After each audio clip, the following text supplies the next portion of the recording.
Dreamscape presents Bedeviled Eggs by Laura Childs, narrated by Susan Boyce. Chapter 1.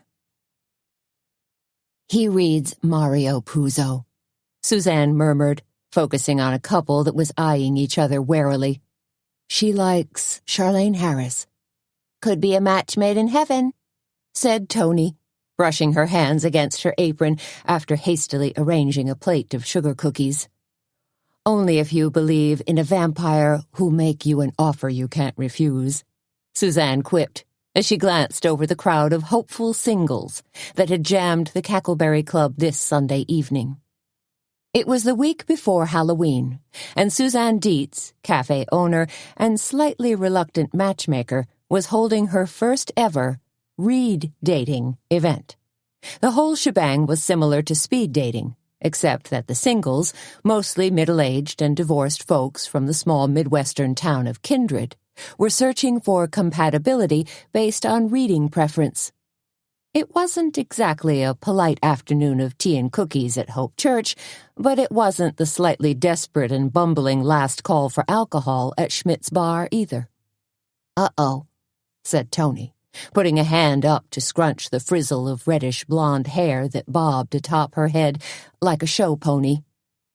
"A World War II buff and a romance reader just paired off." "If she's into historic romances, it's a done deal," said Suzanne. Tony may have been a show pony, but Suzanne was both thoroughbred and workhorse. With silver blonde hair brushing her shoulders, eyes of cornflower blue, and a penchant for slim-fitting jeans and white shirts tied at the waist, she could have breezed through an elegant crowd at an East Hampton polo tournament. Instead, Suzanne was CEO, PR director, and chief purveyor of eggs and sundries at the Cackleberry Club. This heartwarming Midwestern cafe, where all manner of egg dishes were whipped up for breakfast, had been launched some 8 months earlier, right after Suzanne's husband Walter had died. In the weeks following Walter's funeral, Suzanne, not one to put off decisions, had taken a long, hard look at her life, sorted through her various passions and penchants, and bet the house on the Cackleberry Club. Under the combined banners of sisterhood and over 40 BFFs, her best friends, Tony and Petra, had thrown in with her to help revamp a rickety little spur station into a cozy cafe. Now, with the addition of a book nook and knitting nest, the Cackleberry Club had become a kind of crazy quilt magnet for knitters, book lovers, and breakfast lovers. 1, 2, Tony called loudly as she stepped to the center of the room, then blew an eardrum-busting toot on her silver whistle, which caused an immediate flurry among the read daters. "Nice to meet you, and I'll give you a call," echoed throughout the cafe as men popped up from their chairs, like manic gophers dodging potholes, then quickly moved to the next table. Much clearing of throats and smoothing of hair, or what was left of it, ensued as they plunked themselves down to meet yet another potentially available female. Suzanne figured that, with any luck, the read daters would enjoy the books they discussed and maybe each other as well. Maybe.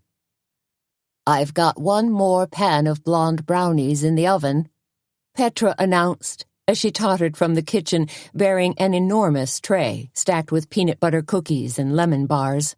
Her white chef's hat bobbed atop her head as she hefted the tray and gazed out over the buzzing crowd.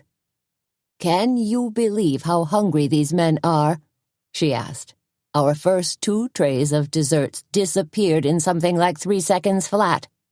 They didn't even bother to chew, they just swallowed everything whole, like crocodiles. Really hungry, I guess." "And for more than just food?" Suzanne observed.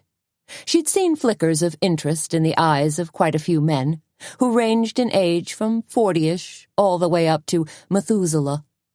"Typical," snorted Tony, coming up to grab the tray from Petra. "All men are hot to trot, aren't they?" Tony had a chip on her shoulder the size of Rhode Island, thanks to her on-again, off-again marriage to Junior Garrett, an overage juvenile delinquent who was known for his roving eye, especially when it came to floozy female bartenders with tight Angora sweaters and hot pink extensions clipped into their hair. "Still," said Petra, "this was a grand idea." She nudged Suzanne. "You see Mrs. Moxley over there?" They all turned to gaze at a cheerful-looking woman with a head of white hair who was talking animatedly to a red-faced farmer in overalls. "She probably hasn't had a date since her husband died some 20 years ago." "It's not really a date," Tony pointed out. "More like a mixer." "Even so," said Petra, a faint smile playing on her lips. "It's nice and sociable." Petra, as head baker and chef at the Cackleberry Club, was the third partner in the troika. Big-boned and big-hearted, she had a clean, square-jawed face with shining brown eyes. Today, the green ivy print apron she wore over her chef's jacket matched the bright green Crocs she wore on her size 10 feet. Petra, too, had lost her husband, only in a different but just as heartbreaking way. Donnie suffered from Alzheimer's and now resided in the city center nursing home. Though Petra visited him constantly, Donnie was rarely responsive. "You going to pass out those bars?" Suzanne asked Tony.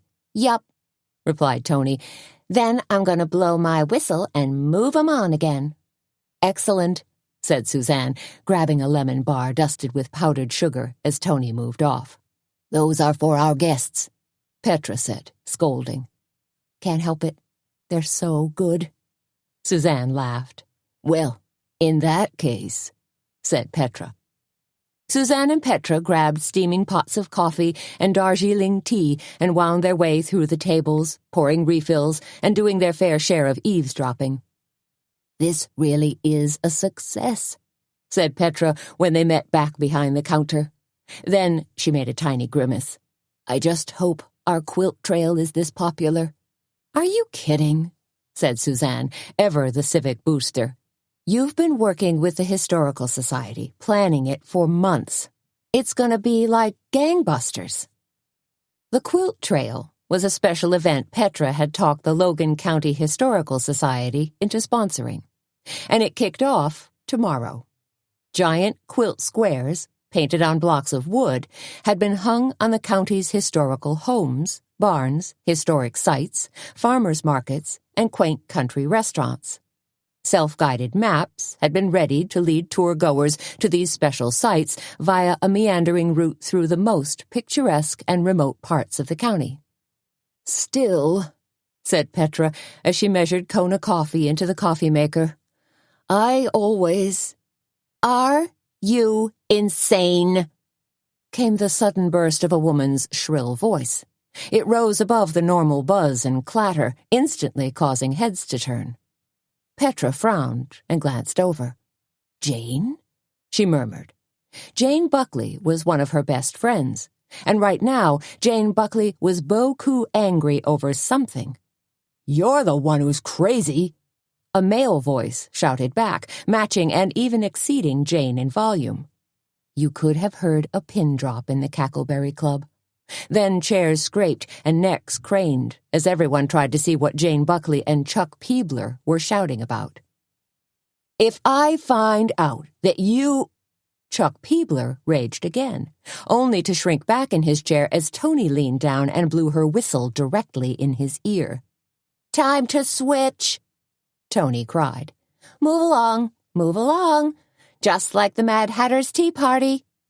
"Fast thinking," Suzanne breathed, watching everyone change partners again. Why was Peebler yelling at Jane? Wondered Petra. Maybe because she disagrees with his political platform? Suzanne speculated. Chuck Peebler was a mayoral candidate running against the incumbent, Mayor Mobley. Though popular opinion held that Peebler would be a breath of fresh air after Mobley's dirty tricks and politics. Except, perhaps, Jane? Tony came tripping up to Suzanne and Petra, smiling broadly. "Pretty crazy, huh?" she trilled. "Kind of like our version of The Bachelor or The Bachelorette." Seems more like survivor to me, Petra murmured. 20 minutes later, the event was slowly winding down. Men and women shook hands, exchanged pleasantries, and exchanged phone numbers. More than a few bought books. That was just peachy with Suzanne, who was hunkered in the book nook, ringing up sales like crazy. She watched mysteries, cookbooks, and even romance novels fly off the shelves. Maybe because interest had been piqued. Maybe because she was discounting everything 20% tonight. Whatever the reason, sales were good, and the evening had been a lot of laughs. "You okay over there, Mr. Mayor?" Suzanne asked Chuck Peebler. He was lingering in the book nook, nosing through books on the Korean War. "Sorry about—" Peebler began. Then, because he didn't look particularly eager to explain his earlier outburst, he amended his words to just, "sorry." Suzanne pushed the cash register closed and walked out into the empty cafe with Peebler. Tony was humming to herself and half-heartedly pushing a broom around. Petra had already gone home for the night. "You need help?" Suzanne asked Tony. Tony shook her head. "I'm cool, but the front door's already locked, so you two will have to go out the back." "No problem," said Suzanne. She smiled at Peebler, who still looked slightly sheepish, then added, "We'll just scoot through the kitchen. Easier than unlocking the front door and resetting the security system." Peebler nodded, as he followed her through the swinging door. "Sure.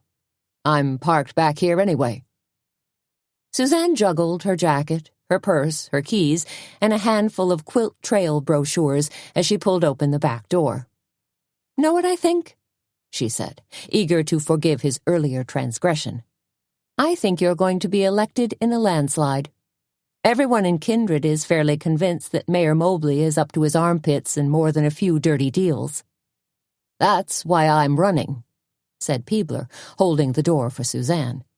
"So, a good thing," echoed Suzanne. She strolled out into the backyard where her dog Baxter was pulling himself up to greet her. Suzanne grimaced, worried about the cool autumn weather playing havoc with Baxter's arthritis.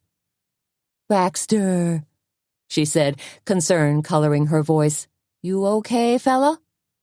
But Baxter had spun around and was staring directly into the dark woods, where leaves rustled and shifted in the night wind and a twig suddenly snapped. "Did you—" Suzanne began, turning back toward Peebler. Then her words were interrupted by a kind of mechanical twang, followed by a strange swooshing sound. Peebler's hands flew up in protest as he let loose a harsh gasp and began to crumble. Suzanne uttered a sharp cry as Peebler continued his downward slow-motion progression, wondering what on earth had happened to the man. Heart attack? Stroke?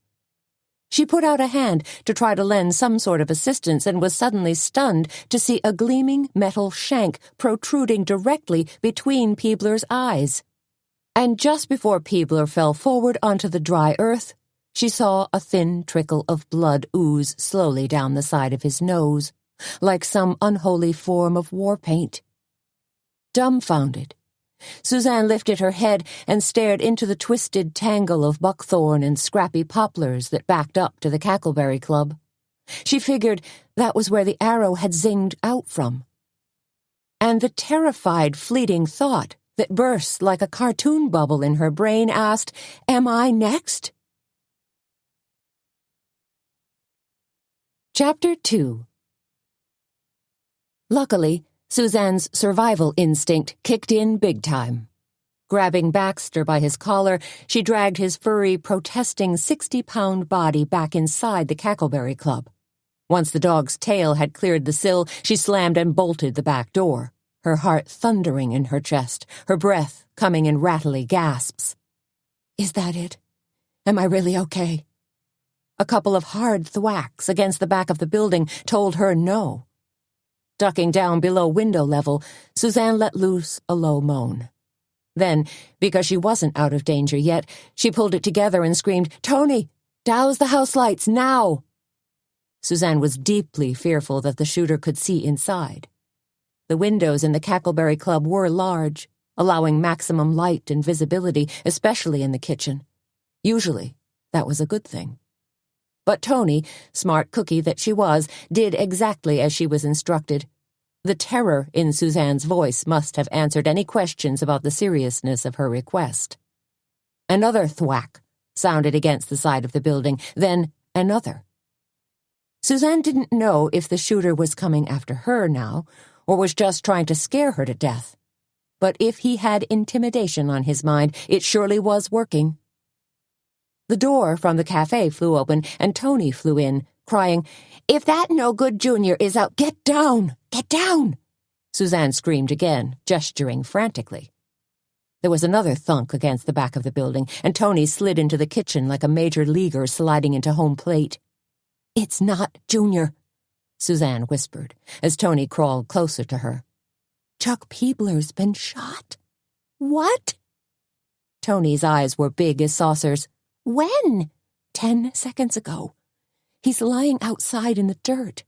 Dead, I think." Still, Tony was confused. "But who? How? An arrow through his—" Suzanne stopped, hiccuped, couldn't seem to go on. What she'd just witnessed was too terrible for words. In fact, she wanted to believe it was a nightmare and that she'd wake up soon. But the voices in her head screamed, "This is reality, baby, and you're in deep doo-doo. Better do something." Tony scuttled closer to Suzanne and Baxter.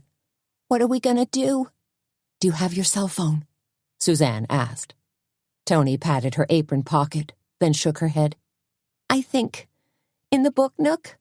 Want me to, make a run for it?" No, sit tight," said Suzanne. She glanced up, saw the wall phone, illuminated by a sliver of light that shone in from the yard light, decided she'd have to make do. Her head whipped back and forth, then she spotted what she was looking for. "I've got another idea," she told Tony. "Yeah?" Tony didn't sound all that convinced. Slowly, quietly, Suzanne began to ease her way toward the far corner, crawling on her stomach the way she'd seen guys in war movies move toward enemy lines. Baxter whimpered, then let loose a couple of sharp yips, as if warning her to remain still. "Baxter, be quiet," Suzanne hissed, pulling herself forward with her elbows. "You're not making this easy." "You sure you know what you're doing?" Tony muttered, slipping her arms around Baxter's neck to comfort him. But Suzanne had already swiped a hand out and grabbed the broom in the corner. "Ah," Tony murmured, as Suzanne scurried back on her knees, dragging the broom. "Smart girl." Using the handle, Suzanne knocked the receiver off the hook. It banged and bounced on the floor, dancing on the old kinked-up cord and causing everyone's heart to skip a beat. Holding their breath, they listened for footsteps, or heaven forbid, more thunks, but heard nothing. Carefully, gently, Suzanne snagged the receiver and pulled it toward them. Success! From there it took only a few moments to press 911 with the end of the broom handle and get a dispatcher on the line. "This is 911, came the dispatcher's voice in Suzanne's ear. A woman's voice, calm, but sounding very professional. "What's the nature of your emergency?" "A man's been killed," said Suzanne, her words tumbling out. "At least I think he's dead. And somebody's still out there shooting at us." "The three of us," Tony added. "You're being shot at with a gun?" came the swift reply. "No, an arrow," said Suzanne. "Several arrows, multiple arrows." "Please confirm your location," said the dispatcher. "The Cackleberry Club," said Suzanne. "Out on Highway 65. There was only the briefest pause, and then the dispatcher responded. "Stay on the line with me. Do not hang up. Help is on the way." Minutes later, Sheriff Roy Doogie and his deputy Wilbur Halpern arrived in a blaze of flashing lights and loudly wonking sirens. Suzanne and Tony peeped their heads up gingerly and peered out the back window. Baxter, smart guy that he was, stayed curled up on the kitchen floor. A knock rattled the back door, and then a deep baritone voice asked, "Suzanne, are you okay?" Through the window, Suzanne could see a flashlight beam dance across the backyard. She made a motion to stand up, but Tony yanked her back down. "How do you know it's really Doogie?" Tony asked, her voice trembling. "It could be someone pretending to be the sheriff." Suzanne looked askance. "I don't think the killer would come back with lights and sirens and official-looking cars." "You never know," said Tony, scuttling across the floor. "You ever see those deer hunting rigs guys put on their pickup trucks? Lights and racks and all those crazy doodads?" But Suzanne was already sliding the bolt. Then she cracked open the door and whispered, "Doogie?" "Holy bull dingers!" came an exasperated burst of static. "What kind of mess did you get yourself in now?" "It's Doogie, all right," said Suzanne, yanking open the back door. She'd recognize that ornery temper anywhere.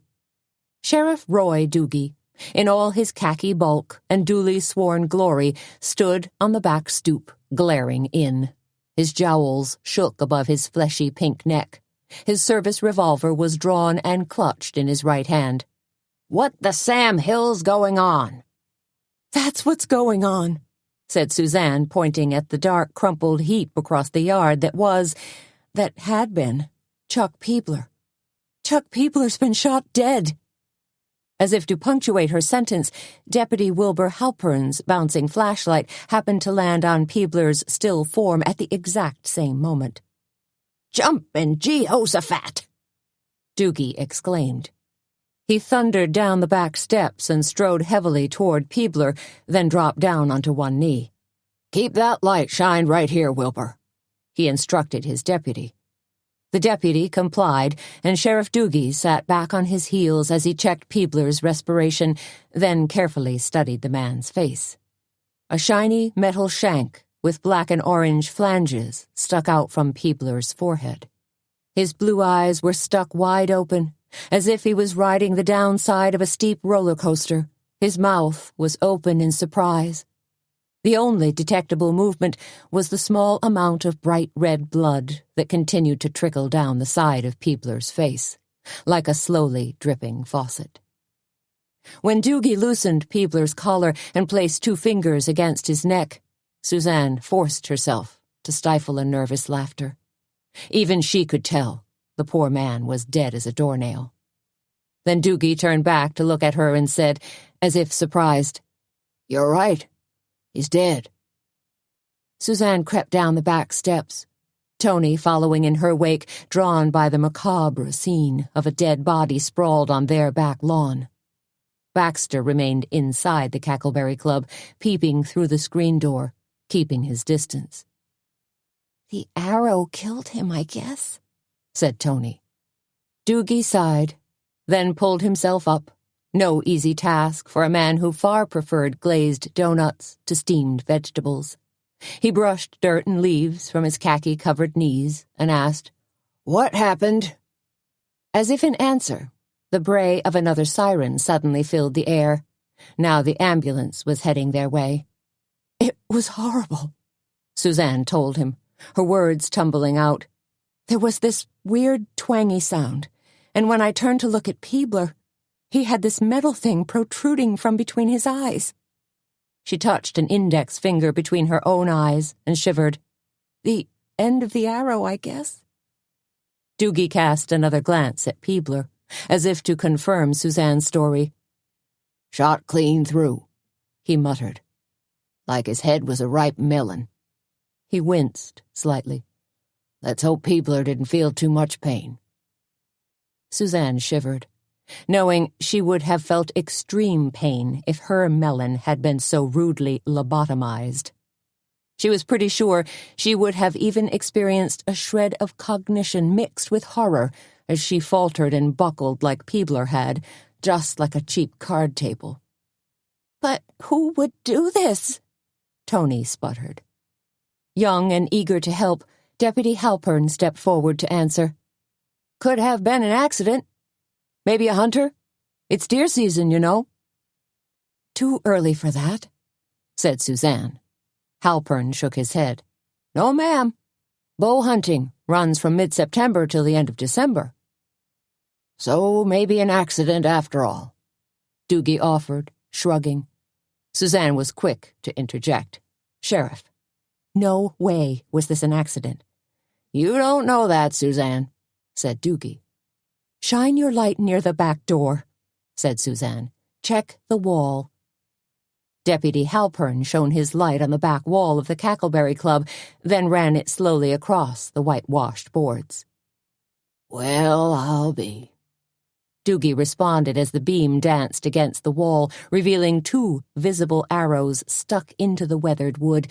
3 other arrows lay on the ground. Wilburn Halpern bobbled the light as he rushed toward the back wall, tripping over his own feet at the last minute. "Wilbur, you be careful," Doogie yelled, "and for gosh sakes don't touch anything. This is all crime scene evidence. We gotta bag it and tag it." "Sure thing, Sheriff," said Halpern. Doogie turned toward Suzanne and sucked air through his front teeth. "Someone after you, Suzanne? Something you're not telling me?" No, Suzanne answered softly. "I think the shooter was aiming for Peebler. I was just in the wrong place at the wrong time." "But it's not the wrong place," said Tony, looking all discombobulated and wild-eyed. "It's the Cackleberry Club. It's the right place because it's your place." "Tony does have a point," Doogie muttered, gazing at Suzanne with the hooded eyes of a slumbering rattlesnake. Doogie only looked a little slow-moving. In reality, he was dogged, surprisingly analytical, and sharp as a tack. "I really don't have any enemies, Sheriff," Suzanne insisted. Doogie eyed her. "You mean as far as you know?" Suzanne shook her head as if to dismiss Doogie's words. "I'm pretty sure the shooter was aiming at Chuck Peebler. I'd lay money on it." "Huh," muttered Doogie. "Maybe something to do with the election?" Tony asked, her voice rising in a squawk. "It is awfully strange," Suzanne agreed, "seeing as how the election is just 2 weeks away." Tony edged forward to stare at Peebler. "Kind of looks like our incumbent Mayor Mobley doesn't have much to worry about. I mean, as far as opposing candidates go." Doogie rocked back on his heels, looking thoughtful. "And here I was, kind of hoping the town would get a chance to boot Mobley out of office." Suzanne glanced sharply at Doogie. In the hotly contested mayoral race, the now-deceased Chuck Peebler had been the odds-on favorite to edge out the incumbent Mayor Mobley. Peebler had been perceived as, pardon the expression, the straight arrow of the two. Mobley was widely recognized as a greasy-palmed deal-maker. They all turned as the ambulance screeched around the building and bumped to a halt. 2 paramedics jumped out from either side, then ran around to the back and pulled out a gurney. It clanked across the hardpan, white sheets fluttering. "Don't hurry on this fellow's count," Doogie told them. "He's a goner. I'm guessing he was dead the minute that arrow split his frontal cortex." "Now you're a coroner?" Suzanne muttered. "Seen enough of death," Doogie muttered back. "You want us to shoot a couple of pictures for you, Sheriff?" asked one of the paramedics. "We've got a camera in back." "That'd be real helpful," said Doogie. "Then bag his hands and zip him into a body bag, will you?" "Sure thing, Sheriff," replied the paramedic. "Wilbur," said Doogie, "you go into the woods back there, see what you can find. Try to rustle up some sort of evidence." Deputy Halpern nodded tersely, as if he'd just been tasked with storming an enemy bunker at Anzio. "Sure thing, Sheriff." He ran toward the wooded area, managing to trip only once on a tree root. The woods and fields directly behind the Cackleberry Club were also owned by Suzanne. The fertile acreage had been purchased as an investment by her late husband, Walter. The land and farmhouse were now rented out to a farmer named Duchovny, who grew record-breaking amounts of soybeans and unbelievably tall stalks of corn in the nutrient-rich black soil. Duchovny also kept Suzanne's horse, Mocha Gent, and a mule named Gromit, in the fading red, hip-roofed barn that sat on the property. "Why the heck was Peebler here in the first place?" Doogie asked, gazing at the dead man as the paramedics worked on him. "Don't tell me you guys are open for Sunday supper now." Doogie looked mildly interested, like maybe Suzanne and Tony might offer him a tasty plate of meatloaf or pork chops. "For Reed dating," Suzanne explained. Doogie screwed up his doughy face and let loose a dubious, "Huh?" "It's like speed dating," Suzanne explained, "except you judge your compatibility with someone based on the kind of books you both like to read." "For Doogie, that would have to be comic books," said Tony, giving Suzanne a nudge and emitting a high-pitched, nervous laugh. Doogie chose to ignore Tony's comments. "Anything unusual go on here tonight?" That put a damper on Tony's mirth. Her eyes slid over to Suzanne, and they exchanged meaningful glances. Their exchange didn't go unnoticed by Doogie.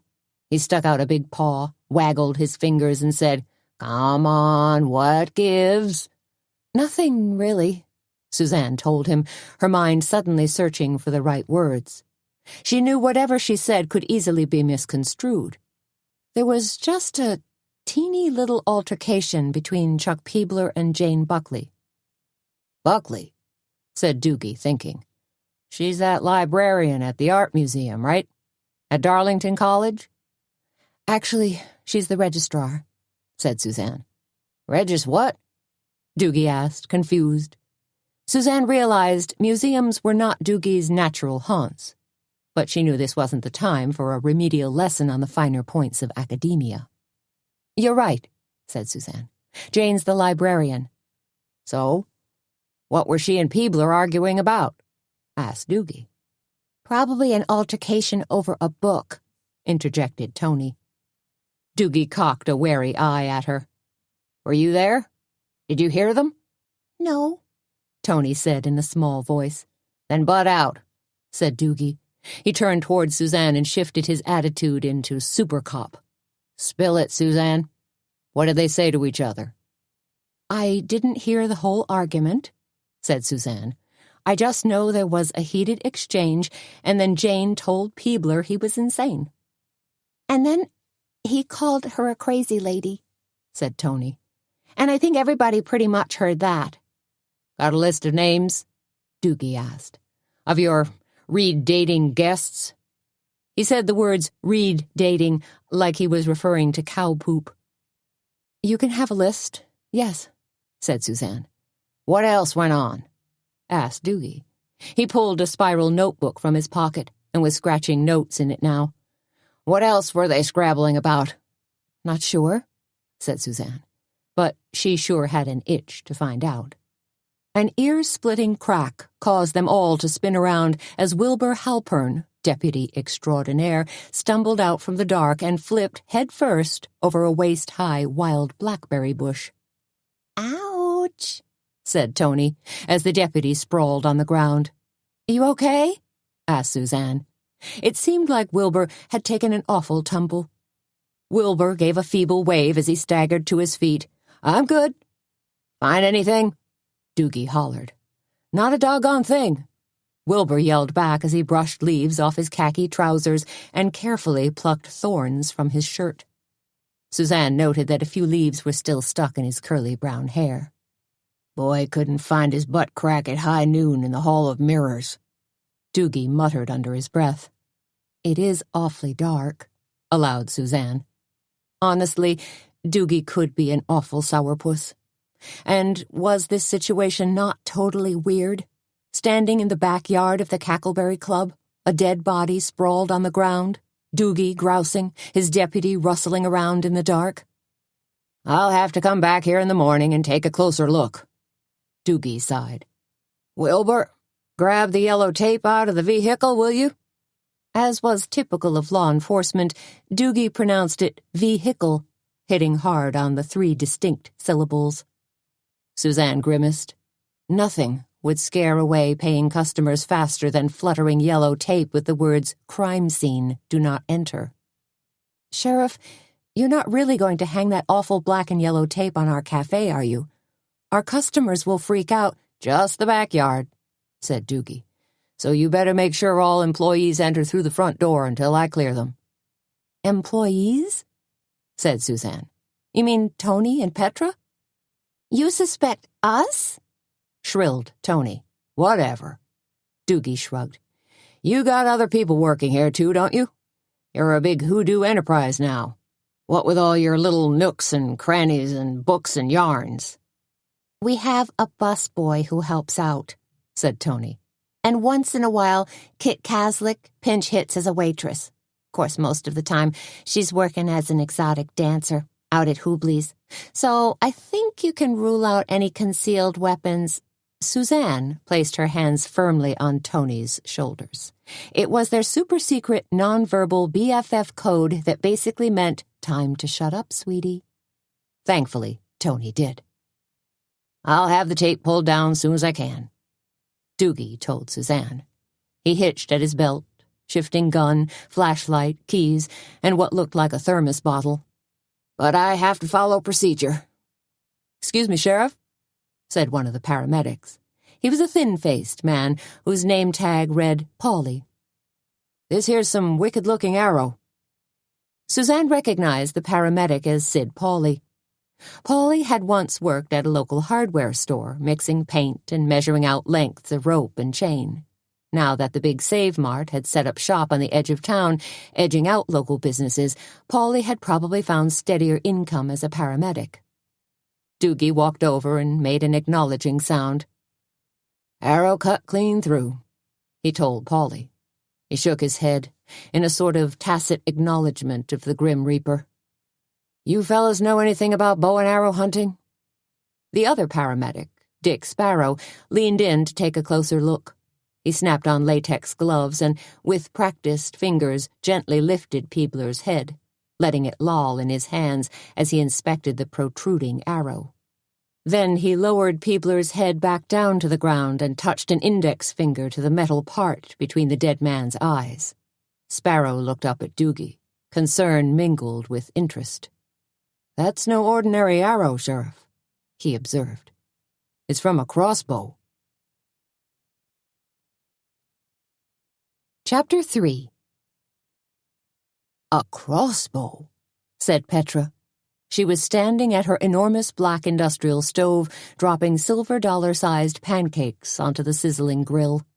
It was Eggs Mornay Monday at the Cackleberry Club, so she was also stirring a pan of cheese sauce, adding fistful after fistful of freshly grated Swiss cheese. Suzanne and Petra had just filled her in on last night's bizarre incident.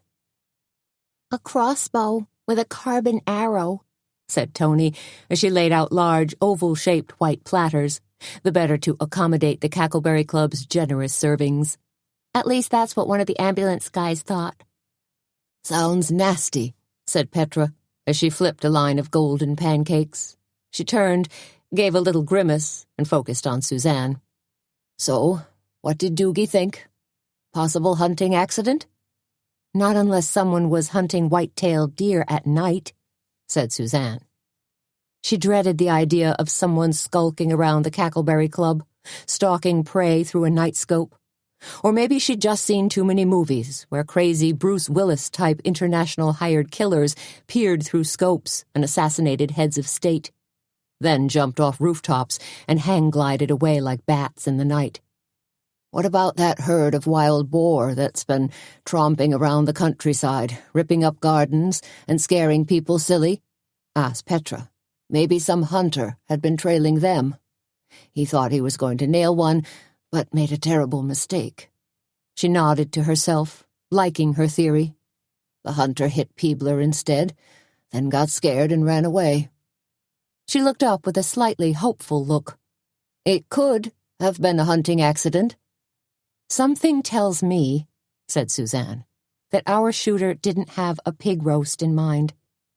"What's really important," responded Petra, "is that you and Tony had a guardian angel watching over you, that neither of you were injured or killed." "Or Baxter," said Suzanne. The loss of her four-legged furry companion would have been too much to bear, especially since it hadn't been quite a year since Walter's death. Petra heaped hash browns onto platters, added short stacks of pancakes, then placed 2 maple-flavored pork patties next to each stack. Satisfied with her arrangements, she wiped her hands on her apron. "Murder?" she asked, glancing up at Suzanne, voicing the one word they'd all jigged and danced around. "That's the notion swirling in Doogie's brain," said Suzanne.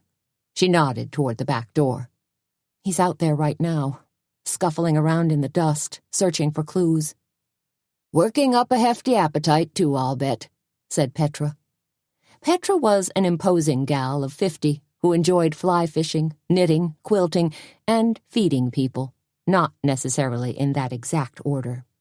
Her passion for food had come early in life. She'd been the only 9-year-old kid on her block who preferred reruns of Julia Child over episodes of Scooby-Doo. Tony balanced 3 platters of food on her left arm, then grabbed another with her right hand. She gave Suzanne a worried look and asked, "Have you told Petra about Jane?" Suzanne shook her head while Petra, who'd begun sifting ingredients for another bowl of pancake batter, suddenly froze. "What about Jane?" Petra asked in a chilly voice. Tony answered, "I think Doogie's going to be taking a hard look at her, especially after last night's little shouting match." Petra's brows knit together. "You told Doogie about that? Why on earth would you even mention it?" "We kind of had to," said Tony. "Doogie wanted to know what Peebler was doing at the Cackleberry Club and—" "You didn't have to tell him about their silly little squabble," Petra interrupted. "You could have said that Peebler was here for the Reed dating event and just left it at that." She shook her head. "I'm positive their little tiff was completely unrelated to the murder. Jane would never." Suzanne tried to be diplomatic. "Petra, I know Jane is very dear to you." "Yes, she is," Petra said, sniffling. "She's one of my closest friends. When Donnie was first diagnosed with Alzheimer's, Jane never left my side. She went with us to all the doctor's appointments and even drove us to the Mayo Clinic for a second opinion."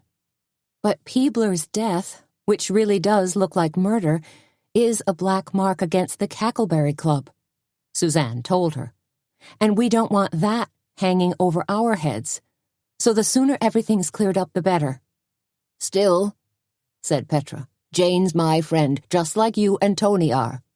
You know I'd never give Doogie any reason to suspect either of you." Petra stopped talking and clutched her stainless steel bowl, deciding to take her anger and frustration out on the dry ingredients. As she attacked the batter-to-be with a balloon whisk, her swirling circles carried so much force Suzanne was afraid she'd dent the metal.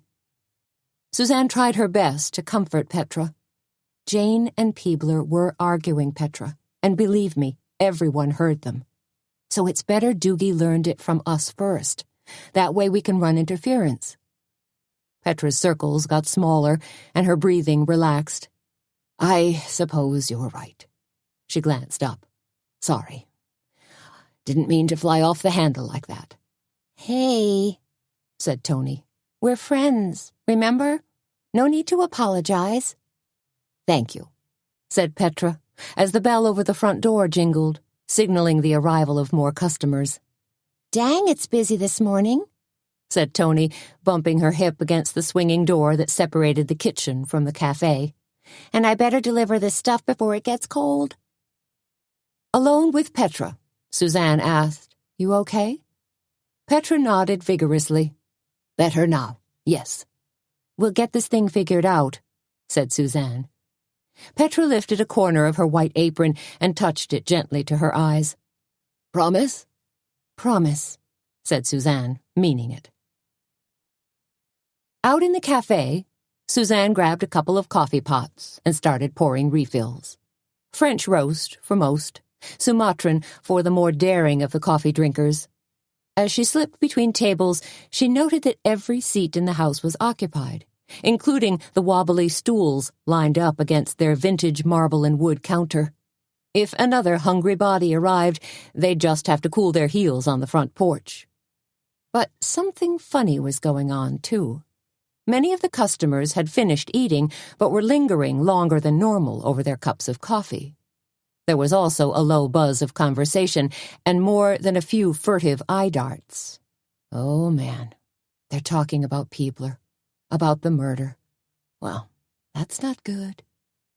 Hurrying to the front door to greet an elderly couple who just arrived, Suzanne said, "It'll just be a few minutes for a table," then decided a bit of friendly chit-chat would make them feel welcome as they waited. "What brings you to the Cackleberry Club this morning?" she asked in a breezy tone.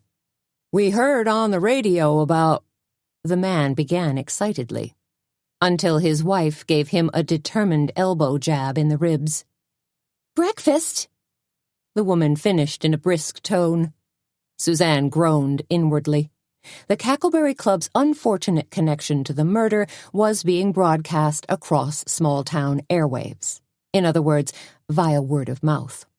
Tony, who'd heard the exchange, strolled past Suzanne and said in passing, "By lunchtime, we'll have 'em lined up outside the door. Folks are just getting curiouser and curiouser." Suzanne nodded in agreement. What happened to the good old days, when a murder kept people away from a place? But those days were probably long gone, given today's penchant for ripped-from-the-headlines stories and lust for true crime with all the gory details tossed in for good measure. When a table of 4 finally left, Suzanne quickly cleared away dirty dishes, wiped it down, and set it up for the elderly couple. "Here you go," said Suzanne, offering the husband and wife a set of menus. "You got eggs for breakfast?" the old man asked. "Absolutely," she told him. "There's our special eggs mornay, as well as eggs benedict, toad in the hole, frittatas, eggs in a basket, and even slumbering volcanoes." "Why so many kinds of eggs?" asked the woman. Suzanne gave a slow, reptilian blink. "Don't get out much," was the answer that bubbled up inside her brain. Instead, she said, "Well, this is breakfast, and we are the Cackleberry Club." Zipping back to the old brass cash register to ring up a check, Suzanne noticed that the ruffled pink Depression-era candy dish, normally filled with mints, was empty, and the stack of Quilt Trail brochures that also sat there had been reduced to a single copy. "Gotta get some more," Suzanne told herself, snatching up the colorful trifold brochure and sticking it in her apron pocket. Then, 10 minutes later, when things were finally under control, Suzanne stepped into the book nook and dialed the number for the Logan County Historical Society. Arthur Bunch, the director, answered the phone himself. "Logan County Historical Society?" "You're in early," said Suzanne. There was dead air for a moment, then she continued. "Hey, Arthur, this is Suzanne from the Cackleberry Club." "Oh, hello," said Bunch, sounding cheery now. "Just wanted to tell you that we're down to our last copy of the Quilt Trail map. Looks like you might have a hit on your hands." "Sure hope so," replied Bunch. "I've been putting in 12-hour days, but loving every single minute. The buzz we're getting over here is terrific. I think lots of folks are planning to drive the trail." "It's a great thing for the county," said Suzanne, "to showcase all our historic buildings." She hesitated. "I hate to add to your workload, but we sure could use some more of those brochures. We've been talking the Quilt Trail up like crazy, and, of course, Petra's completely gung-ho." "I'll get some to you as soon as possible," said Bunch. "Wait a minute. Are you by any chance serving cranberry almond scones today? The kind with Devonshire cream?" "It's our autumn special all this month," Suzanne told him, "along with wild rice soup and pumpkin pie." "Then I might just bring those brochures over myself," enthused Bunch. "And I won't even feel guilty about deserting my post. I'll just consider it multitasking." Arthur chuckled loudly, and Suzanne could almost see his trademark bow tie moving up and down his wiry throat in the process. Arthur Bunch was a gentle soul, with his bow ties and serviceable tweedy suits.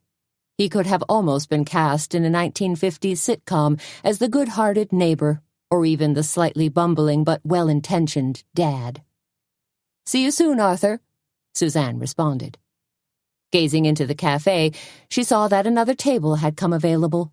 Springing into action, Suzanne rushed over and began clearing it off, vowing to one day hire a full-time busboy, one who didn't have to be in school during their busiest hours.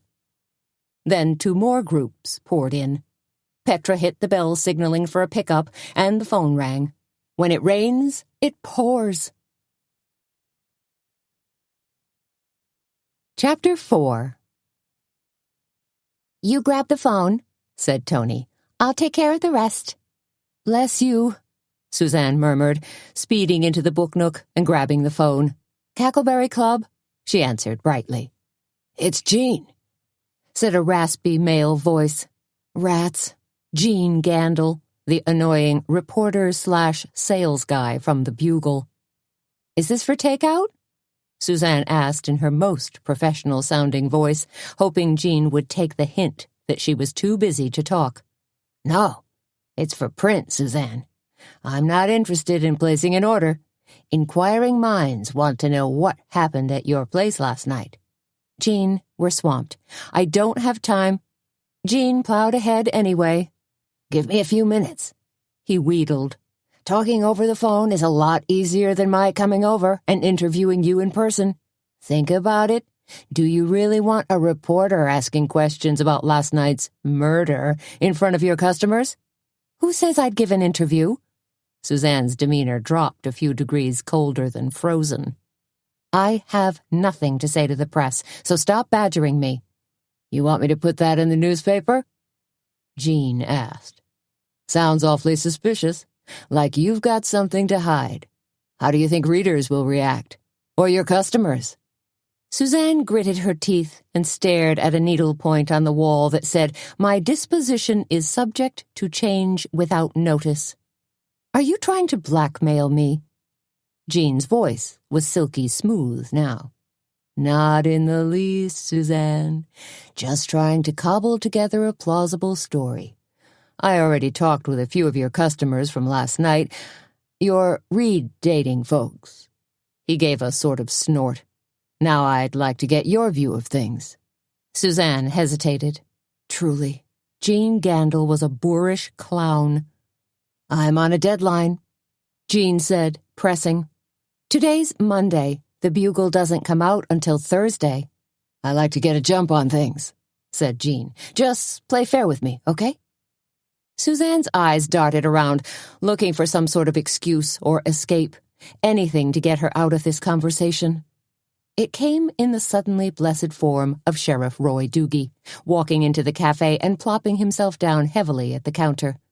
Can't talk now, Jean, Suzanne told him. The sheriff just arrived. Speeding into the cafe, Suzanne grabbed a pot of coffee out of Tony's hand and slipped behind the counter. She put a large white ceramic coffee mug in front of Doogie and poured out a steamy cup of coffee. Then she placed a knife and fork on top of a blue gingham napkin and set a glass of fresh ice water beside it. Doogie reached for the glass and gulped the water down immediately. As he wiped his lips with his sleeve, Suzanne said, Find any evidence out there, Sheriff? She had to know. She couldn't wait. Doogie gave a surreptitious glance around, then nodded. Really? Suzanne was suddenly heartened. Maybe there was a plausible explanation for last night. Maybe Doogie would actually solve the case. Then the pass-through door slammed open, and Petra called out, You want something, Sheriff? I saw you grubbing about out back, and figured you might have worked up an appetite. Anything you got is good, said Doogie. Anything? Suzanne asked, lifting an eyebrow. Usually, Doogie was picky beyond belief. Eggs Mornay is good, spoke up Doogie. Taters if you got 'em. Doogie hadn't earned the moniker Bottomless Pit for nothing. Pumpkin pancakes? Petra asked. Sure, enthused Doogie. Coming right up, said Petra. Doogie scratched the back of his neck. Why the heck you got a cornfield growing directly out back? I stumbled through it and almost got myself lost. He didn't look happy. Lots of bugs in there, too. It's a corn maze, Suzanne told him, for Halloween. Then she leaned across the counter and spoke in a low voice with very deliberate inflection. "What did you find?" Doogie dug a hand into his pants pocket, jingling around what sounded like keys and coins. Finally, he pulled out a blue plastic key card and slid it across the counter to Suzanne. Suzanne stared at it. "A key card?" "Looks like," said Doogie. "You think it's from the motel up the road?" she asked. "Wrong color," said Doogie. Suzanne's brow furrowed slightly, but she didn't ask the sheriff how he knew what color the Super 8 key cards were. Doogie was a widower, and what he did on his own time was his private business. "Besides," Doogie added, "it looks a little high-tech for a motel. See that little magnetic strip?" He scratched at it with a stubby fingertip. Suzanne nodded. "It's got a miniature hologram, the kind you see on high-limit credit cards." "Maybe the cards from your own law enforcement center," said Suzanne. "The jail must have high-tech security." "We do? And nope, it isn't," said Doogie. "Wrong kind and color." "What about the hospital?" Suzanne proposed. "It's got that depressing hospital blue look." Doogie slid the key card back into his pocket and took a noisy slurp of coffee. "Don't know, but at least it's something to check into." His flat gray eyes drilled into Suzanne. "But that's it. I didn't find another darn thing out back." "How far was the key card from our building?" Suzanne asked. She figured it was a good way of determining how close the killer had actually come to her and Tony last night, how close they'd been to the fine edge of disaster. "Maybe 20 feet or so," said Doogie. "It was just lying in a little patch of dry grass, not stepped on or anything, like it had been dropped fresh." Said Suzanne, as Petra bustled out and placed a humongous platter of food in front of Doogie. "Okay?" Petra asked. "Better than okay," said Doogie, already grabbing for his fork. Blue napkin forgotten. Suzanne thought for a few moments as Doogie tucked into his breakfast. "Anyone could have dropped it," she reasoned. "There were lots of people here last night, parked all around the place." "Yeah," said Doogie between bites. "But I bet no one called here and asked if you guys found a key card, did they? So it's a clue. A good clue." "I see your point," said Suzanne, as Tony edged up to the counter and dropped down on the stool next to Doogie. For some reason, it didn't sag and creak under her weight as it did his. "You find out anything about crossbows?" Tony asked. "Did a little research," Doogie told her. "They're not as common as you might think. And I already checked with the DNR on how many bow hunting licenses were issued last year, as well as this year in the 3-county area." "How many?" asked Suzanne. 5, said Doogie. Suzanne nodded. That could narrow it down. "Anybody we know?" pried Tony. "Nobody that stands out," said Doogie, stabbing at a pancake. "A couple of brothers named Miller, who live over in Deer County, a Jeb Brill, who lives out by Borchard's Corner, and another guy by the name of Odell." "Odell?" said Suzanne. "He's been in here a few times. Strange duck." "How so?" asked Doogie. "Kind of quiet in a weird way," said Suzanne. "I can never get him to look me in the eye." "Lots of men are like that," said Tony. "Shy guys." She giggled, then added, "Not everyone's a confident stud muffin like our sheriff here." Suzanne pursed her lips to avoid an outburst of hysterical laughter, while Doogie pointedly ignored Tony's remark. "You ticked off 4 names," said Suzanne. "Who's the other bow hunter?" "Can't recall at the moment," said Doogie, shifting his bulk on the stool. "But it's in my notebook." "I don't think I know much about any of them," said Tony, wiping her hands on her apron, looking suddenly apprehensive. "On the other hand," said Doogie, "it could be somebody who owns a crossbow primarily for target practice, never applied for a hunting license." He hesitated. "But he's moved on to something else." Suzanne looked pained. "If it's something else, we've got a real sicko on our hands. Someone quite determined. I agree, said Doogie, because Peebler couldn't have been much of a target. Skinny string bean guy like that. Actually, said Suzanne, he made a fairly good target. The kitchen light was on behind him, and the door was open. He was probably silhouetted perfectly. Doogie thought for a moment. Ergo you're clean shot. Ergo, said Tony, sliding off the stool. Now you're spouting Latin? Well, thank you, Aristotle. Aristotle was Greek, Suzanne thought. Then Suzanne stared intently into Doogie's eyes. The shooter had to know what he was doing, she theorized. Because a crossbow isn't a weapon for amateurs. You'd expect an amateur to use a gun, or a knife, or even the occasional cast-iron skillet. But a crossbow? That's got to be premeditated. Unless, Doogie said, waffling slightly, it really was an accident. Even the most skilled hunter can make a mistake. 6 times? Suzanne asked, tallying up the number of arrows that had whooshed around the backyard last night. 2 stuck in the wall, 3 on the ground, a fatal arrow in Peebler's skull. Point taken, said Doogie. Petra emerged from the kitchen where she'd obviously been listening. I just wish this whole thing would go away, she told Doogie. He gazed at her placidly. It's not going to. And besides, whoever shot Peebler was pussyfooting around in your woods. There's no telling what they want, or if they'll come back. Don't say that, said Petra, waving an index finger. I don't want to hear it. I don't want anything tarnishing the Cackleberry Club's reputation. Petra shook her head and retreated to the kitchen, where she planned to alleviate her anxiety by punching out an innocent batch of sourdough. Where does someone even buy a crossbow? Suzanne asked. Anywhere they sell hunting gear, said Doogie. Sporting goods stores, big box stores, even on the internet. The internet? Said Suzanne. You can just order up a crossbow? Cripes, Suzanne, said Doogie. Where you been the last few years? Mars? You can buy a thermonuclear bomb on the World Wide Web if you search long enough.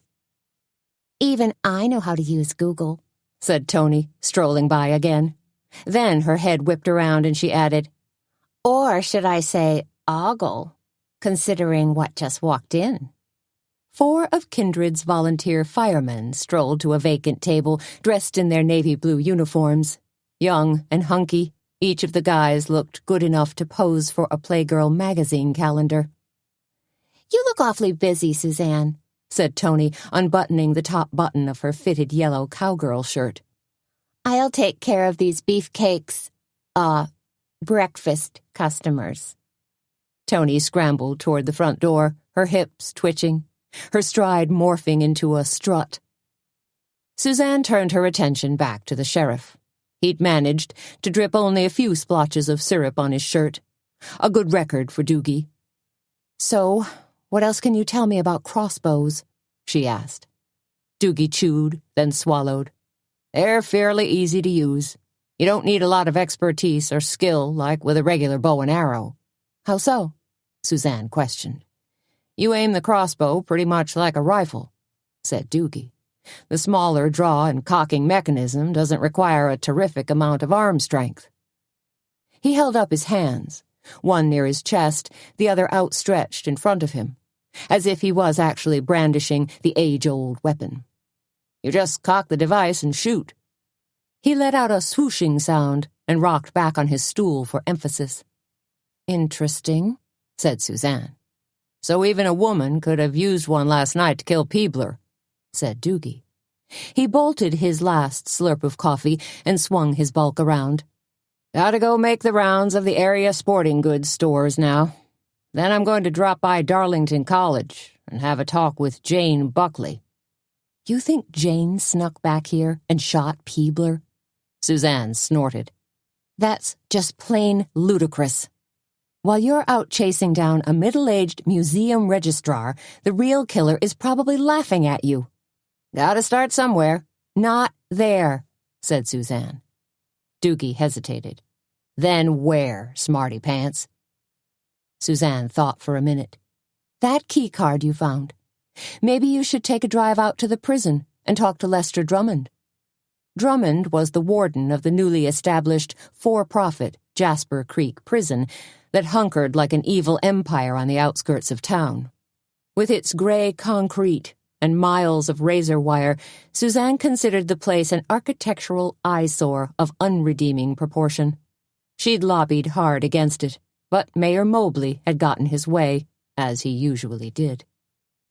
"You want me to talk to the warden?" Doogie asked, frowning at her. "Be serious." "It's a start," said Suzanne. "You know what your problem is?" said Doogie. "You just don't like Drummond." "You got that right," Suzanne answered, feeling no need to explain her dislike. "Besides," Doogie continued, "they probably got better security out there than just key cards." "Let's hope so," was Suzanne's final thought. Chapter 5. The breakfast rush at the Cackleberry Club ended at 10:42 a.m. on the dot, leaving Suzanne, Tony, and Petra less than 20 minutes to regroup and get the cafe ready for the next wave of famished townsfolk.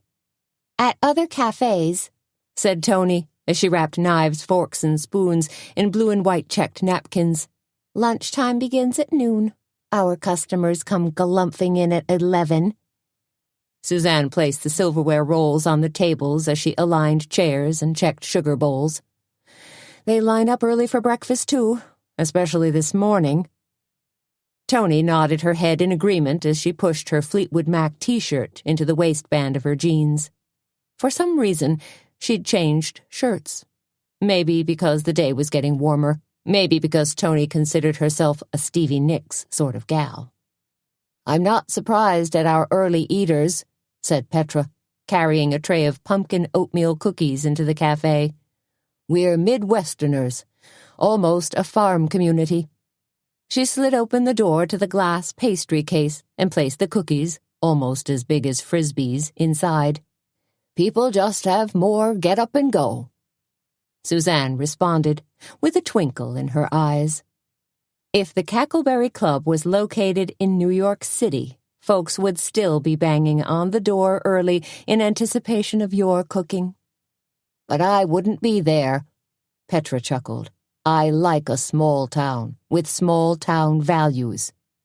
"With the exception of last night," Suzanne murmured, as Petra retreated to the kitchen with her empty tray. Bang, bang went the front door. "Here come noisy customers," complained Tony, jabbing her broom at a bit of crinkle-cut fried potato that was stubbornly hiding beneath a chair. "I think not," said Suzanne, just as the door burst open and Ralph Reston stepped tentatively inside. Clad in olive-drab overalls, he carried a familiar large square cardboard box. "Hey, Ralph," she called. The gentle giant of a man ducked his head in embarrassment. "Sorry, Suzanne," he murmured, glancing down at his worn overalls and scruffy work boots. "I'm really not dressed good enough to come in your front door. But there was this yellow and black tape strung all around." "Not to worry, Ralph," said Suzanne. "You look just fine. Half of our male customers dress the same way you do. Besides, a working man's uniform never goes out of style." She was chattering a bit, nervous that Ralph might inquire about the crime scene tape. Bless his soul, he didn't. Ralph blushed and said, "I've got the eggs you gals ordered. This box, and one more out in the truck." Ralph started for the kitchen, carrying the box filled with 12 trays of jumbo brown eggs as if they weighed no more than a monarch butterfly.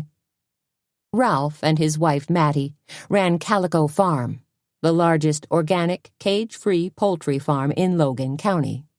Their eggs were nest-laid in comfy straw, not on an awful wire grid of an industrial farm. The hens' treasures were gathered by hand as well, and the chickens were free to roam their yard or stay put in their sparkling clean henhouse. Suzanne had evolved into a real stickler when it came to using the freshest, locally sourced produce whenever possible. eggs from Ralph's Calico Farm, cheeses from Mullen's Dairy, fruits and vegetables from various local organic farmers. She and Petra even hoped to get an organic farmers market going in Founders Park next summer. "Right this way," said Tony, holding open the swinging door for Ralph. "Thank you, ma'am," said Ralph. Tony clapped a hand to her chest. "Yikes, Ralph! You just mammed me. A hit-and-run mamming. Please try to remember I'm still young enough to be your girlfriend." When Ralph's face turned beet red, she added, "Well, somebody's girlfriend." Ralph looked greatly relieved when the door swung shut.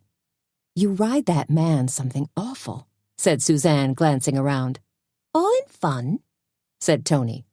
"Plus, you're still married to Junior," Suzanne pointed out, although she wished that Tony would finally make up her mind and file for divorce. "Please don't remind me," said Tony. Then she glanced at her watch and said, "Geez, I better refill ketchup bottles." In a mumble, meant more for herself than Tony, Suzanne said, "You could just forget about—" Tony interrupted. "Not on your life, Julia, child. And I'm not having this discussion one more time. If it were up to you, ketchup would be banned from the entire universe. But most of our old-timers adore it. They squirt it on their eggs, hash browns, even their muffins. The same way ex-Navy guys use Tabasco sauce." "Ugh," said Suzanne, making a face. "Not everybody lives by your standards, Suzanne." "Sorry," said Suzanne. "Didn't mean to foist my preferences on anyone." "Sure you did," Tony grinned. Fact is, that was exactly the case when the Cackleberry Club first opened, and customers had been confused by the lack of deep-fried dishes. They'd eat fried butter if they could, Suzanne had lamented. "At the Texas State Fair, I hear they do," Tony declared. But their customers had nibbled, experimented, and in the end had pretty much been won over by Suzanne's commitment to wholesome, fresh, good-for-you foods. "You gonna do the blackboard?" Tony asked. Every day they listed their specials on the blackboard in colored chalk. It was another Cackleberry Club tradition. "Yup," said Suzanne, grabbing a piece of yellow chalk. "Petra give you the menu?" But Suzanne was already printing chicken and pea pod stir-fry at the top of the board. "All right," enthused Tony. Suzanne added 3 more entrees: chicken chili, chicken divine, and a Tom Tea sandwich. Then she drew a cartoon slice of pie on a plate, added a starburst next to it, and wrote in sour cream apple pie, $2.95 a slice. "Gonna have me a slice of that," said Tony. Just as Suzanne was dusting chalk dust from her hands, Dr. Sam Hazlitt came rushing in. He was tall, in his early 40s and awfully good-looking with tousled brown hair and devastating blue eyes. Suzanne saw Sam, grinned, then grabbed his hand and led him into the book nook, where they could enjoy a small amount of privacy amid the narrow aisles of romance novels, mystery novels, and cookbooks. For the past 2 months, Suzanne and the good doctor had been quietly seeing each other. Dinners, an occasional movie, walks in Bluff Creek Park, nothing terribly serious. But Suzanne felt it certainly could turn into something serious. An altogether surprising turn of events, she'd decided one night, when she'd caught herself humming away, to once again find someone that she cared for. Heartening, too. Proved that life does indeed go on. "I just heard about last night," Sam said, his voice and face filled with concern. "Why didn't you call me?" He placed a hand on her shoulder and kneaded it gently. "Because by the time Peebler's body was zipped into a body bag, it was almost midnight," she said, deadpan. "Or how about this? You're a terrific doctor, but it never occurred to me you could actually raise the dead?" "No," he said. "I thought maybe you'd have called me because you were scared." He paused. "Weren't you scared?" "For a couple of minutes, sure. Until all the shooting was over and Sheriff Doogie showed up." "And then?" asked Sam. Suzanne gazed at him, her heart warmed by his caring and sincerity No wonder people thought so highly of him as the town doctor. No wonder her heart skipped a beat every time she saw him. Probably screwed up her EKG reading, but it surely felt wonderful. "You mean," she asked, "did I think the killer would trail me home and try to pop me?" Sam nodded. "Not really," Suzanne answered, then decided if she'd been a tad wiser, maybe she should have been worried. "You weren't scared, all by yourself in that great big house?" "No," said Suzanne. Then, "What are you getting at? What do you think?" Sam winked. She led him back into the cafe and sat him down at the table. "Just lunch?" he asked, grabbing for her hand. "Just lunch. And no need to peruse our blackboard because I intend to order for you," Suzanne told him. "Who doesn't love a surprise?" Sam replied, a lazy smile creasing his handsome face. Scooting across the floor, dodging tables, Suzanne had to check her stride. "My hips are swinging just like Tony's," she told herself, feeling a little startled. "Gotta watch that." Then, "Oh, heck, but it feels good to be happy." Then she checked herself again. As happy as one can be, the morning after a murder. Petra glanced up from the stove where she was sprinkling fresh ground pepper into a big pot of roasted corn chowder. "You're looking awfully chipper," she remarked. "Sam's here," said Suzanne, trying to sound nonchalant but not having much success. "Aren't you the lucky lady?" said Tony, who was standing at the butcher block table tossing a salad.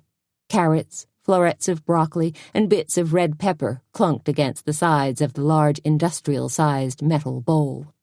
"Let me guess," said Petra, as she added judicious amounts of garlic paste, jalapeno peppers, green chilies, and fresh cilantro to her soup, tasting and sniffing, as if she was concocting a magic potion. "You want me to whip up an order of breakfast egg pizza, even though it's not on the menu today." It was a statement, not a question. "Could you?" answered Suzanne. It was one of Petra's specials, a whiz-bang of a dish, not completely heart-healthy, but surely heart-warming.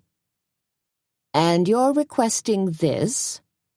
Let's call it what it is, special order, even though I have a dozen other orders to get out." Yes," said Suzanne. She bounced lightly on the balls of her feet in anticipation of Petra's answer. Petra looked up and gave Suzanne a cool, appraising look. "Lord, that man better be the best kisser in Kindred." Tony stopped tossing the salad and moved closer, the better to overhear. "He is," Suzanne said in a small voice. "Okay, then," said Petra. "Far be it from me to stand in the way of love." "Love?" said Tony, looking supremely interested now. "Really? I never heard the L word mentioned before." Suzanne slipped an arm around Petra's shoulders and gave her a quick squeeze. Then, keeping her lips pressed together in a smile, slipped back out into the cafe. Tony's remark could be addressed at a more appropriate time, like later, once she figured out where she and Sam were really heading. Much to Suzanne's surprise, the cafe was suddenly buzzing with customers, which meant she had to hurry up and seat 4 parties, dole out emergency cups of coffee to 2 tired truckers, and explain the concept of afternoon tea to 2 farmers who'd apparently studied every word printed on the little table tent that advertised the Cackleberry Club's afternoon tea. "So the sandwiches are small?" asked the first farmer. Suzanne held out her thumb and forefinger to show him. "So-so." "And what kind?" asked the second farmer. "Chicken salad, cream cheese with cucumber, smoked salmon roll-ups, and sometimes we do creamy goat cheese with crushed pineapple," she explained.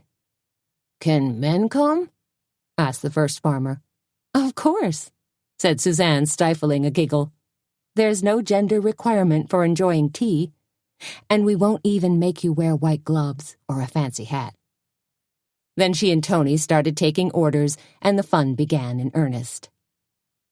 2 bowls of chicken chili and a Tom tea, Tony yelled through the pass-through to Petra. A Tom tea was a Cackleberry Club concoction, a sandwich of sliced turkey breast spread with homemade apple butter, sprinkled with blue cheese, and grilled on 2 slices of artisan wheat bread. Sometimes it was served with sweet potato crisps. Today it came with a salad. A few minutes later, Petra slid the chilies through the pass-through. "Suzanne," she called. "your special's up." Suzanne grabbed the dish and hustled it over to Sam. "Here you go," she said, setting it down in front of him. "Enjoy." "My goodness," he exclaimed. Then he took a bite. "Oh, joy," he mumbled as he chewed. "This is fantastic." Only it came out fantastic. What is this?" "Our special breakfast egg pizza," said Suzanne, "with pork sausage, red pepper, and cheddar cheese." "So much better than hospital cafeteria food," Sam enthused. "Don't swoon over it too much," Suzanne advised, "because we've also got pie for dessert." Of course, Sam didn't get away completely free. A parade of townsfolk stopped by to bid him hello. "Hey, Doc, how you doing?" Clyde Hunsicker asked, edging his large, jiggly frame close to the table. "Fine, Clyde, and you?" Sam responded. "I got this little crick in my back, and my right knee is—" Overhearing this little exchange, Suzanne shook her head. She knew the drill. Her husband Walter had been constantly pressed for free medical advice, too. Like he'd always said, a small-town doctor was never off the clock. "We're jammin'," sang out Tony, as she slid by Suzanne with a tray full of soup bowls and a fresh pot of coffee. "Getting it done." "Has anybody asked about the murder last night?" Suzanne asked Tony in a low voice. Tony did a hasty double-take and scrunched up her face in amazement. "Are you kidding? That's all they've been asking about." Suzanne pulled her mouth into a lopsided frown. "Maybe they've just been too polite to say anything to me." "Maybe," said Tony, but she said it like she didn't believe it. Then she saw the look on Suzanne's face and said, "Cheer up, hun. They've also been asking when Petra's gonna make her pumpkin creme brulee." And just when things couldn't get any crazier, Maisie Goddard strolled in with a basket stacked with loaves of homemade cranberry nut bread. "Is this a bad time to make a delivery?" Maisie asked. She was a wiry 60-something lady with a feathery cap of white hair who still managed to run the occasional half-marathon. She was also a baker par excellence. "Not a problem," Suzanne told her. "Just stack your bread in the cooler, as usual." Just outside the knitting nest, Suzanne had installed a sputtering old cooler whose shelves were continually stocked with an array of homemade banana and cranberry breads, jars of dill pickles, canned jellies and jams, vegetables, and organic blue and cheddar cheeses. These were items that local producers brought in for the Cackleberry Club to sell. It was really a win-win situation for everyone. Suzanne took a small percentage of retail sales, and the growers and producers got the lion's share. She knew one woman who'd helped finance her daughter's cosmetology classes on what she made from selling her line of organic baby foods. "In fact," said Suzanne, grabbing one of Maisie's loaves, "I'll take one of these myself." She made her way to Sam's table, set the bread down, and said, "This is for you. A take-home goodie." His eyes crinkled. "That's it? There isn't any more?" "Sour cream apple pie?" she asked. I had something else in mind." Suzanne walked Sam to the door, didn't kiss him, though she wanted to, and proceeded to clear a few tables. This was the time she enjoyed most at the Cackleberry Club. Lunch practically over, sliding gracefully into an afternoon of coffee, tea, and desserts. Much easier to manage, nobody in an all-fired rush. She carried the gray plastic bins to the counter and stuck them in back. Then Suzanne waved through the pass-through at Petra and said, "Thanks for the special." Petra gave her a quick grin. Then her eyes shifted, and her smile froze on her face. "What?" said Suzanne. Then she realized Petra was focused on something behind her. Spinning on her heels, Suzanne caught sight of Jane Buckley, standing at the front door. The woman's shoulders were slumped. Her face seemed in turmoil. "Oh, no," thought Suzanne. "Doggone Doogie." Then Jane was speeding across the cafe, wiping tears from her eyes as Petra came careening out of the kitchen to meet her. Jane collapsed in Petra's strong arms, her tears spilling freely now. "Last night's murder," she sobbed. What? Petra murmured in sympathetic tones. Jane sniffled, rubbed at her nose, then wailed, "Sheriff Doogie says I'm the #1 suspect." Chapter 6. "Do you need a glass of water?" Suzanne asked. "Or maybe a cup of tea?"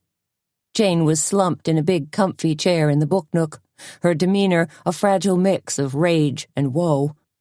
Petra sat on a lumpy footstool, holding Jane's hand and making soft cooing sounds. "Only if it has a dram of gin in it," Jane managed to answer, then added, "Sorry, I didn't mean to sound snippy. It's just one of those museum world cliches. The old maid who sits at home nipping Bombay gin or drinking dry sherry while tending a herd of cats." Suzanne made a noise in the back of her throat. "You have cats?" "Just 2, said Jane, "which is actually well within the normal range."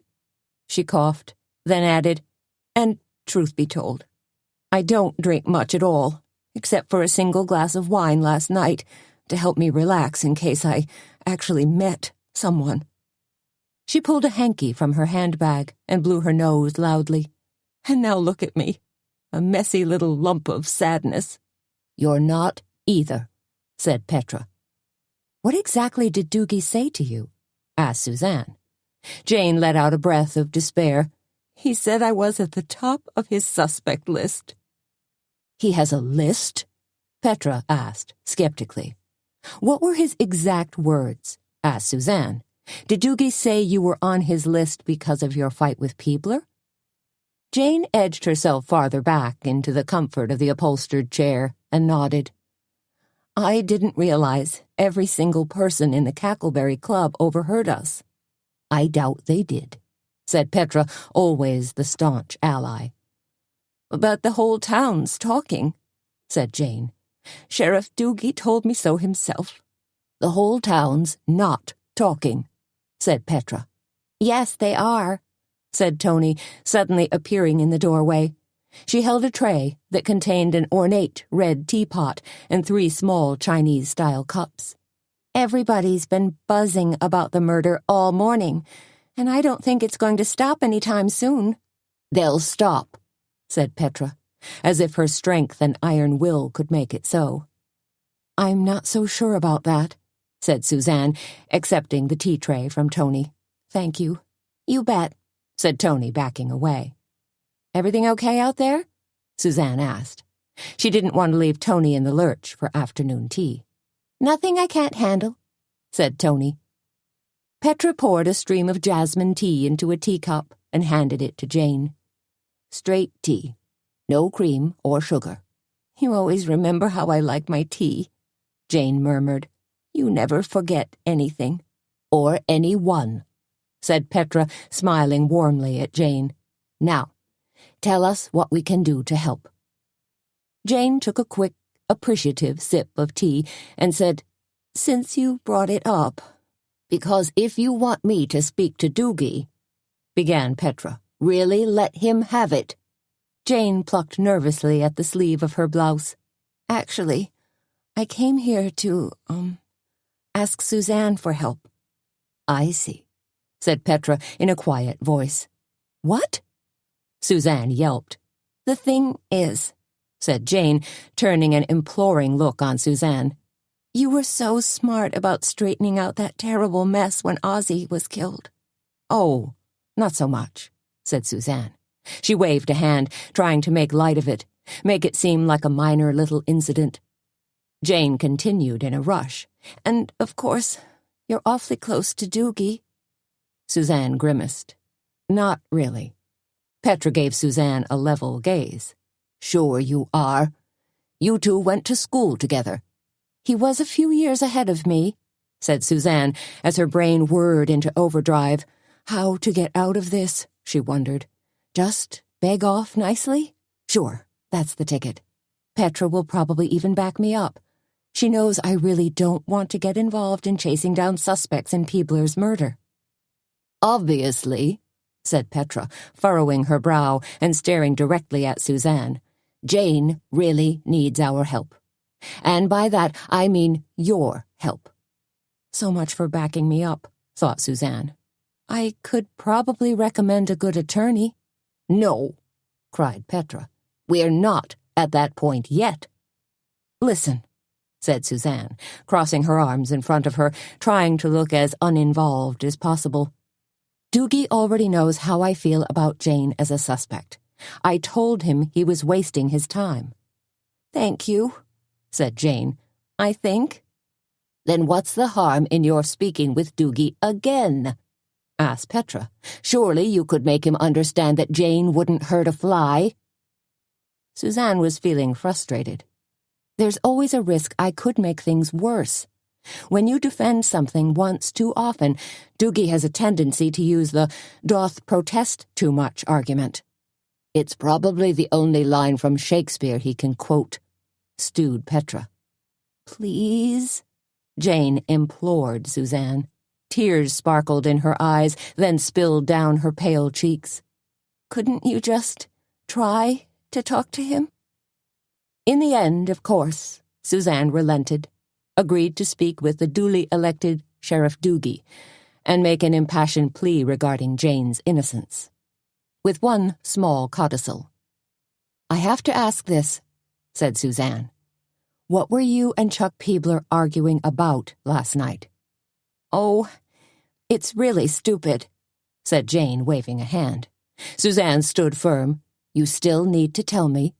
The thing is, said Jane, I used to be friends with Peebler's aunt. The one who died last month? Asked Petra. Jane gave a thoughtful nod. That's right. Evelyn Novak. A very nice lady. Caring and socially committed.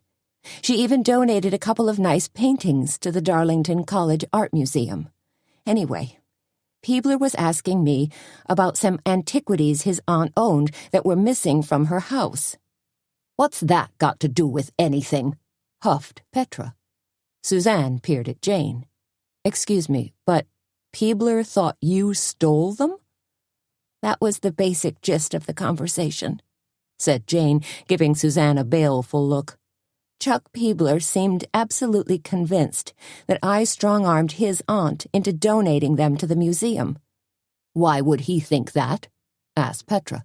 Why would he jump to that conclusion? I suppose because the items are missing? Theorized Jane. Because she donated items before? And you are the registrar, Suzanne murmured.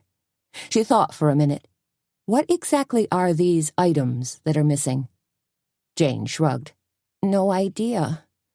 Peebler wouldn't tell me, just kept haranguing me, saying, you know what they are, and treating me like I was some kind of criminal. Jane stared worriedly at Suzanne, then at Petra. But you know I couldn't. We know you wouldn't, dear, said Petra, patting Jane's hand. Suzanne placed an index finger between her brows and massaged her frown lines. Decided this was all very strange. A half hour before closing, Arthur Bunch strolled into the Cackleberry Club. As he quickly scanned the cafe, his stack of quilt trail brochures shifted in his hands and began to spill. Suzanne dashed forward and made a quick save before the colorful brochures hit the floor. Slippery buggers, she said, grabbing for them. Thanks, Suzanne, said Bunch. Guess my mind was elsewhere.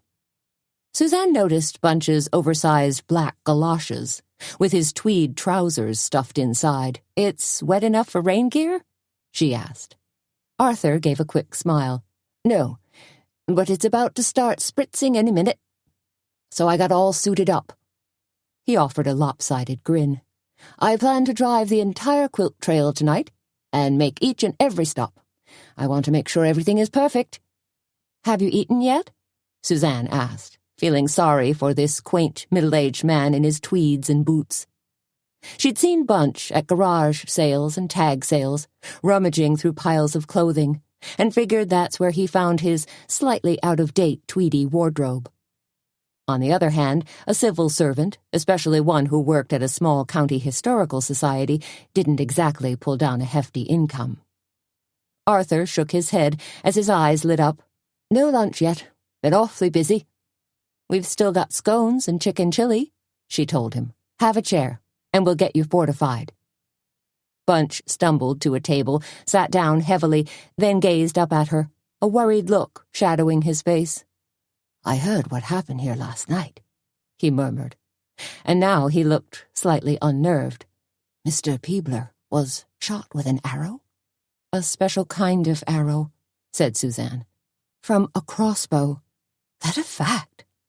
Now Bunch looked even more worried. "A ghastly way to go. Just like in the days of King Arthur or Cromwell. Do you know, does the sheriff have any idea who—" "No idea," said Suzanne. "Sheriff Doogie's really just begun his investigation. And I guess so will I." The mild-mannered Bunch was still unsettled. "Because the idea of a random killer, you know, like that crazy sniper who stalked the Washington, D.C. area some years back?" Suzanne nodded. "A random killer would be utterly terrifying," said Bunch. "I hope it's nothing like that," he added hastily. "The sheriff's thinking it was probably an isolated incident," said Suzanne. "If even a hint of worry gets out," said Bunch. "It could affect the quilt trail. A lot of people have worked extremely hard to make this happen." He bobbed his head for emphasis. "We've got historical sites all over the county that are scrubbed and polished and staffed with hard-working volunteers. Plus, we've been promoting it like crazy for the last 3 months." "I know you have," said Suzanne. "Plus, the smaller merchants, like antique shops and cafes, are counting on an influx of tourists for this event," said Bunch. "Business has been tough for them these last couple of years." "I hear you," said Suzanne, as she counted her blessings once again. For some reason, the Cackleberry Club had weathered the vicissitudes of a bad economy. Whether it was the cozy cafe, the book nook, or the knitting nest that attracted people, there had been a steady uptick in their bottom line. They hadn't scored a huge profit, mind you, but they were making a decent living. Suzanne plated a scone for Bunch and added a huge dollop of Devonshire cream. 2 seconds later, Tony brought out a large bowl of chili and placed it in front of him. "A veritable feast," declared Bunch. Suzanne slid into the chair across from him while Tony finished setting up tables for tomorrow. "Mr. Bunch," she began. "Arthur," he said, spooning up chili at a rapid rate. "Arthur," said Suzanne. "Do you, by any chance, know a woman by the name of Evelyn Novak?" He shook his head without breaking pace. "I don't think so." "It's possible she could have donated some items to the Historical Society?" Now he paused. "Novak. And you say she donated items?" He looked thoughtful. "Doesn't ring a bell." "I said she might have," explained Suzanne. Then she quickly summarized her reason for asking, told him about Peebler's quarrel with Jane Buckley concerning the missing items. "Oh, my goodness," said Bunch, finally seeing the connection. "I see what you're driving at. So you want me to check our records in case the pieces are with us? I can surely do that for you." "Would you?" said Suzanne, feeling better already. "That would be great." "And these were paintings?" asked Bunch. "That's what Evelyn Novak donated to the Darlington College Museum, but I don't know what items were missing from her house." Bunch sat back and pursed his lips, looking suddenly academic, as if he was about to deliver a lecture. "You realize," The Logan County Historical Society specializes in American pieces only, artifacts that have to do with early settlers. Suzanne smiled as Bunch went on with his little speech. He really was a man dedicated to his job. Plus, he had kindly agreed to deliver a short lecture at their Quilt Trail tea on Wednesday. Probably, Suzanne decided, he'd be the perfect counterpoint to all their tea and frills.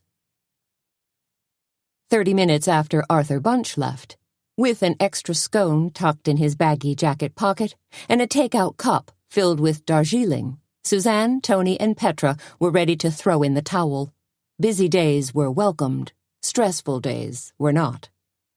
"Phew," breathed Petra as she plopped down in a frayed velvet armchair in the knitting nest. She shucked off her Crocs and gave her feet a much-deserved rest on the opposing ottoman. Tony joined her in a swoopy orange swivel chair that looked like it had once belonged to the Jetsons. "Glad I canceled book club tonight," she sighed. "I just don't have it in me." Suzanne was right on their heels, also ready to call it a day. "The coffee pot's turned off, and the front door is locked," she told them. "What about the back door?" Tony asked in an ominous tone. "Check that too," said Suzanne. "Unless we have customers storming the parapets, we're done for the day." She eased herself into a slightly frayed blue club chair. When 4:30 rolled around, this was where the three of them usually convened. To talk things out, giggle about the day, or just deprogram.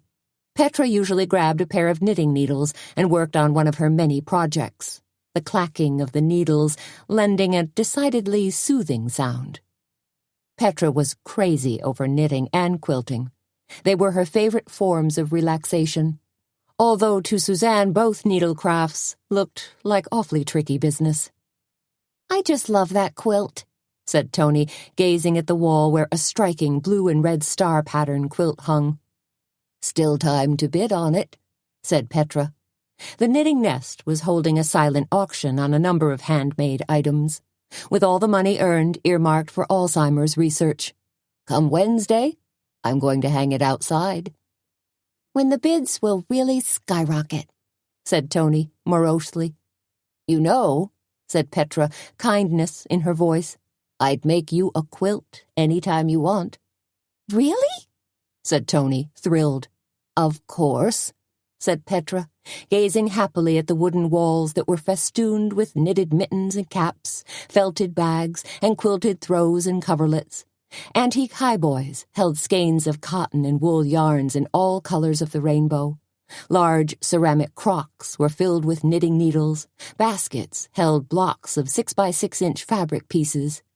These square motifs came in different colors and designs, including baby motif, calico, Christmas, floral, and batik. Petra also made sure they were well stocked with jelly rolls, pre-cut strips, 40 to the count, and just perfect for quilting. Tony hauled herself out of her chair, wandered over to the knitting needles, and picked up a pair of bamboo needles. Pretending to use them like chopsticks, she said, "Considering what happened last night, today went fairly well." "Agreed," said Petra. "I was so busy most of the time, I didn't have a chance to think about poor Chuck Peebler." "Me neither," said Tony. "Except when I hauled out the trash. The arrow holes in the back wall are still an ugly reminder." "Stick a little putty in them," said Suzanne, letting her eyes flutter closed. "Be good as new." "Too bad they couldn't do that to Peebler," mused Tony.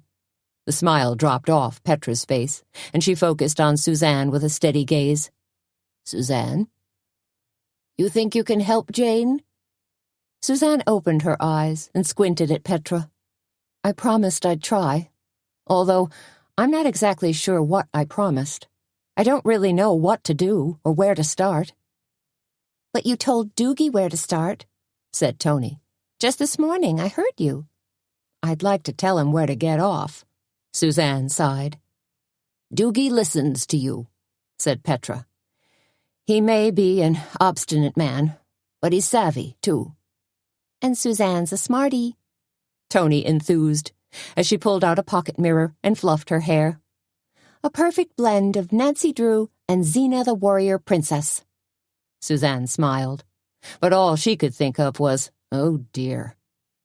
"Man, I wish I could do something about these wrinkles," said Tony, still peering in her mirror. "It ain't easy being over 40. "Don't think of them as wrinkles," counseled Petra. "Just consider your face as being gravitationally challenged." By the time Suzanne loaded up Baxter and arrived home, she didn't know which of them was hungrier, so she dumped a cup of kibble into Baxter's aluminum dog dish, then, while he crunched and noshed, explored her well-stocked refrigerator for something quick. The something quick turned out to be a little leftover beef stroganoff. Foregoing the noodles tonight, Suzanne heated the beef mixture on top of her stove, stirred in a dollop of sour cream at the last minute, then poured it all onto a slice of toasted baguette. She loaded her plate onto a wicker tray, then went back to the refrigerator and poured out half a glass of Bolero Reserva. Baxter was finished by then, so he accompanied Suzanne into the living room for a casual dinner on the leather couch. As Suzanne ate and watched TV, Baxter watched Suzanne eat. "Not this," she told him. "Not tonight." Baxter edged his muzzle onto the couch and tried to convey a sad, appealing look. But no dice.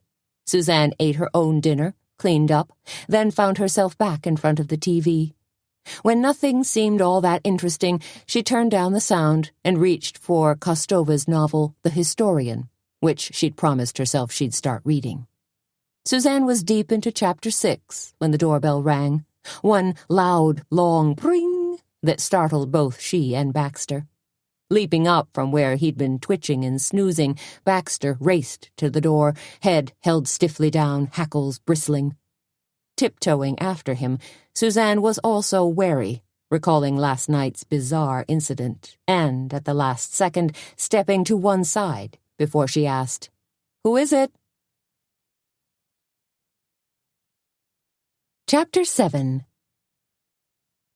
"It's me," came Tony's muffled voice. Suzanne pulled open the door. "Tony? What are you—" Suzanne stopped abruptly when she recognized the stunning young woman who was standing next to Tony. "Kit?" she said, her voice rising in surprise. A smile lit Kit Caslet's clean, scrubbed oval face. "You remember me," she said in a soft voice. Then she shrugged back her long blonde hair, looking supremely pleased. "Of course I do," said Suzanne. "From when I pinch-hit it at your cake show?" said Kit. "Sure," said Suzanne, still slightly blown away by Kit's appearance on her doorstep. Kit normally worked evenings, churning out a living as an exotic dancer at Hubley's Roadhouse, a big, ugly Quonset hut of a place out on County Road 18. Though Kit wasn't a stripper, per se, because technically she didn't remove her clothes, Suzanne had still urged her to pursue more suitable work, since exotic dancing wasn't the most promising career move. But Kit, for whatever reason, by personal choice or by dint of simple economics, was still prancing about in black go-go boots and red lace undies on Hubley's postage-stamp-sized stage. "We gotta talk," said Tony. "It's real important. Besides," she did a quick little dance and shrug, "it's starting to rain like crazy." "Come on in," said Suzanne, opening the door wider. Tony shrugged off her brown leather bomber jacket and hung it on the antique walnut coat rack that stood in the entry. Kit, dressed in denim jacket, baggy sweater, and cargo pants, clothes that certainly didn't scream, "Look at me, I'm a wild and crazy dancer," opted to keep her jacket on. "Hey, Baxter," said Kit, bending down to pet Baxter, who pretended not to eat up the attention but immediately stuck his muzzle in Kit's hand when she tried to pull it away. "Don't mind him," said Suzanne. "He'll bug you for hugs and pets and treats all night." "Sweet guy," murmured Tony, smiling at Baxter. Then her eyes seemed to shift into serious mode, and they all trooped into the living room, settling into chairs somewhat self-consciously. "We interrupted your dinner," said Kit, spying a tray on the coffee table. "Not really," said Suzanne. "I was just having tea and banana bread. There's plenty of banana bread left if anybody wants some." And a little bit of beef stroganoff if anybody's real hungry. Both women shook their heads. Pass, said Tony. How about something to drink? Suzanne asked. Tony shifted nervously. You got any wine? Sure, said Suzanne.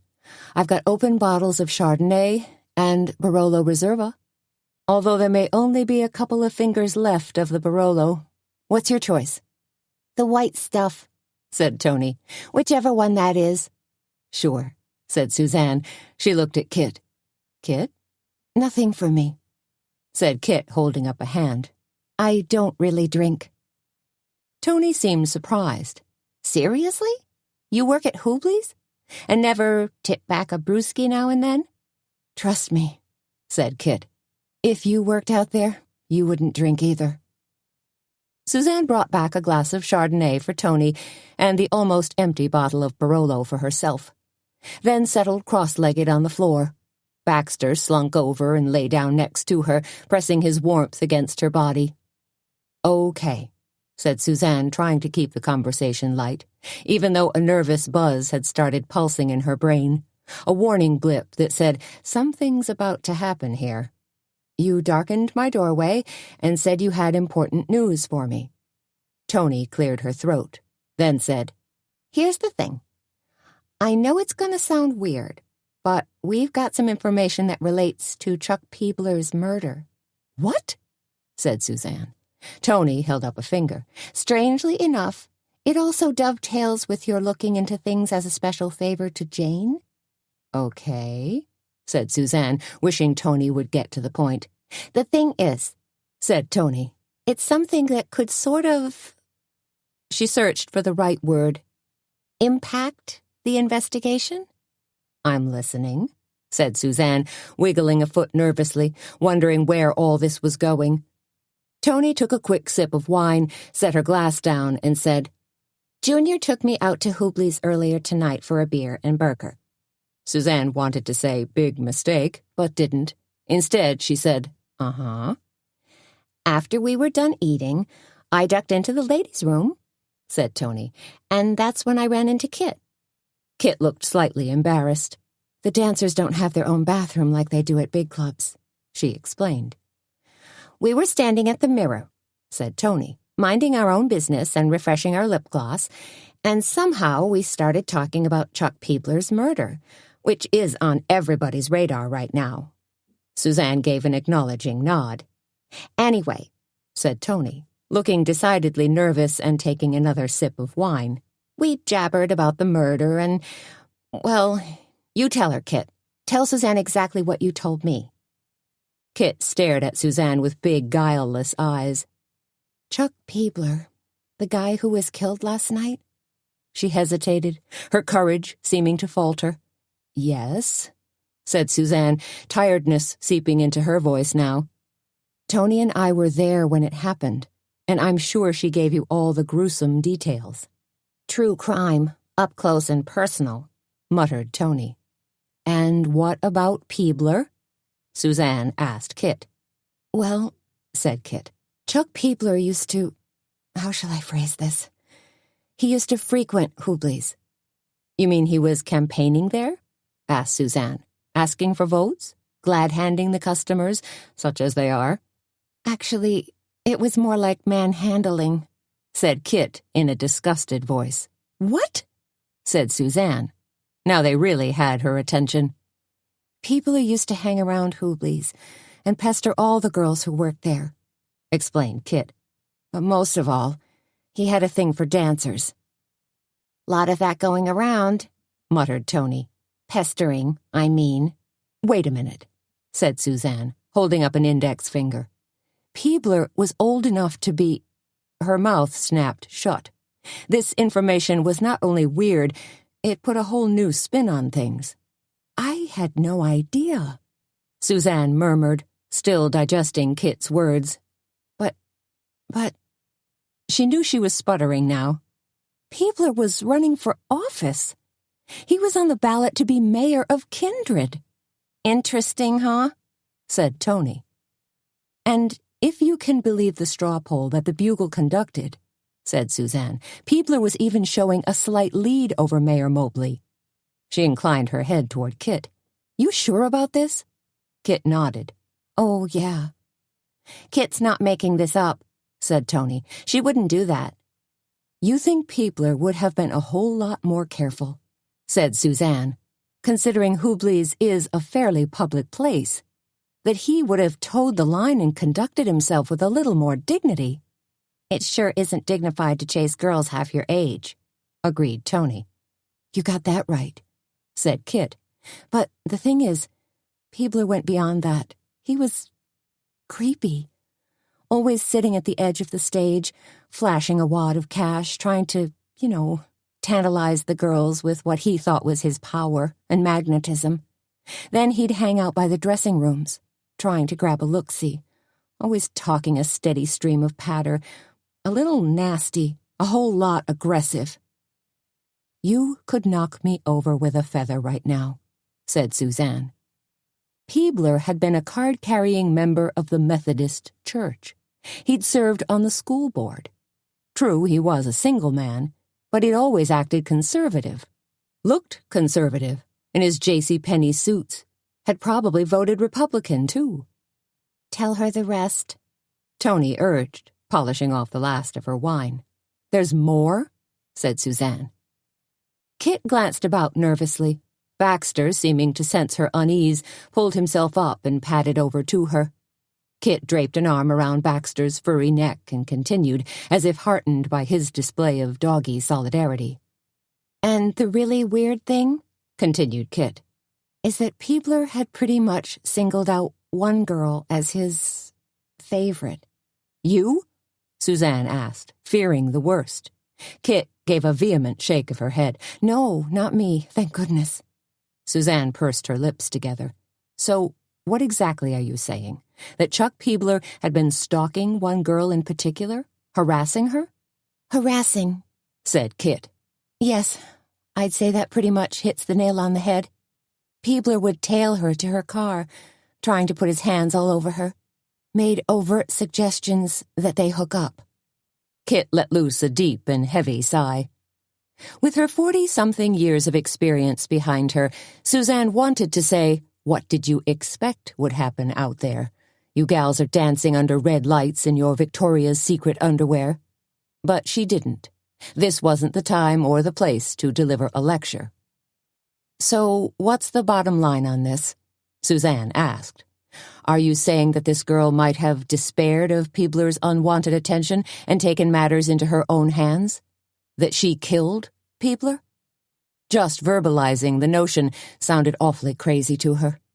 Or maybe her jealous husband did, Tony muttered. What particular dancer are we talking about? Asked Suzanne. So far, no names had been mentioned, but she knew there had to be at least a dozen different girls who performed on Hubley's red-lit stage, all of whom must have acquired a certain patina of toughness by now. Tony and Kit glanced nervously at each other. Silence hung heavy between them. You guys drove all the way over here just to drink wine and clam up? Suzanne asked, putting a little extra oomph in her voice. Kit dropped her head forward, her fine blonde hair draping across her face. Okay, she said. It was Sasha. Sasha, said Suzanne, not recognizing the name. I don't think I know her. That's 'cause you don't go to Hubley's, said Tony. That's right, Suzanne agreed, and neither should either of you, she caught herself. However, that's a discussion better left for another day. So, Kit, tell me exactly why you think Sasha might be involved in Chuck Peebler's murder. Because Sasha wasn't afraid to stand up to Peebler, said Kit. She was tough and tenacious and even threatened to kill him if he ever laid a hand on her. You actually heard her say this? Asked Suzanne. Kit nodded vehemently. So did some of the other girls. And Frankie, the owner. Huh, said Suzanne, thinking. She picked up the bottle of Barolo, poured the last half-inch into her wineglass, picked up the glass, and swirled it around, contemplating what Kit had told her. What's Sasha's last name? Suzanne finally asked. Odell, said Kit. "Oh, crap," said Suzanne. She was pretty sure Odell had been one of the names on the deer hunting licenses that Doogie had tracked down via the DNR. "What's wrong?" asked Tony, suddenly on the alert. "Nothing, I hope," replied Suzanne. "But we have to tell Doogie." She made a slight grimace. "Better to get it all out in the open. The thing is, Doogie's already talked to the DNR officials about bow hunting licenses, and Odell was one of the names they gave him." "Holy moly," said Tony, giving a low whistle. "I think you're right." "I really didn't come here to get Sasha and Mike in trouble," said Kit, a touch of defiance creeping into her voice. "You know," said Suzanne, "I think it might be a little late for that." Chapter 8. "You think Kit's friend is in trouble?" asked Petra, standing at her butcher block table chopping onions. "What was her name again? Sasha?" "Yes, I do," said Suzanne, watching Petra's knife flash back and forth. "Or maybe Sasha's husband is." She'd brought Petra up to speed on the conversation from the night before because she wanted to get her take on the situation. "I guess you can't go around threatening to kill a guy," said Petra, "even if he is a no-good jerk." She chopped furiously for a few moments, then looked up and blinked. "Do you think anybody else in Kindred knows Peebler was a no-good jerk?" "Only if they patronized Hooblies," said Tony as she bumped open the swinging door and made her way into the kitchen. "If they hung around to shoot a little 8-ball or check out the dancers." "And all the while Peebler put up a carefully cultivated front," said Petra. "Passed himself off as a trusted pillar of the community. Managed to get himself on the ballot for mayor. He was even vice president of the Downtown Booster Club, for gosh sakes." "Now they'll just have to boost without him," said Tony. Petra dumped a heaping pile of chopped onions into an aluminum bowl already filled with chopped red peppers. Today was Hot Mama Frittata Day at the Cackleberry Club, and Petra was prepping like crazy. "What irks me is that I would have voted for Peebler. If he hadn't been killed, that is." "A lot of people would have," said Suzanne. "Want to know what's really sad?" Tony asked, pouring herself a glass of freshly squeezed orange juice. "Peebler's secret life practically makes our incumbent Mayor Mobley the moral choice for mayor. That and his untimely death." "Don't kid yourself," said Suzanne. "Mobley's just as bad, maybe worse." She'd heard constant rumors about Mobley's improprieties regarding zoning committees and planning boards. Grease his chubby little palms with greenbacks, and your building or zoning plans, no matter how unfavorable to Kindred, would get rubber-stamped and shoot right through City Hall like grain through a goose. "Oh, no!" Petra screamed, then lost her focus and dropped her knife on the floor. "Toes up!" shouted Tony. "What's wrong?" asked Suzanne. Petra was generally unflappable, but this Peebler thing really had her going. Twin spots of color bloomed on Petra's cheeks.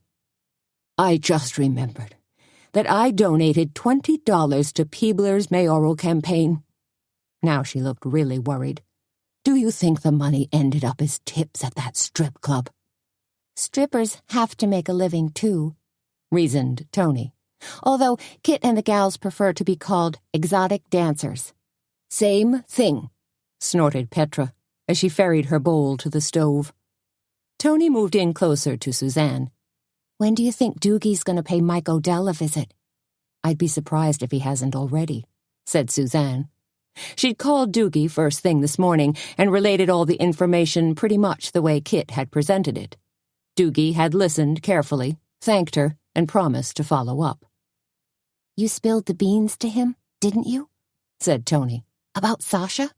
"You knew I would," said Suzanne. "Besides, Doogie's not a complete idiot. He'd have gotten around to Mike Odell sooner or later, and then he'd talk to Sasha and probably even that manager—" "Frankie," supplied Tony. Pans rattled on the stove. "At least Doogie's not sniffing after Jane anymore," Petra reasoned. "So thank goodness for that. Now we can get on with our busy lives." I suppose, said Suzanne. But somehow she didn't think solving Peebler's murder was going to be that cut and dried. "We're supposed to open in 20 minutes, said Petra, "and I'm not nearly ready for the breakfast rush." As she grabbed for a mixing spoon, the sleeve of her white chef's jacket caught a glass measuring cup filled with dry oatmeal and sent it tumbling to the floor. "Incoming," said Suzanne. "Oh, doodlebug," yelped Petra, doing a quick two-step away from the flying glass. "Now look what I did." "Don't anybody move," said Tony. She grabbed a broom and dustpan and began sweeping up broken pieces of glass. "Besides, you can't cry over spilled "Oatmeal," finished Petra, shaking her head and making a growling sound. "You know what? I feel like all the nervous tension I have about Jane and Peebler is going to shoot straight out of my fingertips and end up in my cooking." Tony stopped sweeping and peered at her. Seriously? Because that sounds decidedly paranormal to me." But Petra wasn't about to be deterred. "Yes, seriously. When my heart and mind are filled with loving thoughts, the food is lovely too. But anger and fear will only—" "Stick in your throat?" said Tony. "Okay, I'm getting your message loud and clear." She paused. "You're not going to start speaking in tongues or anything, are you?" "Well, hardly," said Petra, looking a little annoyed. "I know what," said Suzanne, grabbing a cream-colored Red Wing crock from where it sat on a top shelf. "Let's take a couple of moments for an affirmation." Whenever the ladies needed to lift their mood or feed their spirits, they reached for the crock instead of the cookie jar. Well, almost every time. "Yeah, let's," Tony enthused. The crock was filled with inspirational thoughts and quotes they'd jotted down and tossed in, the only exception being the note Tony had taped on the outside, which read, "Open in case of spiritual emergency." "You first," said Suzanne, pushing the jar toward Tony. Tony reached in and pulled out a yellow Post-it note. Unfolding it, she read, "Your talent is God's gift to you. What you do with it is your gift back from God." She smiled. "I'm feeling better already." "I knew you would," said Suzanne. She pushed the crock toward Petra. "Now you, Petra." Taking a deep breath, Petra drew out a little scrap of paper, then read it aloud. "I know God won't give me anything I can't handle. I just wish He didn't trust me so much." Her face was lit with a smile now. Mother Teresa said that. "Sounds more like you," Tony told Petra. "Maybe we're kindred spirits," Petra murmured. "I know you are," said Suzanne, pulling out her own note and unfolding it. "I hope you drew a doozy," said Tony. Suzanne read it, then gave an acknowledging nod. "I think I did." "What's it say, honey?" asked Petra. Suzanne cleared her throat, then read, "Choose a job you love, and you will never have to work a day in your life." "That's you, Susie Q," Tony declared. "CEO, CFO, PR Lady Extraordinaire, Tea Connoisseur, and Chief Bottle Washer and Dog Trainer," finished Petra. "Group hug?" "Group hug," agreed Tony. The three of them huddling together, arms flung across each other's shoulders, heads bowed as they contemplated their affirmations as well as the coming day. Finally, Suzanne glanced at the clock. "Okay," she announced. "Time to roll." "Don't forget the love," Tony called after her. 5 customers were already lined up outside the Cackleberry Club by the time Suzanne unlocked the door. By the time they were seated, another 20 had arrived. "Oh my gosh," said Tony, as she raced around the cafe. "We're getting slammed." "Slammed equals business," Suzanne told her when she caught up to her at the pastry case, which translates into revenue. Tony suddenly looked interested. "Maybe I can buy those new baby blue cowboy boots I've had my eye on." "Hey, you two," Petra called from the pass-through. "Stop fooling around and take some orders." Suzanne dashed into the kitchen. "I've got orders." She glanced at her order pad. 2 hot mama frittatas, a short stack of cakes, and a Cackleberry scrambler. "Now you're talking," said Petra, as she grabbed a brown egg from a bowl of eggs and cracked it one-handed. "You still want to drive the quilt trail this afternoon?" Suzanne asked.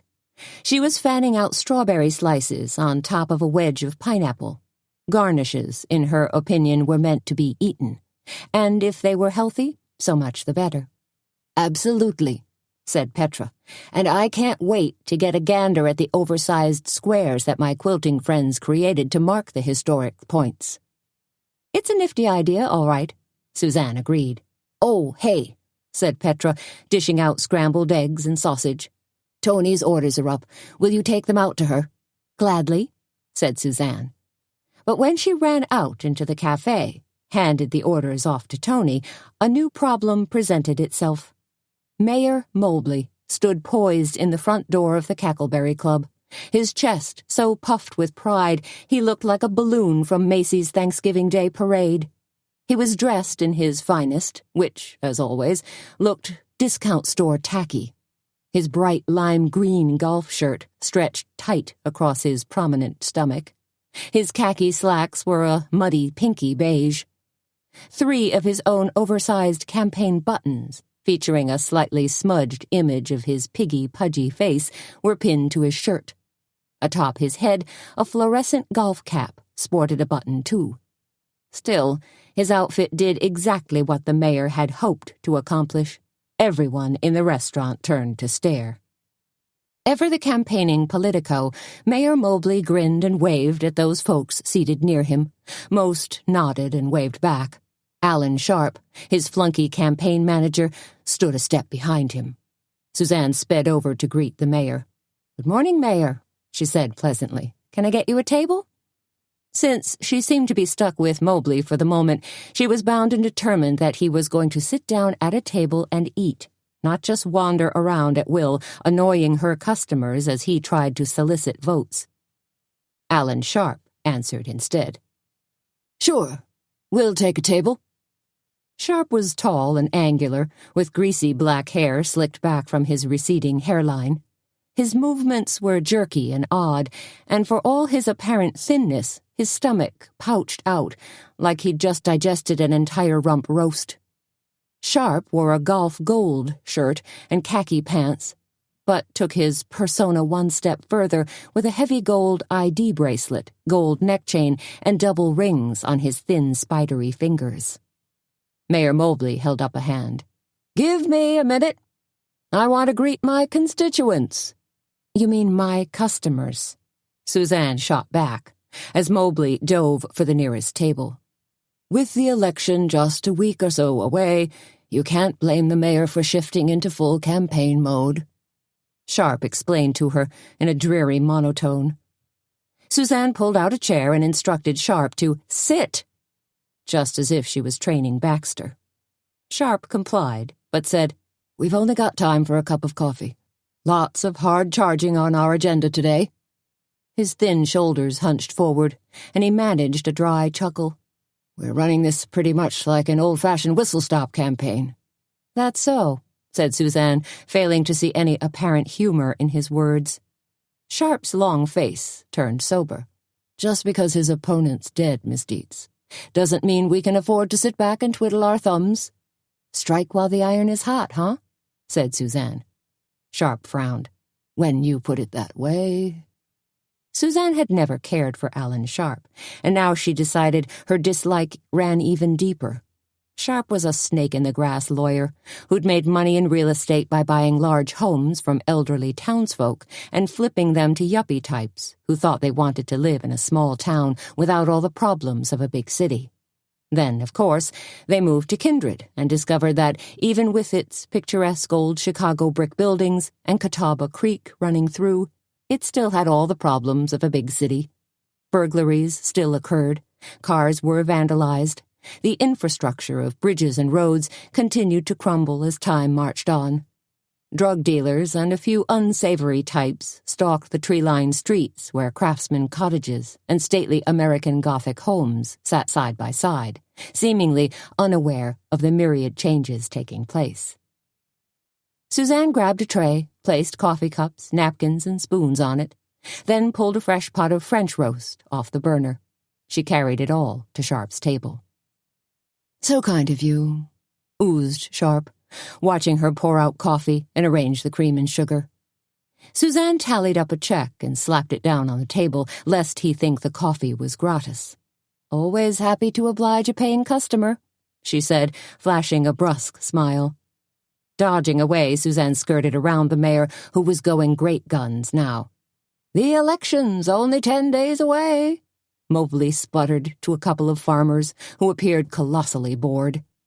Suzanne sidled up to the counter where Tony was garnishing a toasted bagel with sliced strawberries and a pat of cream cheese.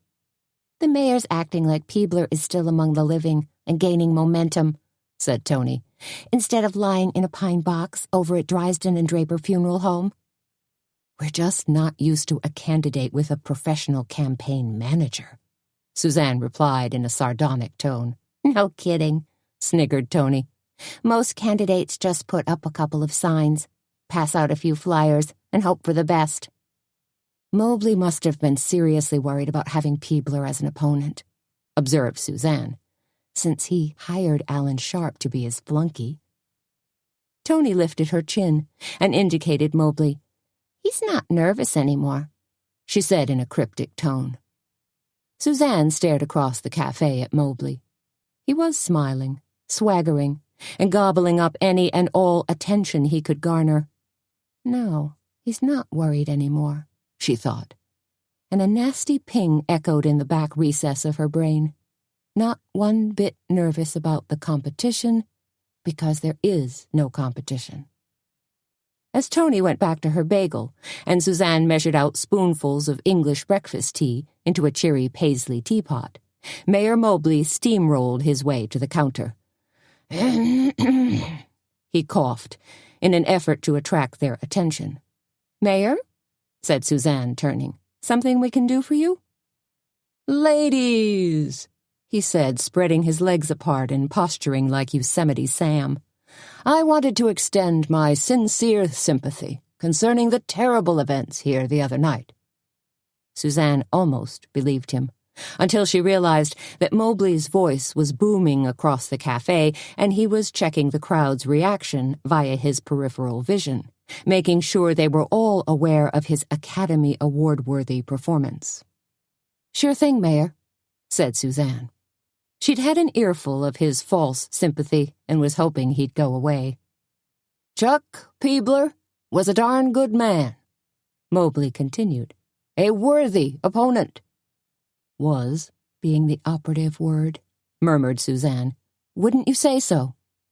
Mobley's eyes suddenly flashed with rage, then narrowed into piggy little slits.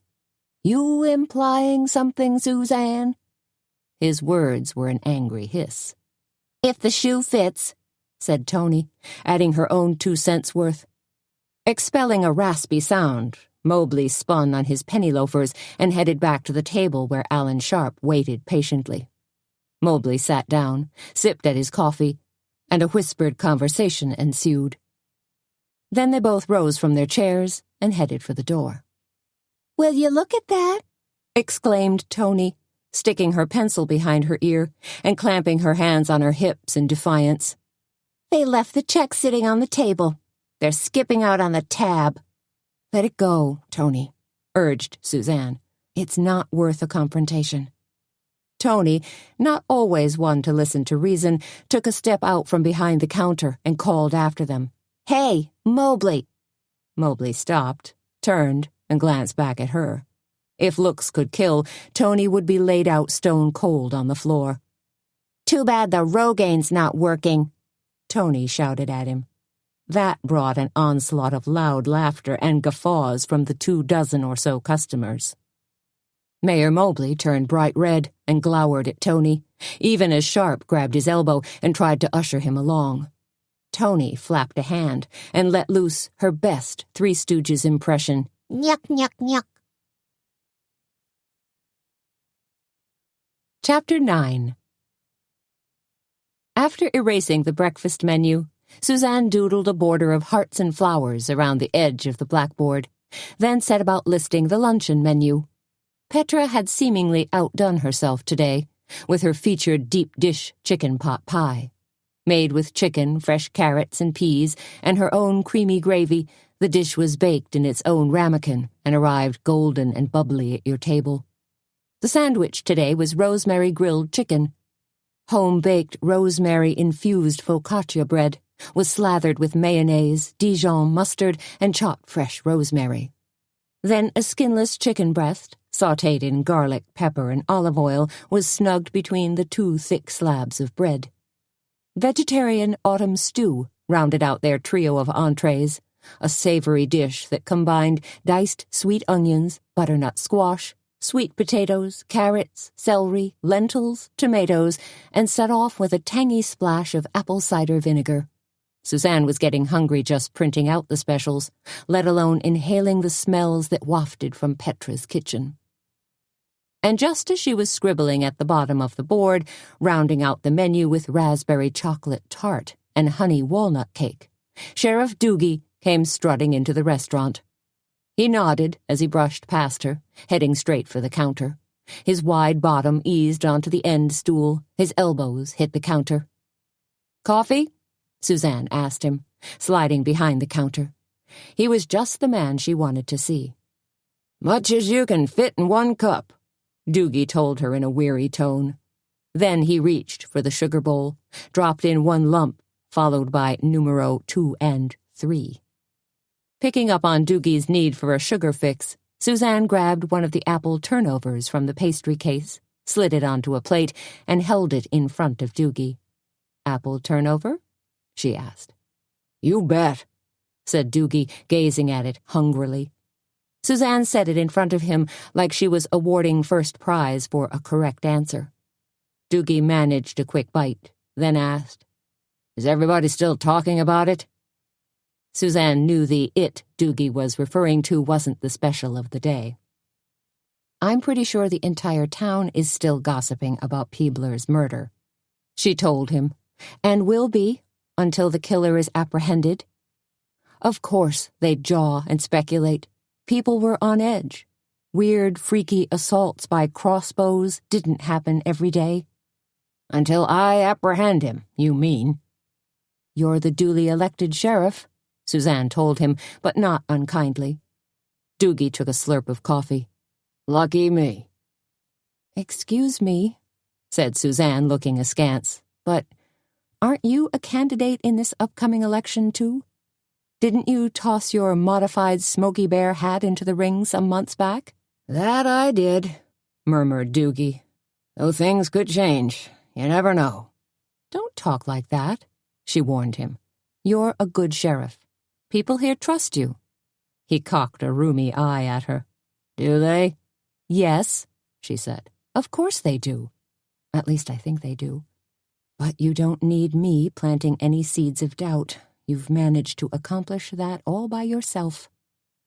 "Not all killers get caught, Suzanne," said Doogie, looking both detached and philosophical as he said it, as though he'd taken a step back from the case. "Not in this instance," said Suzanne. "Not when you're on the case." Doogie managed a half-smile as he took another bite of turnover. Leaning forward, Suzanne asked in a low voice, "So, did you talk to Mike Odell?" "I did," said Doogie, chewing, "as well as his amusing spouse, Sasha." "And?" "Odell's a taciturn guy. Then again, you might be in a perpetually cranky mood if your wife was a stripper and brought home more money than you did." "Gives new meaning to the phrase bringing home the bacon," said Suzanne. Doogie shrugged. "I guess strippers earn big bucks." "I think Sasha's more of an exotic dancer," said Suzanne. Doogie raised an eyebrow, looking askance. "There's a difference?" "A slight technicality," said Suzanne, wondering why she was even offering an explanation. "I don't think the women at Hubley's actually remove their clothing." "So, a lingerie show," said Doogie. He sounded just this side of interested. But Suzanne wasn't buying it. "Don't tell me you've never been out there," she snorted. "Only on official business," said Doogie, "which just proves that Hubley's is a shady place. All kinds of things probably go on out there." "It's not exactly the knitting nest," Doogie sighed. "Getting back to Peebler's murder," said Suzanne. "I'm assuming you're ready to cross Jane Buckley off your list?" Doogie pursed his lips and shook his head. Nobody's completely in the clear yet. Surely Jane told you about the argument she had with Peebler, said Suzanne, frustration evident in her voice. A fairly nonsensical accusation on Peebler's part about stealing antiques from his aunt's house? Doogie chewed slowly and stared at her. Suzanne continued.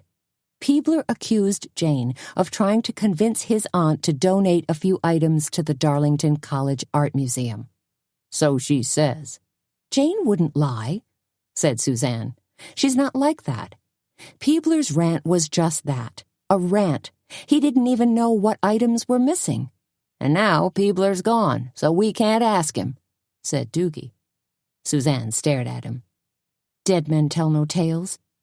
Doogie's brow furrowed. They do. It's just a little tougher to pry it out of them. Lunch at the Cackleberry Club was a roaring success.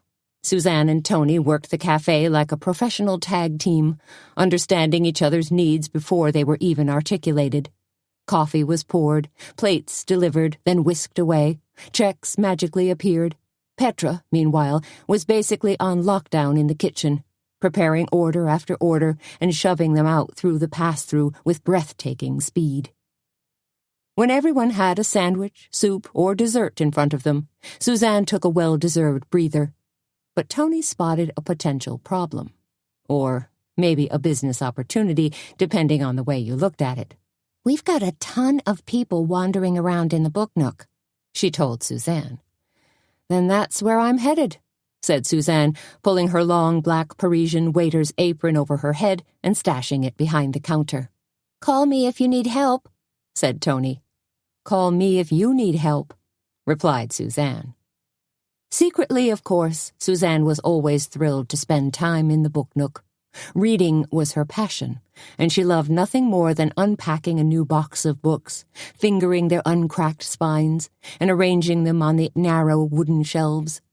There was something satisfying about the fact that so many lovely thoughts and spellbinding plots were contained between those covers. How, she wondered, could anyone ever abandon a lovely, highly tactile paper book for a mechanical e-book? At 1:15, Petra emerged from the kitchen carrying a steaming cup of tea. She gazed about the cafe with satisfaction, then delivered the tea to Suzanne. Thought you could use this, said Petra. Bless you, said Suzanne, taking a quick sip. To me, taking a break means escaping into the far-off flavors of tea from around the world, said Petra. Thailand, India, Ceylon, or good old China. Where are we flying off to today? Asked Suzanne, playing along. Nepal, said Petra. By way of organic Kechachanga green tea. Perfect, murmured Suzanne. But perfection is often short-lived, because just as Suzanne was taking a second dreamy sip, Junior Garrett stumped his way into the Cackleberry Club. With his chin stuck out, his stride clipped and determined, Junior looked like a bandy rooster who'd just invaded the henhouse. His dark hair was swooshed into a pompadour that would have made James Dean proud, and he'd slathered on enough grease to start a forest fire. Junior's tight, straight-legged jeans and black bowling shirt with the name Junior stitched in white thread polished off his look. If it had been the mid-1950s instead of 2011, Junior Garrett would have been considered a cool cat. Now he was just considered a quirky anachronism by most, a juvenile delinquent by Suzanne.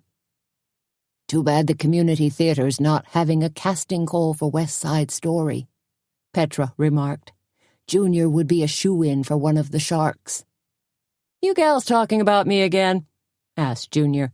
A sardonic grin was plastered across his face. A toothpick was clamped firmly between his teeth. Just small talk, replied Suzanne. Ah, said Junior, clearly hurt. What are you doing here? Tony asked as she came hurtling out of the kitchen. You know I told you never to drop by without calling first. Theirs was a marriage in crisis, an abrupt union that had been fueled by overactive hormones, too much Jack Daniels, and a lack of functioning brain cells. Although Tony had tried valiantly to make the marriage work, it was apparent the relationship had cooled even before their plane touched down on its return trip from their Las Vegas nuptials. A few months later, the cake was iced when Tony discovered a piece of purple net lingerie in the back seat of Junior's car. Confident it wasn't hers, since she wore red and a size smaller, she promptly tossed Junior, his toolbox, and various rebuilt motors out of their apartment. Now they lived apart, in a kind of netherworld of bickering and making up. Not completely in love, but not quite ready to file for divorce either. "Did you get fired?" Tony demanded of Junior. Grabbing the back of his collar, she steered him to a table and forced him into a wooden chair. Junior gazed up at her with round, innocent eyes. "No. Cross my heart. I'm still working diligently at Shelby's body shop." Suzanne and Petra shuffled in to watch the show. If you were in the right frame of mind, Junior could be pretty darned amusing. Fodder, almost, for a TV sitcom. Think Fonzie meets Homer Simpson. "You sure you're still working?" Tony asked, bunching her right hand into a fist. "Because I'll clock you if—" Whoa, said Junior, putting up an arm in mock defense. "Whatever happened to innocent until proven guilty? Seriously, babe. I just dropped by to get a bite." Tony glanced up at Suzanne. "What do you think?" Suzanne gave a shrug. "If the man's hungry, I say go ahead and feed him." "Just do it quick," said Petra, making her escape. Then she called back over her shoulder, "Thank goodness we're not real busy." Tony brought Junior a leftover chicken sandwich and a bowl of vegetable soup. "Watch out," she warned him. "That soup is so hot, it could boil your eyeballs." Junior nodded. "Okay." "And you're going to have to pay for this," Tony nattered. "We've catered to enough freeloaders for one day." "Jeez," said Junior. "Will you chill out? I got money. I can pay." "Still raking it in at Shelby's, huh?" said Suzanne. "Honestly, how much could a guy make repairing fenders and ironing out dents? On the other hand, maybe quite a lot." "I got something going on the side, too," Junior told Suzanne. He gave a cocky, knowing look as he took a big bite of sandwich. Tony looked unhappy. "What are you talking about?" To the best of everyone's knowledge, none of Junior's harebrained, get-rich-quick schemes had ever panned out. Not the Cuban tax haven, plastic antenna balls, or bait business. "I'm going into the scrap metal business," Junior boasted. "Excuse me?" said Tony. "There's money in that?" Suzanne asked. "Oh, yeah," said Junior, suddenly looking more confident. "Me and Marsh Friedman are going to be partners."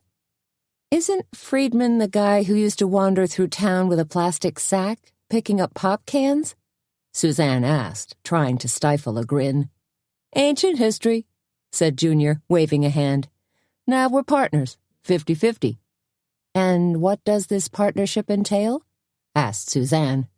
She was a tiny bit fascinated by Junior. It was probably the same fascination a mongoose felt for a cobra. A bit of danger, but still that hypnotic lure. "We're going to scour the countryside in our truck," Junior told her, delighted to have an audience. "Picking up discarded car parts, old farm equipment, appliances, milk cans, bed springs, tire rims, pretty much anything we can get our hands on. Then we'll sell it at the scrapyard over in Jessup." "No kidding," said Suzanne. The whole idea sounded sort of old-timey, like something from the 40s, when people supposedly donated tin cans and scrap metal to the war effort. "Of course, the really primo stuff is copper," Junior said, knowingly. "You can pull in $3 a pound for scrap copper. Did you know that?" "Where exactly are you going to find this scrap copper?" Suzanne asked. Junior looked suddenly evasive. "Around." Said Tony in a suspicious tone. Petra leaned out of the kitchen, rubbing flour from her hands onto her red calico apron. "Suzanne, I just remembered, we still need to order pumpkins for Saturday night. With all we've got going this week, we could easily overlook it." Saturday night, Halloween night, they'd planned a huge outdoor Halloween party at the Cackleberry Club, complete with decorations, costume contest, live music, bobbing for apples, fire pit for roasting hot dogs, cider and donuts, and a major theatrical surprise. "Hey!" exclaimed Junior. "I know a guy who's got a bumper crop of pumpkins." "No thanks, Junior," said Suzanne. "I'm going to—" But Junior persisted. "No, seriously. This guy owes me a huge favor, so I can get you guys a whole truckload of pumpkins for free." "How's that?" asked Suzanne. Maybe Junior really could help. "This guy had a car accident, but didn't want to tell his wife," Junior explained. "It was her car, a Toyota Celica, and he was just this side of tipsy when he had a close encounter with a bridge abutment." "Why am I not surprised?" said Tony, rolling her eyes. "Anyway," continued Junior, "I ironed out the dent and touched up the paint, made it look good as new, all on the QT, and now he owes me big time." "Really?" said Suzanne. What with a quilt trail tea, mystery tea, book signing, and Halloween party going on this week, maybe Junior really could lend a helping hand. Junior hooked a thumb and touched his chest, trying to look important. "You need pumpkins? I'm the guy who can hook you up." "We're talking pumpkins," said Suzanne. "Vegetables, members of the squash family. You're acting like we're dealing in human body parts." Junior was undeterred. "Still," said Junior, "I'm your connection." An hour later, Suzanne and Petra sped through downtown Kindred, heading for the Westvale Medical Clinic.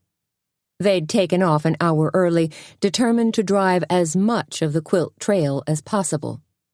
Tony had agreed to hold down the fort until closing, then drive Baxter to Suzanne's house and feed him his cup of kibble, doggy daycare at its finest. "What's in your care package?" Petra asked, as Suzanne pulled into the clinic's parking lot. "Soup and scones for Sam, scones and sticky rolls for everyone else." "Good for you," said Petra. "I hate to see anything go to waste." "Believe me, it won't," said Suzanne, climbing out of the car. "You gonna wait here?" Petra pulled her nubby sweater around her and nodded. "I think so." Suzanne dashed into the clinic, exchanged hugs with Esther, the clinic manager, then handed over all her loot. "Wow!" exclaimed Esther, peering in the larger bag. "Thanks, loads. And it's all low-cal, right?" "And low-carb," said Suzanne, "especially the sticky rolls." "You want me to give Sam a buzz?" Esther asked. She was cheery and upbeat, dressed in pale blue scrubs. "I can see if he's free." "No," said Suzanne. "Petra and I are driving the quilt trail today. Gotta run." "Oh, fun," chirped Esther. "I'm hoping to do it this weekend." "You're still coming to our Halloween party on Saturday night, aren't you?" asked Suzanne. "Wouldn't miss it," Esther called, as Suzanne skipped out the door. "That was quick," said Petra, as Suzanne climbed in and turned the key in the ignition. "We've got a... what?" said Suzanne. 35-mile drive ahead of us?" "Something like that," said Petra, studying the map. "Maybe more. First, the log cabin, then the round barn, then—" "Seatbelt," Suzanne reminded her as she backed out, noting Sam's BMW parked 3 stalls down. She smiled, glanced in the mirror, and happened to catch a quick reflection of Lester Drummond, the prison warden, emerging from the hard-body gym next door. He was a big man with shaved head, craggy face, and a forehead full of worry lines. Suzanne always thought Drummond had the kind of hard face and hard muscles that came from serving hard time, except, of course, Drummond ran the prison. Drummond had just tossed his Nike gym bag into his black SUV as Suzanne swung around in a turn. He nodded at both of them and gave a perfunctory wave. Smiling and waggling her fingers back at him, Petra murmured, "Drummond creeps me out." As Suzanne sped away, she happened to glance in her rearview mirror. "I see what you mean." "Hmm?" said Petra. "Because he's still watching us." Chapter 10. "I really adore the idea of the oversized quilt squares," said Petra. "They're just so perfect." "A new kind of X marks the spot," agreed Suzanne. 28 hand-painted blocks, 6 by 6 feet in size and mimicking a quilt square pattern, now dotted the landscape of Logan County, each marking a designated historical site on the quilt trail map.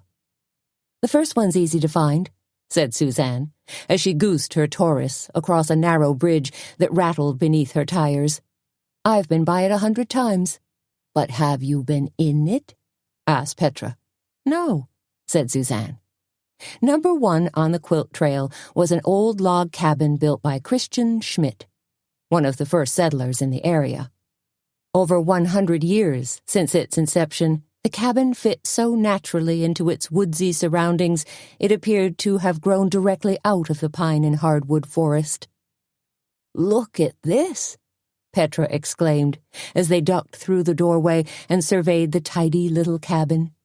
"Can you imagine living here?"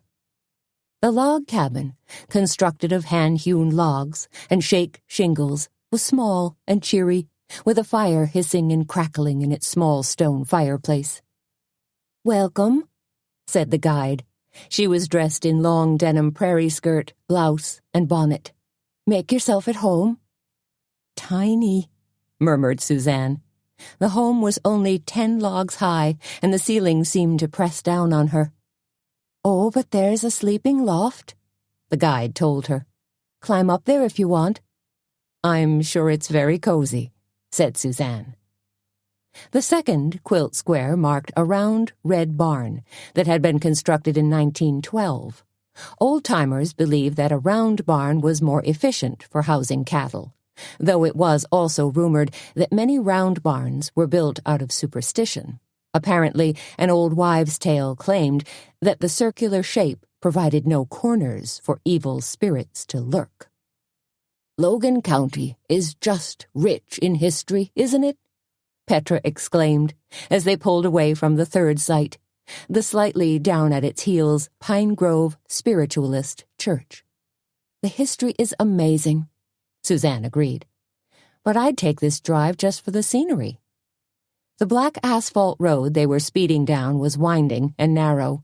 Red and gold trees lined both sides as they traversed wooden bridges and wound their way deep into gullies. A barrage of red and gold leaves streamed down and fluttered against Suzanne's windshield. When she flipped on her wipers, they flew away. "It's raining leaves," Suzanne exclaimed. "The weatherman's predicting 3 inches," Petra joked back. The wind continued to swirl and whistle, and more foliage fell on the car in a colorful kaleidoscope of red, orange, yellow, and rust. Rolling down the passenger side window, Petra stuck out her head and let the wind restyle her mop of salt and pepper hair. "Enough," Suzanne laughed, as a couple of red leaves sailed in. "We're getting blown to bits." "But isn't it fun?" said Petra. 20 minutes later, Petra had checked off 8 sites on her quilt trail map, and the sun was sinking rapidly, barely an orange glow on the horizon. Still, they kept going. The ribbon of road was hypnotic, and the dark trees and fields of dry corn stalks seemed to hold wonderful secrets. "Hungry yet?" Suzanne asked. "Starving," Petra admitted. "What's the next place?" "Cappy's General Store," Petra announced with some delight in her voice.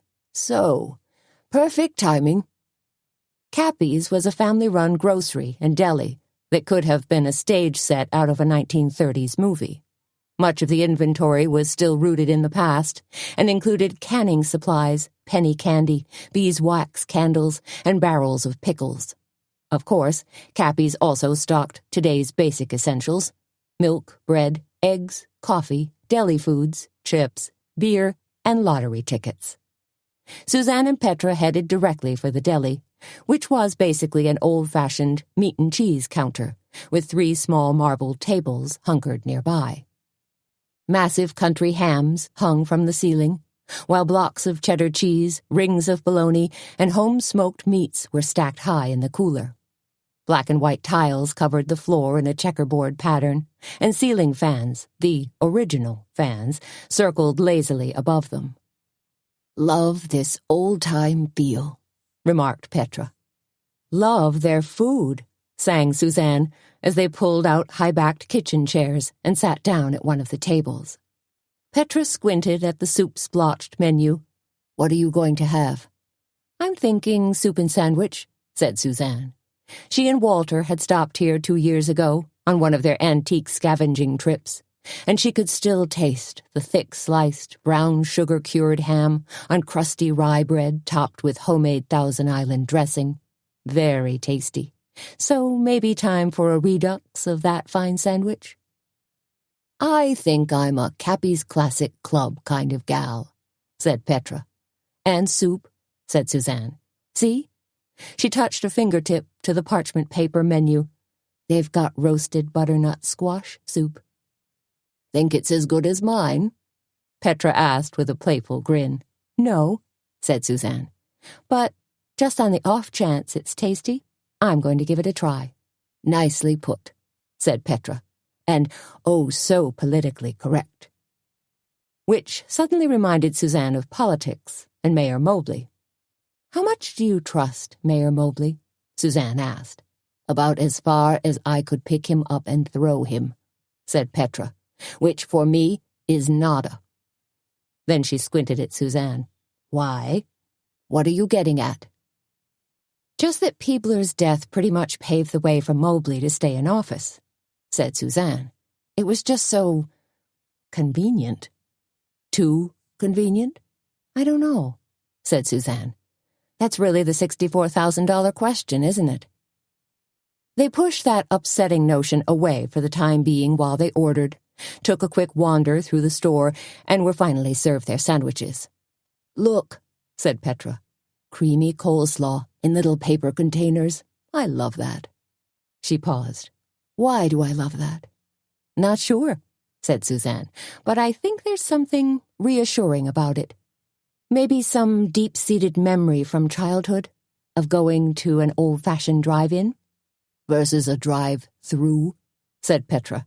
"Yes, I think you may be right." 20 minutes later they were stuffed, satiated, and ready to get back on the trail. "If we take County Road 9 back," said Petra, studying her map, "I think we can still see the Atherton schoolhouse and the coal house." "Let me see that," said Suzanne, reaching for the map. She scanned it and said, "Oh." "Too far out of the way?" asked Petra. "Up in the Highland Hills area," said Suzanne. She glanced at her watch, said, "I'm not sure those 2 sites will even be open." "Maybe not," said Petra, "but I'd still get to see the quilt squares that Toby Baines painted." "Okay," Suzanne agreed. "Then let's get going." They paid their check, grabbed a loaf of pumpkin bread in the bargain, and climbed into the car. "And away we go again," said Petra. "You really had a great idea," said Suzanne, complimenting her on the whole concept of the quilt trail. Scoping out historic spots, then highlighting them with the oversized quilt squares. Very inventive. "Well, thank you," said Petra. "It was a labor of love. Of course, I had lots of help from quilters and all the volunteers at the Historical Society." Putting her car in gear, Suzanne backed up slowly. And then, because she was boxed in and rain had started to patter down, Suzanne rolled her driver's side window down so she could stick out her head for a better view. And that's when a noisy, beat-up clunker of a pickup truck suddenly tore in front of her. "Whoa!" Suzanne exclaimed, braking hard as she was suddenly enveloped in a headache-inducing cloud of exhaust fumes. "How rude!" cried Petra. The clunker shuddered to a stop. Then a man in olive-drab slacks and a camo jacket jumped out. He slammed the truck's door, then paused to stare at them through the streaming windshield. As his eyes bored into Suzanne, he bared his teeth and flashed her a look of pure, unadulterated hatred. "Oh, rats," muttered Suzanne. Petra's head whipped toward Suzanne. "You know who that is?" Suzanne's fingers drummed nervously against the steering wheel. I'm pretty sure that's Mike Odell." "The guy with the deer hunting license?" asked Petra. "The stripper's husband?" "Yeah, I'm pretty sure it's him." "He looks positively unhinged," said Petra, watching as Odell ducked into Cappy's. "And furious." Suzanne gunned her engine and shot out of the parking lot, fishtailing onto the narrow blacktop road. "If looks could kill," she murmured. To soothe their nerves, Suzanne slid in a CD and pushed play. The relaxing strains of Mozart's Piano Sonata No. 11 immediately filled the car. "This is nice," said Petra. "It's actually a CD of afternoon tea music," said Suzanne.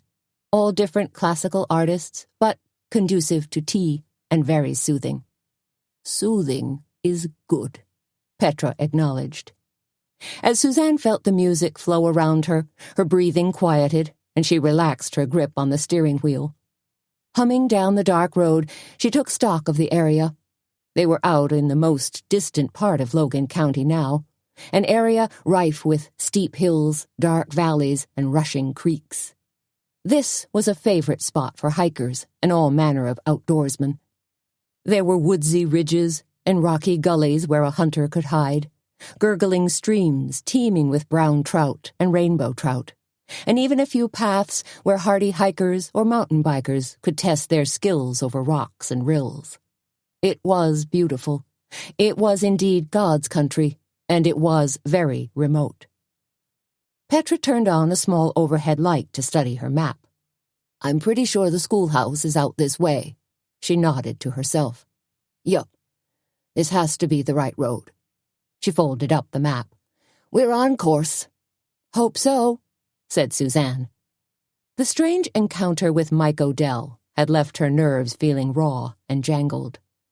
"I'm just dying to see one last quilt square," Petra chattered. "It's the wedding ring pattern that Toby Baines designed." "Toby still writes the advice column at the Bugle?" Suzanne asked. "She does, but she's trying to get out of it." Petra chuckled. "Are you interested?" Suzanne shook her head. "Not on your life. I have enough trouble writing my once-a-month tea column." Petra popped her head up like a gopher, peering ahead as the road unfolded. "You see anything yet?" "Not a thing," said Suzanne. "Maybe we took a wrong turn? It's awfully dark." "The rain stopped," Petra said with a hopeful lilt in her voice. "Maybe we could give it a couple more miles?" "Okay," said Suzanne. But she'd already decided to backtrack if something didn't turn up soon. It was getting awfully late. Suzanne kept an eye on her odometer as she drove. 1 mile, 1.5, 2 miles, still nothing. Decision time looming. "I think we took a wrong turn." "Oh," said Petra, sounding disappointed. "Just too dark, I guess," said Suzanne, easing off the accelerator and edging toward the shoulder so she could negotiate a U-turn on the narrow road. That's when her headlights picked up the outline of a car dead ahead of them. "Who's that?" Suzanne murmured. The car was pulled way off to the side of the road, tilting crazily. "Someone had car trouble?" speculated Petra. "Ran out of gas?" "Holy smokes!" said Suzanne, as she bumped forward and her headlights finally revealed the true outline and markings on the vehicle. Because there was no mistaking the whip antenna, reinforced bumpers, light bar on top, and official emblem on the door. "That's one of Doogie's cruisers," Petra exclaimed. Suzanne tapped her brakes and eased over onto the shoulder directly behind the cruiser. It sure is. And it looks unoccupied. She wondered what Doogie or one of his deputies could be doing way out here. Maybe an emergency call?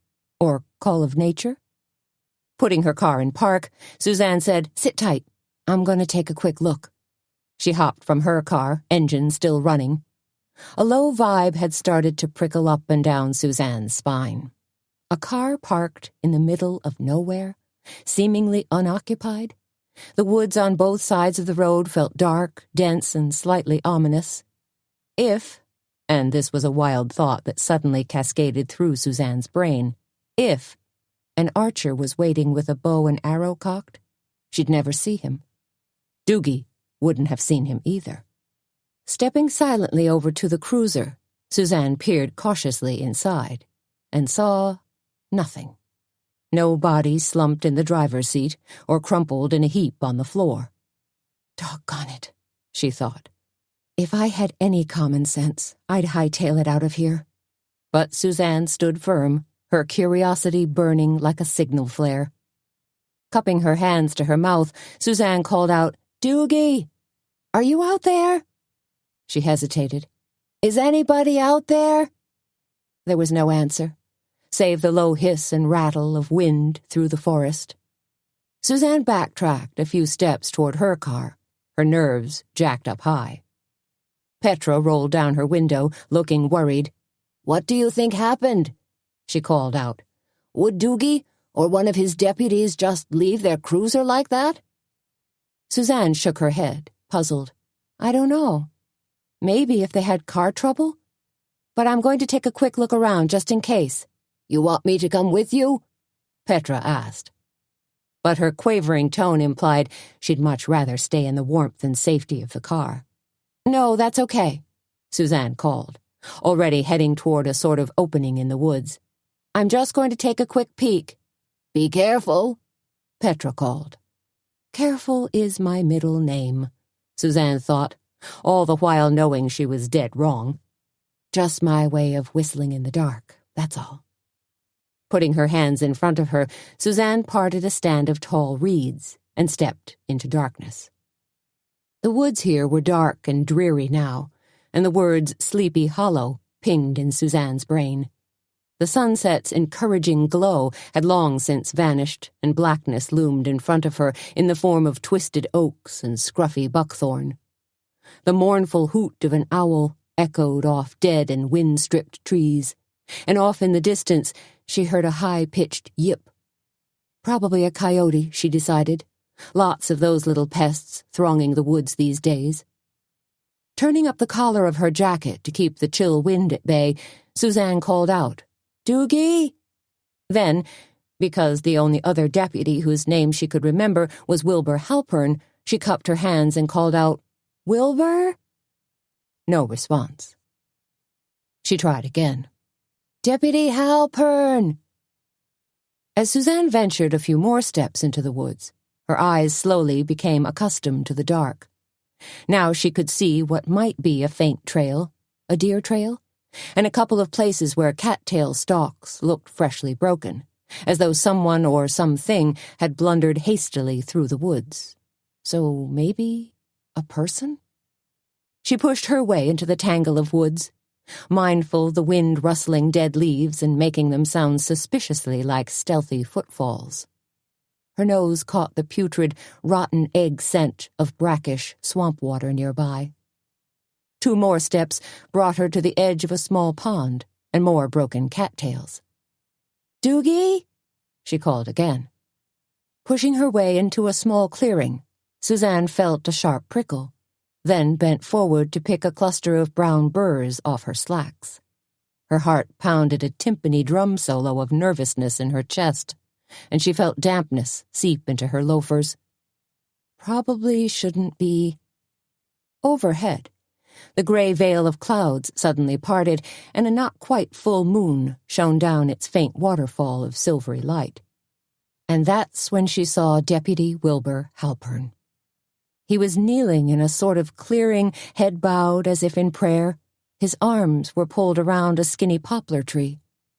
A pair of standard-issue handcuffs locked tight about his wrists. The young man's eyes were open wide, his pupils fixed and dilated, mouth drawn back in a feral rictus of pain. And he was dead, shot execution-style in the back of the head. Chapter 11. Standing transfixed, Suzanne stared at the dark slickness at the back of Deputy Halpern's head, the deep purple grooves where handcuffs had dug into his wrists. Probably, she decided, Wilbur had struggled terribly. The poor guy hadn't gone down without a fight. She felt curiously solemn, like she should say a prayer or something, until she heard a faint rustle nearby, maybe the wind, maybe not, and decided the smart thing, the sane thing, was to get the heck out of there. Sprinting to her car in record time, Suzanne clambered in and punched the locks. "What's wrong?" asked Petra. Suzanne struggled to catch her breath. "Call Doogie," she said frantically. "Hurry up and call Doogie." Realizing something bad had just gone down, Petra yanked her phone from her quilted tote bag and hit 911. Then she quickly passed the phone to Suzanne. Suzanne gave a hasty, abbreviated, shrill explanation to the dispatcher, fearing it might even be the same one from the other night, then listened for a few moments. "Yes, this time I'll stay on the line." She handed the phone back to Petra, looking nervous as well as distracted. "We're supposed to keep an open line." Petra, who'd listened, wide-eyed and shaking, to Suzanne's blow-by-blow report, put a hand to her mouth and moaned, "Oh, no. That poor boy." Suzanne, meanwhile, put her gear shift into reverse and jammed her foot firmly on the brake. "If we see or hear anything out of the ordinary," Suzanne instructed Petra, "be prepared to fly backward. I'll goose this buggy up to 100 miles an hour if I have to." Petra was the first to spot the flashing light bars. "He's here. Doogie," she said as multiple red and blue pulsing lights careened toward them. One car swerved to a halt, followed by two more. Doogie emerged from his vehicle, ashen-faced and stiff-legged. And for the first time in decades, Suzanne saw him out of uniform. In his baggy gray sweatpants and coordinating hoodie sweatshirt, Doogie could have easily passed for a sloppy, aging jogger, except for the fact that he held a gun. "Where is he?" Doogie asked in a terse, tension-filled voice, as his remaining 3 deputies crowded around him. He looked more anxious and upset than Suzanne had ever seen him. "Over here," said Suzanne. "Follow me." She led them back to the path. Then they all crashed through buckthorn and scrub willow, branches swatting their faces and tearing at their clothes. 30 seconds later, Suzanne, Doogie, and the deputies arrived at the clearing. "There," said Suzanne, pointing. 4 flashlights were suddenly focused directly on Deputy Halpern, bleaching his face white and revealing the terrible circumstances of his death. Doogie stood for a few moments, taking in the scene. Then he stepped softly over to Deputy Halpern and put a hand on the boy's shoulder, in an almost fatherly gesture. "Dang. Wilbur," Doogie murmured softly. He sounded beyond sad. He sounded almost defeated. For the first time in her life, Suzanne watched Doogie wipe away tears. Then he stepped back and bowed his head. "What am I going to tell that poor boy's mama?" Nobody answered, because nobody had the answer. Doogie pulled it together then, his lawman's instincts overriding his emotions. "Check the woods," he barked to the other deputies. "But go easy. This is all one big crime scene." The men scurried away, weapons drawn, flashlights probing, as Doogie clicked on his cell phone and called the state crime lab. Muttering softly for a few minutes, he concluded with, "He's one of ours." "What can I do?" Suzanne asked in the silence that spun out. Doogie opened his mouth, hesitated, then said, "Let's hike back to the road." They tromped back and met up with Petra. "I'm so sorry," Petra told Doogie. "Wilbur's mom is one of our volunteers at church. She'll be devastated." Doogie nodded. "You have questions?" Suzanne asked. Doogie looked so forlorn and out of it, she felt she ought to prod him a bit. "What the heck are you two doing out here?" he finally asked. "Driving through these woods at night." "The quilt trail," said Petra. Doogie shook his head. "Kind of late to be taking in historic sites, don't you think?" "We were lost," said Petra. "We were trying to find the old schoolhouse and got turned around," Suzanne added. "Lost?" said Doogie. "The old schoolhouse is right up this road, about a quarter of a mile." He gave a half wave, as if it didn't matter anymore. "Oh," was all Suzanne said. "So, let me get this straight," said Doogie, rubbing the back of his hand against his stubbly cheek. "You were out here, driving the quilt trail." "Correct," said Petra. "Okay," said Doogie. "But what the heck was Wilbur doing out here in the boonies?" "No idea," said Suzanne. "We pulled over when we saw his empty car. Maybe he'd been responding to a call?" "Might have," said Doogie. He shook his head again in disbelief. "The thing is, Wilbur was a real friendly type, talking with everyone, always making with the PR. He even gave out his private cell phone number, in case, like the law enforcement center line was busy." "Busy?" said Suzanne. Doogie shrugged. "Cutbacks. Only got 3 lines now. One's to the jail." "Wait a minute," said Suzanne. "So you're saying that if Wilbur got a call, it wouldn't necessarily have been routed through the switchboard at the law enforcement center?" "That's right," said Doogie. "So, no way to trace it," said Petra. "Oh, we can trace Wilbur's cell phone," said Doogie. "It just might take a couple of days." The 3 deputies came shuffling back, looking angry and a little defeated. "Anything?" asked Doogie. They all shook their heads. "Dang," said Doogie. "Double dang," echoed one of the deputies. They all stood around and looked at each other then, shuffling feet, feeling bad, trying to keep warm. "We should be getting back," Petra said, tugging gently at Suzanne's sleeve. "Sheriff," said Suzanne, "do you think one of your deputies could give Petra a ride back to town? I've got something "I have to head back, ma'am," said one of the deputies, a blonde, surfer type, whose name tag read Smalley. "Go ahead, Petra," Suzanne told her. "I'm going to hang around here for a little while longer." She gazed at the sheriff. "You're going to bring in an ambulance and tow truck, right?" Doogie nodded, as Petra, somewhat reluctantly, followed along with Smalley. "What's up?" asked Doogie once they'd pulled away. "I ran into Mike Odell some 30 minutes ago." Doogie set his jaw and gave Suzanne a hard stare. "Where?" "At that little general store," said Suzanne. "Cappy's." "He looked—" She was going to say angry, but instead she said, "He looked purposeful." "What do you mean?" asked Doogie. "Like maybe he was up to something?" "I don't know. Maybe." "You see anything interesting in his car?" asked Doogie. "Truck," said Suzanne. "And if you're asking about guns or crossbows, the answer is no, but that doesn't mean they weren't there." She hesitated, then plunged ahead. "Do you think Wilbur might have had a run-in with Odell?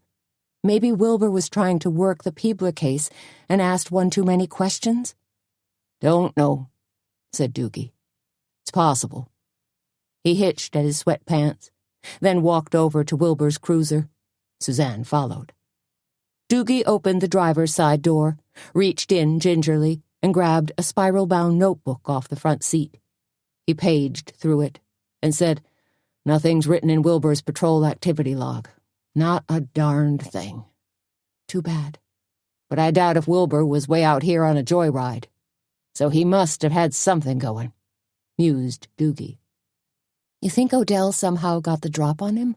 asked Suzanne. "I don't know," said Doogie. "Maybe." "Or he was lured out here?" said Suzanne. "Face it, you yourself said Wilbur was a nice guy, but investigating wasn't his strong suit." Doogie scuffed the toe of his shoe in the soft dirt. 2 murders in 3 days, he said. "Looks like it might not be my strong suit either." 5 minutes later, an ambulance screeched to a halt, and the same men Suzanne had encountered Sunday night, Dick Sparrow and Sid Pauley, jumped out. They grabbed a gurney and rattled it anxiously across the bumpy asphalt road. "Is it true?" asked Sparrow, looking grim. "Was Wilbur shot?" "Afraid so, boys," said Doogie, "and there's no need to hurry. We gotta wait for the state crime lab to show up. We're going to handle this one strictly by the book. Can we see him? Asked Polly. Doogie hesitated.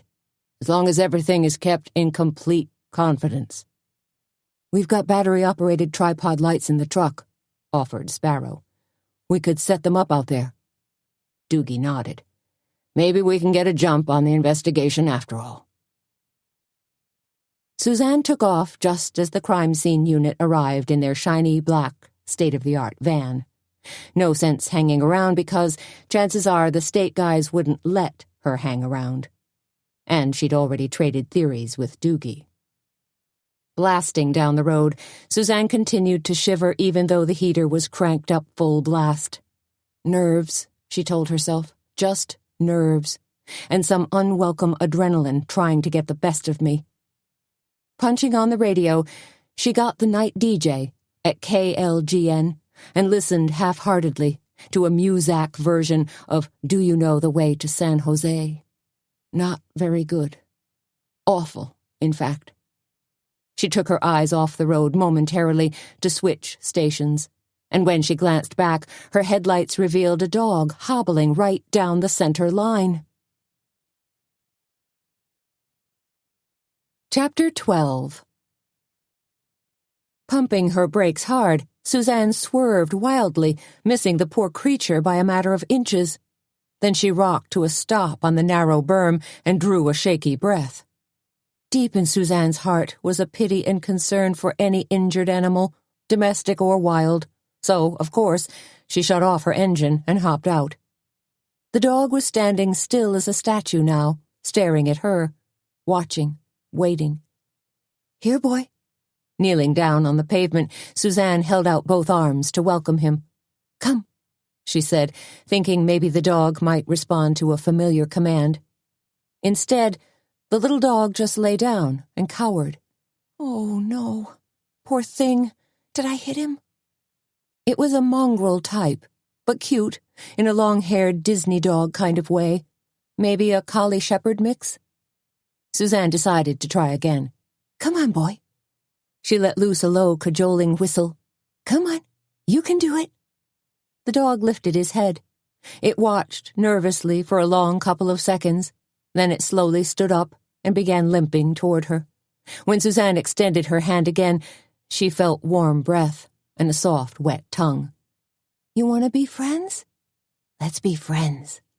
Suzanne reached out and touched the dog's neck. The dog trembled but didn't pull away. You okay? Sure you are. She caressed his shaggy brown and white pelt, moving her hand in slow, repetitive circles from his neck down to his chest and sides. When her fingers touched something sticky and moist, she knew he must be injured. Uh-oh. You want to come home with me, fella? Maybe get something good to eat? From the looks of him, he could use a good meal and a safe place to sleep. Come on. Suzanne tapped her hand against her leg and slowly walked around the car to the passenger side. Miraculously, the dog followed. When she pulled open the passenger side door, the dog put his front paws on the front seat and let her gently boost him in. Attaboy. Suzanne dialed her cell phone one-handed as she drove, knowing she was probably a traffic hazard but not really caring. When Sam Hazlitt picked up on the second ring, she said without preamble, Can you come over to my house? Right away. What's wrong? Worry permeated Sam's voice. He could obviously tell from Suzanne's tone that something was seriously out of whack. Where to start? Deputy Halpern was shot. At your place? No, said Suzanne, realizing she had some serious splainin' to do. Out in the country, along the quilt trail. Anyway, he's dead. Murdered. Sheriff Doogie's there with him now. It's kind of a long, involved story, but the thing is, I found a dog, too, and I think he might be hurt pretty bad. Are you okay? Sam asked quickly. I'm fine, Suzanne told him, then paused, her voice catching. I could take the dog to the vet, but I'd like to talk to you. In fact, I'd like to see you tonight. She let out a shaky sigh. Sorry if I'm not making a whole lot of sense. I'll be there in 5 minutes, said Sam. You can tell me the whole story then. Better make it 10. I'm still on the road. But when Suzanne pulled into her driveway, Sam was standing there, bouncing up and down on the balls of his feet, waiting expectantly. Jumping from her car, Suzanne launched herself into his arms. She didn't quite burst into tears, but the thought did cross her mind, and the hug was oh so warm and comforting. But of course, there was the injured dog to take care of first. Sam thrust a black medical bag into Suzanne's arms. "Take this. I'll get the dog." "Just carry him into the kitchen," she said. "Then we can work on him there." "Baxter?" said Sam, gathering up the injured dog. "He'll be cool."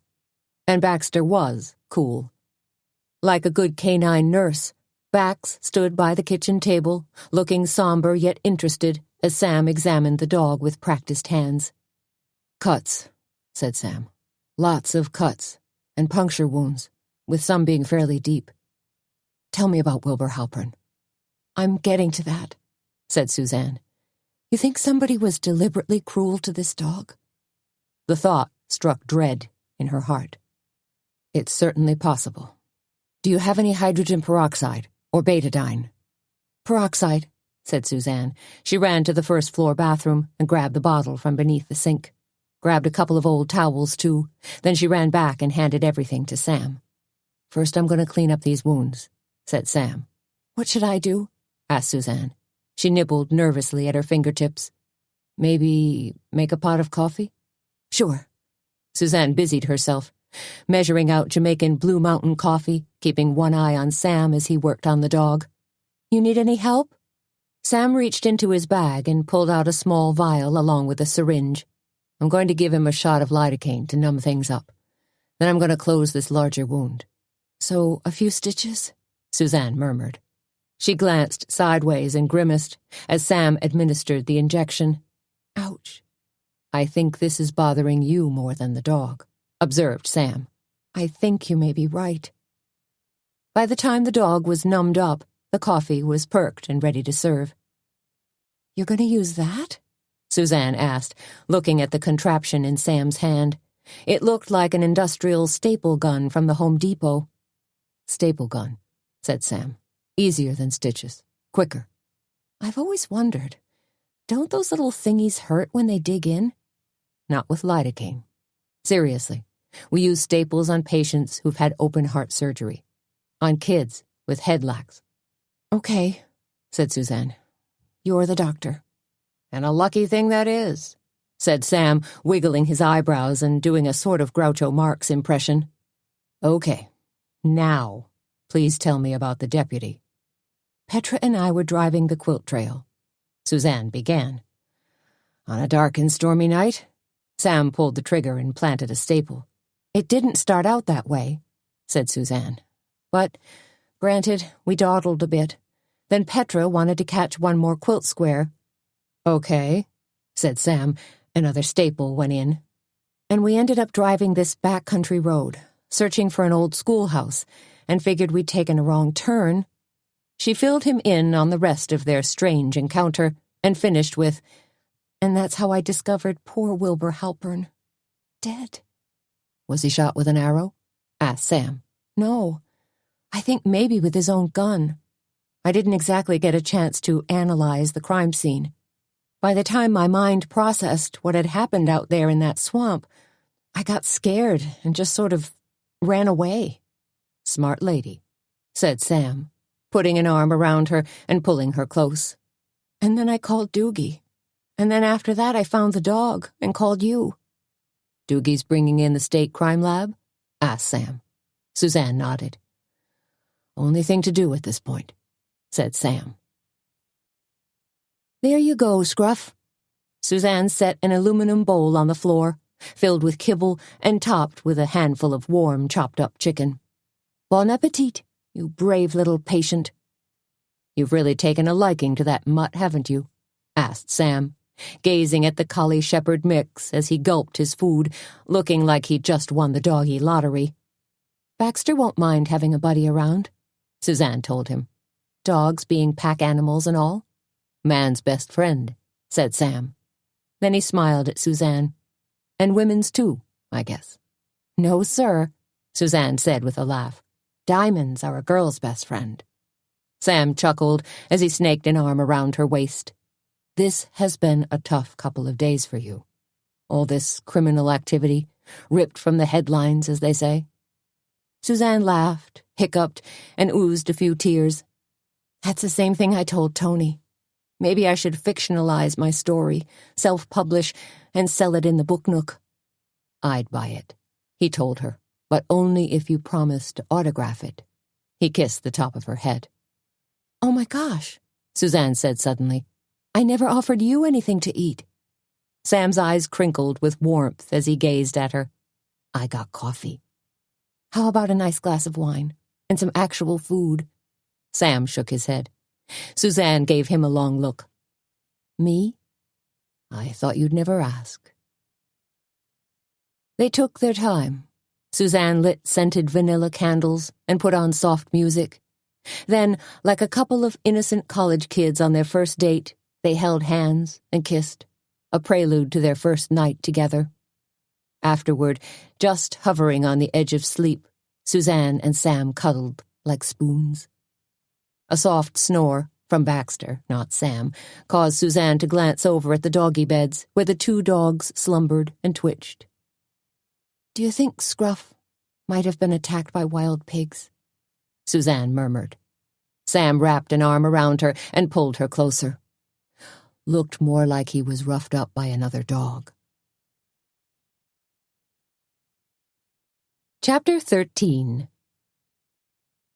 Wednesday was Crabby Omelette Day at the Cackleberry Club, but this morning the usual fun and frivolity was somewhat diminished. Pans still rattled, plump sausages sizzled on the grill, coffee cups thunked on the marble counter, but talk among the three women was tense and terse. "The thing is," said Tony, as she busily shredded a chunk of cheddar cheese, "I can't help wonder who's next." "Don't say that," said Petra. Hunched over her stove, she cracked eggs into a large ceramic bowl. "Please don't talk like that." Grabbing a wire whisk, she went to work on the eggs, swirling and whipping them into a froth. "I say that because we now have 2 murders on our hands," said Tony, throwing a cautionary glance at Suzanne, a warning look that clearly said, "Petra's in a mood." "Not on our hands," snapped Petra, liberally sprinkling salt and pepper into her beaten eggs. "They kind of are," Suzanne said finally. "Since the first murder happened right here, and the second one, well, I don't have to explain that to you." "Man," said Tony, shaking her head and looking both distracted and sad. "It must have been something, discovering poor old Wilbur Halpern like that." "Something awful," agreed Suzanne. "People are really going to chatter now," said Petra, peeling open a package of fresh crab meat. "You mean talk about us?" said Suzanne. Petra nodded silently. "There are always a few people who'll gossip and spread rumors," said Suzanne. "We just need to keep a level head on our shoulders and our answers to the bare minimum.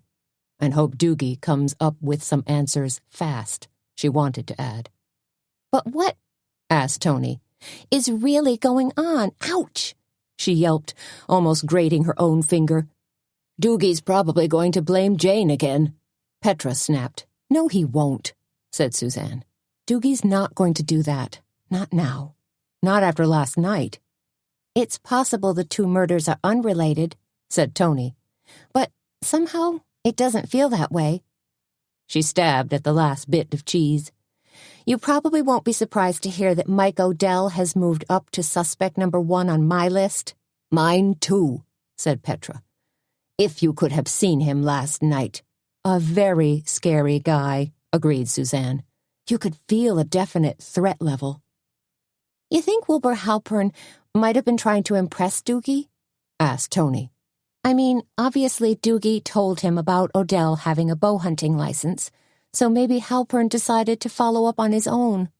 Only he somehow blew it." "Blew his brains out," muttered Petra. "Petra?" said Suzanne. "Of all of us, you're the one who's always the most positive." "Not today," said Petra. "Not when I have to face Winnie Halpern at church." Got it, said Suzanne. She grabbed a loaf of zucchini bread, started cutting it into chunks. Time to change the subject? Tony asked. Maybe go over the specials? Petra? Suzanne glanced over at her friend and chef. Crabby omelets, said Petra without her usual preamble, with hollandaise sauce.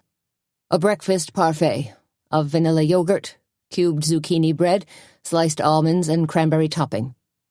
Tasty, said Tony.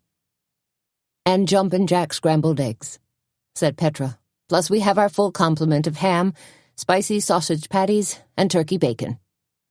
People always roll their eyes when I tell them it's turkey bacon, said Tony.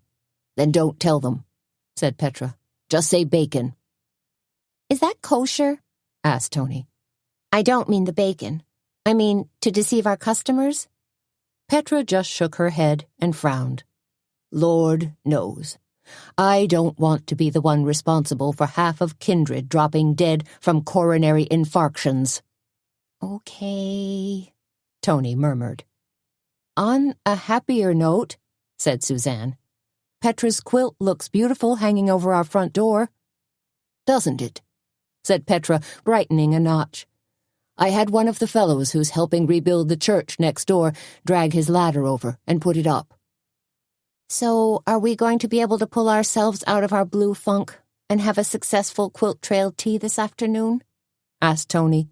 They were co-hosting the tea with the Historical Society and were expecting around 30 customers. I was so looking forward to the tea, said Petra. But Wilbur's murder puts a terrible damper on things. I just hope it doesn't scare people off, said Tony. Arthur Bunch already called, worried about that exact same thing, said Suzanne. He's still coming, isn't he? Asked Petra. Bunch was scheduled to deliver his little talk midway through the tea. He'll be here, said Suzanne. I told him the tea was still on, that it was possible Wilbur's murder would bring in even more people. She glanced out the pass-through toward the front door, where a half-dozen people were already lined up. You can bet Jean Gandil will have a big splashy article in the Bugle tomorrow, said Tony. Jean does adore his bylines. Suzanne tossed back over her shoulder as she went to unlock the door.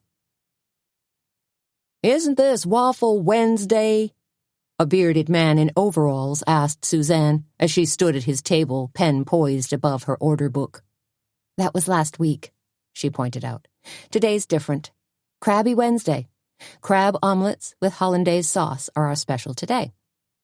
You should have seen the waffles, Mr. Overalls exclaimed to his companion. They had waffles with apple and raisin sauce, even Belgian waffles stacked a mile high with caramelized bananas and whipped cream. He grinned at Suzanne. If you have a sweet tooth like I do, it was one fantastic breakfast. So, Suzanne said with a smile, trying to move the ordering process along. 2 crabby omelets with hash browns? Done, said the man in the overalls, though he looked a little wistful.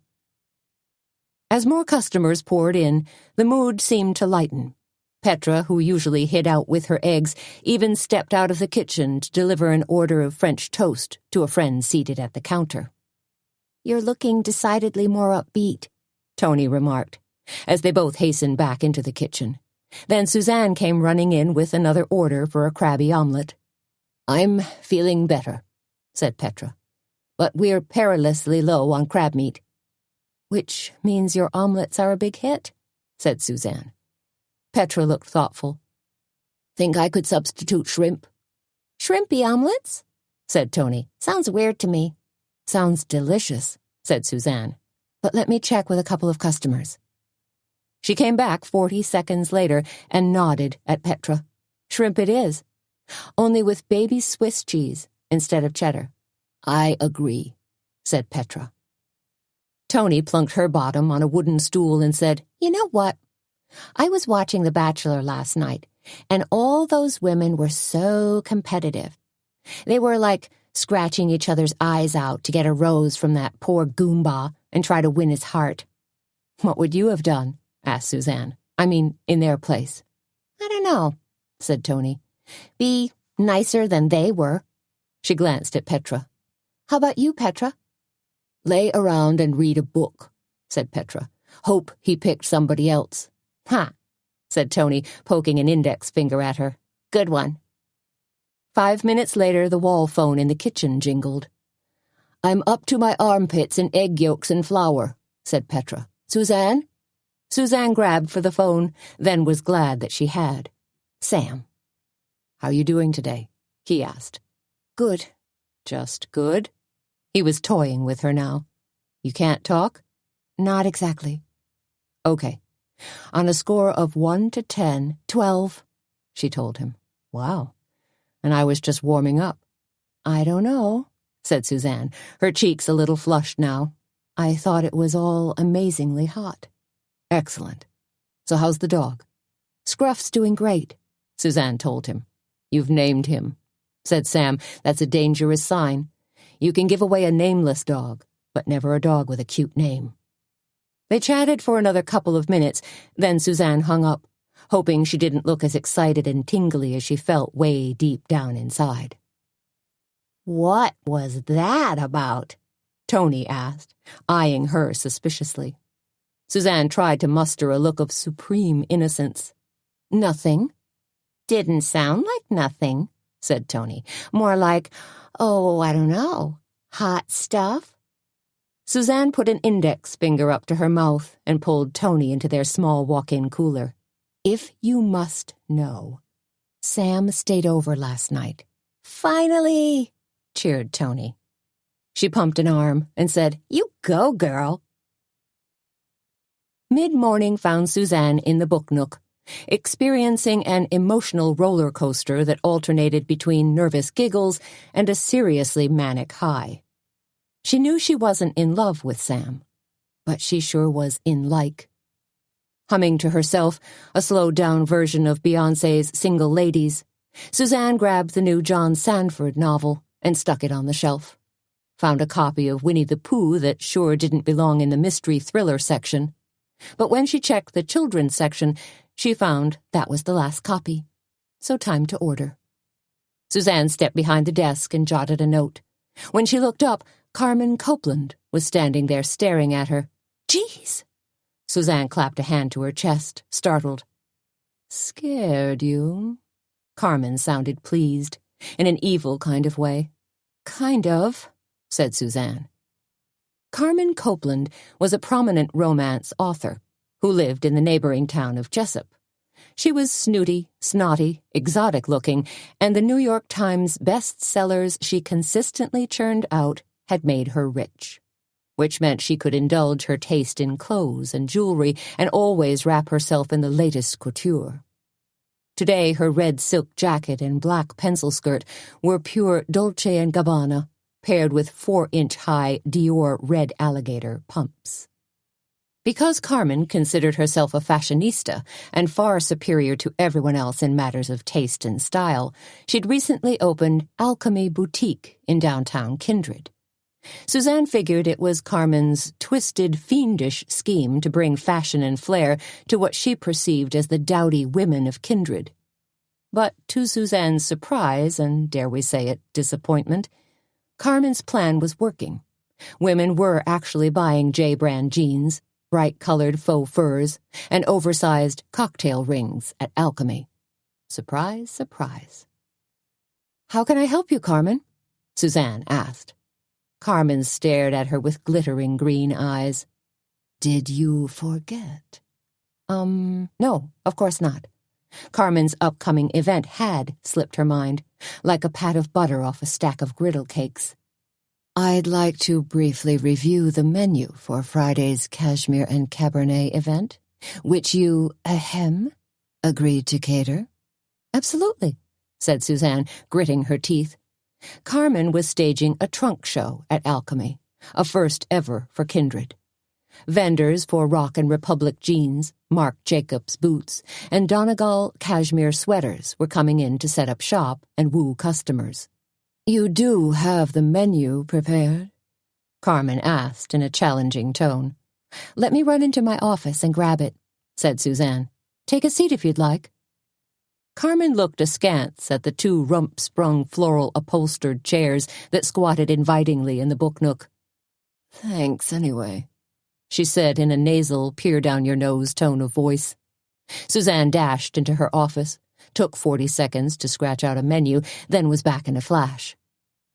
Carrot and ginger tea sandwiches and miniature crustless quiche, just like we discussed. Plus, I was thinking of adding lobster salad and cucumber cream cheese sandwiches. Said Carmen. "And madeleines and chocolate mousse bars?" "Absolutely," said Suzanne, though she knew she'd have to conjure up a few good recipes. "Fine," said Carmen, reaching into a tan Birkin bag. She pulled out a leather notebook and pen. "How's Missy doing?" asked Suzanne. Missy was Melissa Langston, a friend of Suzanne's and now Carmen's overworked boutique manager. "She's fine," said Carmen. She clicked her pen and with a friendly barracuda smile said, "Now tell me about the murders, Suzanne."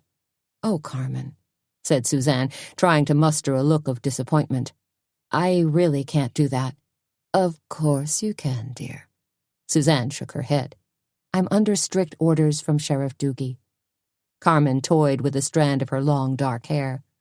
"I understand you were witness to both murders."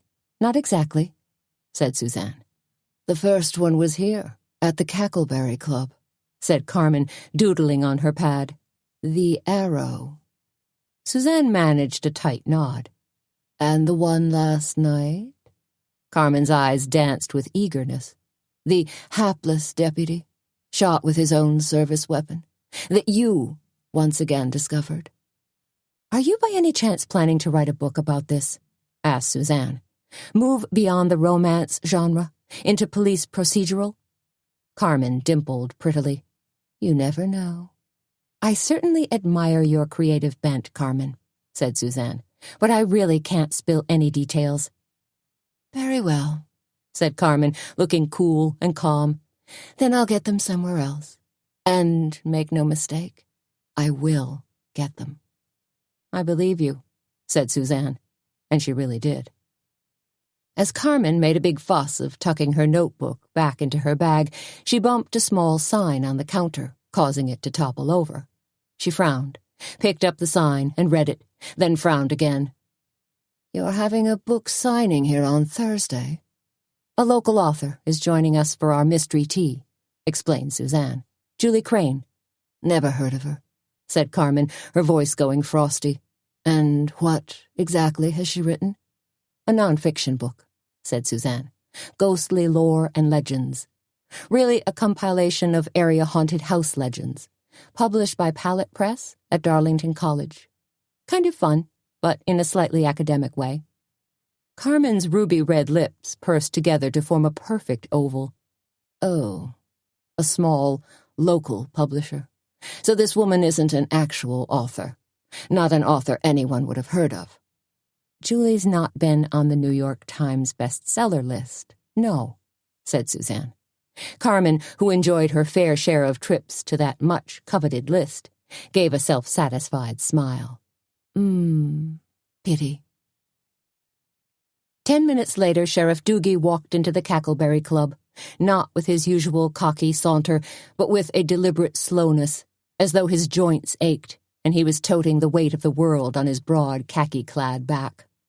He maneuvered to the counter and sat down heavily, his shoulders drooping, his bloodshot eyes cast downward. Suzanne and Tony exchanged worried glances.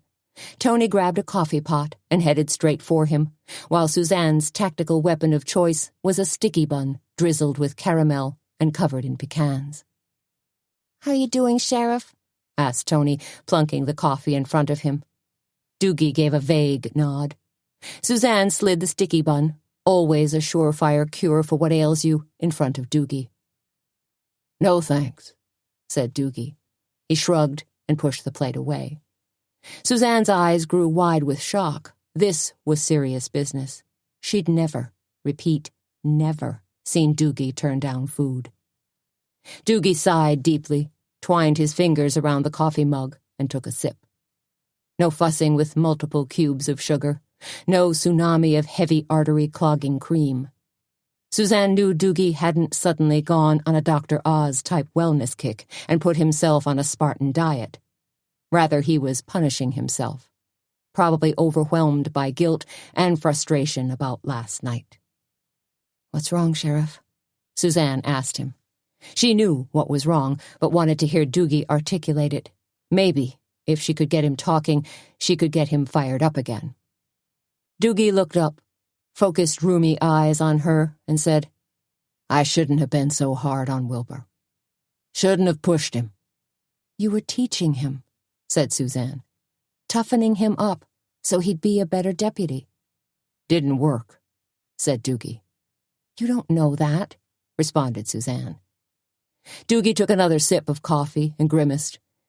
"And I shouldn't have cussed at him." "Well, no, you really shouldn't have," Suzanne said in a soft voice. "But that's—" She paused to think. Was the phrase water over the dam, or under the bridge, or both? "The thing is," continued Doogie, "Wilbur was a pretty good kid." "He always tried very hard," said Suzanne, reaching across the counter to pat Doogie's burly hand. "And he was a very kind boy." Doogie looked up, as in a daze. "Was he?"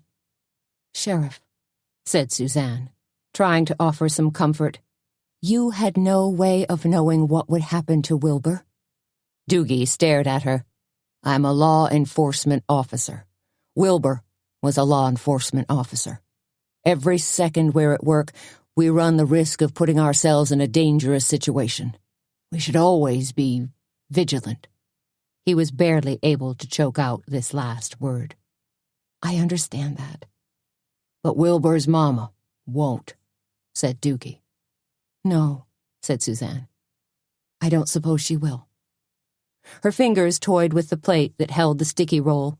Then she slid it across the counter. "Have a roll. It'll make you feel better." "No, it won't," said Doogie, reaching out a big finger to toe the plate in. "But I'll have it anyway. Sugar will do me good." "Probably will," said Suzanne, deciding it was definitely time to change the subject. Doogie seemed poised on the verge of a self-pity jag.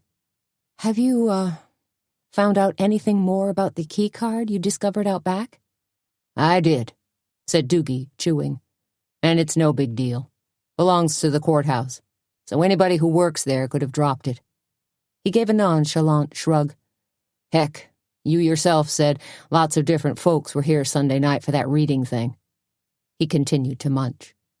The courthouse? Mayor Mobley's fleshy face suddenly swam before Suzanne's eyes. The courthouse was where the mayor worked, where he manipulated his shady little deals. So, maybe Mayor Mobley was involved in Peebler's murder after all. But, and this was a big but, had Mobley been that greedy and nervous about winning a small-town election to protect his self-interests? Could Mobley have shot Peebler because the handwriting on the wall predicted he was going to get booted out of office?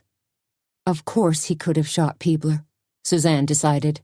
Mobley is a conniving weasel, capable of almost anything. Okay, hold everything. What about Deputy Halpern? Had the deputy been about to get on top of the mayor about something? But Mobley struck a preemptive blow? Had Mobley lured Halpern out into the middle of nowhere and shot him? Or simply followed Halpern when he was on patrol? Maybe, possibly, though that theory was predicated on the fact that Wilbur had figured something out. Suzanne glanced at Doogie, wondering if she should voice her suspicions. On the other hand, she knew she was conjuring up some fairly wild notions that she really couldn't prove, and she surely didn't want to burden Doogie any more than he already was. So, what to do? Maybe, like industrial-strength coffee grounds, she should just let this mess percolate for a while longer. For now, yes. Yes, I will. Doogie was mumbling something as he gathered up his hat and slid off his stool. "What?" Suzanne shook her head. "Sorry." "Talk to you later," said Doogie, giving her a kind of half-salute. "Count on it," responded Suzanne. She tracked him to the door, watched Doogie through the front window as he hefted himself into his cruiser. Well, that's just ducky, she muttered out loud, irony tinging her voice. Then the front door banged open, and a tall man caromed in. Head bobbing atop his stalk-like neck, Jean Gandil, the Bugle's persistent and insanely intrepid reporter, made a beeline for her. "Suzanne, we gotta talk," he gasped. "A double murder." Jean's eyes danced crazily.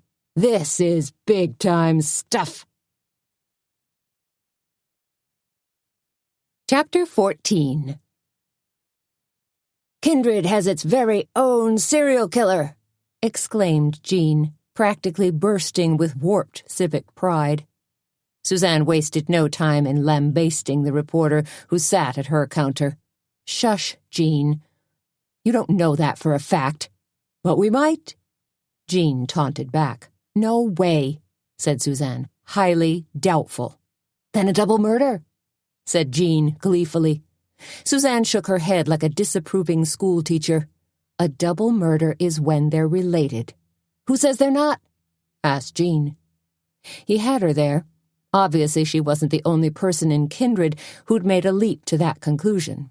Probably, weird old Freddie, the bartender down at Schmidt's bar, had come up with the same idea.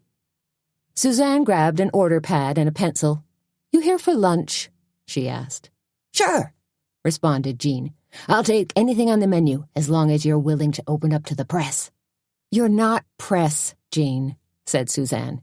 "You write human interest stories on church suppers, bingo nights, and the occasional frost warning, and you peddle advertising on the side. It's still press." Now Jean's voice carried a petulant tone. "Whatever," said Suzanne. "I'm still not going to blab any details to you." Jean gave her a sly look. "You will if you want customers to keep coming back to the Cackleberry Club." "Excuse me?" said Suzanne, leaning toward him. "But do I detect a threat in your words? Or, worse yet, would you be trying to blackmail me with some sort of wild exposé?" "Draw your own conclusions," said Jean. Suzanne let loose on him. "If you dare to implicate the Cackleberry Club in any way, I'll call up Laura Benchley and have her deep six your story in a heartbeat." Laura Benchley was the editor of the Bugle and a friend of Suzanne's. "And maybe even get your precious press card pulled." "What about freedom of the press?" whined Jean. "What about placing an order?" snapped Suzanne. "Are you ignoring Jean?" asked Tony. She stood at the counter, her back to the cafe, assembling a sandwich for a takeout order. Roast beef, cheddar cheese, slices of Vidalia onion and mustard, with a fat, juicy slice of heirloom tomato for good measure. "You got that right," said Suzanne. "I figure if we don't take Jean's order, he'll eventually slither away." "Sounds like a plan," said Tony. "Jean threatened to write some fear-mongering story about the Cackleberry Club," said Suzanne. "That's so," said Tony. "No wonder he was trying to interview a couple of customers." "Rats! Did they talk to him?" Tony snorted. "Are you kidding? They were too busy snarfing up omelets. I kind of hate to admit it, but Petra's shrimp omelets have been a big hit." "Glad to hear it," said Suzanne. She glanced at the clock above a shelf cluttered with ceramic chickens. Big red and black roosters, little yellow chicks, and white chickens were all gathered together, watching over the place, like a kind of Greek chorus of poultry. Except they never, made a peep. Tony followed Suzanne's eyes. "Getting toward lunchtime." "Yeah," said Suzanne, digging in her apron pocket for the menu Petra had scrawled for her. "You gonna put up the menu? Or you want me to?" "I'll do it," said Suzanne. "I'll finish this sandwich. Then go insult Jean," said Tony. "Bash him good," said Suzanne. Tony grinned. "He'll feel like a piñata by the time I'm done with him." "Chicken a la king," Suzanne murmured to herself. She listed that at the top of the blackboard menu, then added a grilled sandwich of smoked turkey, brie cheese, green apple, and watercress. She grabbed a piece of green chalk, drew a big soup bowl with steam rising off it, then scrawled creamy broccoli soup. At the bottom of the chalkboard, she used orange chalk to draw a pumpkin and printed pumpkin roll cake. Suzanne wrote $2.99, then wiped it off with her hand and changed the price to $3.99. The difference between making a living and making a profit was a fine line indeed, she decided. Suzanne stepped back, pleased. The Cackleberry Club wasn't offering an extensive menu today. Then again, they were hosting the Quilt Trail Tea at 2 o'clock, so their kitchen could only prep and serve so much in any given day. Petra did have her limits. Jean took off, said Tony, whipping by with a tray that held 2 bowls of molten hot broccoli soup. Excellent, said Suzanne. Nice work. They did their tag team thing, then, taking orders, hustling them out to customers, fending off any probing questions about the 2 murders. By 1 o'clock, things had slowed down to a dull roar, and Suzanne was able to dash into the book nook. In honor of today's Quilt Trail Tea, Suzanne laid out one of Petra's basket-pattern quilts on a round wooden table, then arranged a display of teapots, books about tea, and books about quilting. When she was finished, she studied her arrangement, then ran into her office and grabbed a white ceramic crock filled with stems of bright red bittersweet. She added that to the table, along with a stack of Quilt Trail brochures. There, now everything looked cozy and cute, a real tribute to the Quilt Trail and a lovely autumn in Logan County. Except, of course, for the fact that her Quilt Trail experience had been fraught with terror. Hopefully, Doogie was keeping a lid on things and too many details weren't being revealed. Then the Quilt Trail could go on as planned and hopefully draw hundreds of visitors who'd be charmed by both the landmarks and the picturesque drive. Suzanne put a hand to her cheek, thinking, maybe check the knitting nest too? She rushed in, found 2 women sitting in chairs, working away. That was cool. In fact, it was the whole philosophy behind the Cackleberry Club. Create a warm, welcoming environment where women could spend an hour or 2, or 3, or 4. Suzanne bustled around the knitting nest and arranged baskets of knitting needles, tossed a few more skeins of organic wool yarn into a giant wooden bowl, stacked pre-cut quilt squares, as well as the ubiquitous jelly rolls. Okay, good, she decided, then dashed back out into the cafe, where she ran smack dab into Joey Ewald, their skateboarding busboy, who, today of all days, was dressed like a gangbanger. "Joey," said Suzanne in an almost but not quite accusatory voice, "I almost didn't recognize you." Joey, a skinny 16-year-old with a mop of dark hair and dark almond-shaped eyes, grinned fiendishly. He pointed an index finger and scanned down his baggy, outlandish outfit. "Cool, huh?" he asked. "Oh my gosh," breathed Suzanne, taking a real look at him. Joey's pants were so big and baggy they sagged halfway down his hips, revealing not 1 but 2 expanses of colorful underwear. A belt cinched tightly around Joey's hips kept his faded denim pants from slipping down around his Air Jordan-clad feet. His orange shirt was oversized as well and embroidered with the words L.A. County Jail. His Chicago Bulls cap was turned backward. Petra chose that moment to stroll out of the kitchen, bearing a large wicker basket. She opened her mouth, closed it, then opened it again. Finally, she managed to ask, "Is that your Halloween outfit?" "Yo, Miss P, it's my gang outfit," Joey answered in a serious tone. "There's a gang in Kindred?" Suzanne asked with a fair amount of skepticism. Joey shook his head mournfully. "Nah, but the mall over in Jessup carries this stuff. With the money I earned today, I'm going to buy a gold chain to wear around my neck." He looked far more pleased than if he'd said he was going to plunk it in a savings account.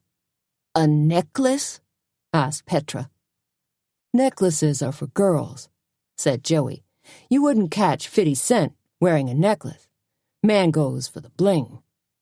50 Cent? asked Petra, like she thought it might be a newly minted coin. "A cousin to the Sacagaweas?" "Young man," said Suzanne, "you're not going to earn anything, 50 Cent or $50, unless you change your clothes." "Oh, man," said Joey, disappointed. "Do I have to?" "There's a health code regulation," said Suzanne, making it up as she went along, "that prohibits restaurant workers from showing their underwear." She glanced at Tony, who was spreading white linen tablecloths across all the tables. Her pink bra peeped out from her tight-fitting red cowboy shirt.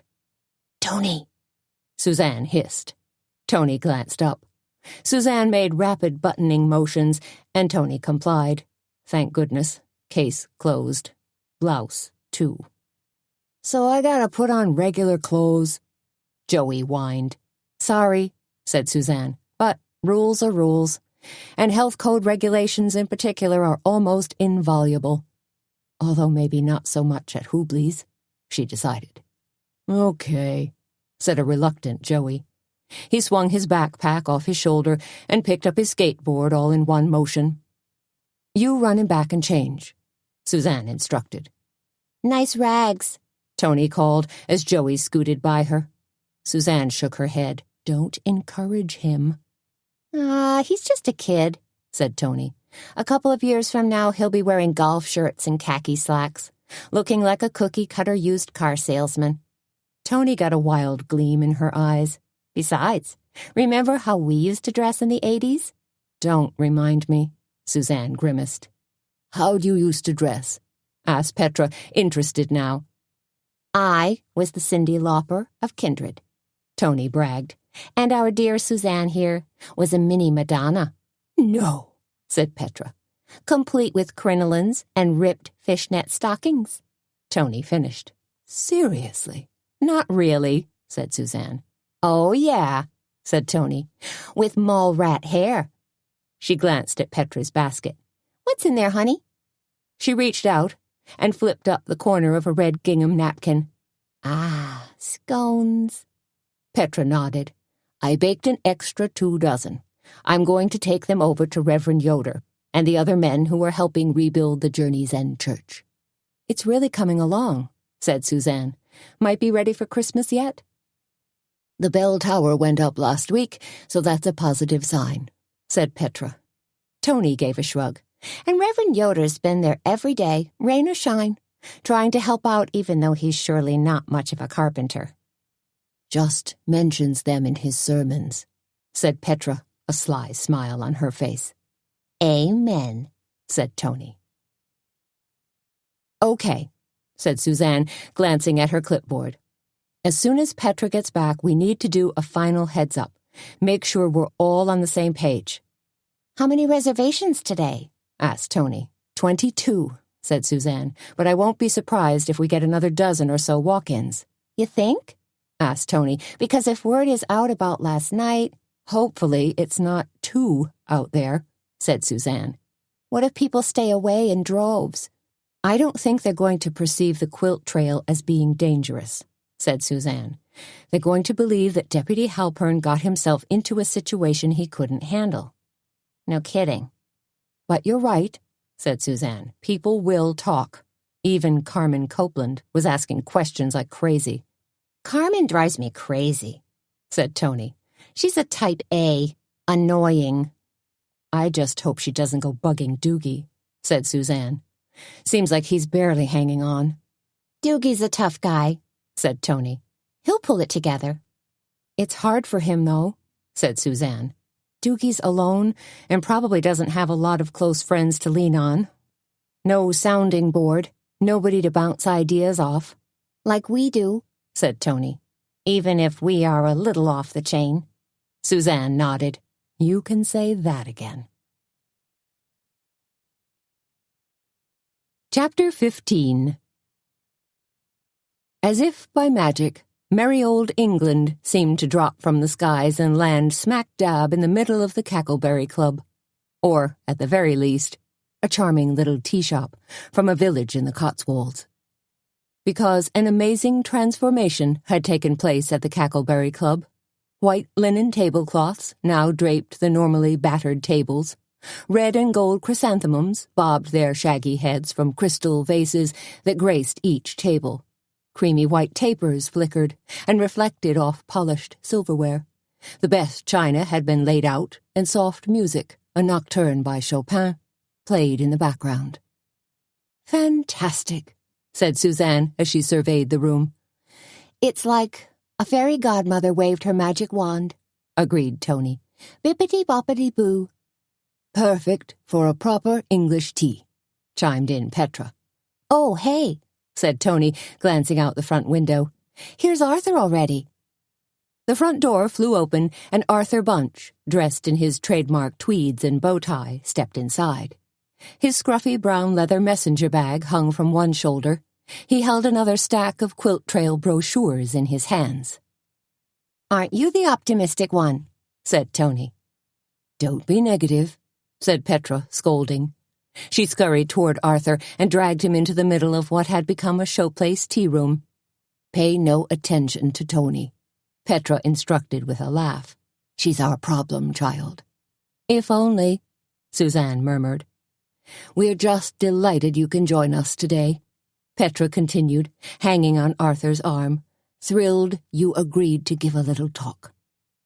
Arthur Bunch smiled, blinked, and gazed about the tea shop. "Oh, my goodness," he rasped. "This is absolutely lovely. You ladies have brought about a spectacular transformation." "Watch it," drawled Tony. "You make it sound like we were all running around in gingham dresses and smoking corncob pipes." "I didn't mean—" said Bunch in a rush. "Joke," said Tony. "Joke. Take it easy and chill out, okay?" Suzanne stepped in to address Bunch. "Maybe you'd like to hang out in the book nook until things get underway? Our guests should—" she glanced at her watch, a Timex that seemed to be running late. "Should be arriving within the next 10 minutes or so." She gave her stubborn watch a little tap. "That sounds fine," said Bunch, eager to escape Tony and her sharp tongue. He dogged Suzanne's footsteps into the book nook, dropped his messenger bag on the counter, and said, "I checked my records about those donations you mentioned." Said Suzanne, turning back to him with 2 more quilting books she'd decided to add to her table display. "You asked about Evelyn Novak making a donation to the Historical Society?" Bunch prompted. "Right," said Suzanne, focusing now. "She didn't," said Bunch. "Not as far as I could see, anyway." "You looked through your records?" said Suzanne, "and found nothing for Novak." "I went back 3 years," said Bunch. He looked at her expectantly. "You want me to go back further?" "I sure can, if you want me to. What was it you were looking for specifically?" "Maybe paintings?" said Suzanne. She knew that's what Novak had donated to the museum at Darlington College. "Like I mentioned before," said Bunch, "we don't really accept anything that's of European origin. Our mission as set forth is quite clearly focused, 19th and 20th century Americana, and we prefer items directly related to the settlement of this particular area." He gazed at her, saw she was still troubled. "But I could certainly search further back in our records." "No," said Suzanne. "It was just a wild hunch. Thanks anyway. You've done enough." "Glad to be of assistance," said Bunch, as a chorus of eager female voices suddenly shrilled from the other room. "And we're off and running," said Suzanne. Lolly Heron's grand entrance would have made Agatha Christie proud. Although she lived on a farm out on Highway 22, Lolly could have easily passed for an aging BBC star. Her sensible Miss Marple attire, classic tweed skirt, carpet-bag tote, and shoes with heels sturdy enough to construct a skyscraper on, screamed, "God save the Queen." She'd wisely chosen to top off her outfit with a brown felt beret, held on with a jeweled hatpin that could probably double as a rapier.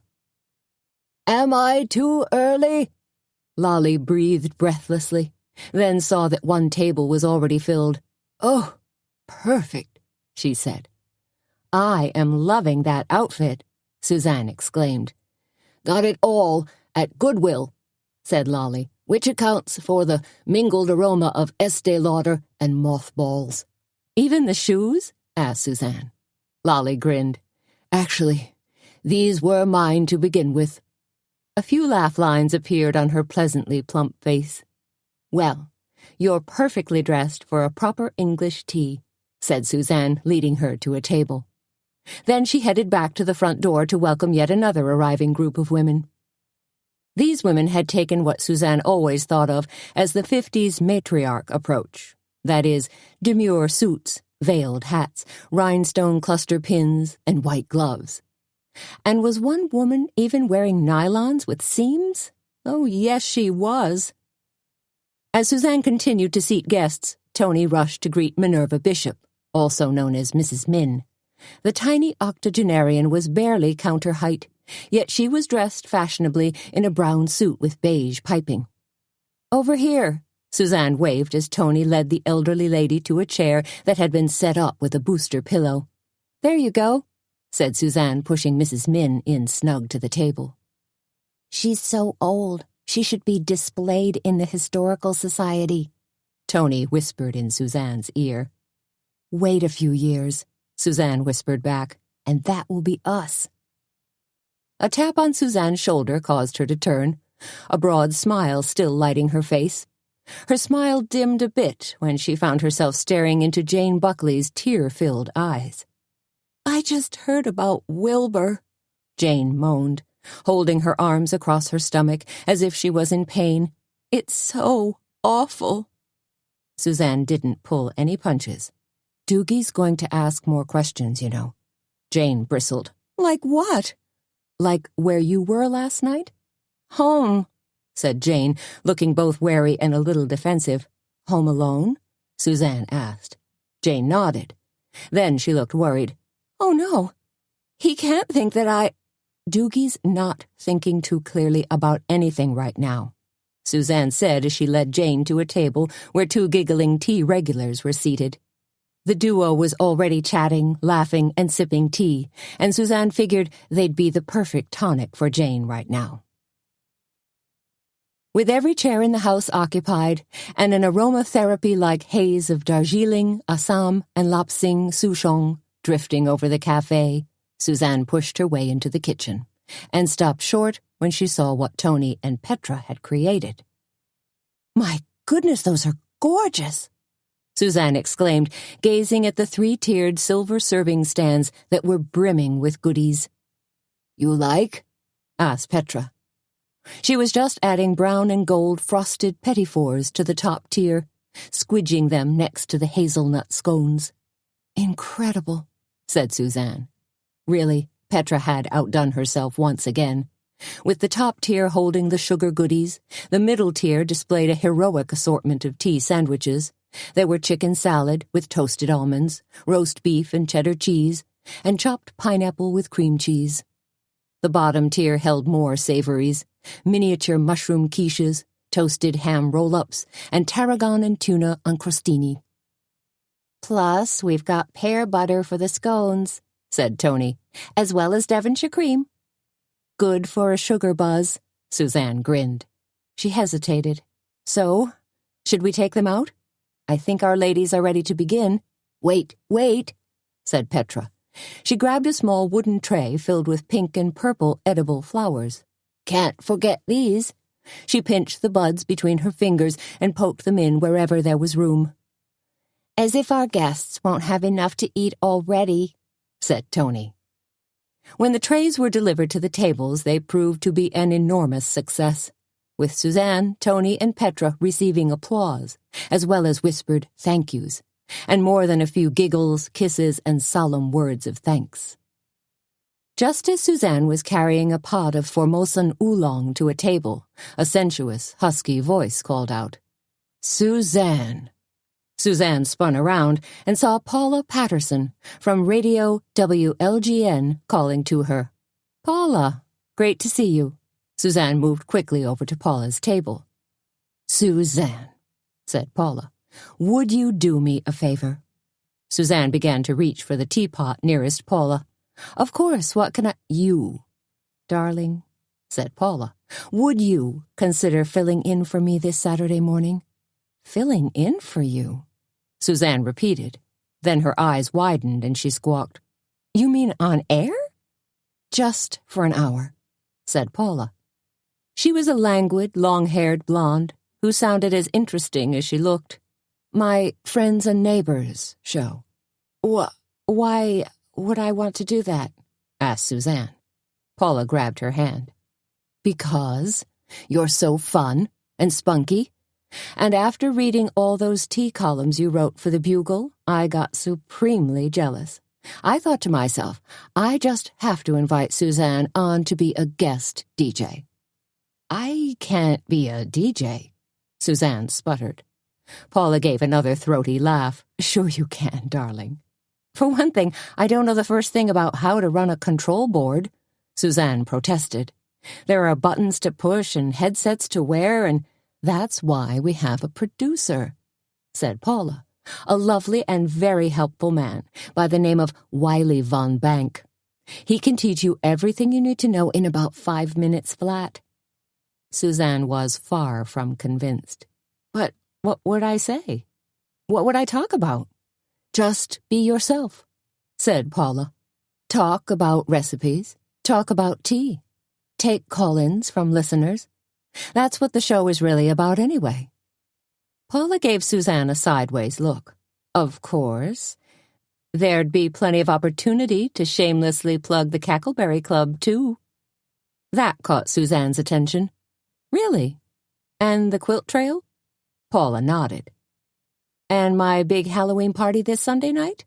Or am I pushing it? Paula lifted her shoulders in a shrug.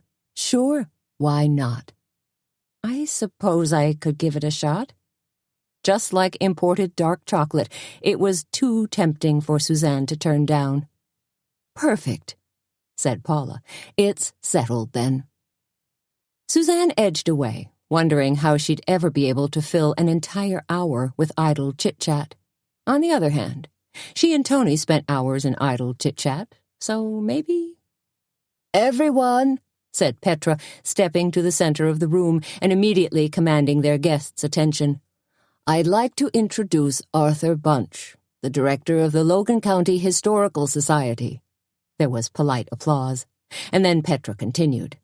Arthur has graciously agreed to tell us a little about the Historical Society, our exciting quilt trail event, and the Society's collection of over 100 antique quilts.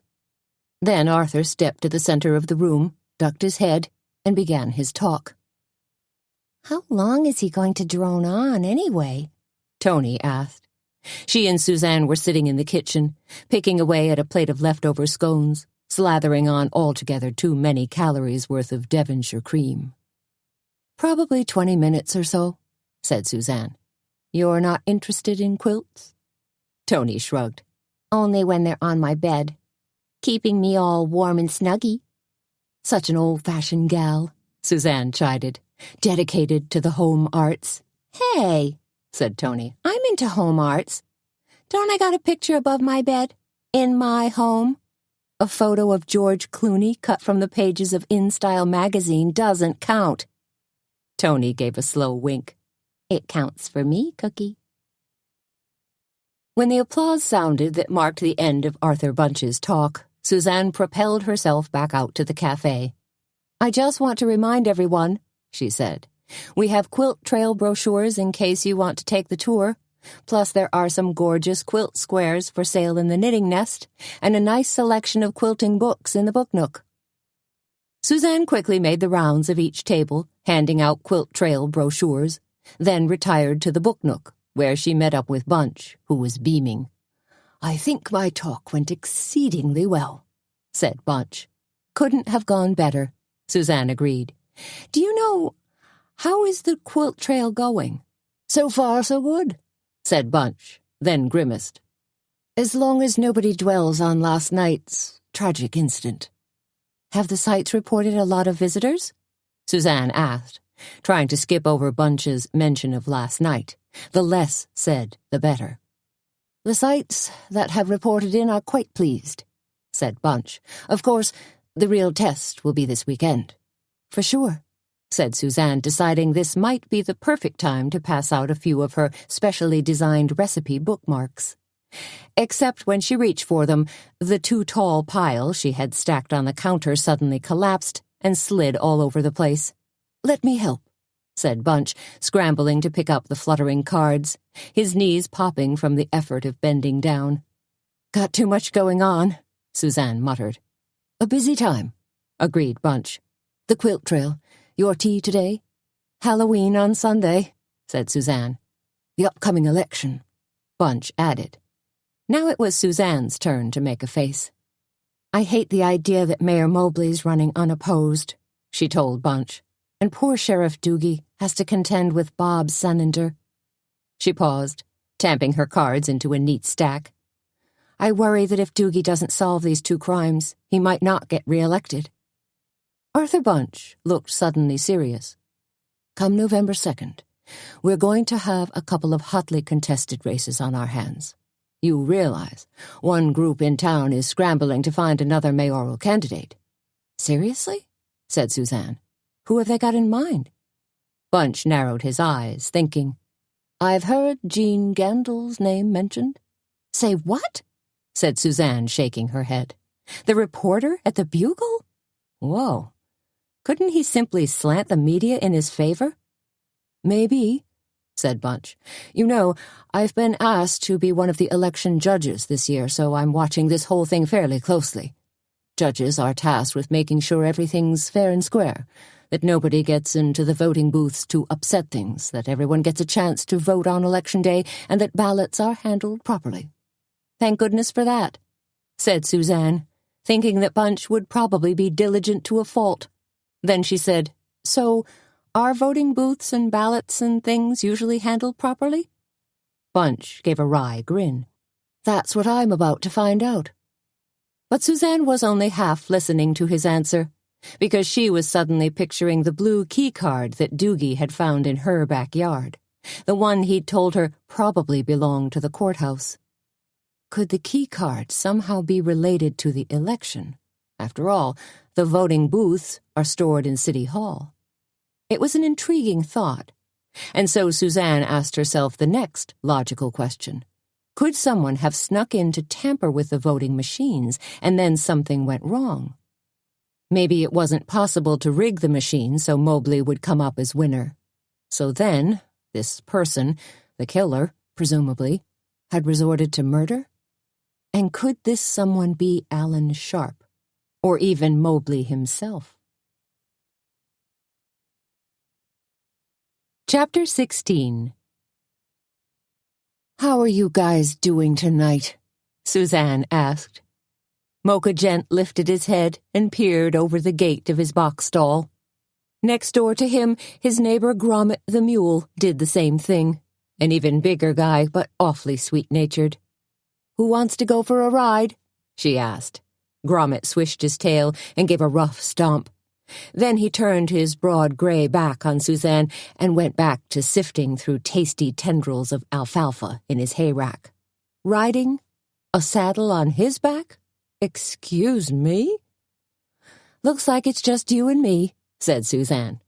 She stood on her tiptoes to put Mocha's bridle on, then led him out of his stall. She adjusted the leather strap behind his ears, then slid her hand down the full length of the horse's neck. Slipping a red and black striped saddle blanket on his wide back, Suzanne followed up with a well-worn mahogany brown saddle that seemed to gleam against his chestnut coat. The aged leather squeaked appealingly as Suzanne and Mocha played their little game of cinch-up, she pulling the cinch tight while he rapidly sucked in air, trying to expand his stomach. Finally, when a happy state of détente had been achieved, Suzanne fastened the cinch and led him outside. She stood for a few moments in the farmyard, gazing at the white-clapboard farmhouse where the Duchovnys lived. Light spilled from its windows, making it look cozy and inviting, a perfect little rural Kodak moment. Then Suzanne lifted her gaze to the blue-black night sky, where a lopsided white moon glowed on the horizon, looking like a ripe honeydew melon that was missing a slice. By Halloween, that moon would be full, the hunter's moon, a portend of winter and freezing temps. Placing her left foot in the stirrup, Suzanne sprang onto the horse's back and settled in comfortably. Mocha was a big sweetheart of a beast who loved chugging along a trail or cantering through an open field. Tonight there was just enough time for a quick ride around the perimeter of Suzanne's fields. After all, she still had places to go, people to see. Giving a nudge with her heels and a quick flick of the reins, Suzanne urged Mocha into a fast trot. As they bounced along, Suzanne surveyed the farmland she owned. It had been an investment that Walter had proposed to her several years ago. When she'd put up a sort of pro forma resistance to the idea, worrying about purchase price, he'd teased her with the old adage, "They're not making any more land that I know of." Now she was happy she owned it. Not just because the land had held its value, but because it gave her a genuine sense of pleasure, of being connected to the earth. She enjoyed looking over the undulating fields of soybeans, alfalfa, and corn as they sprouted, grew, and flourished, even if she wasn't the one doing the actual farming. Even standing in the kitchen of the Cackleberry Club this morning, she had gazed out the back window and smiled at what was now an ocean of pale wheat and gold, stretching as far as the eye could see. As Mocha pranced toward the stand of oak, sumac, cedars, and buckthorn that separated the farm fields from the backyard of the Cackleberry Club, an owl let loose his low, mournful hoot. The sound momentarily startled Suzanne. Then she decided it might be a perfect sound effect for their Halloween party this Sunday night. All the decorations were set, but she still needed something to tease the guests as they picked their way through the corn maze. Something a little more low-key and sophisticated than the cassette tape of blood-curdling screams Tony had offered. There was, of course, a lot more to be done for the upcoming party, like putting up a giant tent, getting the fire pits in place, and pinning down a few games. Thankfully, she had her costume designed, as well as a neat little one-act play that should come as a terrific surprise to everyone. As they clopped back toward the barn in horsey cool-down mode, Suzanne glanced at her watch again. She had just enough time to brush Mocha, give him a fortifying cup of oats, then run home and take a quick shower. Chuck Peebler's visitation was being held tonight at the Drysden and Draper funeral home, which, sadly, was a place she was getting to know all too well. "Don't you just expect Emily Dickinson to step out onto that front porch?" Suzanne asked, nodding at the funeral home, wearing a velvet cape and gazing mournfully into the night. "I'm thinking more along the lines of Alfred Hitchcock," Tony replied. They were standing on the sidewalk, gazing at Kindred's oldest and grandest clapboard structure. The muted gray funeral home was set well back from the street, guarded by a green moat of manicured lawn. Pointed arch windows, like highly expressive eyebrows, stretched across the front of the building. The roofline was a visual joyride of turrets, finials, and balustrades. Though the architecture was a crazy combination of American Gothic and Victorian that shouldn't have worked, it did sort of work, conveying a sense of elegance and foreboding all at the same time. "Ready to go in?" Suzanne asked. "As ready as I'll ever be, and still breathing," Tony replied. She'd changed into more formal attire for tonight, black cowboy shirt, slacks, and boots. Suzanne had selected her black funeral suit. It wasn't funereal per se, just an outfit she'd worn to several funerals in a row. Now it hung in the back of her closet, a respectful distance from her blue jeans, camisoles, and shift dresses. Climbing the front steps, Suzanne and Tony pushed open the large oak door and were immediately assaulted by the mingled scent of florals and chemicals. "Ew," said Tony, wrinkling her nose and turning her head as if searching for a whiff of fresh air. "Why do all funeral homes smell the same?" "Because they—" began Suzanne. Then she stopped, bagged her terrible thoughts about chemicals and bodies, and amended her words to, "because they just do." Drysden and Draper's entryway was a depressing blend of dove-gray carpet, drooping velvet draperies, and stuffy, stiff upholstered chairs. A guest book rested atop a heavy oak stand. A small wobbly table held a lone box of Kleenex tissues. To the left, a large visitation room was thronged with kindred residents who'd come to pay their last respects to Chuck Peebler. To the right, a second visitation room sat dark and unoccupied. Suzanne supposed that room had been reserved for Deputy Wilbur Halpern, who might even be at this very minute resting in repose in the back embalming room.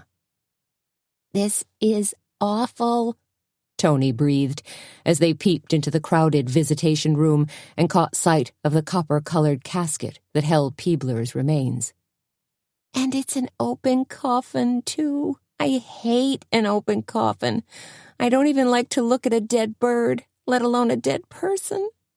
"Just stroll around and keep your eyes down," Suzanne advised. "Look sad and nod at people." "Are you serious?" said Tony. "That works?" "Trust me," said Suzanne, who'd garnered more than enough experience at her husband Walter's funeral. "Gosh, you're a good friend," said Tony, still sounding shaky.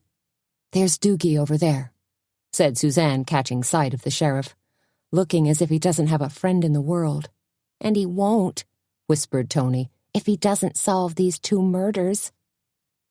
Suzanne headed directly for Sheriff Doogie, while Tony eased her way around the room. "How are you doing, Sheriff?" she asked, placing her hand on his sleeve. Doogie gave a perfunctory grimace. "Okay, considering I'm gonna have to attend another one of these darn things in a couple of days." He was referring, of course, to Wilbur Halpern.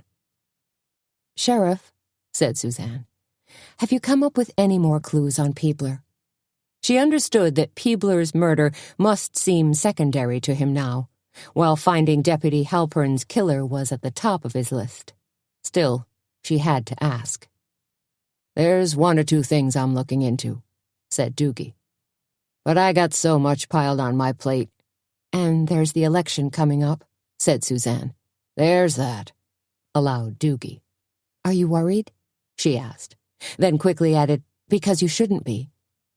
Doogie shook his head in disagreement. "Bob Senender's running against me, and he's got credibility. The man's ex-highway patrol, and I guess some women might even consider him a looker, what with all his silver hair. Though I don't think that should factor in. Although it probably does," Suzanne thought. Doogie looked thoughtful, and worried too.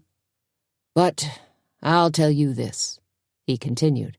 "If I don't solve at least one of these cases, my goose is probably cooked." "I doubt that," said Suzanne kindly. "Nope," said Doogie. "People want results. I don't give them results, I won't even get elected dog catcher."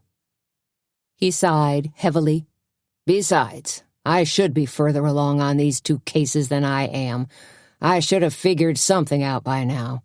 I should know who's committing murder in Kindred." "Stop it," said Suzanne. "You're obsessing now." "I know," said Doogie. "You're the duly elected sheriff," said Suzanne, "not an oracle from on high. You can't just know things out of the blue. All you can do is run the best investigation possible and glean clues and information along the way." "I'm doing that," said Doogie. "Trying to, anyway." "Then I'm confident you'll unravel both of these cases." "You're the only one," muttered Doogie as he moved away. Feeling frustrated, Suzanne watched Doogie melt into the crowd. She wished she could help him, wished she could. "Hey there." A warm whisper was followed by hot breath in her ear. Suzanne whirled, found Sam Hazlitt smiling at her. He looked beyond adorable in his light blue scrubs top worn casually over blue jeans with a suede jacket topper. "Don't you know you're not supposed to smile at these things?" she told him. His gaze sobered. "I was smiling at you." "Well, don't," she said, secretly pleased. "Really? Maybe smile on the inside?" Suzanne joked. "Believe me, I am," Sam told her, lifting one eyebrow. "Now you're flirting." "Not true. I'm looking serious, per your instruction." "Now you're making me laugh," said Suzanne, biting her lower lip. "How's the dog?" Sam asked. "Scruffy, Scruff." "A terrific guy." said Suzanne, which is why I'm probably going to give him to you. Seriously? Sure. I have great faith you'll be a wonderful pet parent. Besides, you could probably use the company, a single guy like you. What if I, meet someone? You probably meet lots of women in your line of work. I mean, someone I really care about. I don't know, said Suzanne. Maybe, she was blushing now, a blended family? Isn't that the term these days? You two are looking way too cozy, said a throaty female voice. They both turned to find Carmen Copeland standing there smiling at Sam. Hi, Carmen, said Suzanne.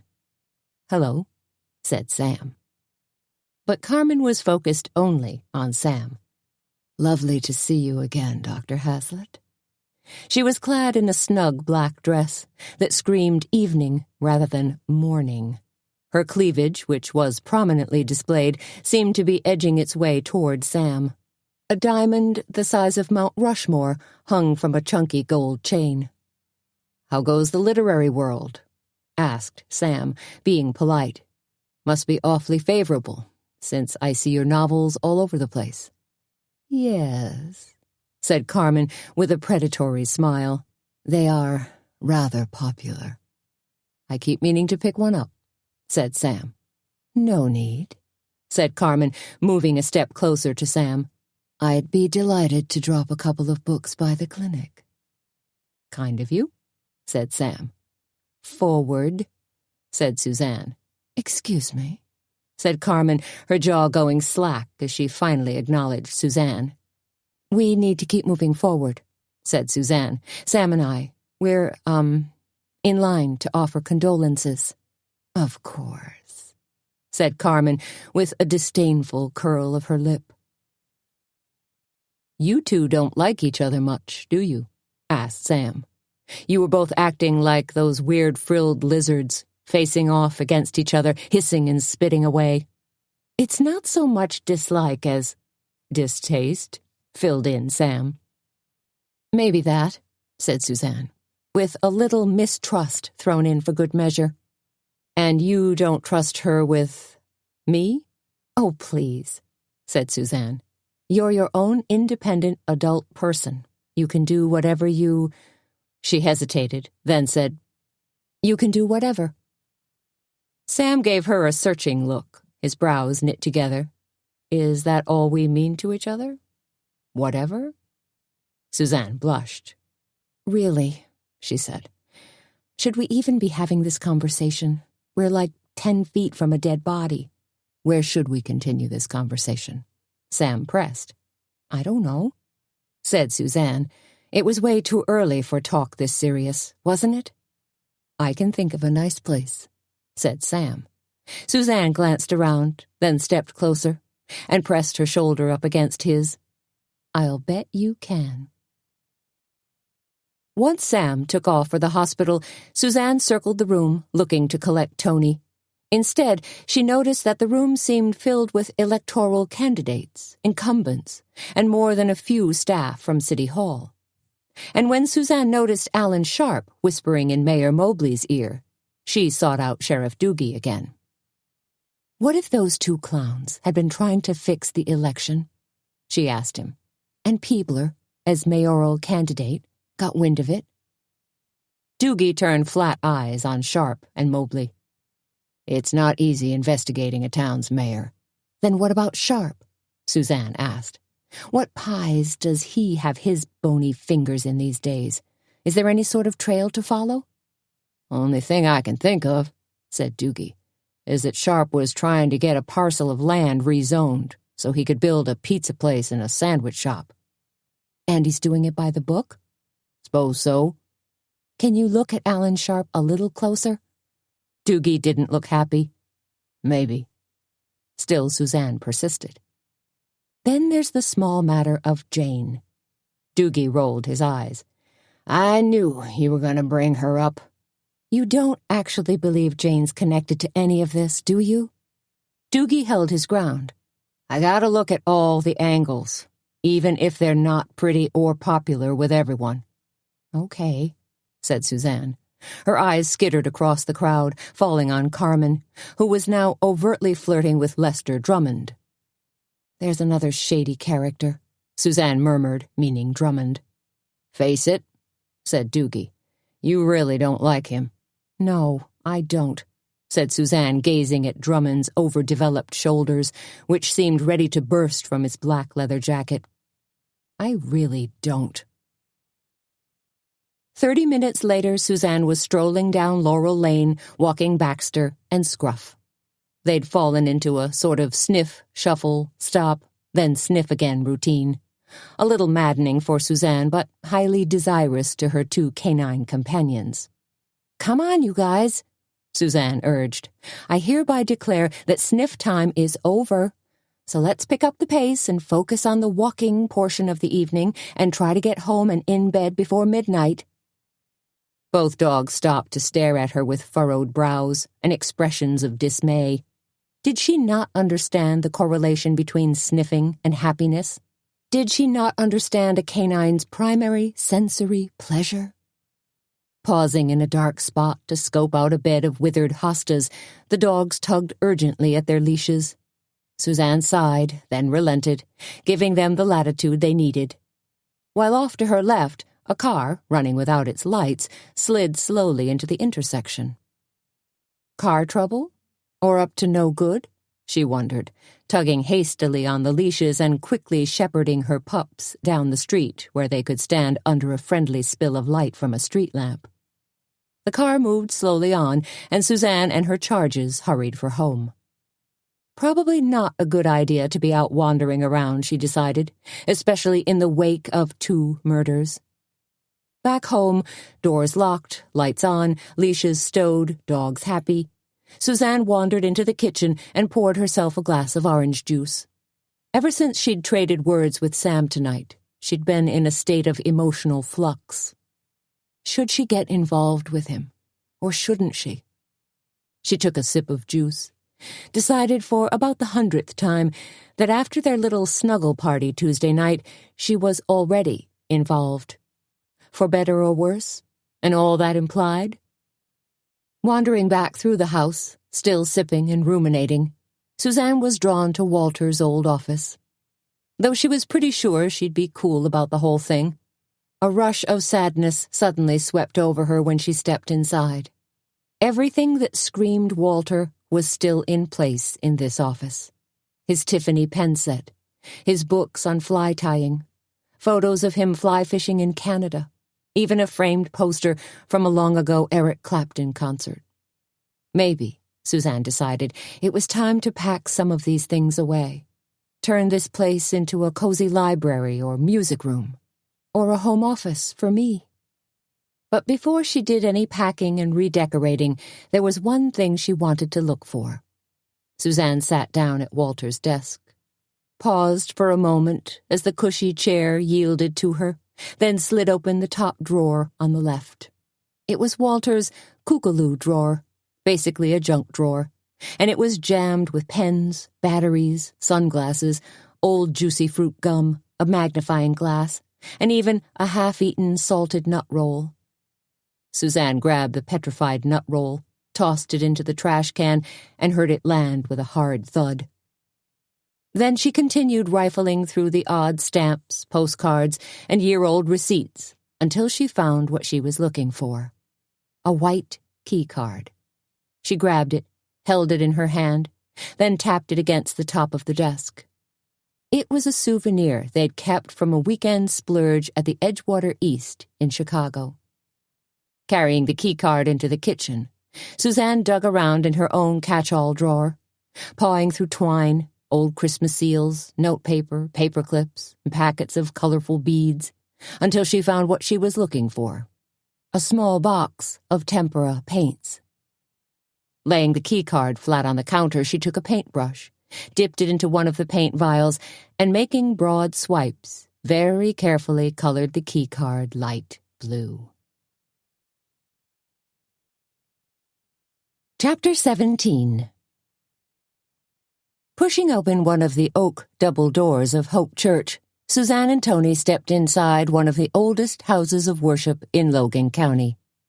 Light streamed through stained glass windows, filling the room with warmth and a kaleidoscope of sparkling colors.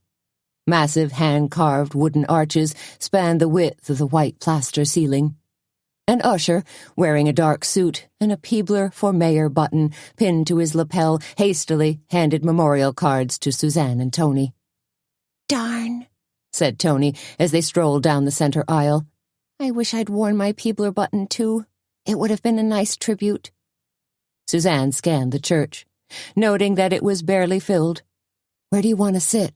she asked. "Aisle? Farther in?" "Not the aisle," said Tony, looking nervous. Like most folks, Tony preferred to be as far away from a rolling coffin as humanly possible. They edged their way into a pew and sat down on a hard bench just as Agnes Bennett, the organist in the choir loft, began pumping away. She was a tiny woman, a septuagenarian who'd been the church organist for almost 50 years. Even though she seemed the size of a child when seated at the enormous pipe organ, her legs pumped up and down with the athletic skill of an NFL quarterback. Fantasia in C minor filled the church with a sumptuous sound, making it feel as if the Lord himself was bearing witness. "Not too many people showed up," Tony whispered. Suzanne glanced toward the front of the church and gave a nod. "Mobley and his flunky Alan Sharp are here," she whispered back. "Jerks," said Tony. Then, feeling guilty at her uncharitable remark, she quickly dropped her head and made the sign of the cross. Glancing down at the memorial card she'd been handed, Suzanne stared at the fuzzy photo of Peebler. Under the photo, in a sort of Gothic script, the years of his life were defined by a dash between his birthday and his... what would you call it? His death day? Suzanne shivered, just as the doors at the back of the church swung open and something metallic bumped across the sill. Suzanne and Tony scrambled to their feet, along with the rest of the mourners. Then, from the back of the church, 6 pallbearers began to wheel the copper-colored coffin, blessedly sealed today, up the center aisle. A spray of white roses jiggled on top, a final floral tribute to the man who probably would have been elected Kindred's mayor. When the procession reached the altar, Peebler's coffin was jockeyed back and forth and angled next to a half-dozen floral arrangements that had been hastily brought over from the funeral home. "So sad," Tony murmured. "You see that wreath with the miniature?" "Golf club," said Suzanne, nodding. Golf had been one of Peebler's passions. Now he'd gone to that great fairway in the sky. Or could his poor soul be stuck in a sand trap? As Suzanne shook her head to clear it, Reverend Straight entered the chancel. His salt and pepper hair seemed to reflect the light that seeped through the stained glass windows on either side of the altar. As he began to intone, "The Lord is my shepherd, I shall not want," his comforting presence seemed to spread out across the room. After finishing the 23rd Psalm, Reverend Straight went on to deliver a heartfelt speech about Peebler's kindness and his dedication to the community. After touching on Peebler's civic pride and love of golf, Reverend Straight then invited others to come up and share their thoughts and recollections. As community members talked about Peebler in glowing terms, Suzanne noted that no one mentioned Peebler's attraction to strippers or his frequent visits to Hublis.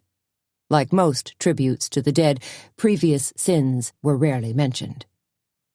A final blessing was delivered, then the gentle strains of Sarah McLachlan's "I Will Remember You" rolled out from the organ, a cue that the service had concluded.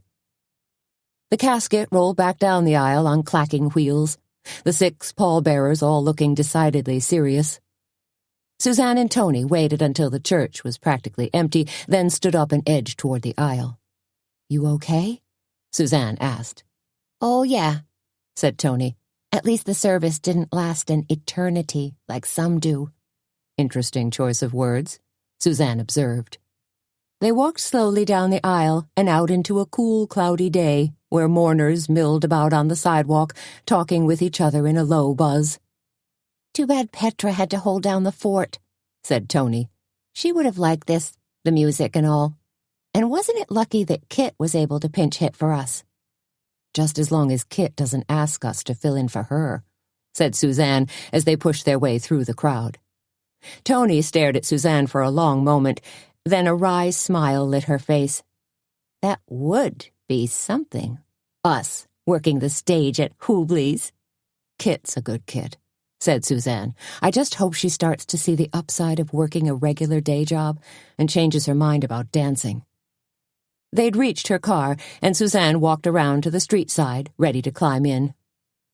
It's nice you call it dancing, observed Tony, instead of stripping.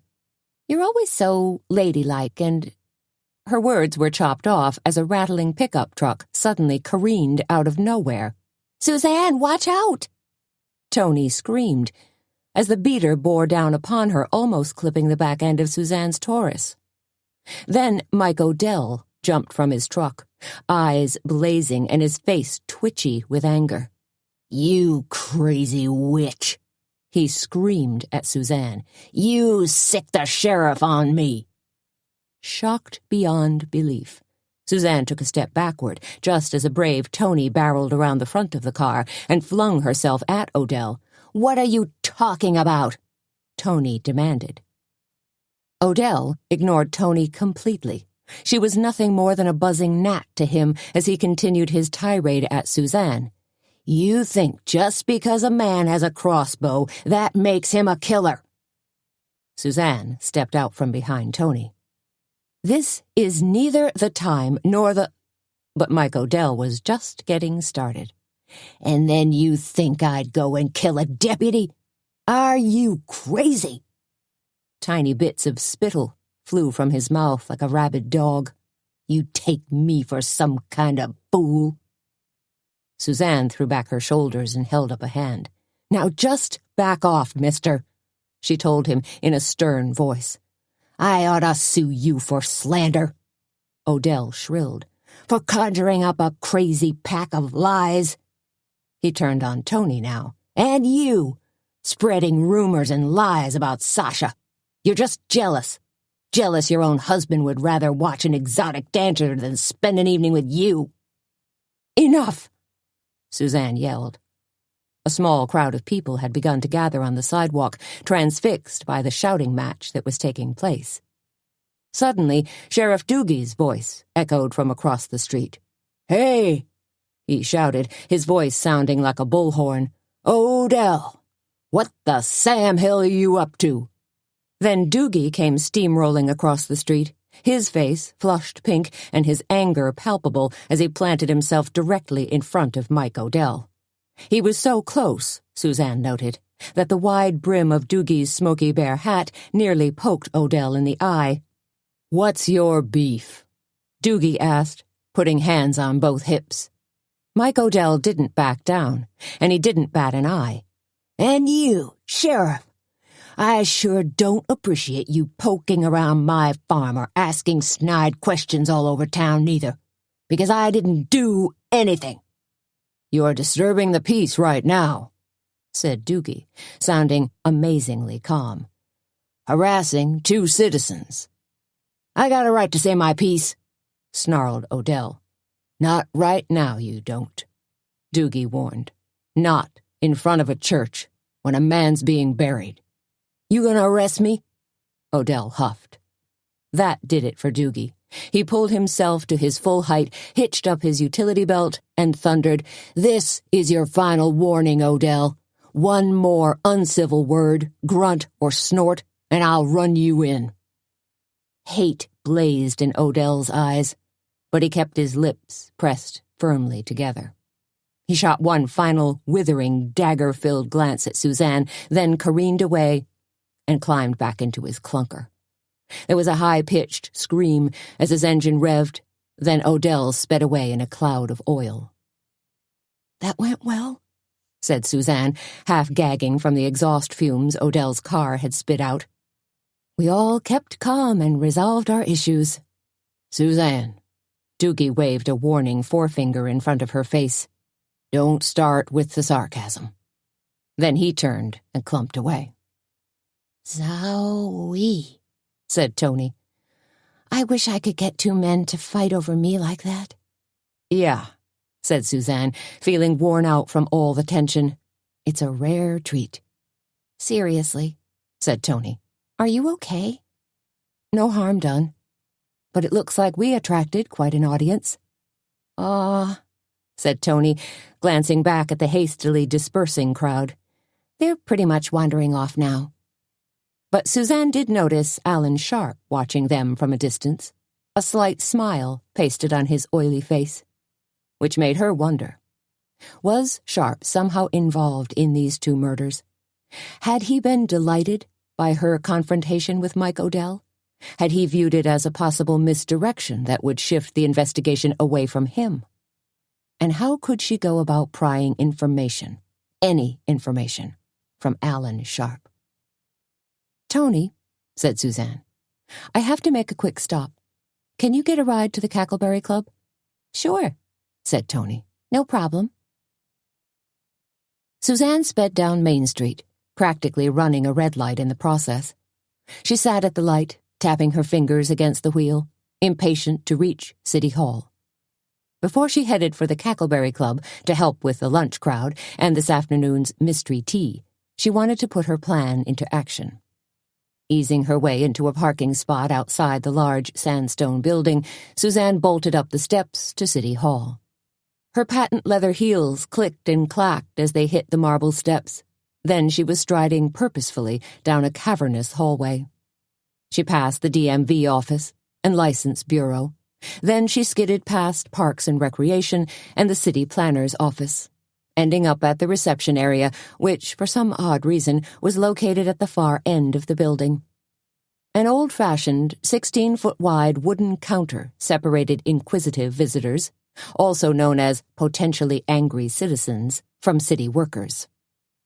An original artifact to the old building, the counter would probably one day end up in Arthur Bunch's collection.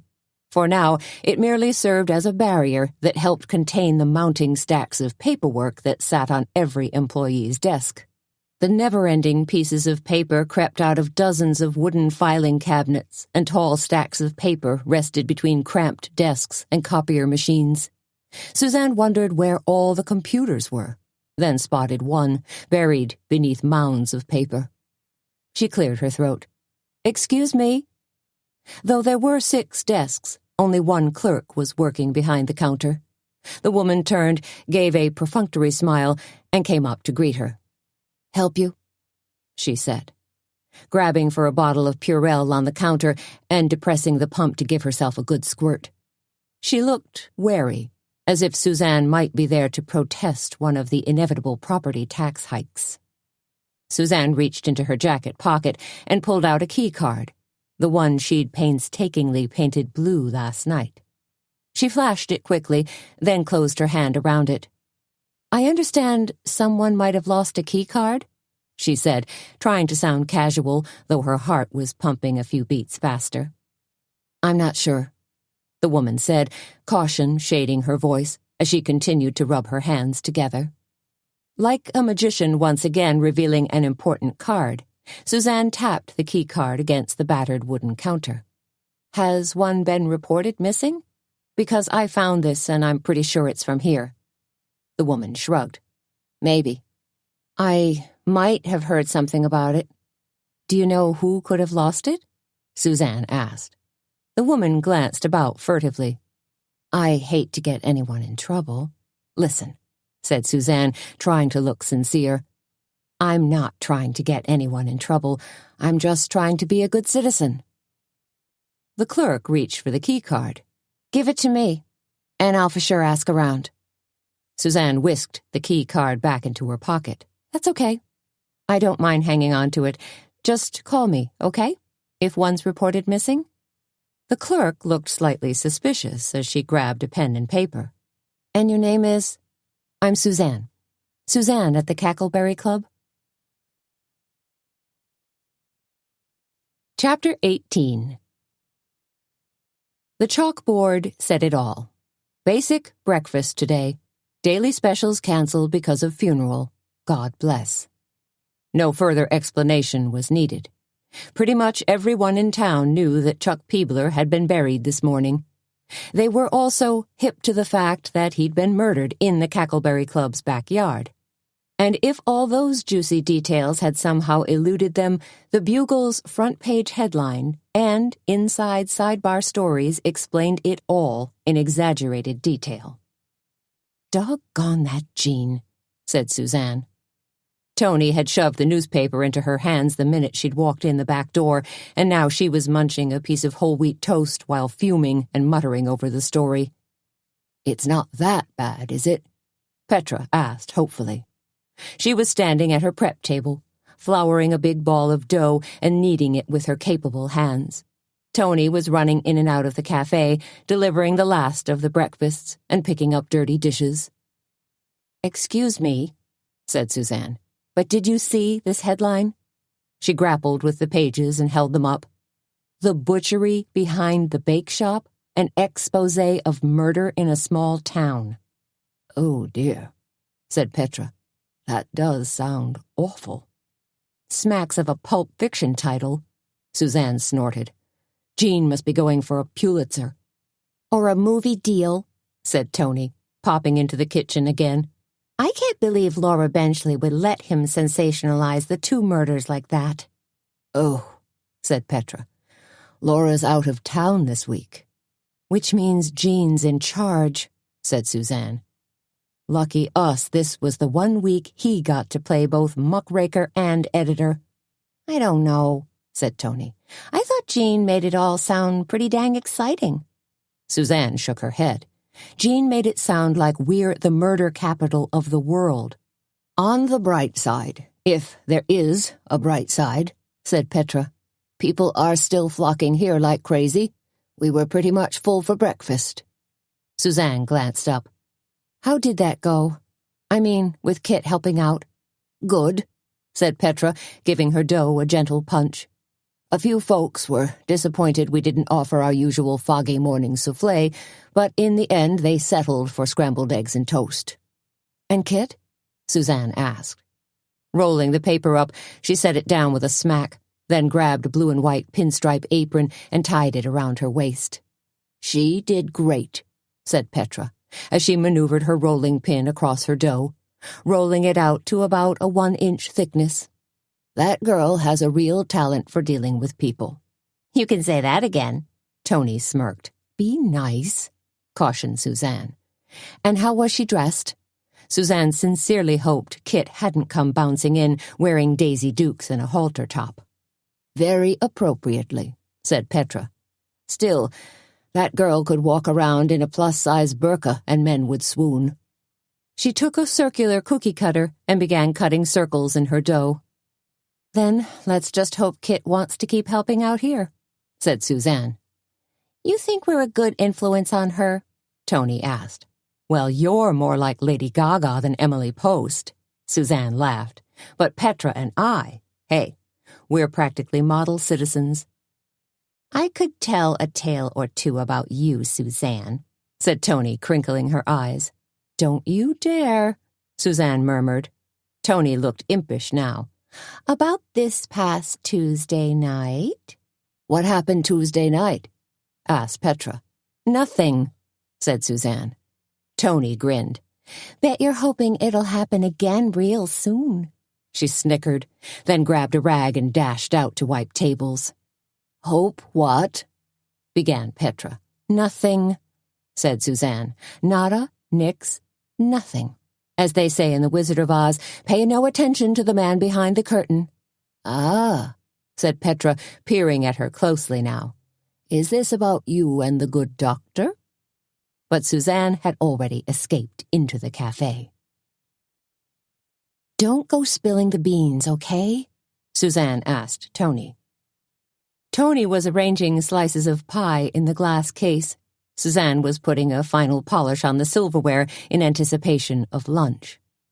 "I didn't know it was so hush-hush," said Tony, still in a playful mood. "Please," said Suzanne. "I don't want this to get all over town." Tony made a zipping motion across her mouth. "Mum's the word, girlfriend. Your sordid little secret's safe with me." "Thank you." said Suzanne, as the tinkle of the entryway bell interrupted their conversation. Hey, said Tony, a wide smile spreading across her face. it's the Beck sisters. Only Donna and Nadine Beck weren't really sisters at all.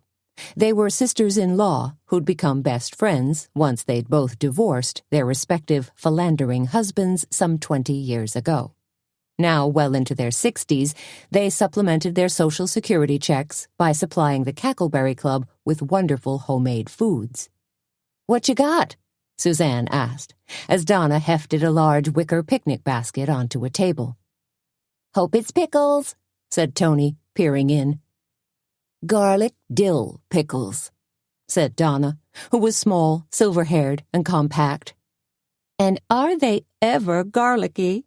exclaimed Nadine, who was small, silver-haired, and pleasingly plump.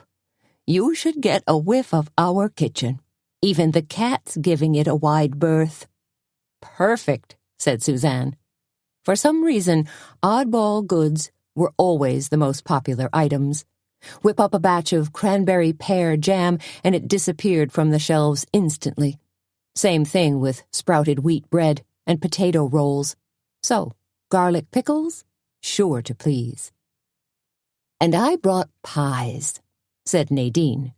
"2 apple pies, 1 pumpkin, and another I call Autumn Harvest." "Which is?" asked Tony. Nadine dug in her basket and pulled out the pie. "A mixture of apples, cranberries, pears, and brown sugar." "Sounds heavenly," said Suzanne, as she led the ladies toward her sputtering, vibrating, maybe on its last legs, cooler. Petra strolled out of the kitchen just as the first of the luncheon crowd was arriving.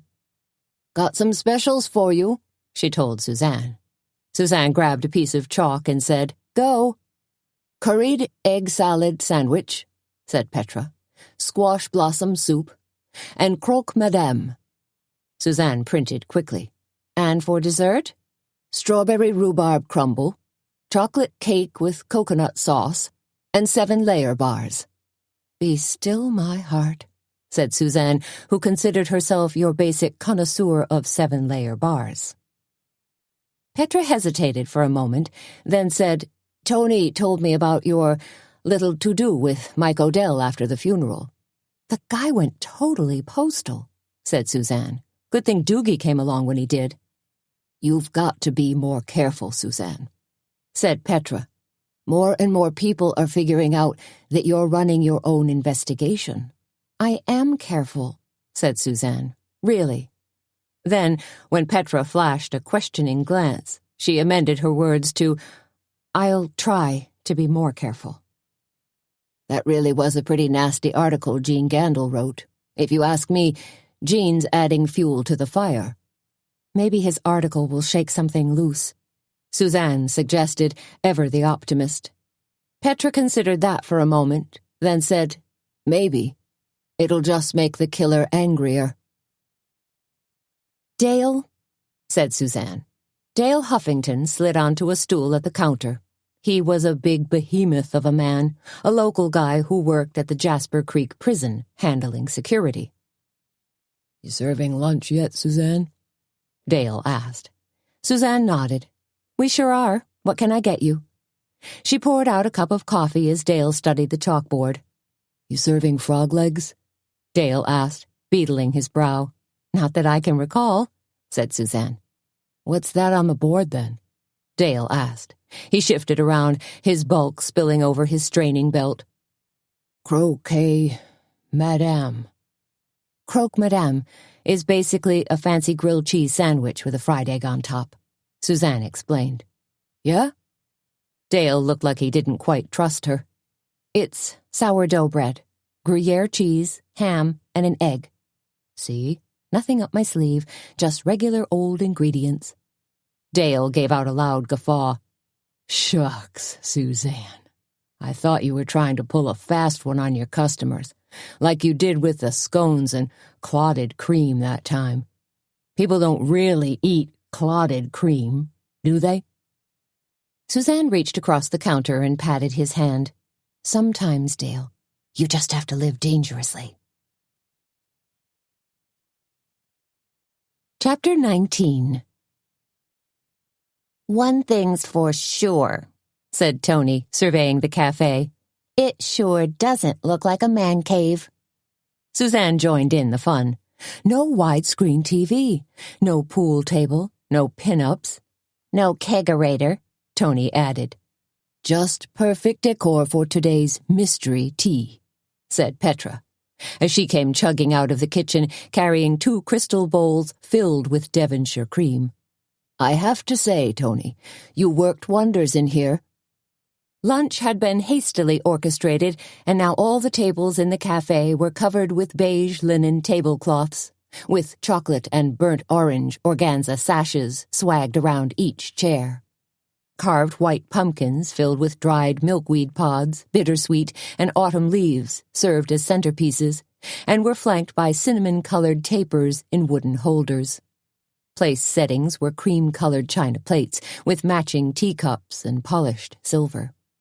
Tiny gold net favor bags held cinnamon sticks, tea bags filled with persimmon and berry tea, and orange-flavored sugar swizzle sticks. It's Halloween, but without the black cat and goblin theme, said Suzanne. We're saving all that for Sunday night, Tony grinned. That's when we go all out traditional with ghosts, bats, and a screamaganza party. She gave a little shiver. A Halloween to die for.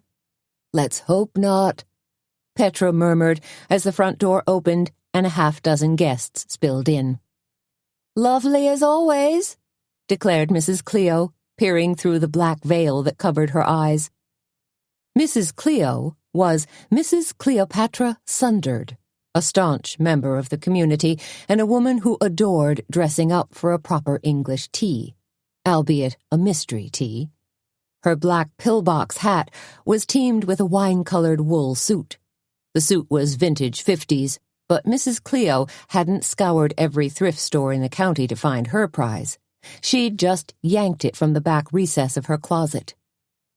Suzanne checked their guests' names off her reservation list as Tony escorted them to their tables. When the room was about half full, Suzanne suddenly realized that Julie Crane, today's featured author, was standing right in front of her. "Welcome, Julie," said Suzanne, giving the girl a welcoming hug. She was thin, with gorgeous reddish-blonde hair, and studious-looking in a pair of narrow black glasses that looked both severe and fashionable at the same time. "This is so exciting," Julie bubbled. "My very first book signing. I've always hoped and dreamed about this, but now it's actually happening." "And it's well-deserved at that," said Suzanne. "So, we'll have you signing at a table in the book nook. In fact, I have your books all arranged." "Oh my gosh," said Julie, following Suzanne into the book nook and gaping at the display that had been created. "It looks so professional." "That's because you are a pro." Suzanne smiled. "No more amateur status for you, my dear." Julie plunked herself down at the table, pulled 2 rollerball pens from her purse, and grinned. "I'm lucky, you know that?" "How's that?" asked Suzanne, who was busily rearranging books for a second time. "To even get published," said Julie. "Palette Press generally handles only academic books, written by Darlington College professors, but I kind of snuck in the back door. And now they've started to branch out and embrace other genres in hopes of generating additional revenue." "All businesses have it tough today," said Suzanne. "Restaurants, little retail shops, service industries, you name it." She took a poster she'd whipped up and placed it to one side of the table. "Do you happen to know Jane Buckley, the museum registrar?" "Oh, sure," said Julie. "She's really sweet. Too bad she's been... what would you call it? Marginalized?" Suzanne suddenly snapped to and focused on Julie. "How's that?" Julie screwed up her face and said, "Unfortunately, the museum is focusing more on exhibitions by their own studio arts professors and students. There's not much on display anymore that you could classify as traditional museum pieces." "No paintings?" Suzanne asked. No sculptures? She remembered attending an art opening at the Darlington College Museum a couple of years ago and being blown away by some tasty early American paintings, Japanese prints, and some very contemporary sculptures. All kinds of things, in fact. Julie shook her head. Not anymore. Not unless they're done by professors or students. That's awfully sad, said Suzanne, wondering if Jane Buckley could have gotten some sort of crazy idea in her head. Maybe solicit a couple of important donations to score a coup and save her job. Could have happened. Oh, said Julie, and since I got this book deal, I've been asked to teach a creative writing class. You know who taught there last year, don't you? Asked Suzanne. It was Carmen. Julie gasped, her eyes suddenly skittering past Suzanne and assuming a slightly stricken look. What? Suzanne squawked, spinning around abruptly, only to be confronted by the grinning face of Carmen Copeland. Correction, make that a smarmy, grinning face. Well, hello, said Carmen, oozing her cool brand of charm. You're here? For the mystery tea? Suzanne asked. Carmen dimpled prettily. Not quite. Fact of the matter is, I was hoping to squeeze in an impromptu book signing with my fellow author here. Suzanne stared at Carmen, marveling at the woman's chutzpah. Now, Julie was a fellow author. A couple of days ago, Carmen had regarded her as a complete nobody. I'm not sure how I'm fixed on books, Suzanne stammered, and there's not much room for two authors. Oh, Julie can squeeze over, said Carmen. Can't you, dear? Julie hesitated for a moment, then said, Sure, why not? The more the merrier, I guess. Let's hope so, Suzanne thought to herself as she rushed into her office to grab the ringing phone. Julie may think she could share an author's table with Carmen Copeland, but Carmen had a tricky way of stealing the spotlight. Cackleberry Club, Suzanne said into the receiver. There was silence for a few moments. Then a woman's voice said, Suzanne? Yes? This is Beth Ann Morrissey from City Hall. We spoke this morning. You stopped by?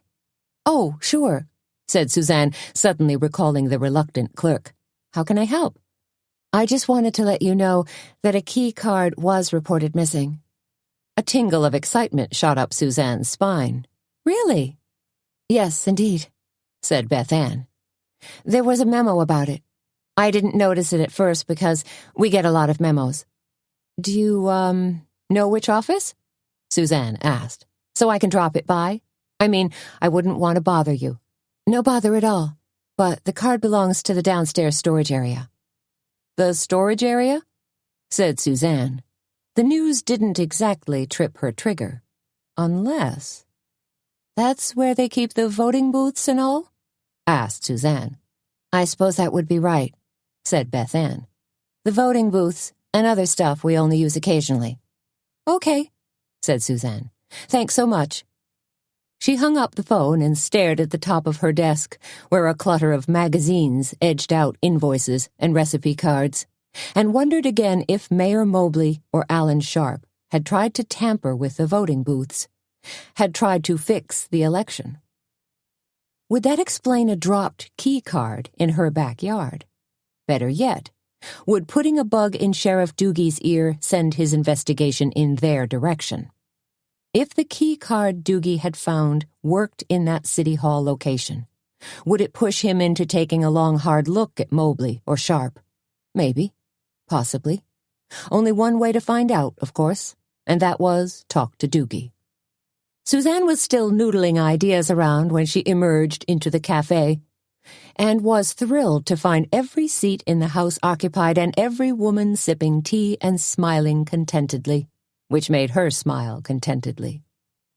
I see the Wicked Witch dropped in for a spell, said Tony as she breezed by, hefting a teapot in each hand. Suzanne dogged Tony's footsteps and asked, How's it going? Great, said Tony. They're all loaded up on Petra's pumpkin walnut scones with gigantic gobs of Devonshire cream, So everyone's pretty much riding a nice sugar high. So time to bring out the tea trays? Asked Suzanne. Dazzle them with Petra's sandwich and dessert artistry while we introduce a little needed protein. Tony nodded. Better hustle into the kitchen and lend a hand if you can. Will do, said Suzanne. But when she scurried into the kitchen, Petra already had her 3-tiered silver trays lined up on the butcher block table and was just arranging her goodies. Can I help? Suzanne offered. Petra gave a beatific nod as she arranged madeleines, brownie bites, and lavender tea cakes on the top tier. Suzanne shook her head in wonderment. This is going to be great. Again. Petra nodded. I just love it when we go all out for tea. Don't you wish we could do this every day? I think we already are, said Suzanne. She stepped to the sink, washed her hands, and said, What do you want me to do? Middle tier, said Petra. Sandwiches. Okay, said Suzanne. She looked around for the plastic trays Petra normally used.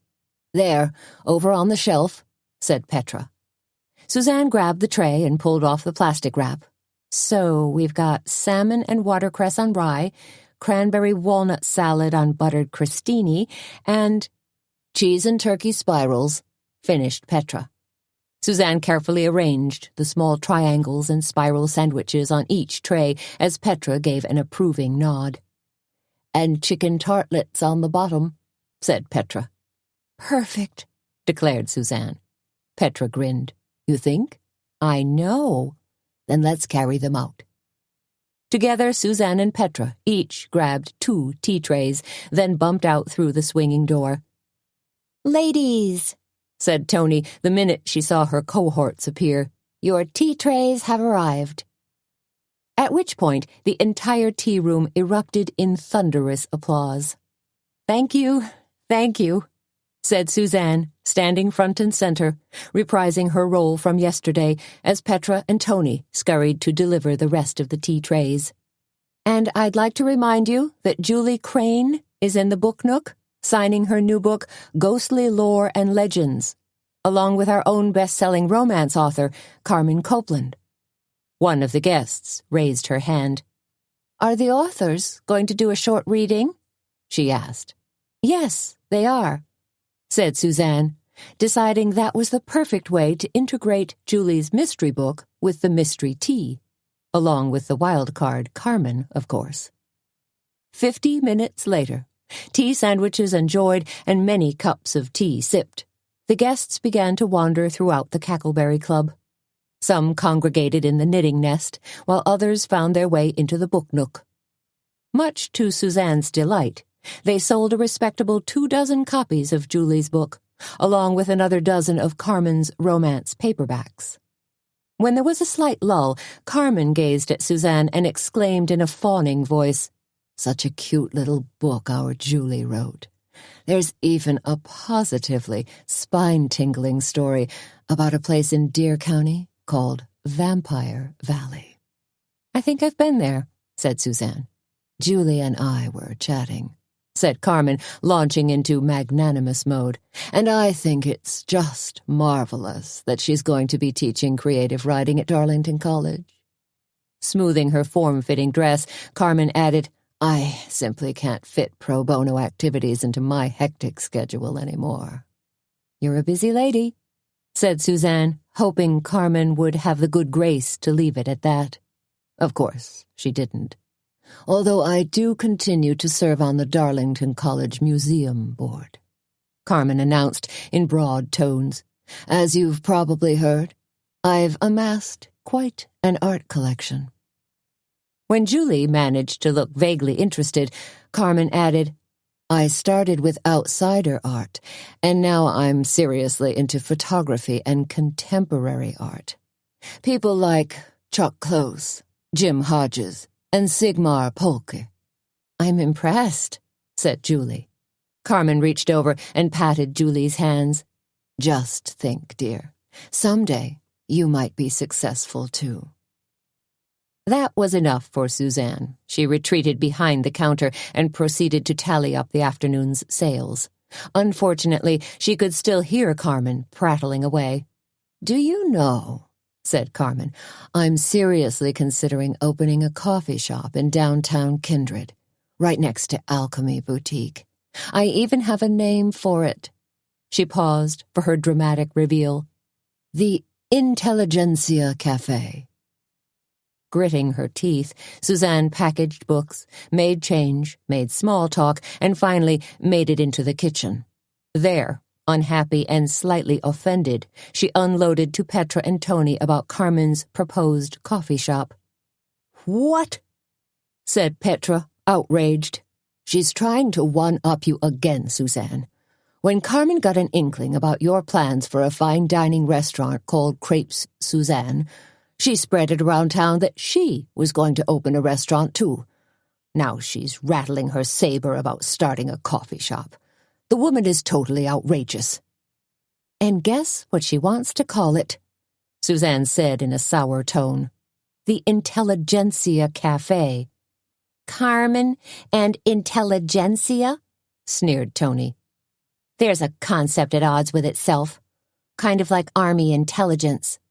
"Or educational TV," Petra added in a huff. Chapter 20. "Is she gone?" Suzanne asked in a small voice.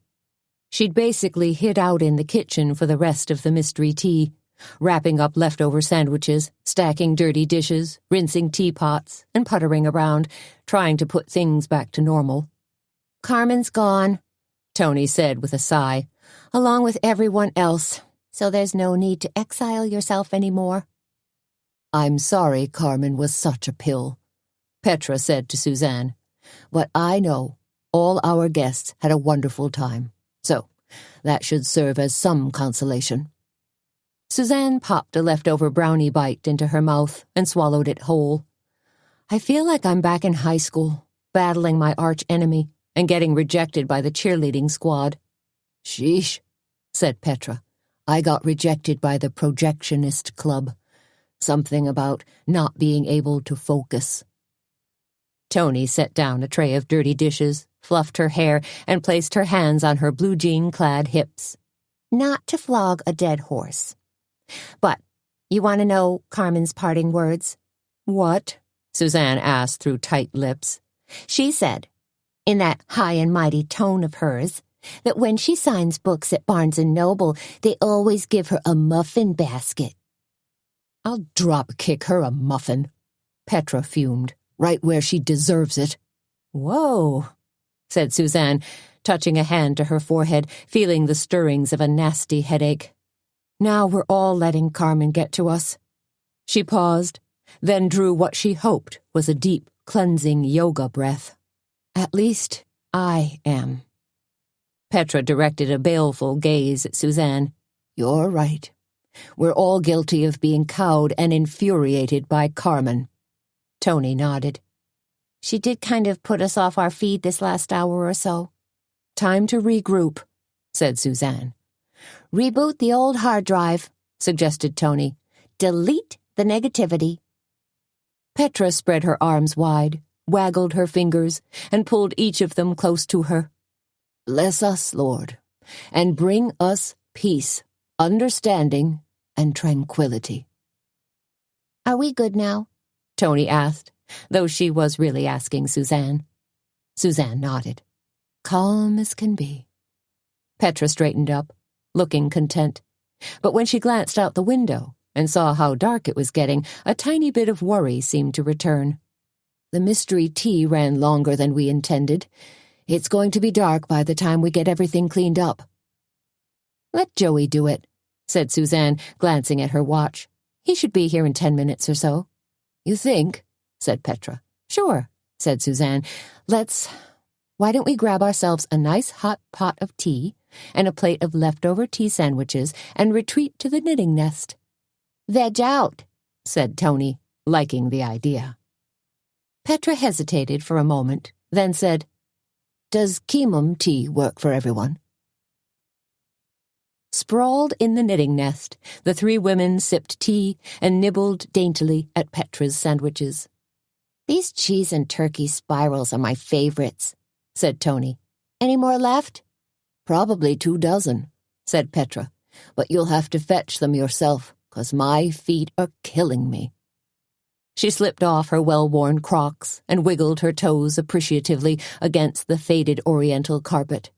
"Feels good," she breathed. "I'll grab 'em," said Tony. "No problem." "What's that?" asked Suzanne. She'd just noticed a green and yellow striped sweater tucked into the knitting basket next to Petra. "Oh, that," said Petra, reaching down to pull it out. "Just something I was working on for Baxter." She held up a dog sweater with Stegosaurus spikes running down the back. "I call it a Dogosaurus sweater." "Oh my gosh, it's absolutely adorable," exclaimed Suzanne. "Baxter's going to love it." "Course now that you have a second dog, I'll have to knit one for him too." "You, my dear, are beyond thoughtful," said Suzanne, giving Petra a hug. Tony was back a few minutes later, armed with more sandwiches. "Joey's here and making fabulous progress," she told them. "Our boy is up to his elbows in soap suds." "Wonderful," said Petra, snuggling back into her chair. "When he's finished in the kitchen, I told him to gather up all the decorations, too," said Tony.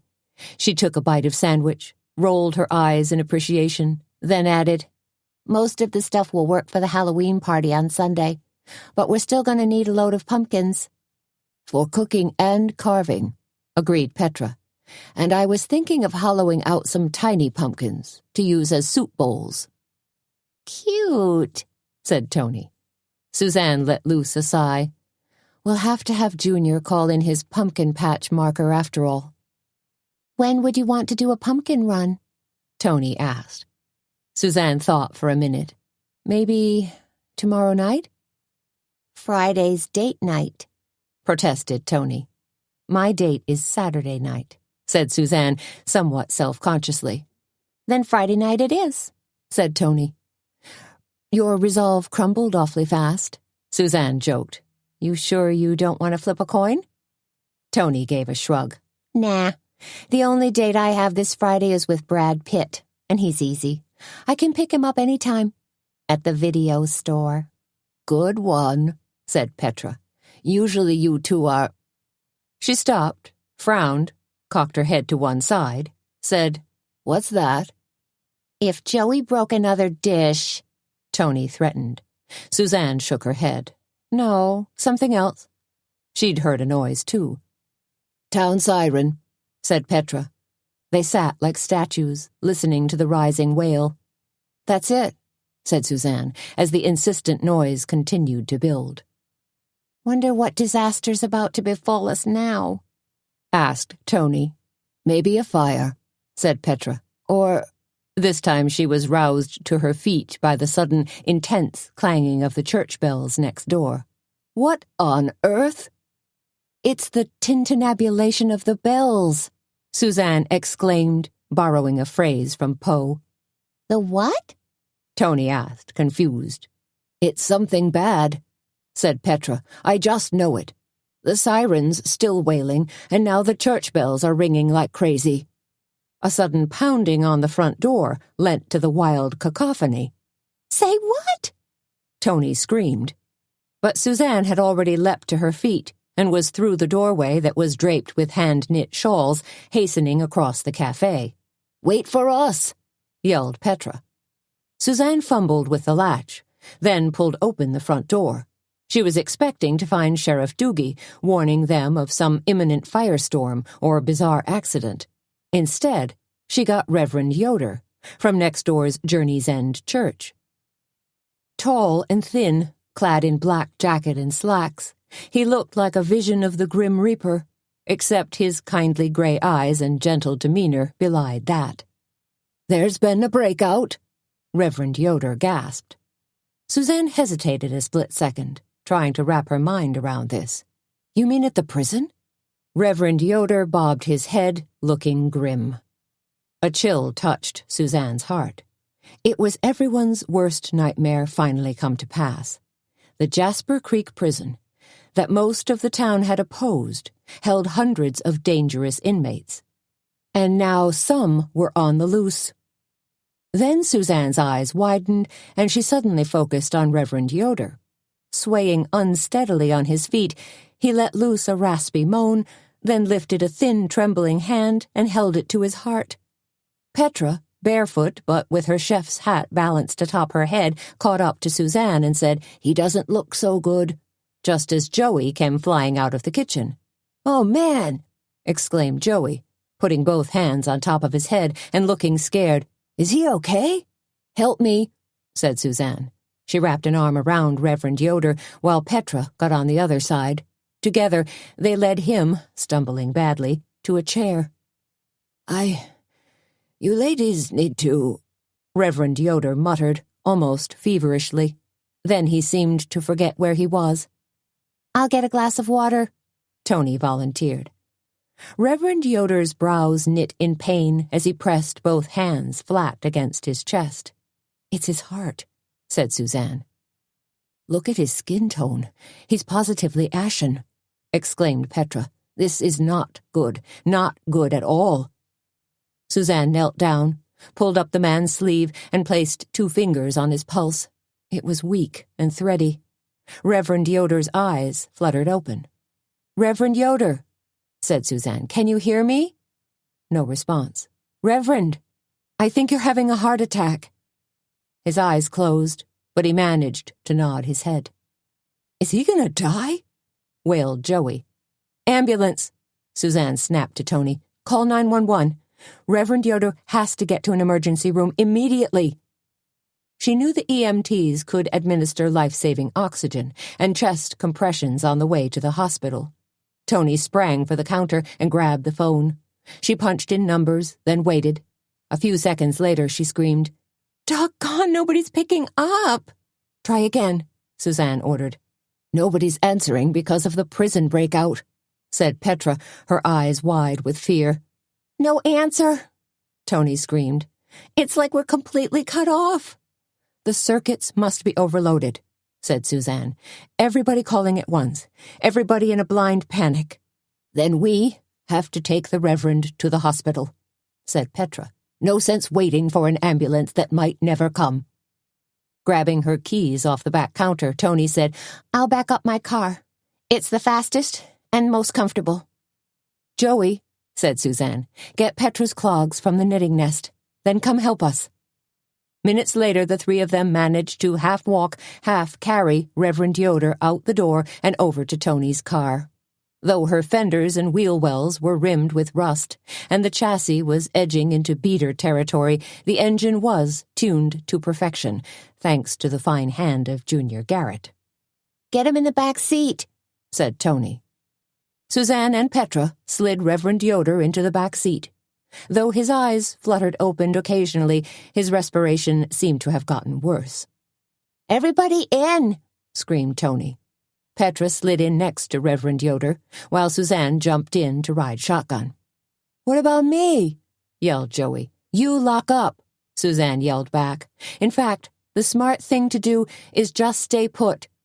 She turned to Tony, said, "Go." Chapter 21. Jamming the gas pedal to the floor, Tony fishtailed out of the parking lot, tires spinning and spitting gravel like crazy. When she hit paved road, she laid a few yards of rubber, then launched like a rocket. "Easy, easy," cautioned Suzanne. "Ease it down to Mach 1. Don't get us all killed." "I know what I'm doing," said Tony, pushing her ride even faster. "I started drag racing when I was 14. "You can't get a license until you're 16, Suzanne chided.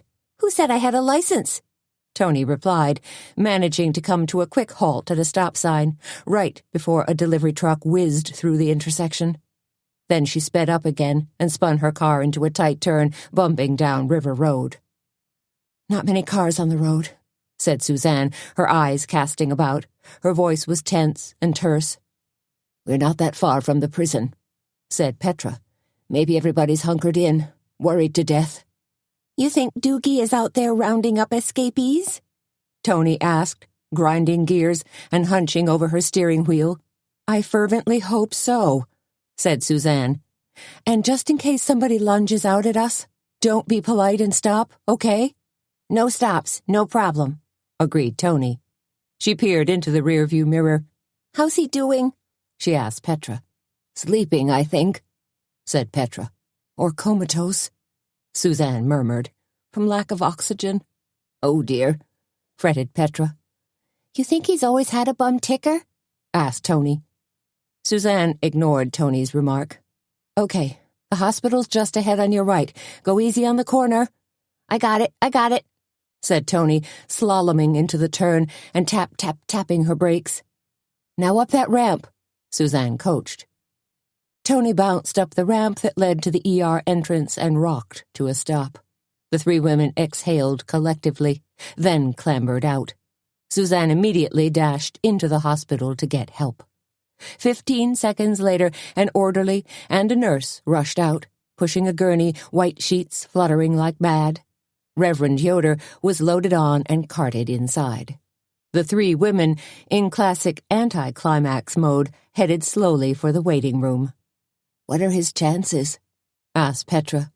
Tony shrugged. Dunno. I have an ominous feeling, said Petra. Don't, said Suzanne. We've had too many deaths already. They sat there for another 3 or 4 minutes. Finally, Tony pulled out an emery board and proceeded to tune up her nails. Petra picked up a magazine. What are you reading? Suzanne asked. She was so nervous she could barely sit still. Petra glanced sideways at her. One of those magazines aimed at mature women. Menopause and you, snorted Tony. Oh, yeah, said Suzanne. I see they got Diane Keaton's picture on the cover, wearing a turtleneck. Suzanne sat for a few more seconds, then stood up so fast her knees made little popping sounds. I can't stand this anymore. I'm going to go see how he is. Do you think we should call someone? Petra asked, closing her magazine. What do you mean? Asked Tony. Like a wife? He wasn't married, said Petra. Well, we know he doesn't have any kids, said Tony. Maybe a church elder? Asked Petra. Tony snapped her fingers and pointed at her. Great idea. You do that while Suzanne and I scope things out.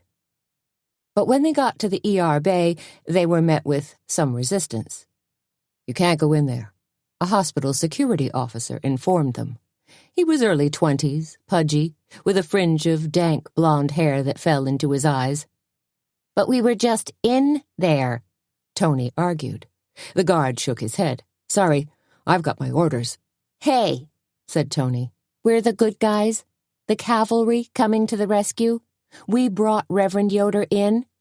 We just want to check on his status, said Suzanne. No admittance, the guard said, this time with more force. Give me a break, said Tony. You think we look like dangerous escaped prisoners? The guard glared at her. I don't know. You don't know what convicts look like? Asked Tony. Sheesh. I got my orders, said the guard. The hospital's worried that escaped prisoners might come here looking for drugs. Or they might stop at Hubley's looking for a date, Tony snapped. Suzanne, called a male voice. It was Sam Hazlitt, and he was striding down the hall, waving at them.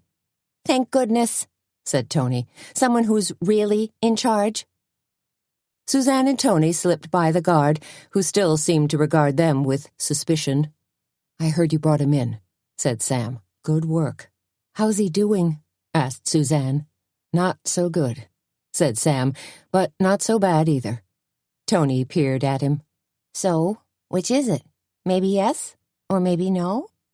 Is he going to die? Suzanne asked, cutting to the chase.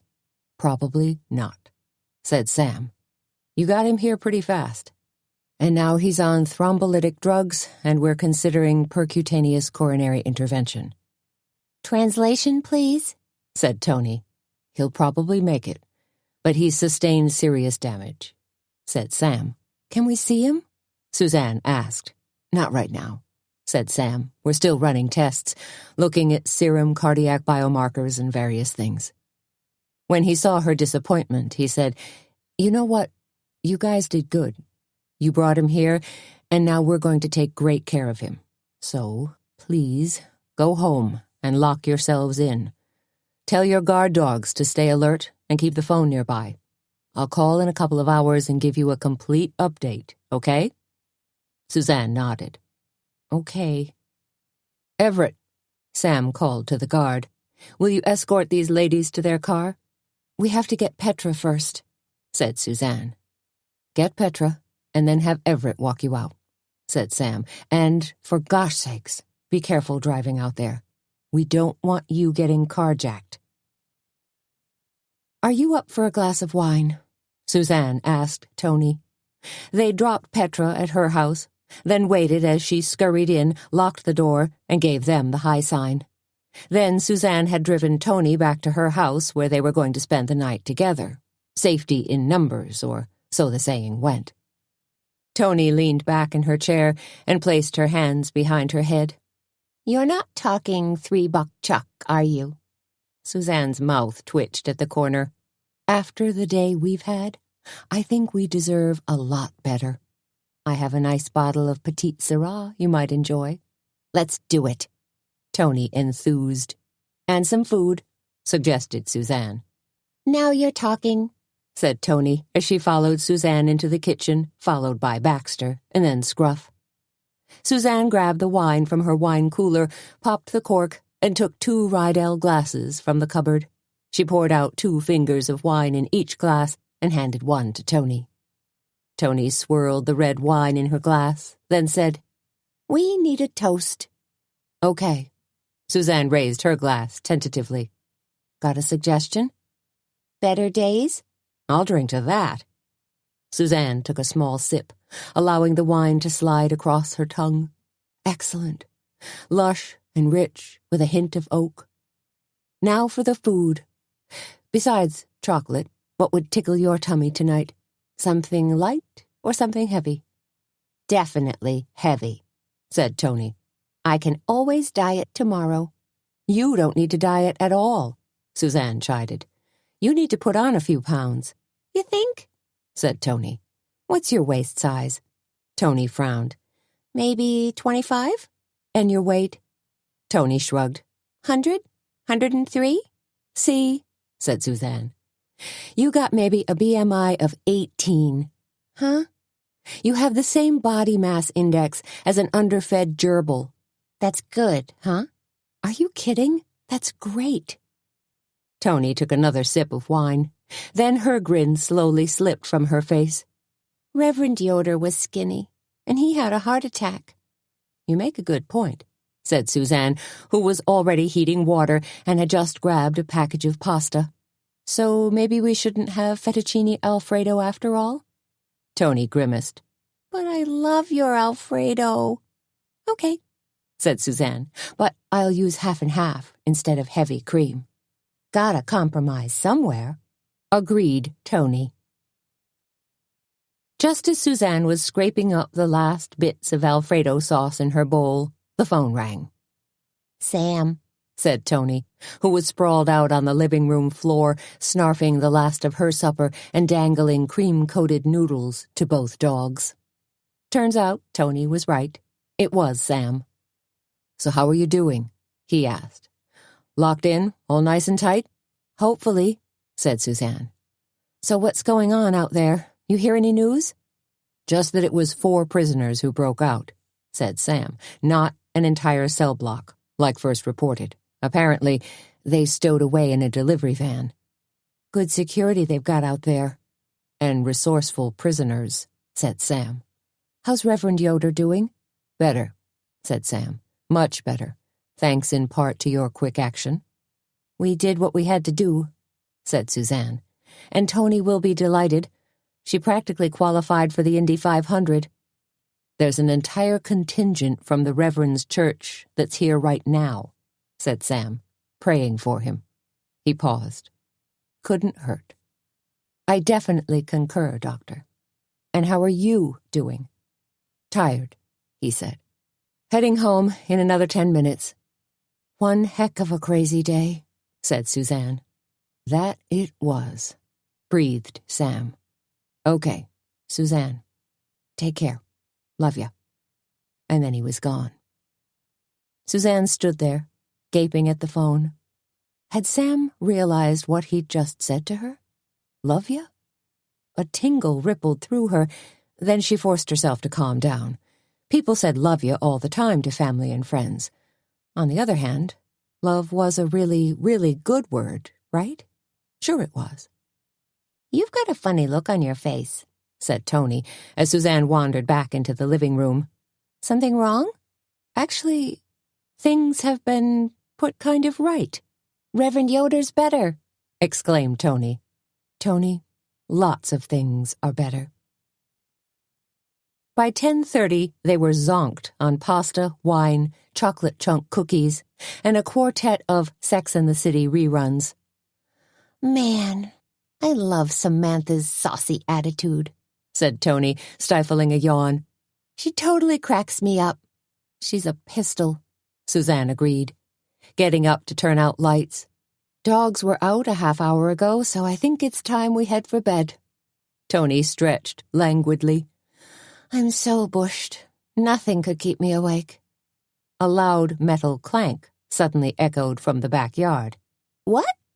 said Tony, going wide-eyed as Suzanne held up a hand. Tiptoeing to the window, Suzanne pulled back the drapery and peered out. Her backyard was silent and empty, except, of course, for the holes that Baxter had excavated, and that his new compadre Scruff had helped scoop out a little deeper. "See anything?" Tony asked, padding up behind her. "No, I—" "Doggone," said Suzanne. "What?" Motion detector light just flashed on, the one over the garage. "Somebody pussyfooting around out here?" asked Tony. Her voice sounded tremulous and worried. "Not that I can see." Suzanne pressed her nose to the window, feeling the coolness just beyond the pane of glass. "Oh, wait. Something knocked over my garbage cans." "Something? Or someone?" asked Tony. "I don't know." Then, when she saw the worry on Tony's face, Suzanne said, "Probably nothing to worry about. Just the neighborhood raccoon looking for a handout." "Or kids pulling an early Halloween prank?" asked Tony, trying to scare us. Suzanne added, in what she hoped was a soothing tone. But Tony wasn't buying it. "Huh," she snorted. "They did scare us. I probably should have brought my security system along." "Excuse me?" Tony grinned. "My trusty 12-gauge shotgun." Chapter 22. Friday morning may have been egg strata yagata day at the Cackleberry Club, but a sense of unease pervaded the place. Normally the joint was jumping, but today it was a much smaller, more reserved crowd that had piled in for breakfast. "Everybody's still nervous," said Petra, as she rattled pans and poured pancake batter onto her blackened griddle. "Even though 2 of the prisoners have already been apprehended." They'd heard the news this morning on WLGN radio. 2 prisoners had been found curled up behind a dumpster in back of Paradise Pizza. Apparently, they'd helped themselves to a half-dozen or so discarded pizza pies, then fallen asleep from the carbo high. At least that's what they were reporting on the Bugs and Mo morning show. "But," said Tony, looking worried, 2 guys are still on the loose." "Probably far away from here," Suzanne said breezily. "Hopped a freight train or something. Hightailed it out of the county. Maybe out of the state." "People still do that?" Tony asked. "Hop freight trains?" "I don't know," said Petra. "Maybe they hopped an Amtrak." "Dressed in prison pinstripes?" asked Tony. "You're thinking of prisoners in those old black and white movies," said Suzanne. "I think today they wear orange jumpsuits or something." "Oh," said Tony. "Trendy stuff." "Holy smokes," said Petra. "I hope they don't pick up Joey Ewald by mistake. Wasn't he wearing a prison shirt the other day?" Suzanne rolled her eyes. "Oh, man," she murmured. "He sure was."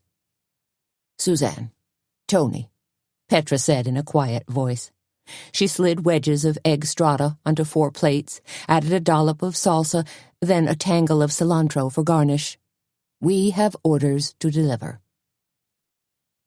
"If 2 prisoners are still on the loose," said Tony when she and Suzanne convened at the coffee pot, "where do you think they are?" "Not here," said Suzanne. She gazed out at her customers, eyes pausing to study a few grizzled faces. "At least I don't think so." "Good thing I took that self-defense class," Tony said as she filled a pot of coffee, enveloping them in a heady aroma of French roast. "What was that again?" Suzanne asked. "Jiu-jitsu?" "Krav Maga," said Tony, managing to keep a straight face. "the deadliest fighting art known to man. Only a handful of warriors have actually been initiated. I mean, we're talking mortal combat." "You go, girl," said Suzanne. "You two sound like you're having fun out there," said Petra when Suzanne strolled back into the kitchen. "It's a laugh a minute," said Suzanne. Petra glanced at her sharply, then said, "Oh, you."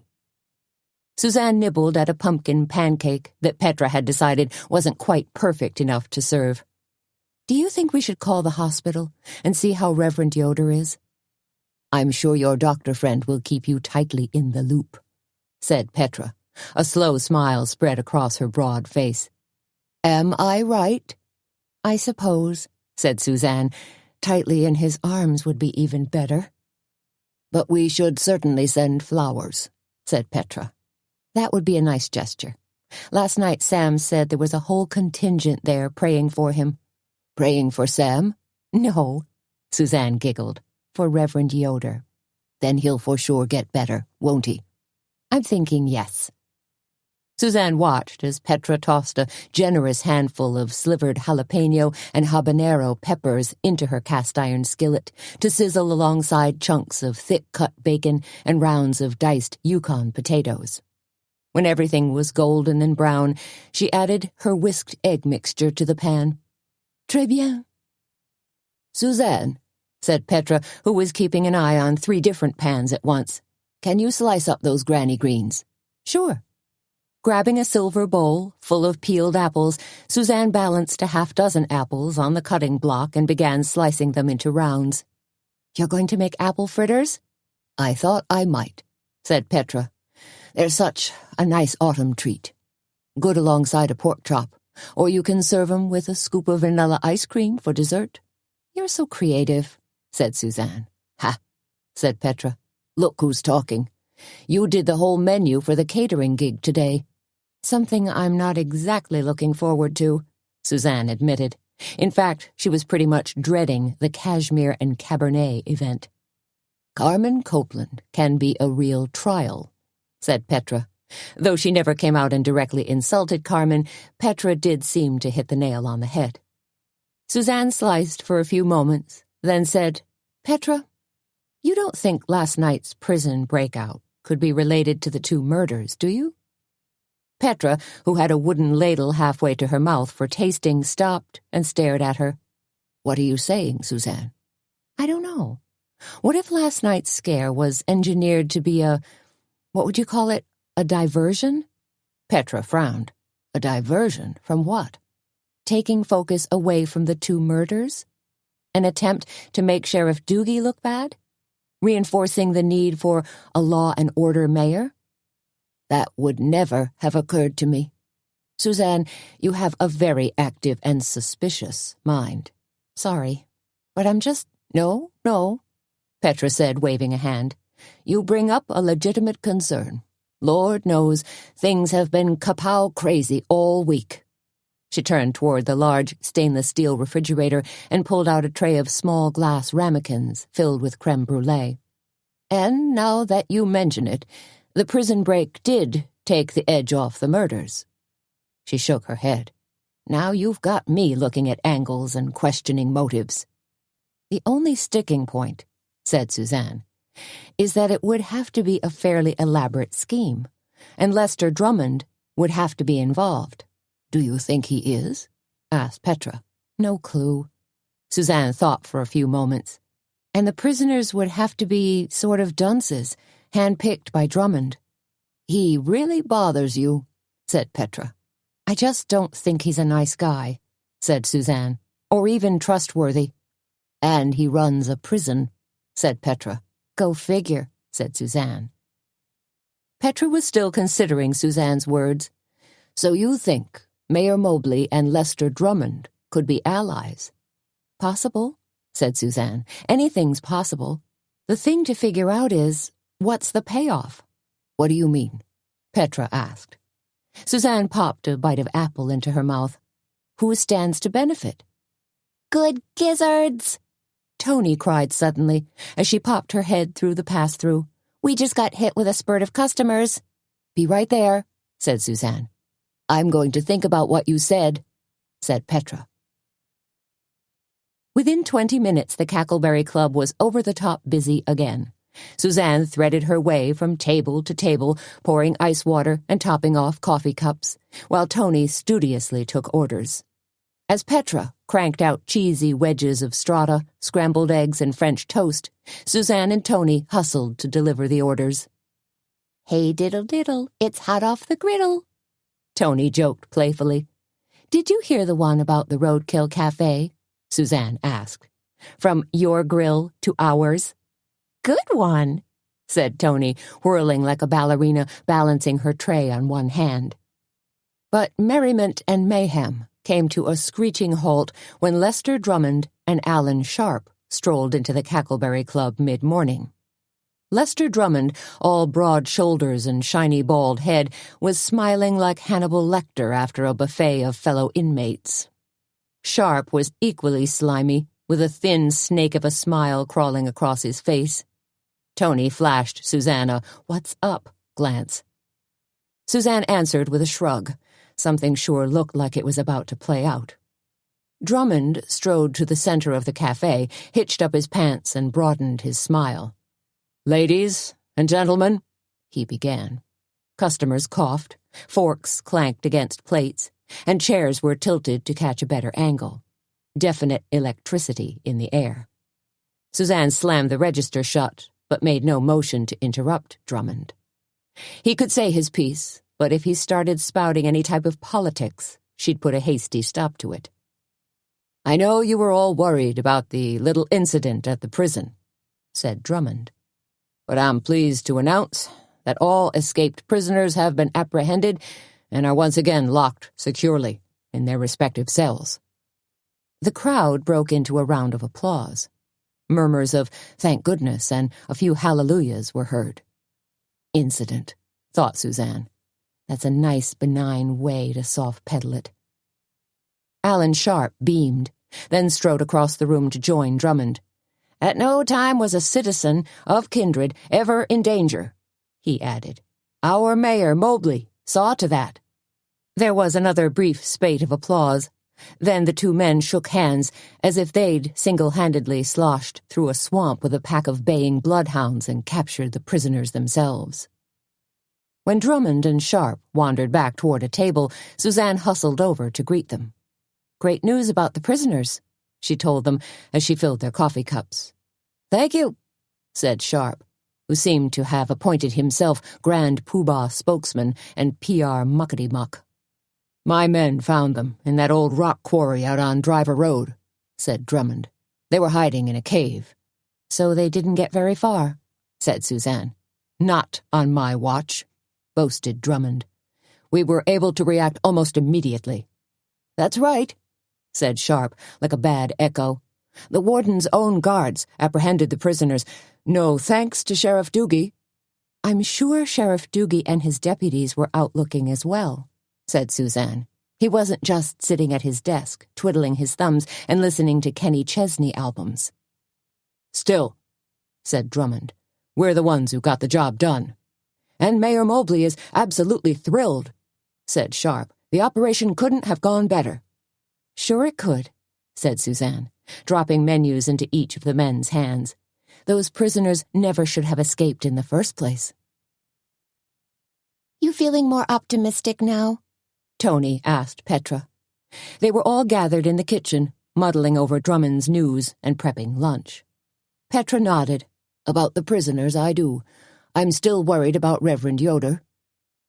Suzanne, why don't you call the hospital? Tony suggested. See how he's doing? Now there's a novel idea, said Petra, a definite twinkle sparking in her eyes as she stirred a large pot of butternut squash bisque. Give Suzanne an excuse to call her doctor friend. Already did, said Suzanne, as she laid out 10 yellow Fiesta-ware bowls on the counter. And he's doing just fine. Sam or Reverend Yoder? Tony sniggered. Both, Suzanne shot back. Is Sam younger than you are? Asked Tony. Suzanne blinked. What? I think he is, Tony said playfully, which officially makes you a cougar. Suzanne tied a paisley apron around her waist and said, Honey, you're the cougar. Junior is, what, 6 years younger than you are? I'll be happy when Tony renounces her cougar status, said Petra. Get that divorce she's always talking about. You're talking about me like I'm not here, said Tony, like I'm some addle-headed zombie. When is that divorce going to happen? Asked Suzanne. Tony was suddenly busy stirring a vinaigrette. Not sure, she mumbled. Oh, no, said Petra. Don't tell me you've changed your mind again. Tony stuck out her chin. I have a right. Besides, Junior isn't without certain charms. Said Petra. A man who wears a black mesh shirt is definitely a chick magnet, to say nothing about the grease under his fingernails. Junior tries, said Tony. Wrong, said Petra. You try, while Junior bumbles through life. Tony works her kerfloppus off, agreed Suzanne. Could we please focus on our customers? Tony begged, and drop this particular subject? Gonna come back to haunt you, warned Petra, as Tony bumped through the swinging door and disappeared into the cafe. Halfway through lunch, Sheriff Doogie stumbled in, with a weary demeanor and wrinkled clothes to match. He looked like he hadn't slept in a week, which he probably hadn't. Hoisting himself onto the end stool, Doogie planted his elbows on the counter, stared at Suzanne with bloodshot eyes, and ran a hand across the scratchy gray stubble that covered his cheeks. Suzanne sprang into action. Pouring a quick cup of coffee, she shoved it across the counter to him. Nothing personal, Sheriff, she said, leaning toward him and keeping her voice low. But you look terrible. Doogie glowered at her. What's not personal about that? Suzanne immediately regretted her choice of words. Sorry. What I meant to say is, I'm worried you're working yourself into an early grave. She flinched again as those words came out of her mouth. There'd been too much emphasis on graves and death lately. Doogie shrugged. On my best days, I'm not exactly a stud muffin, so I can just imagine what I look like on one of my worst days. Is this one of your worst days? She asked. Doogie took a sip of coffee before he answered her. Nope. He pressed a big flat hand against the marble counter. Worst day was last Tuesday. Wilbur, said Suzanne. How's that going? Anything? Doogie shook his head. Nope. I'm working the case. Getting top-notch help from the crime lab guys, but we're mostly coming up empty. Suzanne thought Doogie might elaborate a little more, but he seemed at a loss for words. At least the prisoners were caught, she offered. Doogie shifted his khaki bulk on the tippy stool, causing the metal to screech in pain. By Drummond's own men. Security guys in blue windbreakers and baseball hats. Made us look like the Keystone Cops. The important thing is they were caught, said Suzanne. I know that, snorted Doogie. I'm not an idiot. I swore an oath to protect and serve. Okay, said Suzanne. Take it easy. She walked to the pie saver and grabbed a blueberry muffin. She added 2 pats of butter, then took it to Doogie. How about the other case? She asked. Any new theories on Peebler's murder? Doogie's jowls sloshed as he shook his head, then pushed the muffin back across the counter to her. Nothing new. Suzanne thought for a minute. You're looking at suspects.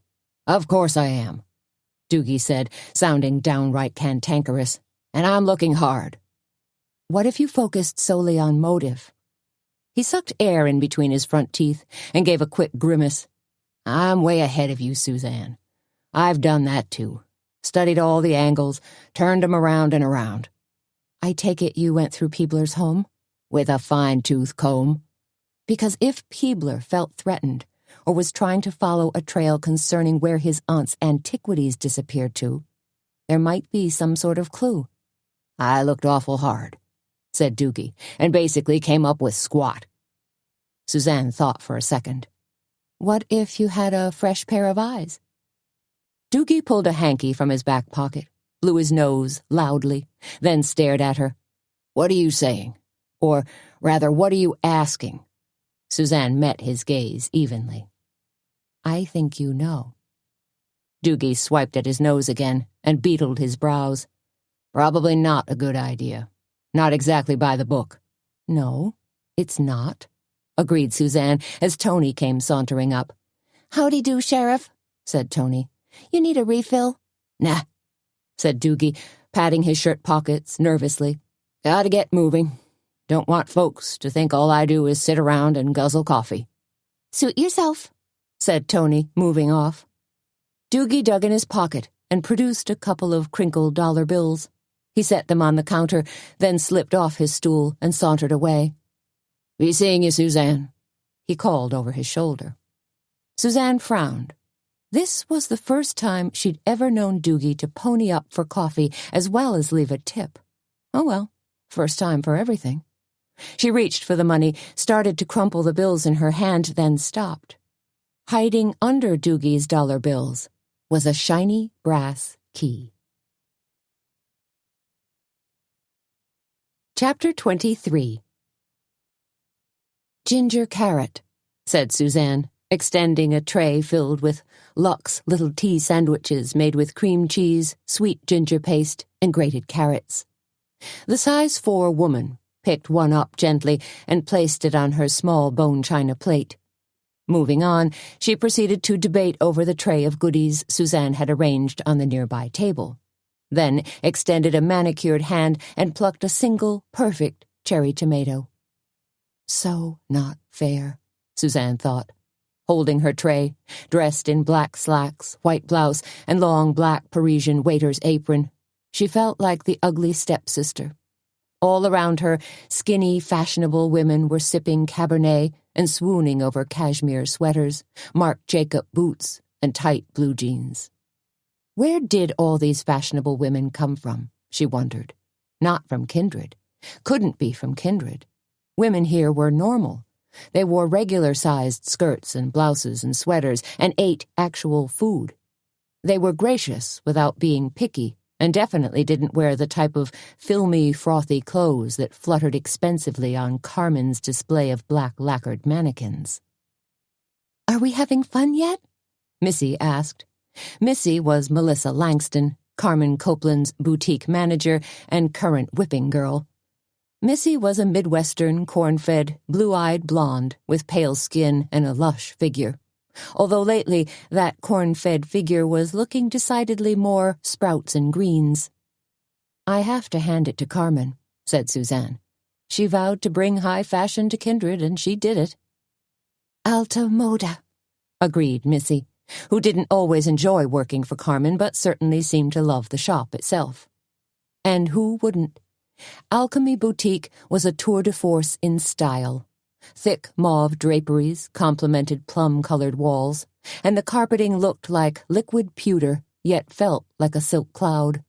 And the clothes, oh my, they were something. Think Vogue magazine, Women's Wear Daily, and Rodeo Drive all rolled into one. There were fluttering silk tops, black cocktail dresses, tight designer jeans from Citizens of Humanity, nipped navy blue blazers, and James Perse t-shirts. There was a display of suede handbags in raspberry red, dove gray, and pale blue. Plus silk scarves to twist casually around one's neck, gigantic cocktail rings that looked like disco balls, leather bangle bracelets, gold chains, and a whole area devoted to flats, boots, and lethal stiletto heels.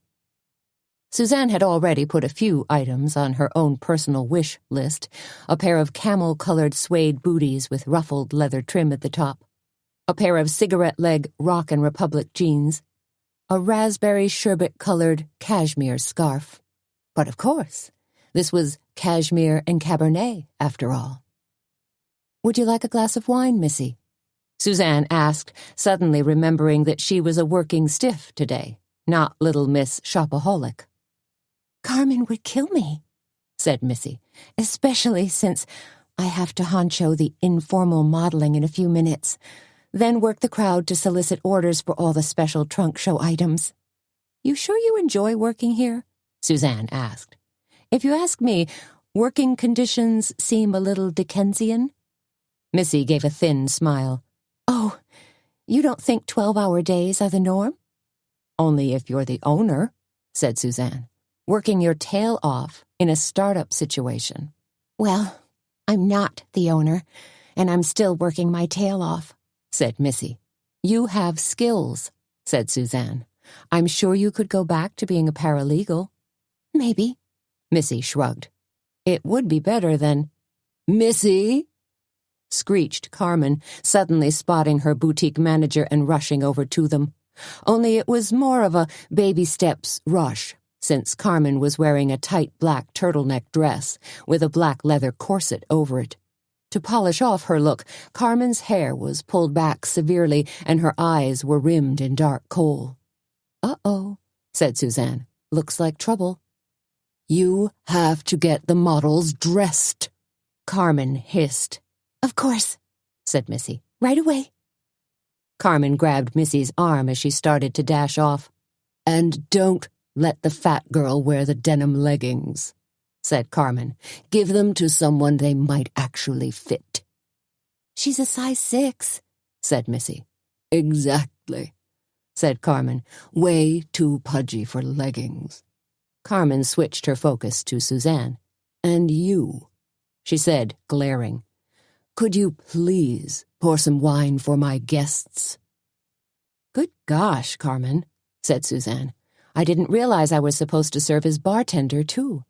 "Catering involves more than just standing around holding a tray of sandwiches," said Carmen. "You think?" said Suzanne. Carmen reminded her of a dust devil, spinning wildly, kicking up huge amounts of dust and debris, but never really going anywhere.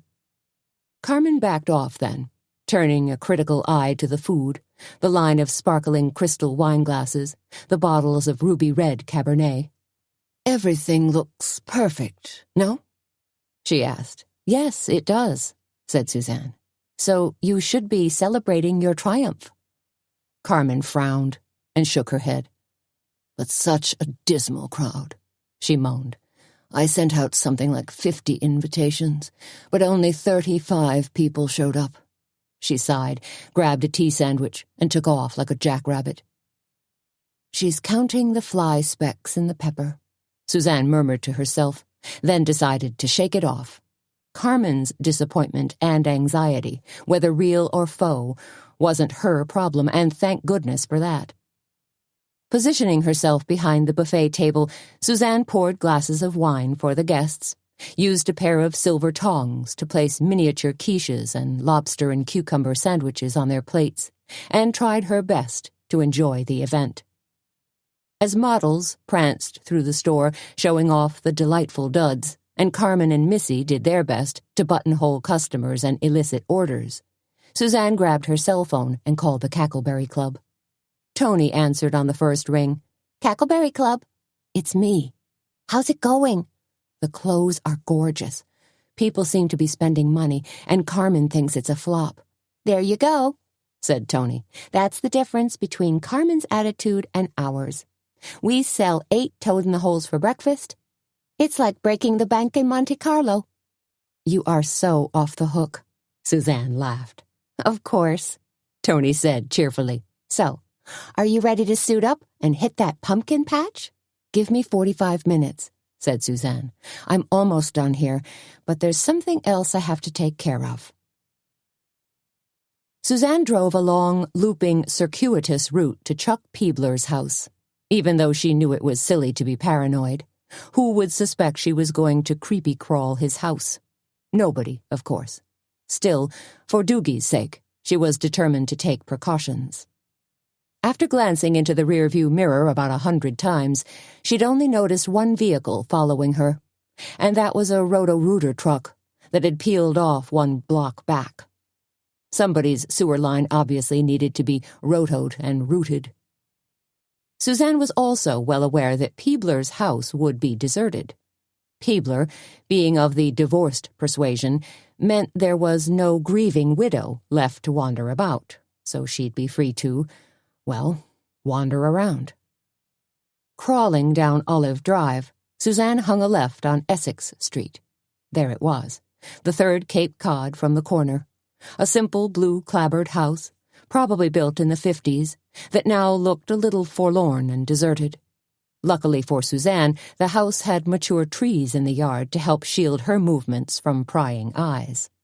A nice fiery red oak, a grove of 5 straggly poplars, and 2 bushy cedar trees that hunkered right along the driveway.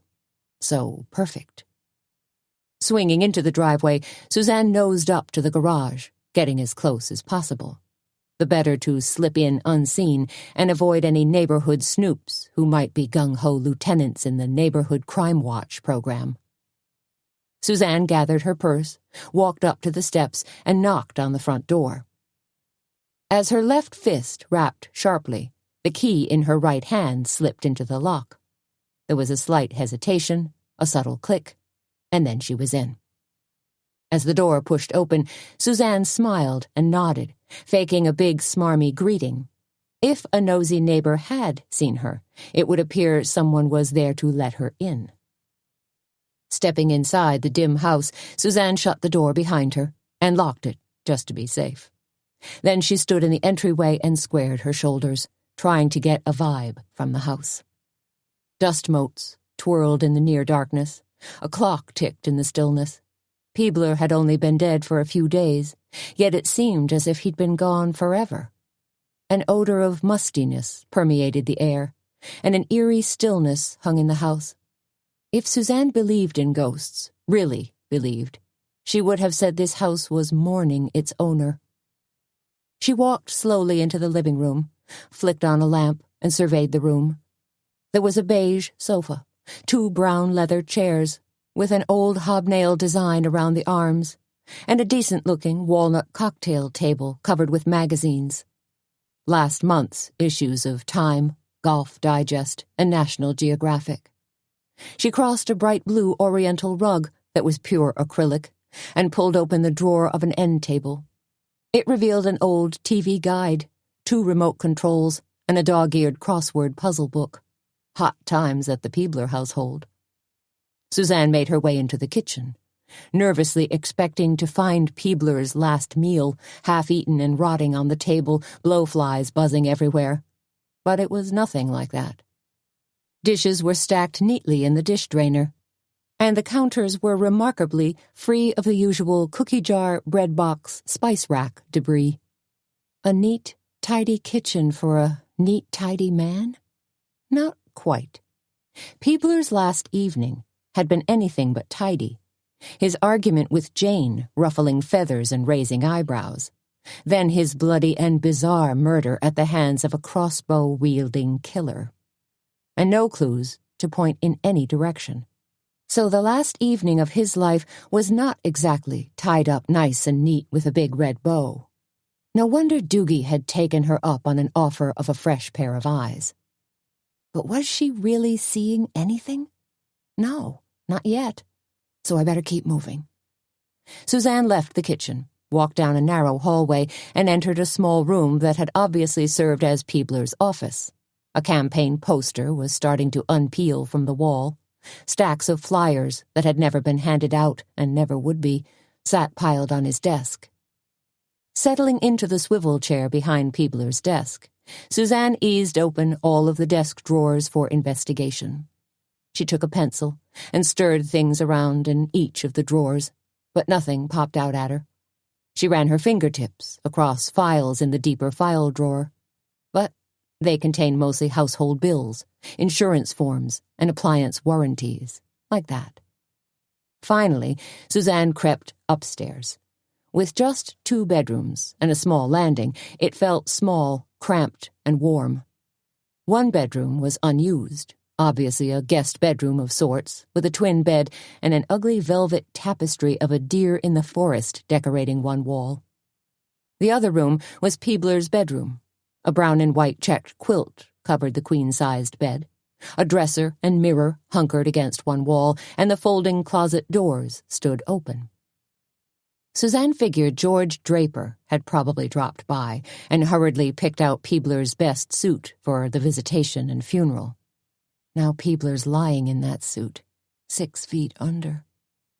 The notion chilled her, made her want to turn and run pell-mell down the steps and out the front door to escape the claustrophobic aura of a dead man's house. Instead, Suzanne gritted her teeth and stood her ground. She crossed to the closet, which smelled faintly of mothballs, and searched through the clothes.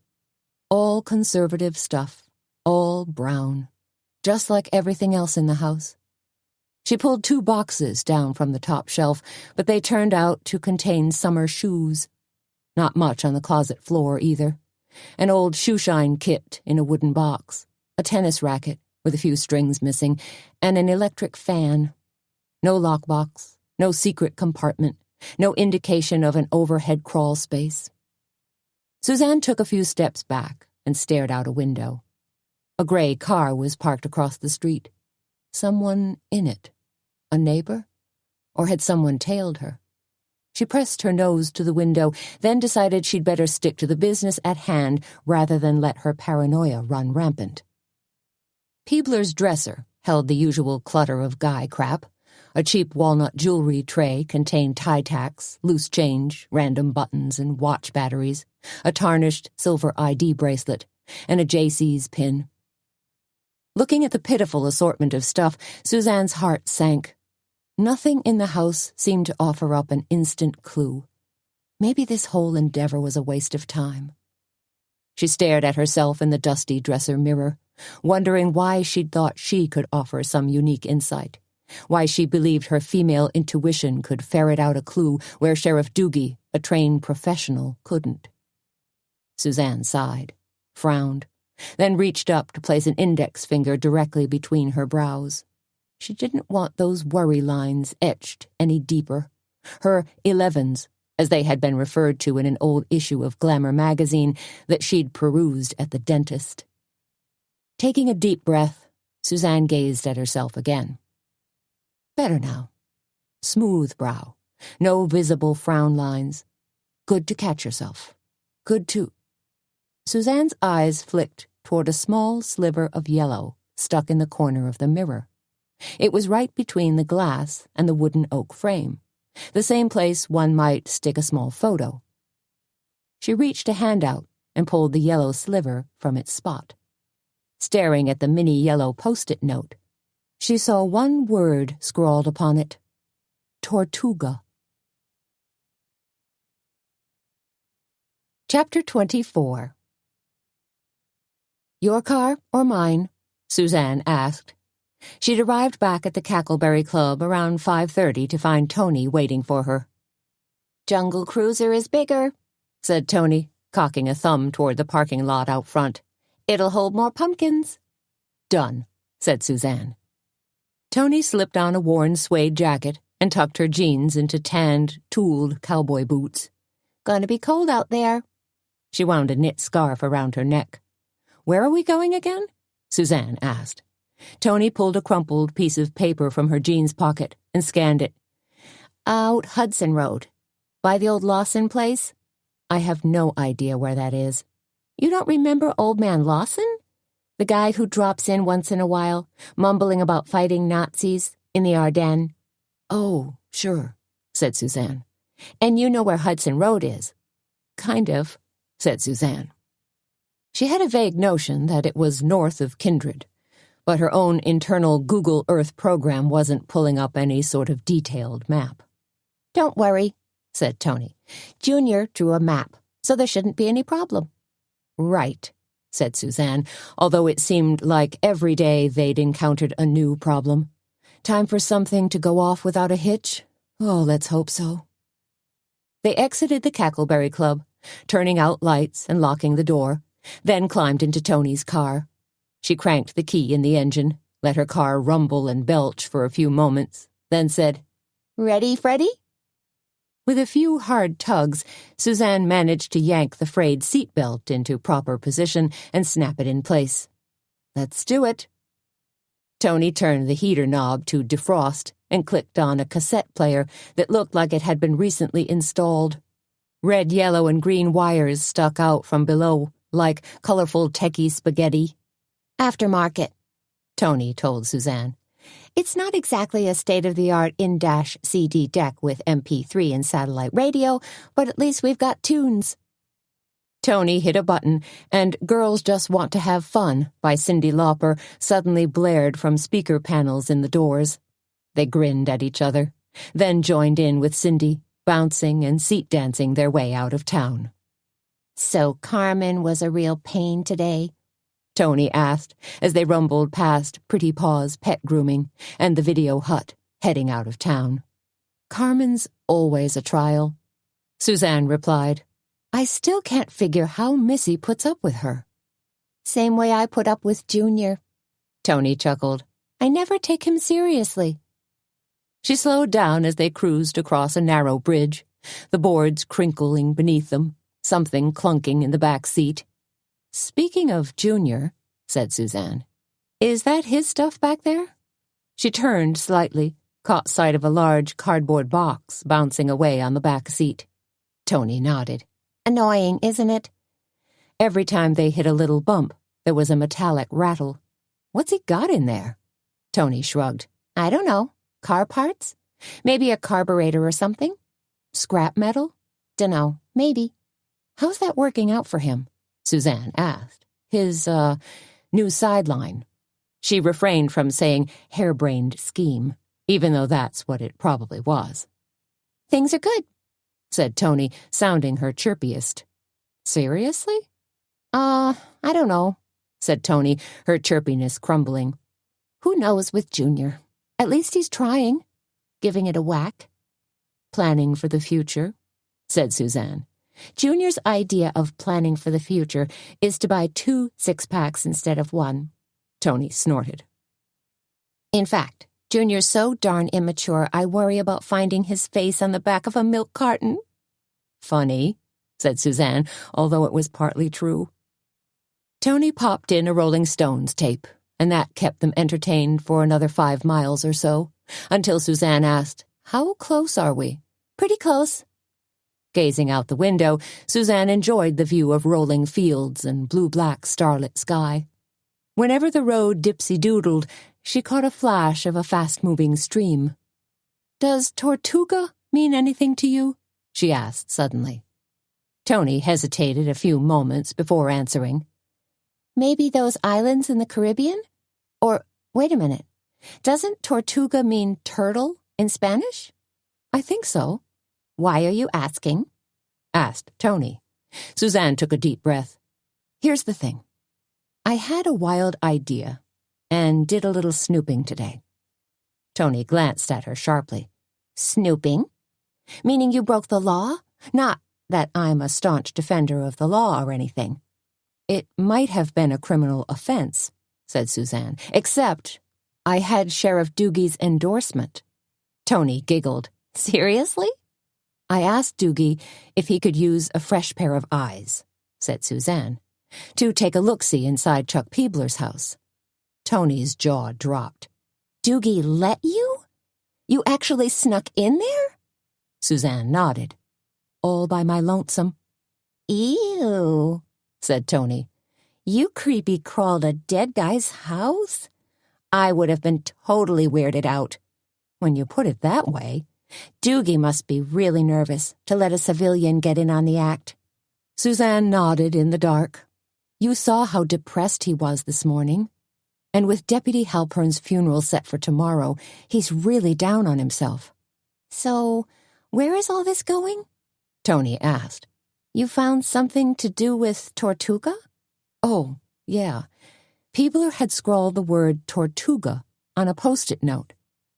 Maybe he was planning a nice warm-weather island adventure? Maybe, said Suzanne.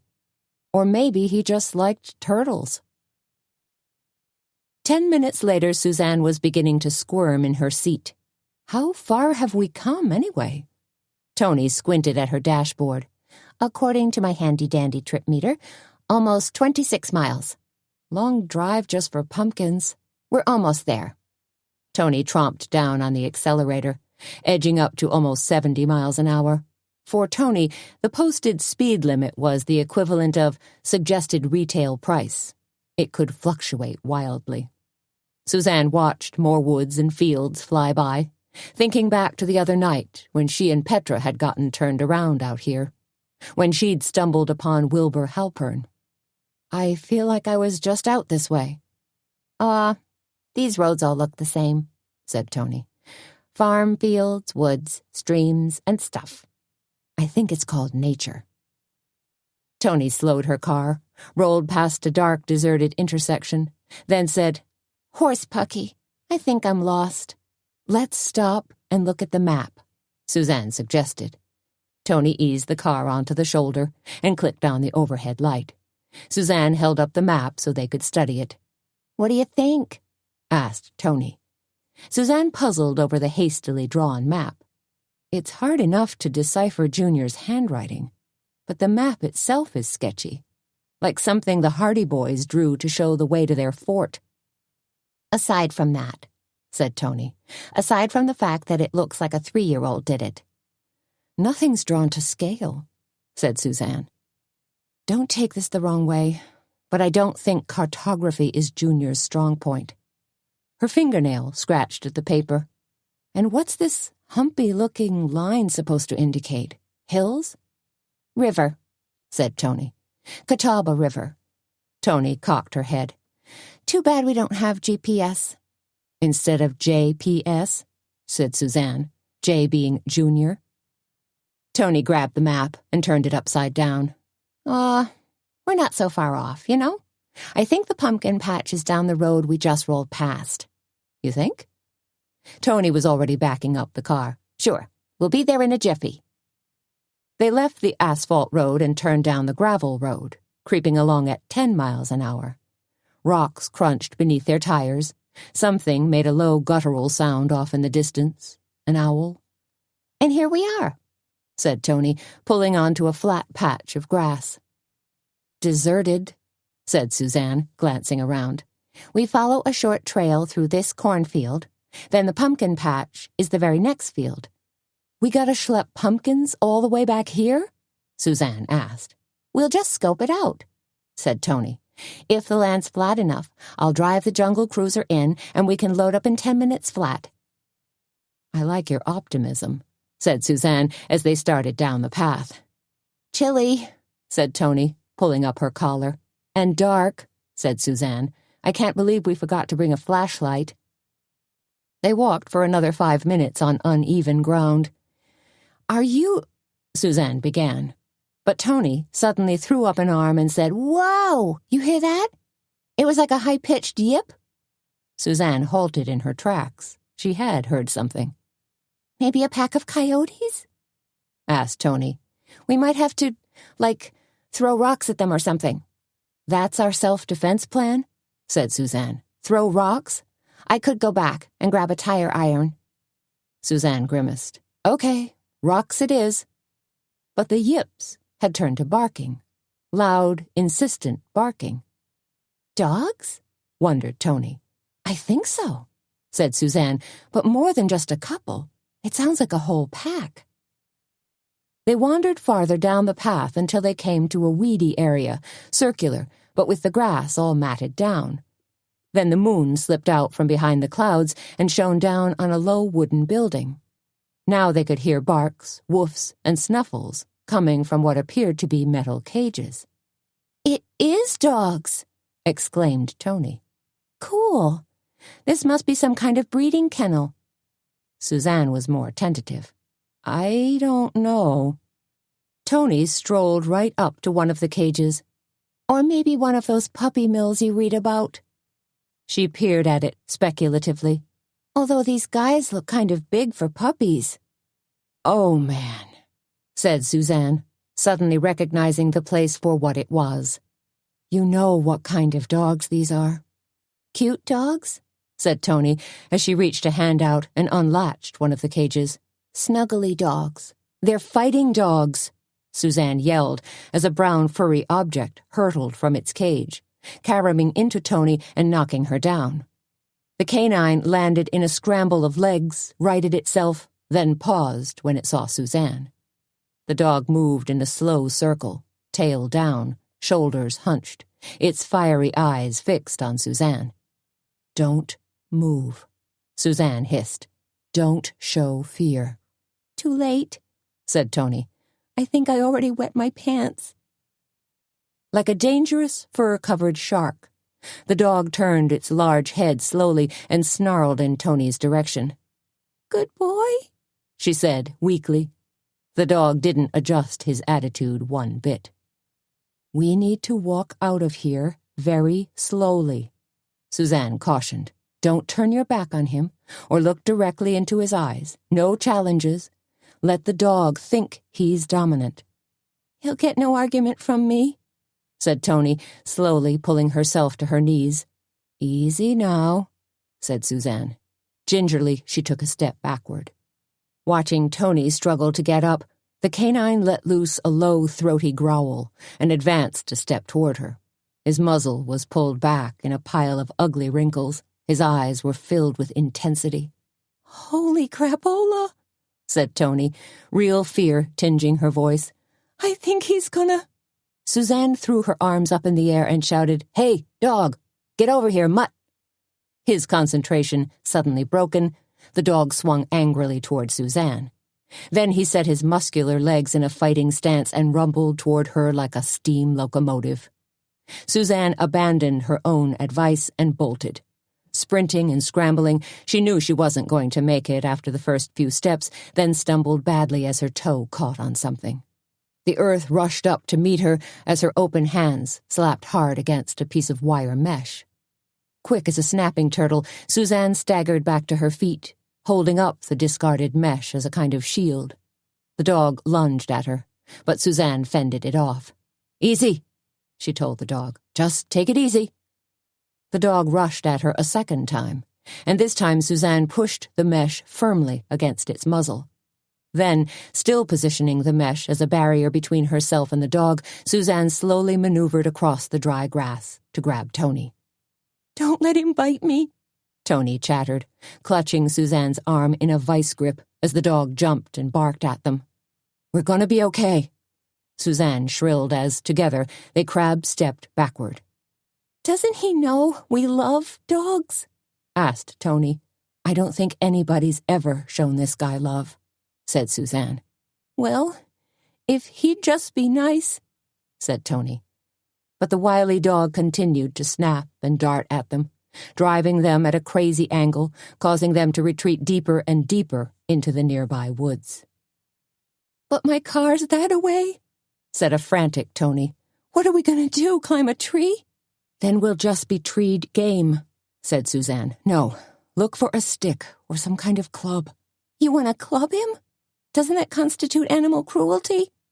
"Think of it as extreme self-defense," said Suzanne. She was a dog lover, but she loved her own hide, too. "Listen," said Tony, her hands still clutched around Suzanne's waist. "You hear that burbling? We're going to end up at the creek." "That's not good," said Suzanne, wishing they could find a hunk of wood or piece of metal to club the dog with and render it senseless. "Okay," said Tony. "My boots just hit mud." "I feel it," said Suzanne as dampness started to seep into her shoes. "Gonna be kind of cold for swimming," Tony warned. "Unless—" Suzanne took her eyes off the slavering dog to look around quickly.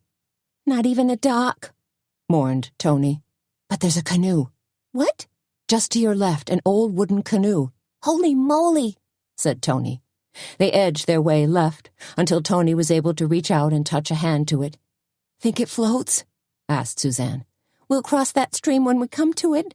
"Flip it over," Suzanne urged, still fending off the dog. "Try to get it partially into the water." Tony bent quickly to her left, let loose an inelegant grunt, and flipped the canoe right side up. She grabbed the 2 paddles, tossed them into the canoe, and with a mighty push, sent it halfway into the river. "Got it!" Tony yelled, as she struggled to hold the canoe in place against the fast-moving current. "You jump in first," said Suzanne. "Then I'll push off." Tony made a leap of faith, landed squarely in the middle of the canoe, then struggled her way to the bow. "I'm in." Suzanne backed up into ankle-deep water, took one last look at the angry canine, then in one swift move, thrust the screen at him as she jumped in, too. Grabbing a paddle, Suzanne pushed off hard just as the dog splashed in after them. But the current of the Catawba River caught them, mercifully spinning them around and pointing them downriver. In seconds, they were carried swiftly away. As they floated down the Catawba River, buffeted by the various eddies and swirls, Tony glanced back nervously and asked, "Can dogs swim?" Chapter 25. "You're lucky you didn't get rabies," Petra scolded. They were all 3 sitting on a hard wooden church pew in Pilgrim's Church, waiting for Wilbur Halpern's funeral to begin. Wilbur's family had elected to forego a funeral home and have a final viewing at the church. "I guess the dog's bark was worse than his bite," said Suzanne, trying to make light of what had been a harrowing situation. "How did you 2 even get home?" Petra asked. "That was the easy part," said Tony. "Eventually we just floated into town. When we hit Bluff Creek Park, we ditched the canoe and walked home." "What about your car?" Petra may have been worried, but she was also curious. Tony grinned. "I called Junior and told him to go out there and tow it." She paused. "And pick up some pumpkins, too." "Good thinking," said Suzanne. "You called Doogie?" Petra asked. "Told him about the dogs?" She glanced toward the front of the church, where Sheriff Doogie, sitting ramrod stiff in his dress uniform, shared a pew with Wilbur Halpern's family. They were, in turn, surrounded by other sheriff's deputies, state patrol officers, police officers, and firemen from the Tri-County area and beyond, who had shown up this morning to bid farewell to a fallen brother. "I spoke to one of his deputies first thing this morning," said Suzanne. "He promised to tell Doogie as well as rustle up Animal Control and the local Humane Society. He said they might even try to stake it out, figure out who owns those poor creatures, since dog fighting is a felony." "Shh," said Tony, putting a finger to her lips. "The funeral." The double doors in the back of the church suddenly creaked open, a cue for the organist to hit the first bars of the funeral march from Beethoven's Sonata No. 12. Mourners scrambled to their feet, shuffled, and turned to watch the sad procession file in. 6 uniformed sheriff deputies, looking both stricken and solemn, wheeled the flag-draped mahogany casket down the aisle. "Oh, dear."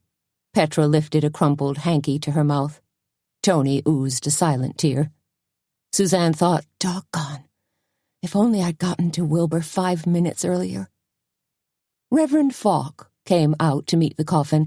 He laid his hands gently upon it, watched as the pallbearers seesawed it into place, then launched into his opening benediction. Suzanne folded her arms across her black funeral suit and hugged herself tightly. Today, Wilbur Halpern was being celebrated as a true hero, a man who had died in the line of duty. But what a terrible price to pay for that honor. Suzanne wanted to cry, but didn't. Crying was a fine release of emotions and endorphins, of course, but it did nothing to help bring about justice. And that's what Suzanne was most interested in for Wilbur. And for Chuck Peebler, too. Capture whatever madman was lurking out there and bring him to a swift and awful justice. Letting loose a silent sigh, Suzanne saw that Tony was digging in her purse for Kleenex. In fact, there didn't seem to be a dry eye in the house, except for her. This funeral was a necessary tribute, of course, but she was more anxious for closure in the form of arrests, sentencing, and prison terms. Harsh, but true. As Wilbur's uncle took the podium to talk about Wilbur's life and devotion to family, Suzanne's mind continued to race. She thought about Chuck Peebler again, about his sad, empty house, and his strange note about Tortuga. She thought about poor Scruff, the dog she'd picked up the night she'd discovered Deputy Halpern. Scruff must have been one of a number of hapless dogs tossed into the ring to tangle with the fighting dogs, a sort of sparring partner. Except poor Scruff, who was a docile, gentle guy, had been expected to lose. Doogie's cough, meant to clear his throat, brought Suzanne back to the moment at hand. Doogie stood poised at the podium now, gazing at Wilbur's casket as he nervously unfolded a single sheet of paper. Smoothing it out, he glanced about the church, then began his tribute to Wilbur Halpern. He spoke of Wilbur's patriotism and civic pride, of how proud Wilbur had been to serve as a deputy, and how he'd glowed with happiness at earning his various medals. How Wilbur had gone out of his way to help people, even driving a couple of elderly residents to the Westvale Medical Clinic when they couldn't find a ride. Suzanne was surprised at the dignity and gentleness of Doogie's tribute. But when he began to relate a story about Wilbur going on patrol, Doogie's voice turned hoarse and papery, and he began to choke. Reverend Falk improvised expertly. He thanked Doogie for sharing his fine words and memories, then gazed out over the crowd of mourners, requested that everyone kindly stand, and launched into the Lord's Prayer. That was pretty much the signal that the service had concluded. The organist played Dust in the Wind, which had apparently been one of Wilbur's favorite songs. The pallbearers snapped to attention and wheeled the coffin down the aisle and out into the thin October sunlight. "So sad," said Petra, blotting at her eyes. "I just can't imagine the agony Winnie is going through." Winnie was Wilbur's mama. Suzanne reached out and grabbed Petra's hand. Then Tony put one of her hands on top of theirs. Huddled together like that, they listened to the music and watched the family shuffle past, followed by at least 50 men in uniform.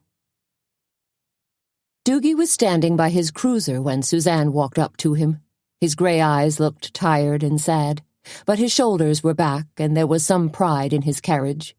He knew he'd be leading the funeral procession up to Resurrection Cemetery where Wilbur would be laid to rest. "It was a wonderful service," Suzanne said quietly. "He deserved it," Doogie responded. "You're leading the procession?" Doogie nodded. "We're even doing a 21-gun salute." "I think Wilbur would be pleased," said Suzanne.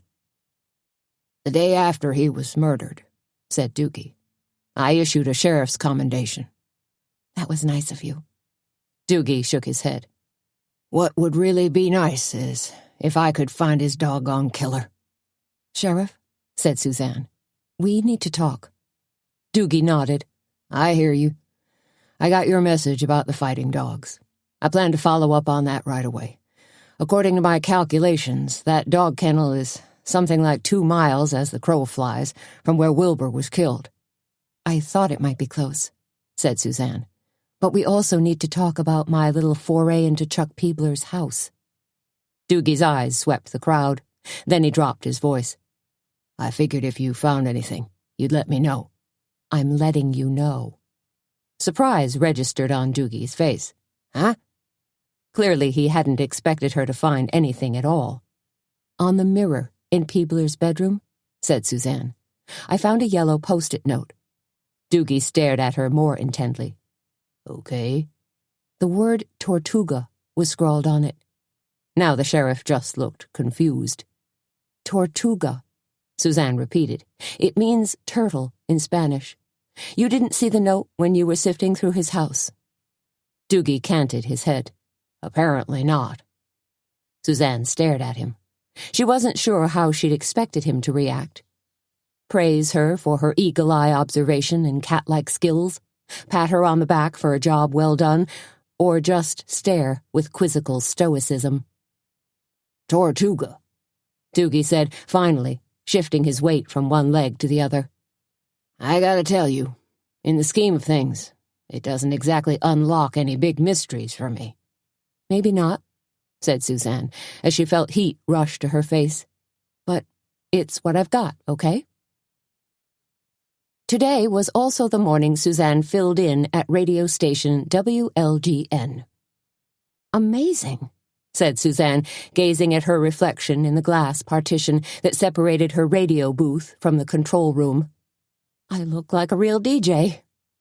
Then she glanced down at a soundboard with hundreds of dials and gauges. Uh-oh. Now all you have to do is act like one, Wiley Von Bank, the engineer, told her. He stood next to her, adjusting levels, pointing out the various call buttons and dials. Crap, said Suzanne. I knew there was a catch. And when we go live in a few minutes, said Wiley, crap may not be the best word to use with our callers. Gotcha. So what exactly do I do? Wiley got down to business and gave Suzanne a quick lesson about the board, the various dials, and what buttons to push. And remember, said Wiley, broadcast tends to depress the emotions, so you need to be extra bright with your speech. Try to project over-the-top enthusiasm. Enthusiasm, Suzanne repeated, a look of sublime panic on her face. Don't worry so much, Wiley told her. I'll do the lead-in and control most of the broadcast from the studio next door. If there's anything else you need to push or switch, I'll let you know. But, basically, job number 1 is to sit in that chair, be chatty and friendly, talk to callers, and not touch your cans. Watch it, said Suzanne. No, Wiley said with a laugh. Your headphones. You gotta wear 'em so I can talk to you. Get inside your head. Like I said, watch it. 1 minute, said Wiley, returning to his studio. He smiled at her through the glass, then pulled his microphone close to his mouth. This is WLGN, your good neighbor in Logan County. It's partly cloudy right now, but we're hoping the sun will peep through. 61 degrees in beautiful downtown Kindred, 63 over in Jessup. And time, once again, for Friends and Neighbors. Wiley hit a button and produced a 10-second spurt of upbeat music that was a cross between salsa and country. Then he pointed directly at Suzanne, giving her the cue to jump in. Suzanne took a deep breath, then went with the opening she'd practiced all morning. Good morning, Logan County. With any luck, she figured she sounded like a passable morning DJ. This is Suzanne Dietz, she said, trying to sound bright, chirpy, and pitch-perfect. Filling in for the fantastic and vacationing Paula Patterson on your favorite Saturday morning talk show, Friends and Neighbors. As always, we'll chat about whatever's on your mind or whatever's happening around our lovely county. Plus, I'd like to share a recipe or two from the Cackleberry Club, and in case you don't know, one of the call lights lit up immediately. A little shocked, Suzanne said, Maybe you do know about the Cackleberry Club. She quickly pushed the call button, exactly as Wiley had instructed her. You've reached Friends and Neighbors, Suzanne said, and you're on the air. Paula? An elderly female voice quavered. No, this is Suzanne. Paula's on Click. The caller had hung up, and none of the other lines were lit. Suzanne glanced over to see Wiley holding his sides, laughing hysterically. While I'm waiting for your calls to pour in and light up this switchboard, said Suzanne, let's talk about soup. As you know, there's nothing better on a chilly autumn night than squash bisque with toasted croutons. Suzanne gave a few quick details about the recipe and was pleased to see a call line light up, and then a second line. Lots of calls coming in now. Let's see who this is. She punched button number 1. Suzanne, said a male caller. I had that soup at your restaurant once, and it was fantastic. Thanks so much, said Suzanne. Love to hear that. She pressed the second call line. Hello? You a soup lover too? I need some advice, came a woman's voice. We do our fair share of advice here, said Suzanne, hoping for an easy question. What can I help you with? My husband's retired, said the caller, but I still can't get him to do any chores around the house. Do you know any tricks? Huh, Suzanne thought. Do I dare? Why not? The best way I know to get a guy to do something, said Suzanne, is tell him he's too old to do it. Canned laughter suddenly echoed in Suzanne's ear, and she noticed that Wiley was nodding and smiling encouragement at her now. "Next caller," Suzanne said breezily, her confidence growing by leaps and bounds. "Halloween's coming," said another woman caller, "and my 10-year-old son wants to come to your Cackleberry Club party as a character from that vampire show, New Moon. What do you think?" "Not sure," said Suzanne. "But if you cross a vampire with a snowman, you get frostbite." More canned laughter echoed in her ear as Suzanne gave a thumbs-up sign to Wiley. Next caller was a man. "I need your advice," he said in a slightly muffled voice. "Okay," said Suzanne. "We've been doling out lots of free advice this morning." "I know this woman, and she's really quite nosy." "I know a few folks like that myself," said Suzanne. "Is she a neighbor?" "Not exactly," said the man. "But man, is she getting on my nerves." "How so?" asked Suzanne, suddenly wondering if this call was really legit. "She's poking around where she doesn't belong," said the man, "even sneaking into empty houses." Suzanne straightened in her chair, and a tingle ran down her spine. "The owner's deceased?" she asked, her throat suddenly tightening up. "That's right," continued the man. "And the thing is, I need to warn this woman. She's got to learn how to mind her own business." "Sounds like a plan," said Suzanne, her nervousness turning to anger as the call continued. "Because," said the man, "the next step I take might be an actual physical threat." "Better be careful," Suzanne said into the microphone, "because she might just threaten you back." Wiley suddenly broke in. "And that's our first crank caller of the day," he enthused. "So tell me, Suzanne, how do you like hosting so far?" Chapter 26. Grabbing a butcher knife, Suzanne lifted it high above her head, then brought it crashing down with brute force. "Whoa there," Tony cautioned. "Ease off. That's just a poor defenseless carrot." Suzanne continued to whack the heads off the rest of the carrots lined up on the cutting table. "Don't mind me. I'm just taking my frustration out on a lower form of life." "Go for it," said Petra, who was waiting to toss the sliced veggies into the soup pot. "I guess you're still whipped up over that crazy caller this morning," said Tony. "You think?" asked Suzanne. She tried to get Wiley to trace the call, but no dice. "Sure you are," said Tony. "As if encountering a pack of wild beasts wasn't enough," Petra said with a sigh. "You had to tiptoe through Chuck Peebler's house, too. And from the gist of that strange call this morning, somebody saw you going in." Petra was unnerved by Suzanne's confession of creepy-crawling Peebler's house and finding the post-it note. "I thought I was doing Doogie a favor," said Suzanne. "What's that weird saying?"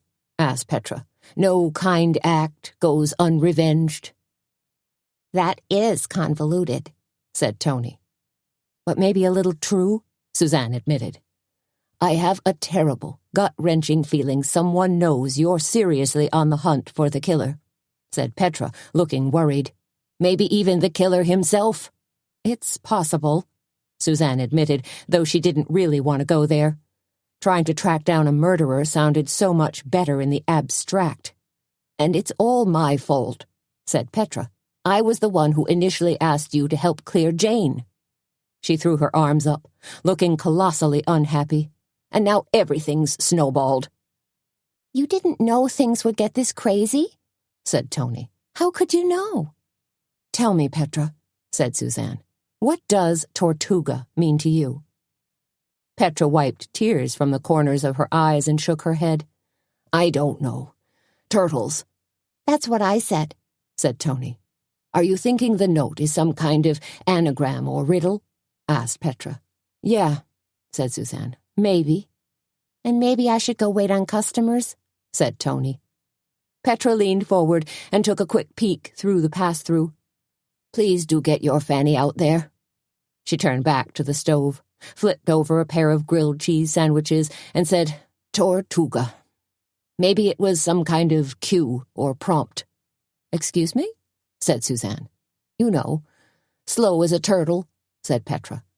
Peebler was running for office against an incumbent, so maybe he was just reminding himself that slow and steady wins the race. But Peebler was ahead, said Suzanne. He was the hare. Maybe he wasn't ahead when he wrote it, said Petra.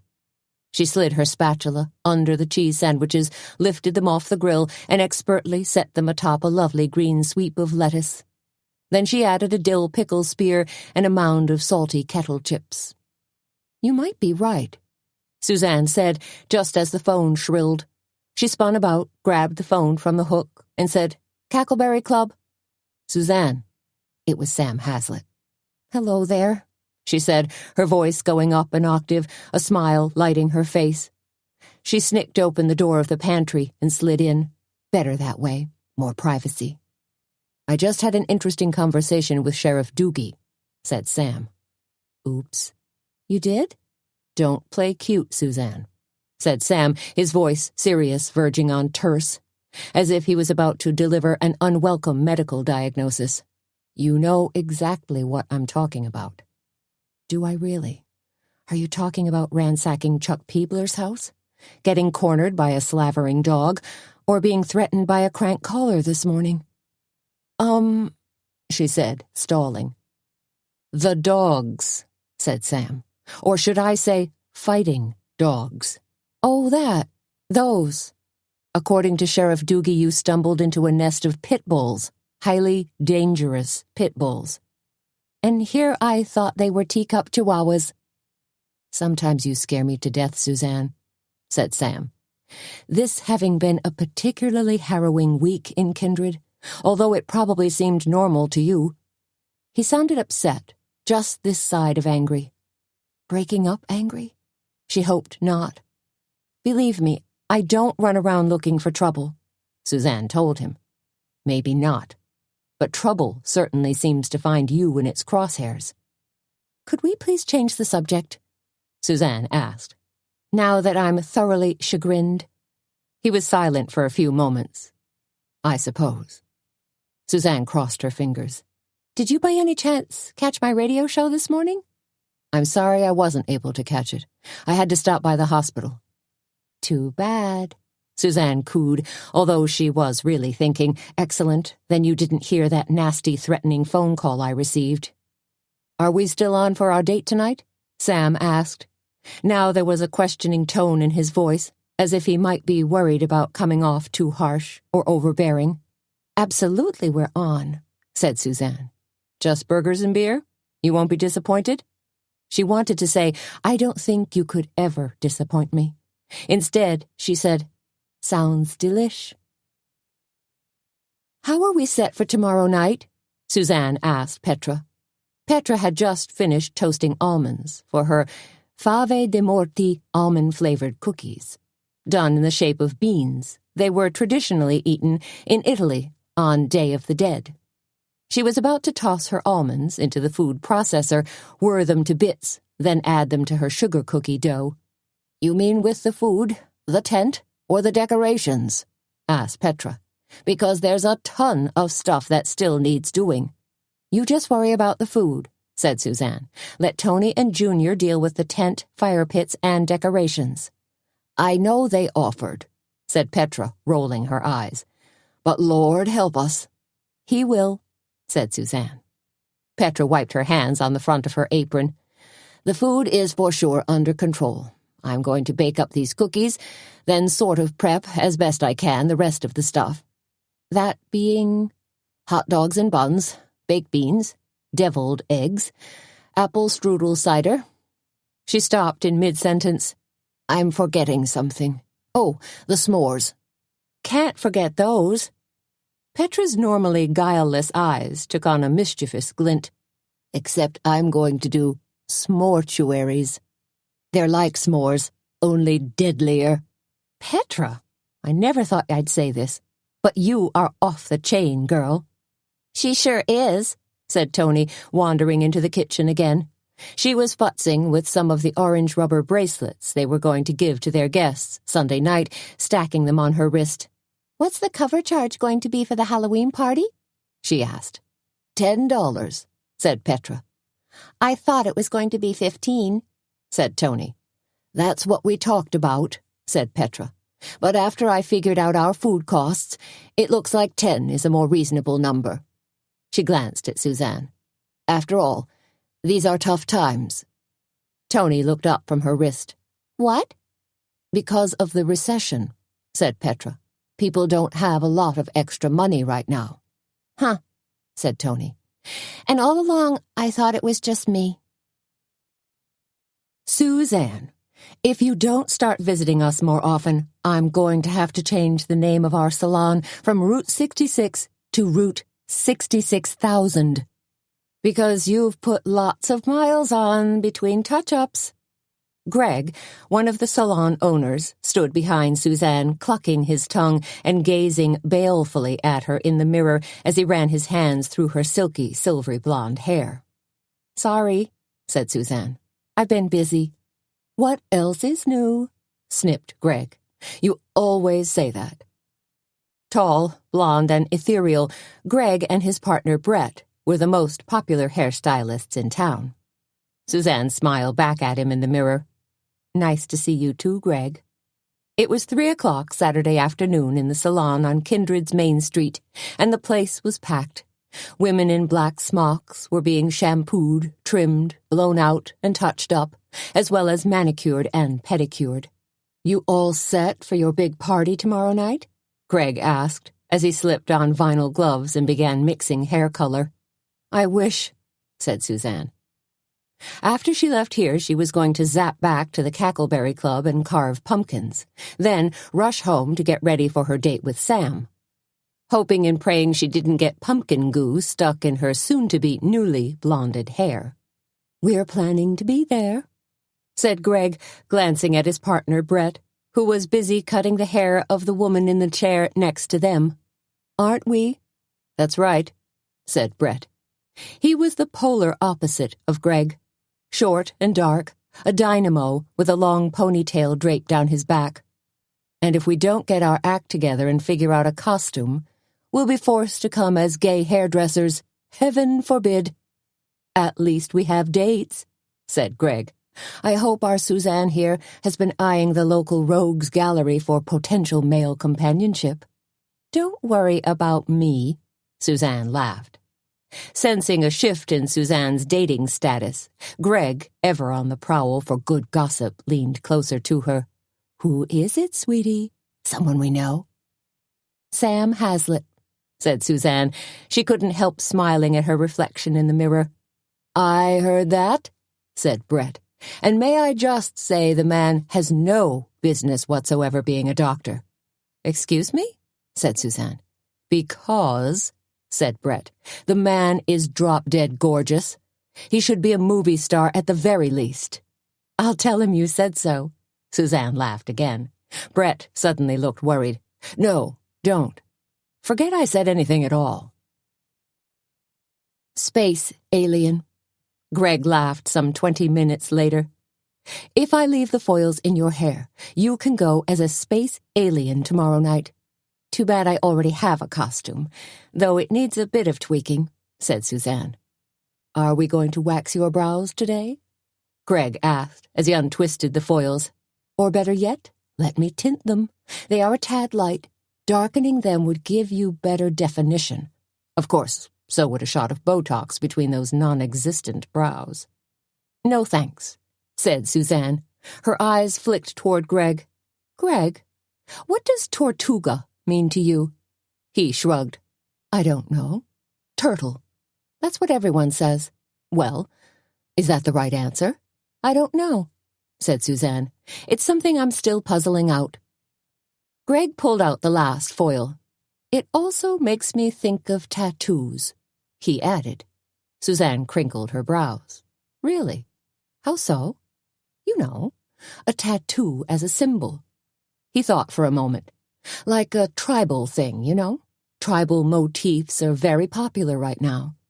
I never thought of it that way, said Suzanne, but I suppose a turtle can be quite symbolic. Sure. Like in Native American culture? Greg pointed out. Then it might even be spiritual, said Suzanne. What's spiritual? Asked Brett, as he eased his way over to steal a scissors. A turtle, or a turtle tattoo, said Greg. Oh, sure, said Brett, like that big guy has on his arm. They exchanged knowing glances with each other. What are you talking about? Suzanne asked. He means the guy from the prison, said Greg, the big bald guy. That answer pretty much rocked Suzanne's world. Lester Drummond? She said, her voice rising in surprise. The warden? Greg smiled back at her in the mirror. That's it. Chapter 27. Suzanne glanced in the rear-view mirror and checked herself for about the 20th time. Makeup, fine. Lips, thinly veneered with L'Oreal's Berry Burst lip gloss. Hair, deliciously honeyed thanks to Greg's fine hand. She'd parked her Ford Taurus on the street directly across from Schmidt's bar and knew that Sam was already waiting inside. His BMW was both sandwiched and dwarfed between a Ford F-150 and a Chevy Silverado right in front of the place. Grabbing her bag, Suzanne climbed out of her car and jogged across the street, feeling upbeat and a little jazzed, hoping she looked casually chic in her suede jacket, designer jeans, and low suede boots. As she pushed open the door to Schmidt's and stepped inside, the aroma of beer and sizzling burgers enveloped her immediately, and she was treated to the sound of Trace Atkins, playing on the jukebox accompanied by the plinkety-plink backbeat of pinball machines. Sam was already seated in a wooden booth, a frosty mug of beer in front of him. "Hey there," he said when he caught sight of her. He stood up to greet her, put a hand on her shoulder, then leaned forward and gave her a quick peck. "You look great." He beamed like a guy on a first date. Suzanne's hand instinctively crept up to her hair. "Thanks," she said. She was about to tell him she'd just had her hair done, then caught herself. Changed her words to, "I was afraid I'd be late." She slid into the booth across from him and shrugged out of her jacket. Gave him what she hoped was a dazzling smile. "You want a beer?" he asked. "Sure." "Food too?" he asked. "The ubiquitous greasy burger basket?" "Of course, with plenty of crunchy onion rings." "We'll throw caution to the wind and forget about HDL tonight." Sam laughed. He lifted a hand and waved at Freddie, the bartender. Freddie caught his wave and nodded back, loping around the bar, digging a pen and order pad from his bartender's apron. "What's your pleasure, Miss Dietz?" Freddie asked. Suzanne grinned in spite of herself. Freddie was a laconic sort, who wore old-fashioned round John Lennon glasses and sported a braided goatee. He was also a student of poetry and philosophy, and had once won first prize in an amateur poetry contest the VFW had sponsored as a tribute to World War II veterans. "Burger basket with everything," Suzanne told him. "Same here," said Sam. "And to drink?" Freddie asked. "Beer for Suzanne, another one for me," said Sam. When Freddie was gone, he hunched forward and said, "Man, you look terrific." Suzanne grinned until she felt her face would crack. She was scared, hopeful, and excited, all rolled into one. She was also aware that this was their first public appearance together, their debut. In a small town like Kindred, a Saturday night date, humble though it may be, pretty much announced to the universe that you were a couple. "People are going to start connecting the dots," Sam told her, glancing around. "People tend to do that," Suzanne agreed. "You're not worried?" asked Sam. Suzanne reached across the table and put a hand on top of his. "I'm a little worried about you," she said. Sam furrowed his brows. "How so?" "I mean, you're new in town, and it's, awfully early to start a relationship." Sam lifted a thumb and rubbed it gently against her hand.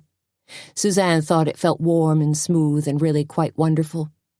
"If you ask me," said Sam, "we're already in a relationship. In fact, I think it pretty much commenced Tuesday night." Suzanne blushed and ducked her head. "I suppose you're right." "I know I'm right," said Sam, "and I'd pretty much love to shout it from the rooftops." When he saw her stricken look, he added, "But I won't. We'll take it slow and easy. Let decorum be our watchword." "Phew," she said, doing a pretend cartoon swipe of her forehead. "So nothing to be nervous about." "Glad we cleared that up," said Suzanne. "Except for one thing." Suzanne took a deep breath. She pretty much knew what was coming. "Last night," said Sam, "the dogs. A very bad situation." "Terrible," Suzanne agreed. "What kind of inhumane person would—" "I'm talking about you." "Excuse me?" "Don't go all wide-eyed and innocent on me," Sam cautioned. "You know exactly what I'm talking about. In fact, we touched on it this morning. It chills me to know you were the one who discovered Wilbur Halpern, shot to death, and that you got yourself into another problematic situation last night with those dogs." When Suzanne started to launch a pro forma protest, Sam grabbed her hand again and said, "Listen, sweetheart, I don't want to be called to the emergency room and find out the patient I'm treating is you." "I don't relish the idea of ending up there either," said Suzanne, wondering if she should spill the beans about her little foray into Chuck Peebler's house. Maybe some things were better left unsaid. But when the burger baskets arrived, the need to tell him burned strong. Suzanne wanted to be completely straight with Sam. Deception was never a smart way to begin a relationship. Just look at Tony and Junior. "There's something else I need to tell you." Sam glanced at her, mid-bite in his burger. "Is it serious?" His words came out, "Is it serious?" "I think so." "Oh boy." He chewed quickly and swallowed. "Here's the thing," said Suzanne. "You know I've been worried about Sheriff Doogie." "Okay." "Doogie's been taking a lot of flack about not coming up with a suspect in Peebler's death. Plus he's extremely ripped up over Deputy Halpern." "Sure," said Sam. "It's what you'd expect. Logical human emotions." Suzanne continued. "So I offered to help him." "In what way?" Sam asked, suddenly on the alert. Suzanne shrank back in the booth. "I offered to go into Chuck Peebler's house and look around. See if I couldn't find some sort of clue." "Offered?" asked Sam. "Or did?" "Did," said Suzanne. "Yesterday afternoon, right before Tony and I went looking for pumpkins and ended up finding dogs." Sam gazed at her in horror. "You're telling me you went into the deserted house of a murder victim?" "Well, Doogie did give me the key." "He what?" Sam ducked his head and said, "Doogie's off his rocker. He's completely lost it." "I kind of nudged him," Suzanne admitted. "You're really something," said Sam. He grabbed a paper napkin, blotted at his lips. Suzanne thought she might be off the hook, but Sam suddenly turned deadly serious. "How did you know someone wasn't waiting for you inside that house?" Sam asked. "How do you know someone didn't see you go in?" Suzanne shook her own head in disbelief. "I guess I didn't. I don't. My mind didn't go in that direction at all." She paused. "But I did find something that perked my interest." "What?" Sam asked. He was still sitting back from the table, as if he was slowly digesting everything Suzanne was telling him. Suzanne dug in her purse and pulled out the post-it note. "This," she said, extending her hand and sticking the note on the back of Sam's hand. He peered at it speculatively, like an entomologist might peer at a bark beetle. "Tortuga?" It was tucked in the frame of Peebler's bedroom mirror. Sam's eyes darted toward her again. "You went in his bedroom?" "It was an investigation," she said. "Still." Picking up her burger, Suzanne said, "There. Now you know everything. No secrets. No hidden agenda, everything on the up and up. She took a nibble. A clean slate. So what's the meaning of Tortuga? Sam asked. No idea. But I found out that Lester Drummond sports a turtle tattoo. The prison warden? Sam looked thoughtful. And you think there's a connection? Suzanne smiled to herself. That's what I'd like to find out. You're incorrigible, said Sam. Sorry, said Suzanne. That's me. It's a package deal. He gave her a wink. Some package. They relaxed and ate their burgers, then, relegating the 2 murders and Suzanne's investigation to the back burner for the time being. And they talked about Suzanne's plans for the Cackleberry Club and her dream of someday opening Crepes Suzanne, a small fine dining restaurant. Sam told her about his residency at Massachusetts General, and then they traded small talk and onion strings. This is a great place, said Sam, leaning back, looking relaxed. His red plastic burger basket was heaped with paper napkins. Greasy, but nice. He glanced up at the battered metal sign that said, "Your burger is ready when the smoke alarm goes off," and grinned. Nobody does a burger basket like Schmidt's, agreed Suzanne. Not even the Cackleberry Club? We do burgers, but they're of the chicken and turkey variety. Ah, said Sam, the healthy stuff. Petra says she doesn't want to be responsible for causing coronary thrombosis or myocardial infarctions all over town. Nice of her, though it does impact my business. She also says, a loud whump suddenly rattled the front windows of the bar. Then bright orange flared in the street. What was that? Suzanne cried. Fire? Said Sam. Explosion? Everyone in the bar seemed to jump up at once and scramble for the front door, causing a good deal of panic and an alcohol-fueled traffic jam. By the time Suzanne and Sam elbowed their way out, flames were shooting 30 feet into the air. That's my car! Suzanne screamed, gazing at the angry fireball that, 40 minutes earlier, had been her beloved Ford Taurus, the one she'd sometimes called Cynthia. My car, she cried again as she tried to rush toward it. Sam caught Suzanne by the shoulders and pulled her back with a firm grip. Don't, he said. It's gone. But her arms fluttered futilely. Within a matter of minutes they heard sirens. Then an enormous fire engine roared down Main Street, its horn making flat blats. As it rocked to a stop, 4 volunteer firemen jumped from the cab. Hoses were unfurled, wrenches clanked against fire hydrants, and great gluts of water began to surge. But it was all too little, too late. All the oil and grease and gas had burned like a cheap cheeseburger on Freddie's grill. Poor car, Suzanne mourned. Better we should go back inside, said Sam. Suzanne shook her head. No, she wanted to watch. I'm in shock, she told him. Sam did a quick check of her pulse, respiration, and skin pallor. Emotional shock was his final diagnosis. The wail of another siren caused everyone to crane their necks. A maroon and gold sheriff car careened up, stopped in the middle of the street, and Sheriff Doogie hopped out. Dressed in civvies, he wore blue jeans and a gray sweatshirt that said, "This isn't a beer gut. It's a liquid grain storage facility." Stalking over to the burned-out car, Doogie surveyed the wreckage, then stomped back toward Schmidt's bar, trying not to stumble over the tangle of fire hoses. When he caught sight of Suzanne, he said, "Isn't that your car?" "It was my car," said a glum Suzanne.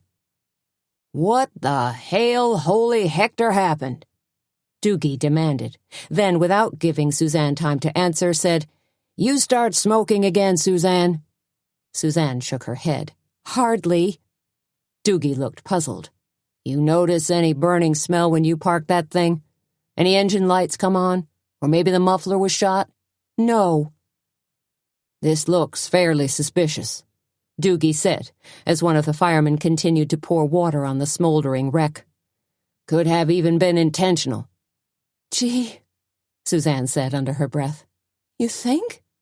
What? Said Doogie, staring into the crowd, as if he might pick out a guilty face or two. Huh? You don't think it was random vandalism? Sam asked. Not sure, said Doogie, although if I was a kid who wanted to cause a heck of a commotion, I might have set my sights on this BMW here. He gestured with an upturned thumb at Sam's car. Thanks a lot, said Sam.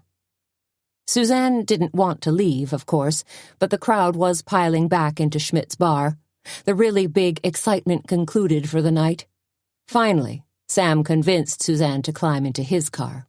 By that time, she was shaking from the cold and looking more than a little lost. I'll take you home, he told her, in a voice that was both sympathetic and tender. You'll stay over? She asked. Yes, he said, of course, if that's what you want. She leaned against his shoulder. That's what I want. He turned the key, cranked up the heater, and pulled away from the curb slowly. As they drove past the smoldering remains of Suzanne's car, Sam said, Do you think it was random? Suzanne stared at the burned-out hulk.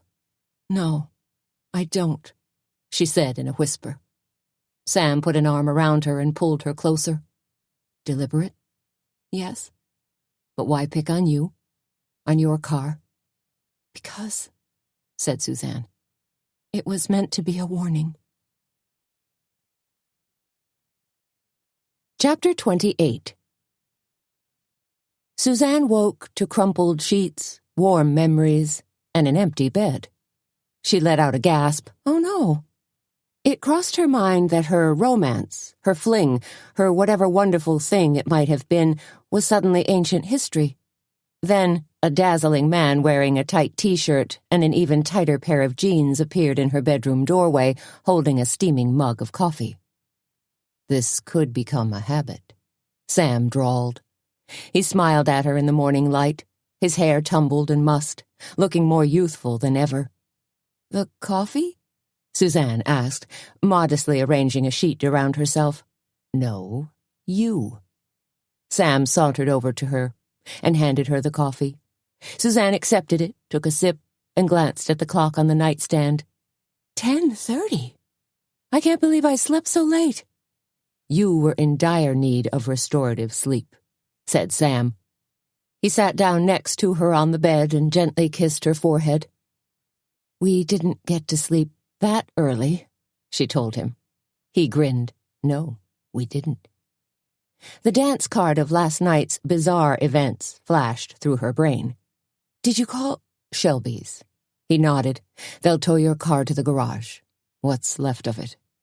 I don't think hammering on a new fender or ironing out the front bumper is going to do the trick. No. But they can put together an estimate for your insurance company. Ah, she said. That's how that works. Suzanne savored his closeness as she thought for a few moments. I better call Tony and see if I can get myself a loaner for a couple of days. Tony owns a used car lot? Junior has a collection, said Suzanne. Sounds like a plan, then. And while you're busy with that, might I inquire where you keep the kibble? You have 2 canines who are demanding room service, s'il vous plaît. Red plastic barrel in the pantry off the kitchen, she said as she reached for the phone. Tony answered on the 6th ring, a sleepy, Hello? Happy Halloween, was Suzanne's greeting.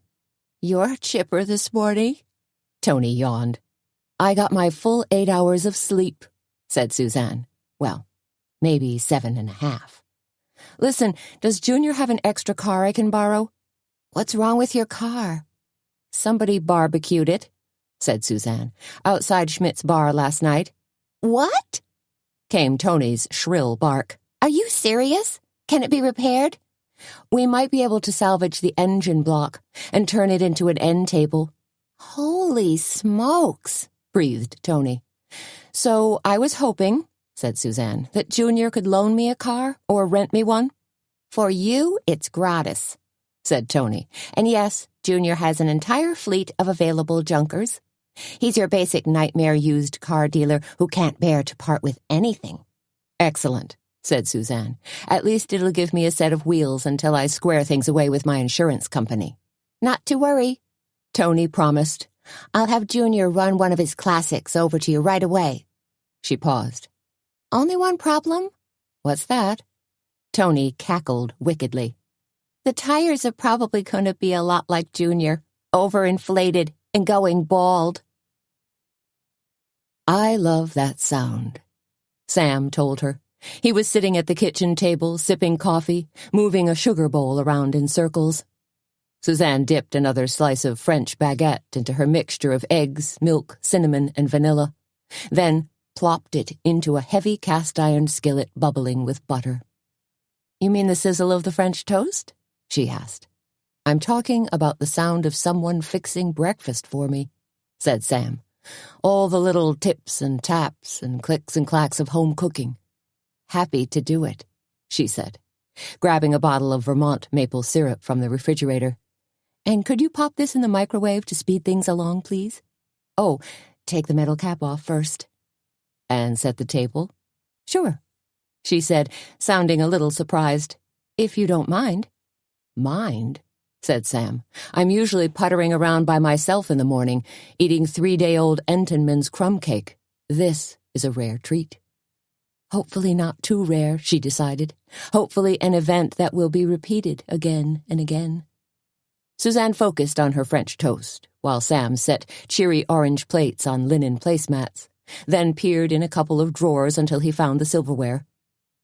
"Fantastic," Sam declared, when they finally sat down to eat.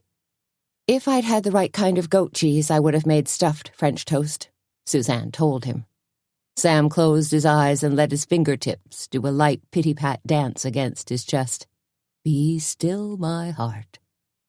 Suzanne managed to eat 3 slices of French toast, while Sam downed 5 slices, as well as another mug of coffee, a glass of fresh squeezed orange juice, and great puddles of syrup. Finally, after they'd eaten, chatted, and marveled at how sticky their fingers were, Sam hunched forward across the table and said, "You're sure somebody torched your car on purpose?" "Pretty sure. I mean, how often do you see cars just blowing up?" "In Bruce Willis movies?" said Sam. "A lot. But in real life?" Suzanne asked. Said Sam. "Hardly ever." "Exactly my point." "And you think it was a warning?" said Sam. "Had to be," said Suzanne. "Somebody got wind that I've been doing a little sleuthing." "Snooping?" Sam amended. "No," said Suzanne. "Snooping is being nosy for amusement purposes only. Sleuthing is trying to connect clues to an actual crime." "Did you just make that up?" Sam asked. "Or did you read it in a Nancy Drew mystery?" Suzanne shrugged. "It just came to me on the spot." "You're really quite brilliant. You know that?" "No," said Suzanne. "I really don't. But I sure don't mind hearing it. From you, that is." "This is great," said Sam, stretching his legs out. "I wish we could sit here all day and just eat and talk." He peered at her. "But I'm guessing you have to take off for the Cackleberry Club fairly soon?" "We're officially closed today, so no breakfast or brunch to prepare, but I do have to head over and help with preparations for tonight." "Are you looking forward to your big Halloween party?" "I am, although 2 murders have kind of taken the edge off things. That and my exploding car." "I predict this evening will be smooth sailing," said Sam. "No problems, just your magical little goblin fantasy party." "I hope you're right," said Suzanne, reaching for his plate. She stopped, gave him a speculative gaze. "You have to wear a costume tonight, you know." Sam looked startled. "I do?" "Sure. It's a costume party." Sam didn't look convinced. "You're not just saying that, are you? I mean, if I show up dressed like a Klingon, you're all not going to be in street clothes laughing at me." "It's a funny idea," said Suzanne, "but no, it really is a costume party." "What are you going to wear?" Sam asked. She gave him a conspiratorial wink. "Don't tell anyone, but I'm going as the Headless Horseman." Sam was momentarily charmed. "So you're going to ride your horse, too?" "Mocha's part of it, sure," said Suzanne. "And when the moment is right, I'll gallop through the party and scare the living daylights out of everyone." "I love it," Sam declared. "So I do have to dress up, but what should I wear?" Maybe go as a doctor. Wear scrubs or something. No. I get enough of that every day. Suzanne thought for a minute. Maybe... She held up an index finger. Wait right here. I have an idea. Suzanne returned a few minutes later to find Sam standing at the sink, up to his elbows in sudsy water. An employed male who isn't afraid of soapsuds. Almost as good as a multimillionaire who loves to shop. She grinned at him. Come on over here and sit down. I want to try something. Sam wiped his hands, then obediently followed her to the table and plopped down. Now tilt your head back, said Suzanne. Using red lip liner, she drew a lightning bolt scar on Sam's forehead. Then she balanced a pair of round, wire-rimmed reading glasses on his nose and wound a long scarf around his neck. Finally, she rumpled his hair and brushed it forward. You have a dark tweed jacket? She asked. Sam nodded. Perfect. What am I? Sam asked. Welcome to my Halloween party, Harry Potter. That sent him skittering to the mirror. He came back moments later looking quite pleased. You're a very crafty lady, he told her, in more ways than one. Really? Suzanne responded. I think you're the crafty one, maneuvering another sleepover. Sam spread his arms wide, the better to envelop her. What could I do? You were a damsel in distress. True to Tony's promise, Junior had parked a red Chevy Impala in front of her house. Correction, eons ago it had rolled off a showroom floor as red. Now the car's color was pretty much an oxidized liver brown, spackled with demarcations of rust. In some spots, even the rust had blisters of rust. But it was here, so it must still run. Suzanne grabbed the keys that dangled from the rearview mirror and held her breath as she cranked the engine. First, the car shimmied, then it rattled like it was being buffeted by an F6 tornado. Maybe an exhaust system hanging on for dear life? A transmission ready to implode? Suzanne pulled away from the curb, chuckling, wondering if the neighbors were getting an eyeful. And when she stopped at the corner, Junior's clunker belched like a flatulent old man, then actually bucked. But she made it to the Cackleberry Club, where Tony and Petra were already scurrying around like mad. Junior was there, too, dressed in a black T-shirt that said Carpe Noctem across the front and his usual pegged jeans, pounding in the last stake that held up a ginormous white tent that was open on 3 sides. "How's it running, Suzanne?" was Junior's greeting. He pulled a pack of Camel Straights from his rolled-up sleeve and lit one. "Purring like a kitten?" "More like a salsa dancer with indigestion," she told him with a wry smile. Junior grinned like a maniac, loving her analogy. "Hacha!" Tony came bounding up to them, in blue jeans, a chambray shirt tied at the waist, and a red bandana containing her wild fluff of hair. "When you finish pounding tent steaks, Junior, I want you to set up the tables and chairs." Yeah, mumbled Junior. Tony could be a tough taskmaster. But Tony wasn't finished. "Then you gotta haul those hay bales."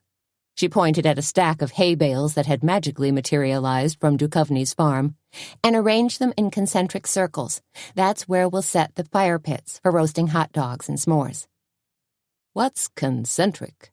Junior asked, tossing his dark forelock of hair back and pluming out a stream of smoke. Tony rolled her eyes. "Round." "Oh," said Junior, catching on. "Yeah." "He's like a 4th grader who needs remedial help with geometry, and a juvenile delinquent, all rolled into one," Tony told Suzanne when Junior finally stumbled off to his next task. "But he's working," said Suzanne, "which is what I need to do." "We're actually in pretty good shape," Tony told her. "Joey Ewald was here earlier, so he schlepped most of the heavy stuff for us. Of course, Petra's going crazy inside." "It's not high tea," said Suzanne. "It's hot dogs and beans." "Try to tell her that," said Tony as they headed inside. "Hey," said Suzanne, "does Junior know what's on his T-shirt?" Tony giggled. "Nah. He thinks Carpe Noctem means fishing at night." "Suzanne," cried Petra, "I heard what happened last night." She came flying from the kitchen, deep concern etching her broad face, and grasped Suzanne in an expansive bear hug. I feel awful. More repercussions. I think so, said Suzanne. I'm going to say a special prayer, said Petra, so your guardian angel watches over you extra carefully today. Oh, and poor Cynthia. Who's Cynthia? asked Tony. Her car, said Petra. Cynthia was her car. You name your car? Tony asked, scratching her head. I thought only I did that, and Junior. Petra let loose a mock shudder that almost caused her chef's hat to topple. I hate to think what names Junior dreams up. Dodie, said Tony. He calls his Mustang Dodie. Petra grabbed Suzanne's hand and pulled her into the kitchen. And I have an update on Reverend Yoder. Good news, I hope? For some reason, Suzanne felt guilty for not asking Sam how the good Reverend was doing. Then again, she really didn't want to mix business with pleasure. He gets out of the hospital tomorrow, said Petra. Too bad he couldn't make it to the party tonight. You really think a minister wants to rub shoulders with people dressed like witches and ghosts? Asked Tony. Said Petra, reconsidering. Though it's all in good fun, you make a good point. He might not appreciate it. Maybe more than his heart can take, Tony muttered. Oh my gosh, said Suzanne, gazing at a huge silver tray. You made your special bedeviled eggs. Petra's bedeviled eggs included hot peppers, diced pimento, onions, and homemade mayo. Honey, said Petra, giving an offhand wave. That's just the tip of the iceberg. There are 2 more trays in the cooler. This has to go down in the annals as a Cackleberry Club specialty, said Suzanne. She glanced around the kitchen. What else? Beans are on the stove, said Petra, pointing to an enormous vat of bubbling brown liquid. I'm going to toss in more molasses and brown sugar, then shove them in the oven to finish off. Yum, said Tony. The bakery came through with a special delivery of hot dog buns, said Petra, and I ordered bratwurst instead of hot dogs. She shrugged. Tastier, I think. Meatier. Our worst is our best, Tony joked. Oh, said Petra, and Junior gave me his recipe for deviled ham. Junior has a recipe? Asked Suzanne. This from a man whose idea of haute cuisine was old country buffet? Petra said we could whip it up, said Tony, jumping in. I guess it's not too complicated. No, said Suzanne. I doubt it is. They worked together for the next 20 minutes, prepping the rest of the food, discussing the best way to arrange the buffet table, and trying to figure out how many fire pits they'd need for making s'mores, or smortuaries, as Petra insisted on calling them. Just as they decided that Petra would oversee the cooking of all the brats on the outdoor grill, Junior strolled in. He grinned, grabbed a sugar cookie that was shaped like a bat and decorated with chocolate icing, and promptly bit off its head. You're here to help us set up, Junior, said Tony, trying to snatch the cookie away from him. Not eat. Junior danced out of reach. Yeah, but think of all the free consulting work I've given you. Consulting work? Said Suzanne. Sure, said Junior, looking earnest. Coming up with ideas on where to put the tent, figuring how many chairs you'd need, deciding where to put the band. You guys didn't even think about the band. You're right, said Petra. We didn't. Have another cookie, Junior. Don't mind if I do, said Junior, grabbing an entire handful of cookies. You can't let a musical group dominate festivities, said Junior. But they still need to be front and center, for entertainment purposes. Where'd you learn this stuff, Junior? Asked Petra. How did you get to be such a crackerjack party planner? Junior shrugged, looking pleased. Geez, I don't know. Going to stock car races, I guess. Hanging around in the pits, where they have music and beer tents, and sexy tire models and stuff. Well put, Junior, said Suzanne. Well put. Done with your break? Tony asked as she pinched his arm hard. Because we've got lots of decorating to do. More work, whined Junior. And then you have to set up the games, Petra reminded them. Oh, man, he groaned. Chapter 29. It took a lot of sweat and effort, but by the time the sun sank low on the horizon, turning the sky a perfect Halloween orange, the parking lot in front of the Cackleberry Club had been transformed into a veritable Halloween land. Filmy white chiffon ghosts fluttered from tree limbs. Life-sized witches hunkered over cauldrons filled with steaming dry ice. A grinning glow-in-the-dark skeleton clicked and clacked ominously from his perch in a large oak tree. Entire cadres of black vinyl bats dipped and swung from the tent's rafters, and realistic-looking tombstones tilted crazily in the yard. "This looks spectacular," said Suzanne. She and Tony were doing a quick reconnaissance. Junior had set up the tables and chairs, some under the tent, some under the stars. The buffet station and large grill had been moved into the tent. Hay bales were arranged in circles, and an area for the band had also been marked with hay bales. "All we need to do is haul out a few more pumpkins," said Tony. She pointed at a row of stakes that had been pounded into the ground. "You see that? I'm going to plant a grinning, glowing jack-o'-lantern on top of each stake." "Very effective," agreed Suzanne. "We just need to carve a few more." "You need my help?"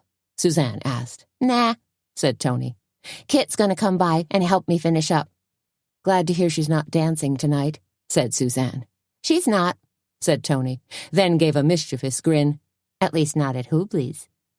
Suzanne suddenly had a mental picture of Kit showing up in her red bra and panties. "She's not going to wear her usual costume, is she?" Tony shrugged. "Search me. Or better yet, search her."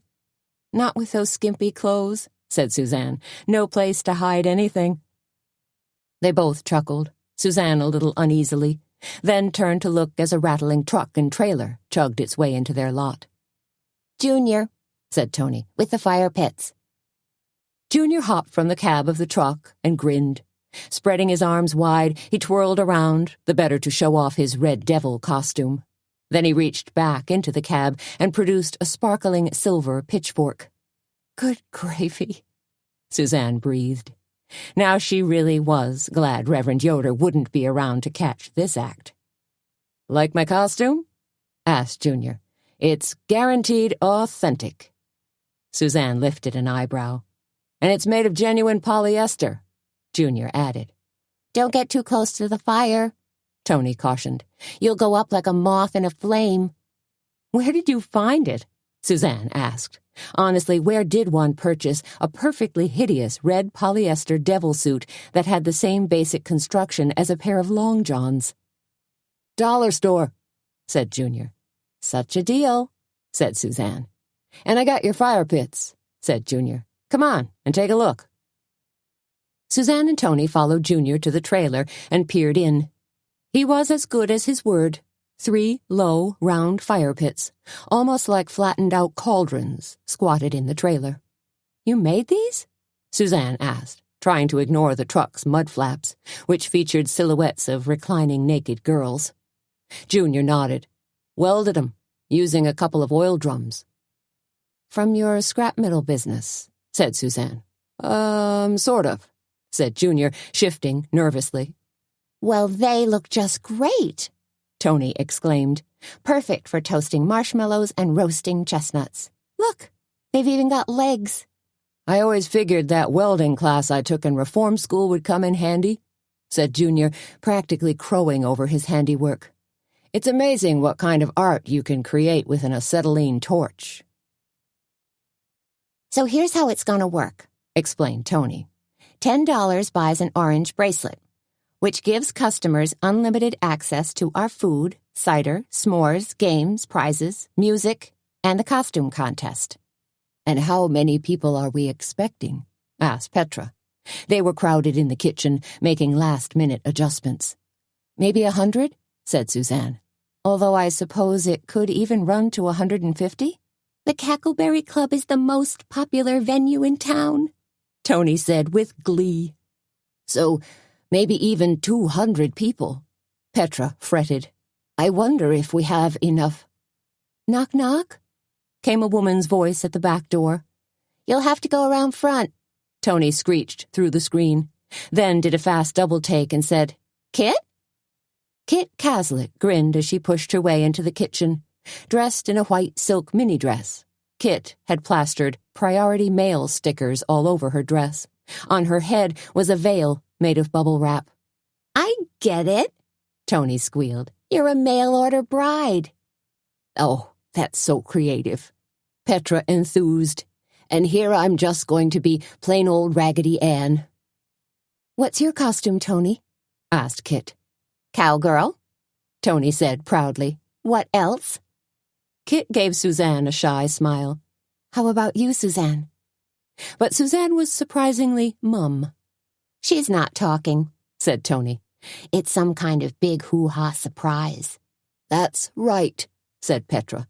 "You'll just have to wait and see, and be around when I do my special introduction." "This is intriguing," said Kit. "Have to wait and see," said Suzanne, a sparkle in her eye. Tony pushed 2 tables together in the cafe and laid out newspapers. Then she and Kit rolled up their sleeves and went to work on the pumpkins. "We don't have much time left," Suzanne cautioned. The food was prepared, the cauldrons were lit, chestnuts were roasting. In another 30 minutes their guests would begin to arrive. "We're only going to carve 7, said Tony.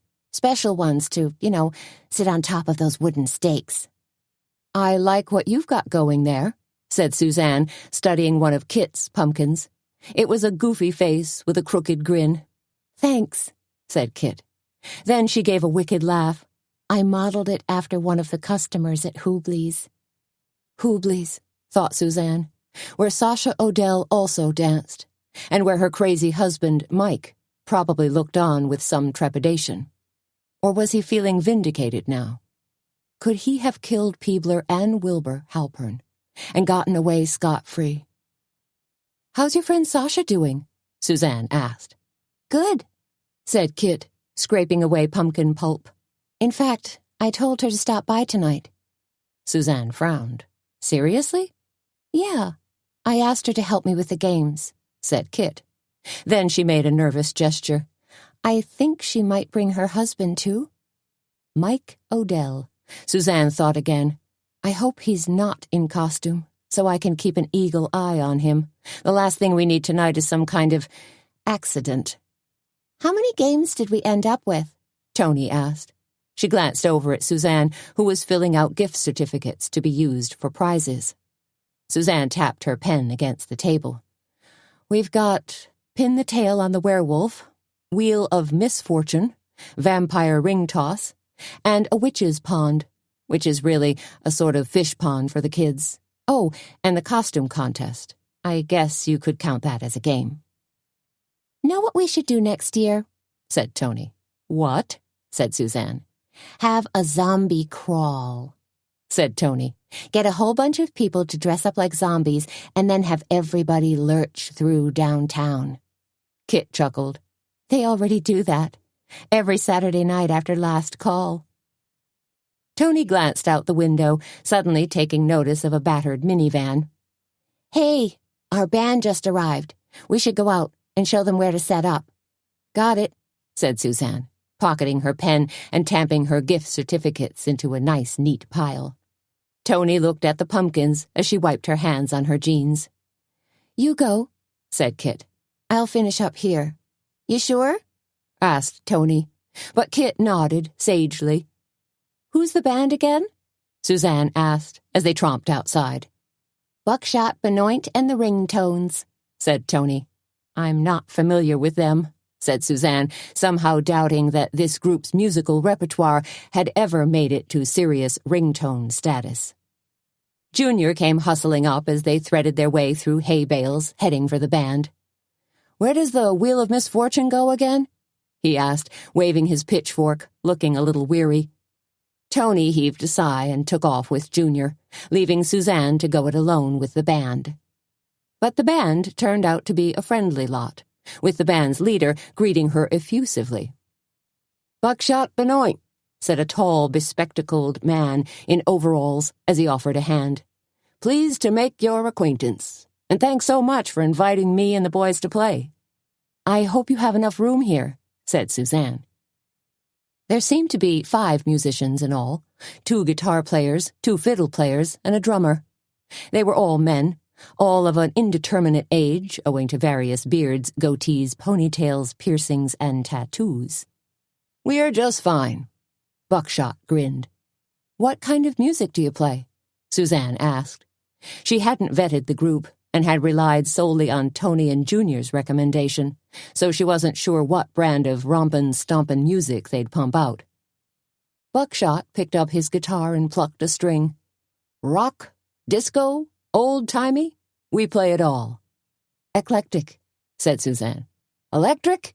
said Buckshot. He shook his head, sadly. "Nah, we just got regular old acoustic guitars." 5 minutes later, Suzanne slipped into Junior's clunker and chugged her way across the back field. It was time to saddle up Mocha Gent and then ride him back across the Cackleberry Club. After all, she had a grand entrance to make on horseback. But as she bounced across the rutted field in the dark, Suzanne's party mood began to slip. Low-hanging clouds had filtered in, blotting out what should be a full moon. They hunkered low and fretful, giving the night an eerie feel, adding an element of danger.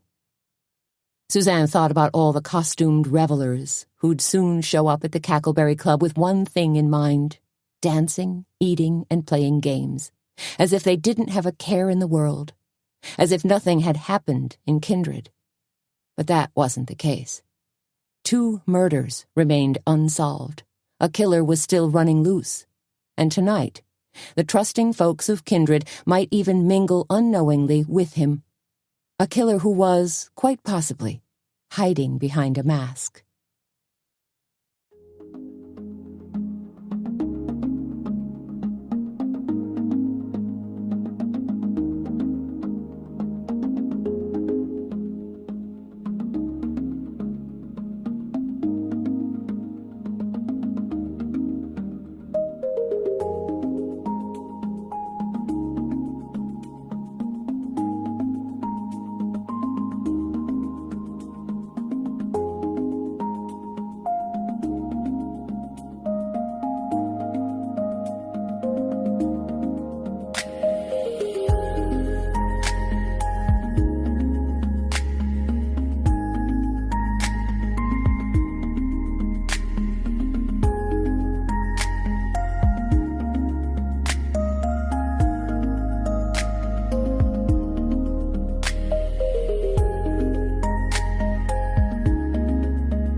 Chapter 30. Suzanne, Tony, and Petra crowded into the back office, giggling and elbowing each other as they changed into their costumes. Tony was a slam dunk, of course.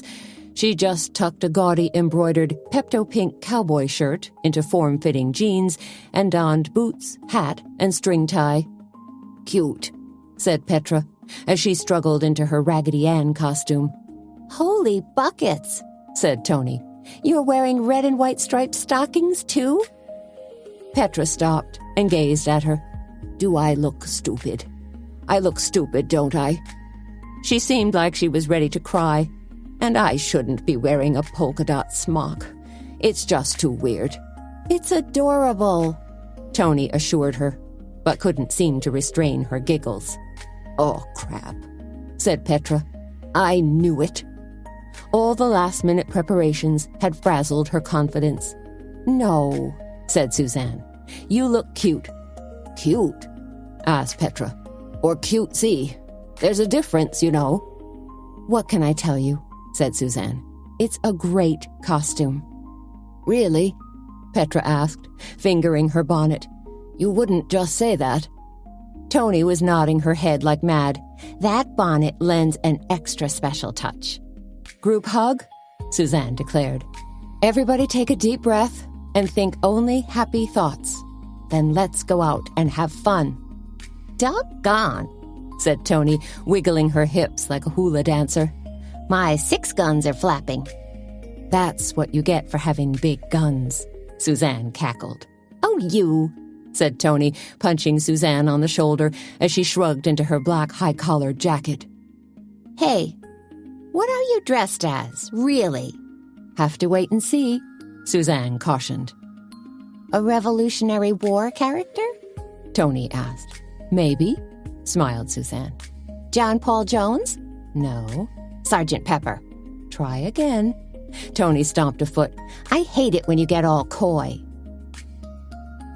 Night was full on now, with flames dancing in the fire pits, a breeze stirring the ghosts in the trees, the band playing a blend of country and rock, and the drifting scent of burning pine and apple wood hanging like incense in the air. "Yowza," said Tony, surveying the scene. "Everything looks spectacular." "Spooktacular," added Petra. Suzanne had to agree. The Cackleberry Club's front lot had indeed been magically transformed. And just when things couldn't get any better, like leaves tumbling in on the night wind, their guests began to arrive. There was a clown, a pirate, an astronaut, Darth Vader, and a whole troop of vampires. "Look," said Petra, pointing. "Even Spider-Man came." "So did Hugh Hefner," said Tony.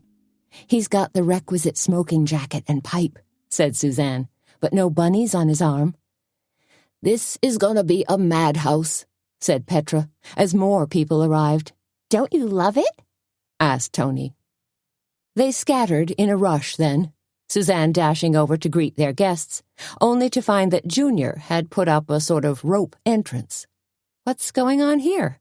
she asked. "Me and Kit are taking tickets," said Junior in a self-important tone. "You don't have to make a big deal of it," Suzanne told him.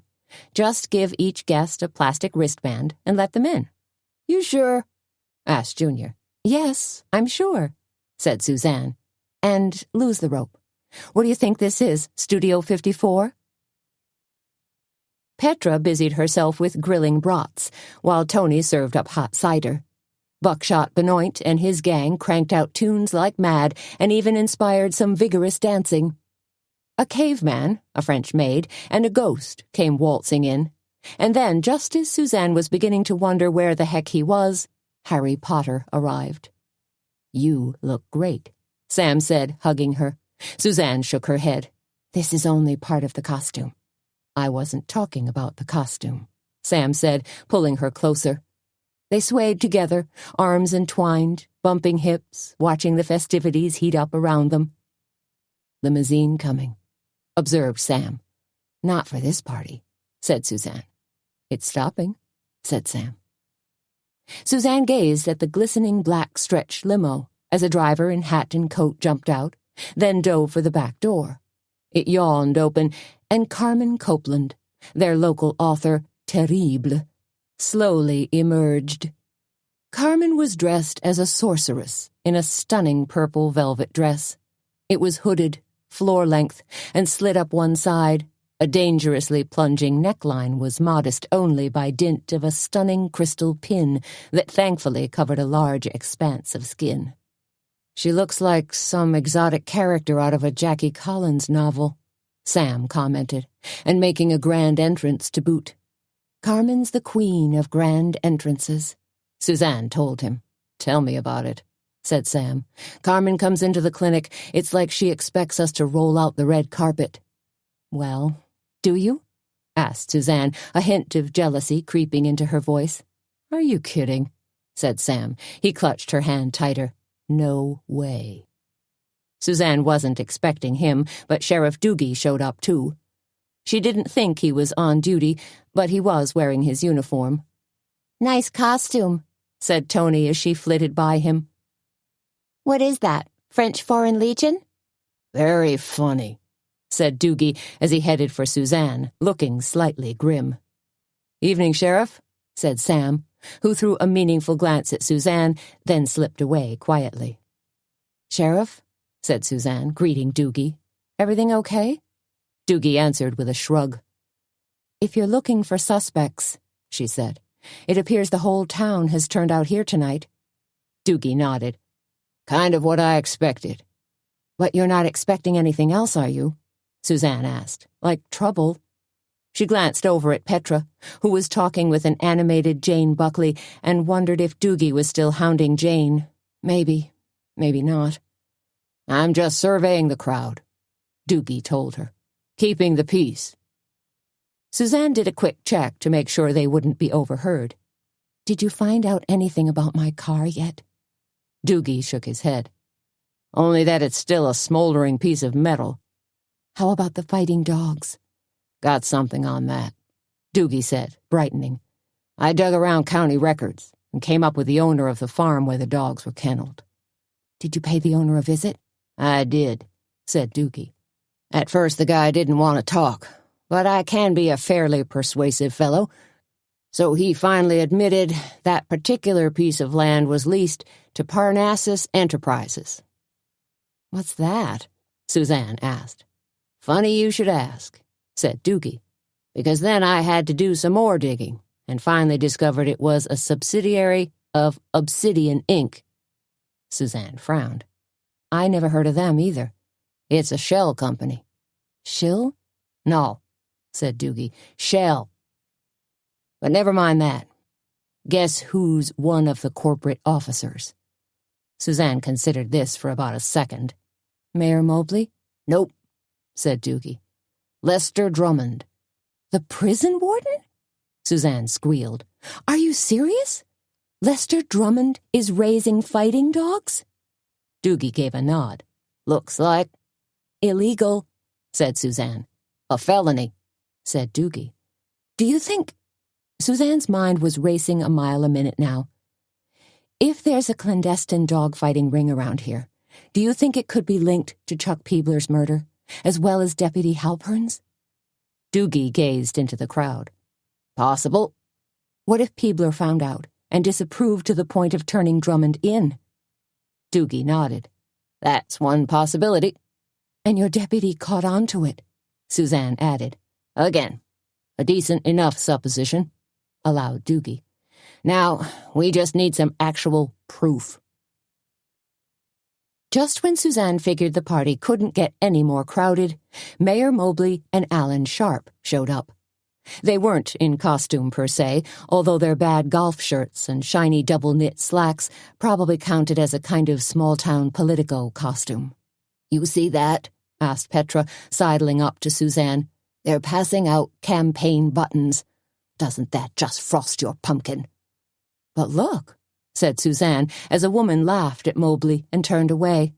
"People are pretty much ignoring them. They know it's a Halloween party and not a political rally." "And thank goodness for that," said Petra, taking a sip of amber liquid. Suzanne's mouth crinkled in a quirky smile. "And just what are you drinking, my dear?" "Hennessy," said Petra, with a look of feigned innocence. "Junior gave it to me. Said it would help calm my nerves." "Or have you partying like a rap star?" Suzanne laughed. "Still," said Petra, "it's kind of tasty." She dropped her voice. "Did you see that Sasha and her husband Mike showed up?" Suzanne nodded. "Think there's going to be trouble?" Suzanne thought for about half a second. The potential certainly exists. "Oh, dear. And I thought all I had to do was keep Doogie away from Jane." "That and feed everyone," said Suzanne. Petra took another small sip. "Probably time to set up my dessert bar." "Need help?" "That'd be great," said Petra. But when they got inside the Cackleberry Club, Suzanne noticed that more than a few people had made their way into the book nook. She hadn't expected book business tonight, but no way was she going to complain. Slipping behind the counter, she reminded herself that all book sales would be a welcome addition to their bottom line. "Who are you supposed to be, Suzanne?" asked Lolly Heron. Even though Lolly was dressed as a witch, she slid a very non-witchy cookbook across the counter for purchase. Pasta for deux. "Big secret," Suzanne told her. "All will be revealed later." "Do you have any more of these alphabet books?" Snow White asked, as two of her dwarfs, really children, clung to her voluminous skirt. "I do," said Suzanne, "but I'll have to dig them out. Can you give me a few minutes?" "No problem," said Snow White. "We'll go bob for apples and come back."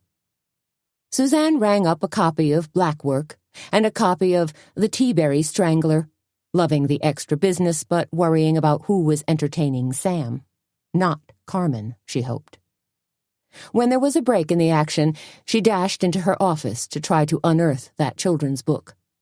As she pawed through a carton of books, Suzanne noticed a man in a Davy Crockett costume sidle slowly into the book nook. Since his back was turned toward her, she couldn't quite make out who it was. But out of the corner of her eye, Suzanne noticed the man select a book, then browse through it for a few moments. Then he glanced around, set the book down, and slipped away. It was doubtful he'd even noticed her watching. But something about the man's furtive gesture had registered with Suzanne. She drew a breath and hesitated. Something about him. Maybe she was jumping at shadows, but a low-level vibe had insinuated itself in her prefrontal cortex. Suzanne thought for a few moments, then clambered to her feet and hurried over to grab the book the man had just abandoned. She stared at the cover, Spain's Gilded Riches, and opened the book, glancing quickly at color photos of armor, helmets, breastplates, gold chalices, and coins, treasure to be sure. What the... And like a slow-moving galleon, the word Tortuga swam into her brain. Suzanne blinked, spun toward her computer, and typed in Tortuga. Chapter 31. And came up with something like 4 million hits. There were Tortuga t-shirts, Tortuga rum cakes, and Tortuga maps, as well as games, knickknacks, and hundreds of Tortuga resorts scattered all across the Caribbean. So, an impossible search, really. But Tortuga was the note Peebler wrote to himself, and Tortuga seems to sync nicely with Spanish armor and coins, doesn't it?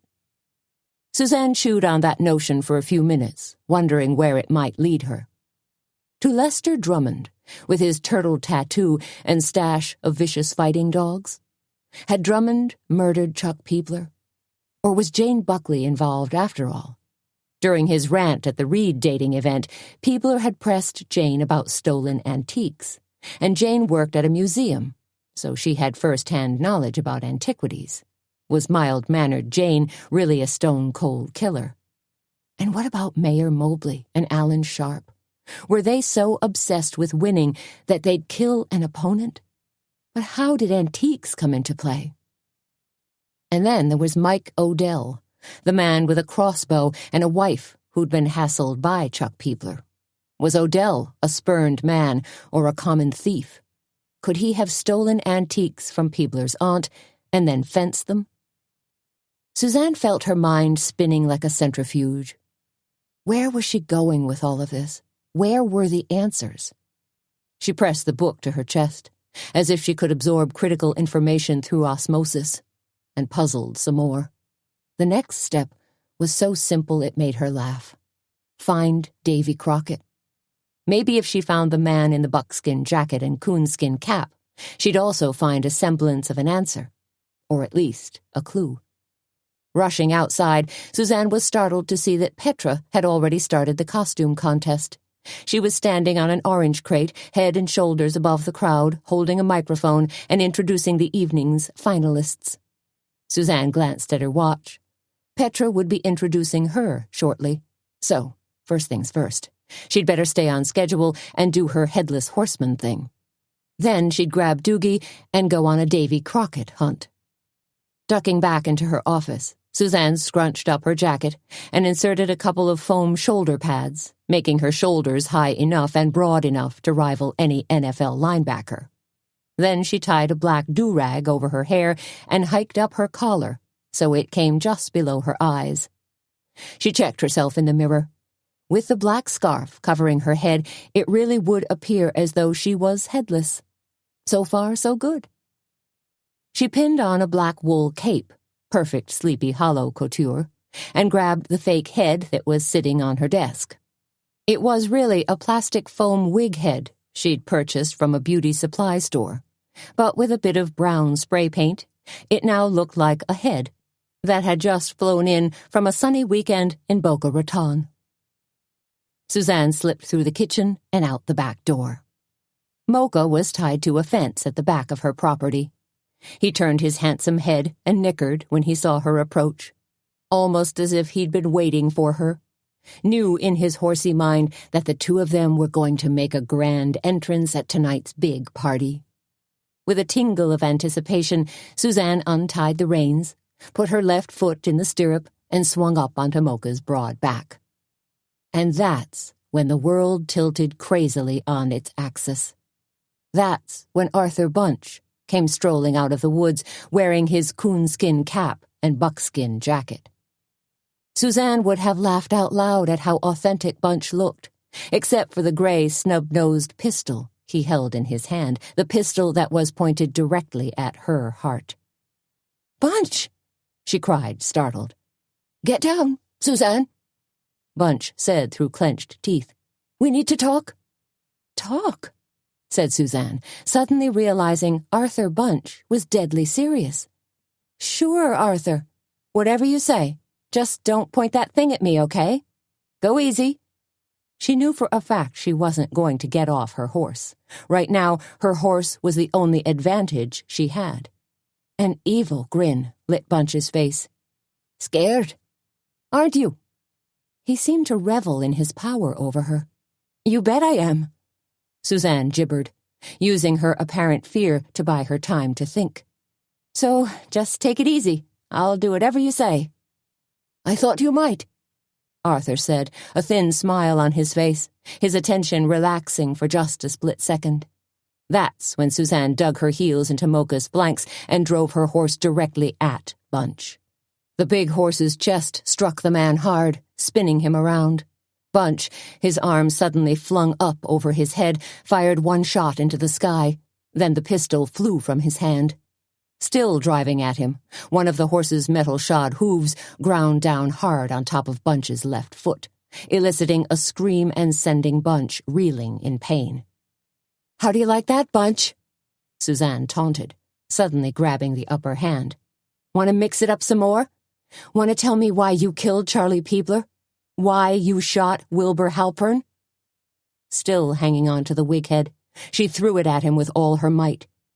But Arthur Bunch wasn't having it. He ducked the flying head and flung himself away from Suzanne and her horse. Stumbling, cursing at her, he picked himself up and took off running around the side of the Cackleberry Club. "Doggone!"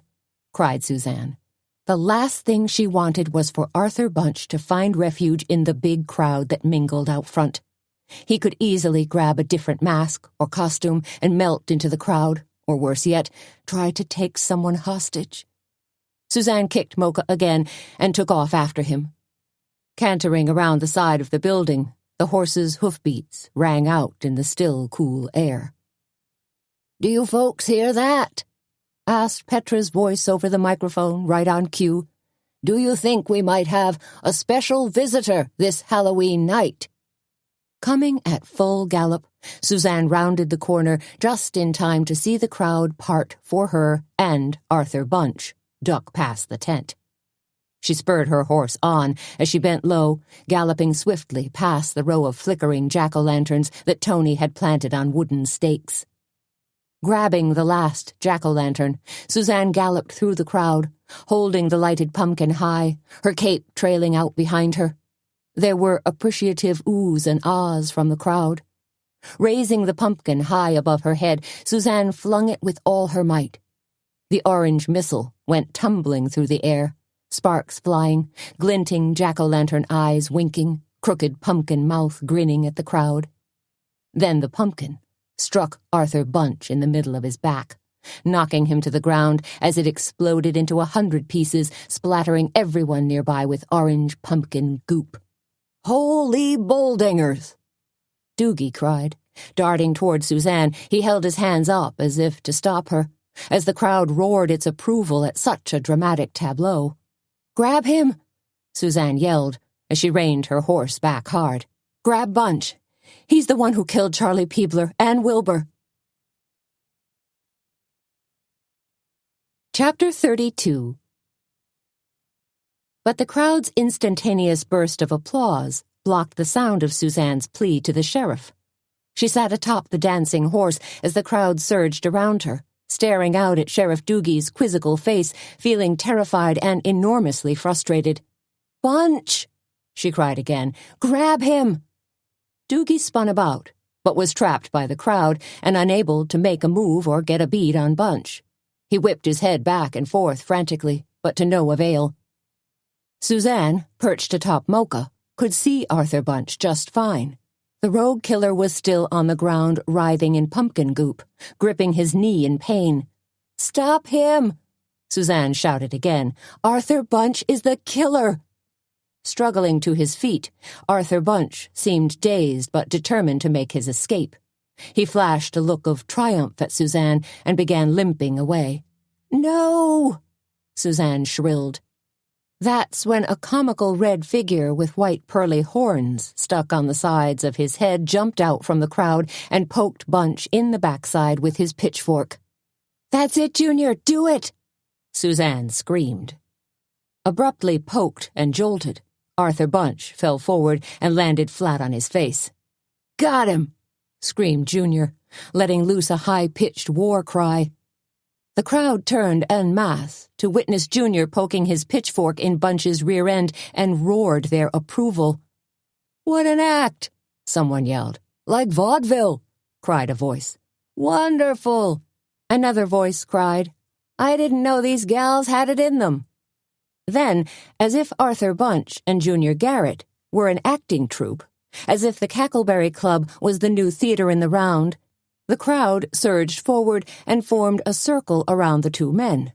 Buckshot Benoit's group struck up the first couple bars of Devil Went Down to Georgia, and the crowd screamed again, loving it. "Hang on to him!" Doogie yelled, as he thrashed his way through the crowd of revelers. "Junior, be careful!" cried Tony. She was on the sidelines, hopping up and down. I got him, yelled Junior, as he prodded Bunch one more time, shoving him to the ground. The crowd, still thinking it was a wonderful slapstick play, cheered wildly. Even Carmen Copeland was laughing and giggling like a schoolgirl. Junior, playing broadly to the crowd now, planted his right foot on Bunch's rear end and held the writhing man firmly in place. Then he grinned wickedly, brandished his pitchfork, and took a deep bow. Thank you all," shouted Suzanne, pulling off her headscarf with a flourish and suddenly gaining the attention of the crowd. "I'm so glad you all enjoyed our little theatrical presentation," she said, winging it. "And now, if you'll kindly follow Petra into the Cackleberry Club, we'll be serving dessert and hot cider for everyone." Looking slightly stunned and unsure at what had just transpired, Petra gamely led the crowd inside for dessert. Amazingly, the crowd moved after her, still chattering about the wonderful show. "You miserable piece of filth!" Suzanne screamed as she jumped from her horse. She dashed up to Arthur Bunch and angled one cowboy-booted foot at him. "I ought to kick your—" "No, Suzanne," cautioned Doogie. "We've had enough of that for one night. I'll take care of him." Bunch groaned miserably on the ground. "He's a stone-cold killer," Suzanne cried, unable to curb her anger. "He even pointed a gun at me." "What?"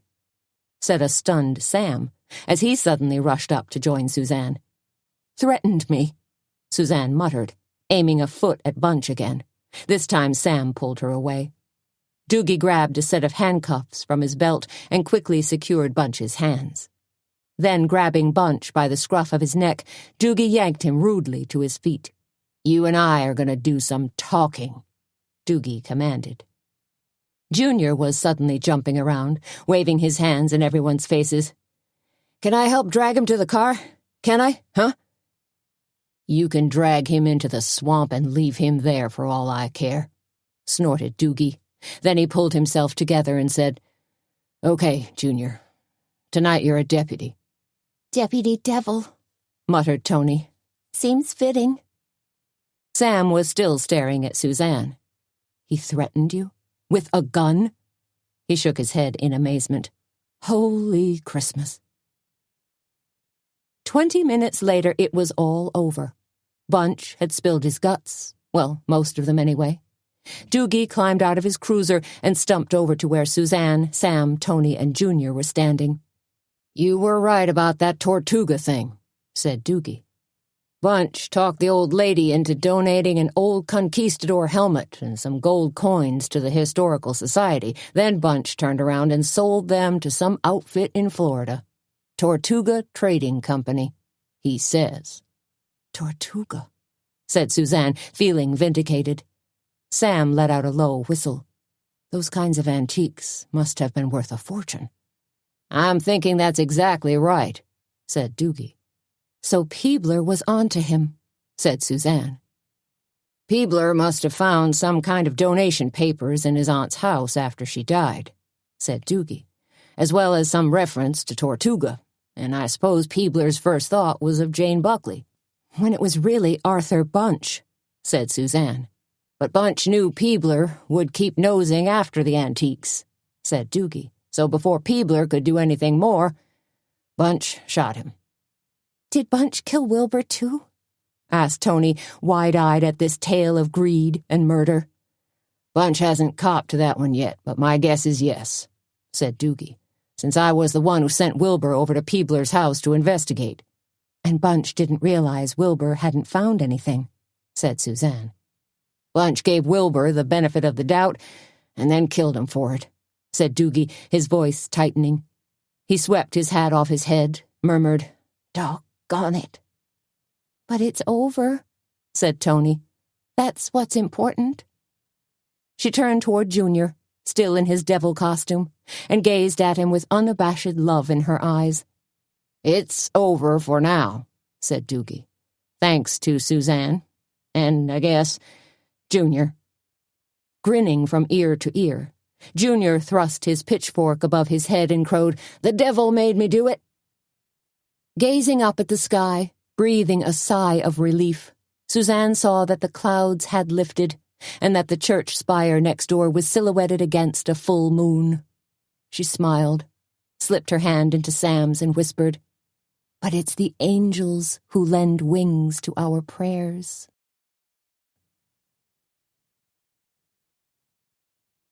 This recording of Bedeviled Eggs was presented by Dreamscape Media, LLC.